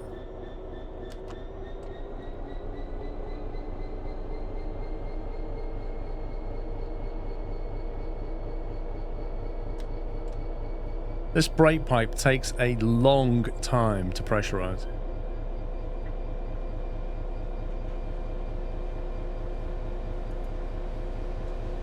We had 2 tutorials. They did tell us that it was built from, what was it, 1998? Or was it 96? To 2016. And they built 500 of them. We know all of that. But we don't know how to reset after an AWS fault.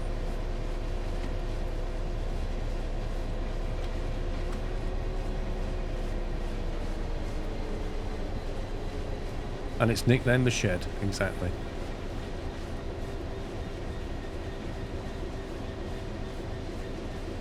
No, 2016, not 2006. You're getting your data wrong. 2016, bro.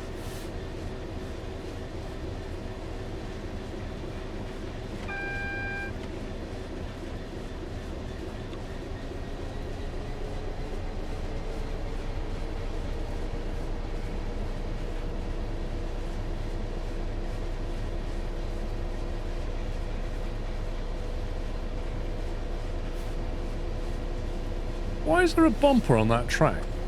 Like literally right there. Rubbish.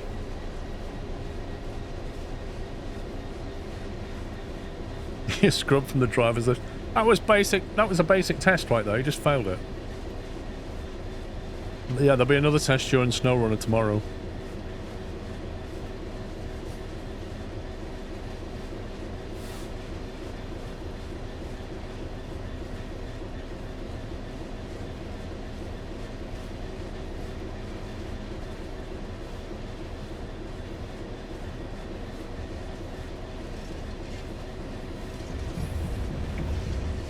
Oh, Zabrali, dude, the graphics, I don't know what to tell you. Unreal Engine can do a lot better than this. You've got things popping in and out. You've got lighting that's inconsistent. Shadows that... Yeah. I don't know. Never mind the scenery loading that happens now and again on some scenery. Because it's badly optimized and they're official scenery pack. Well, it is what it is.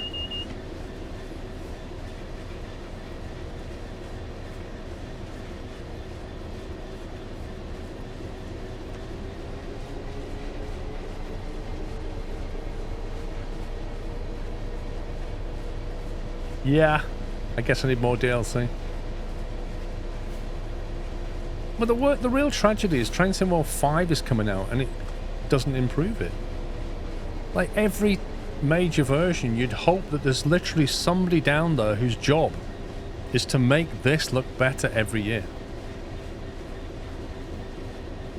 God knows they must be getting enough money.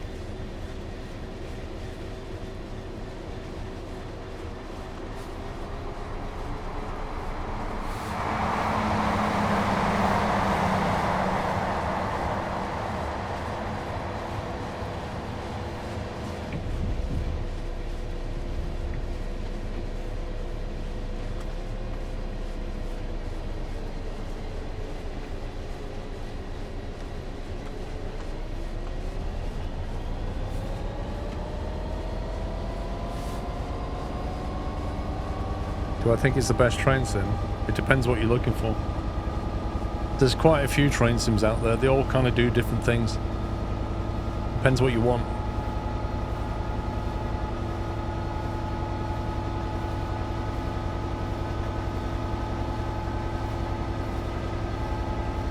You don't know what you want. Lol. Well, I can't really help you if you don't know what you're looking for. If you're new to train sims, then arguably this is like an easy entry. Something like Derail Valley is going to give you an authentic experience, but only on a single map with like a career mode. SimRail is going to give you multiplayer if you're looking for multiplayer stuff. Perhaps try yourself out as a dispatcher, that kind of thing. What are we trying out the Phoenix? I have it installed, just haven't had time to play with it.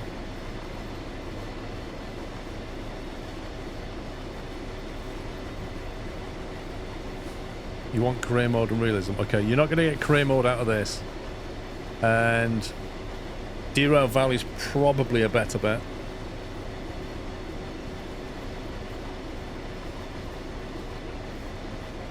I also have a whole bunch of videos on Derail Valley. Like how to operate each loco and stuff, so you could use them as well. Not that I'm just casually plugging my YouTube channel. I would never do that. But there is a certain squirrel guy that has Derail Valley videos. If you get stuck, just saying.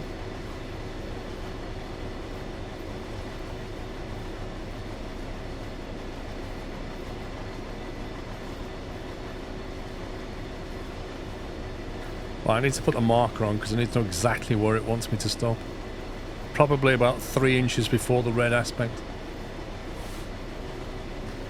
Yeah, well, you see, you need to go over to the main YouTube channel, Squirrel, you see. That's where you'll find those videos. I don't have a Yorkshire accent instruction video, no. Or an instructional video with the Yorkshire accent.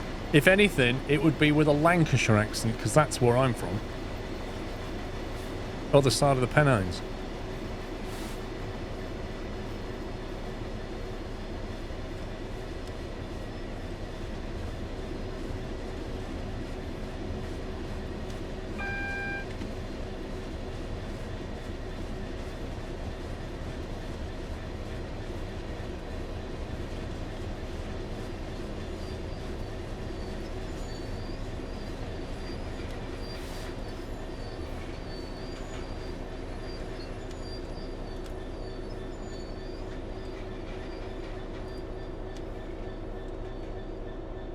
Scumbag brakes. They're so hard to release.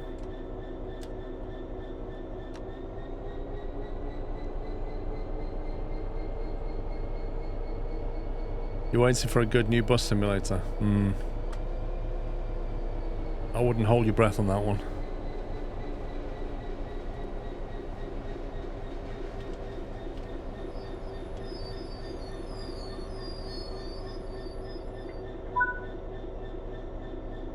You'll be waiting here for a path through to Nottingham Station. However, somebody else will be taking over. Let's see how you did.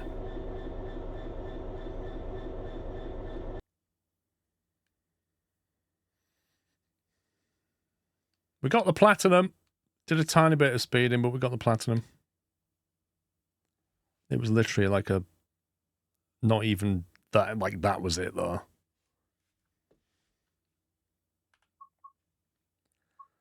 Cool. Right. 8:30. I'm out of here, guys. I am back in the morning, and I'll be back at 10 a.m. Don't forget. So tomorrow's streams are 10 a.m. till 2 p.m. UK time. Stopping for the F1 race, and then back at 4 till 8. That's the schedule tomorrow. I will be streaming as well next week, but the week after I will be away. So just to give you an FYI on that. What we're playing. So tomorrow we are playing SnowRunner. Pups and I are going to jump into our multiplayer session and finish off. There's a whole bunch of tasks on different maps that we either got added after we did the map, or the like new stuff that we didn't do. So we're just going to go around and clean those out. That's the plan for tomorrow. It'll probably take all day at least. We'll see. Anyway, I should be back in the morning at 10. See you all then. If you're not here, enjoy your Sunday, whatever you're doing. And thanks once again for all your support. Thanks for your subs and resubs and bits and gifts and stuff. Keeps the stream running. Appreciate you all. Thank you, and see you tomorrow. Take it easy, guys. Love you all. Good night.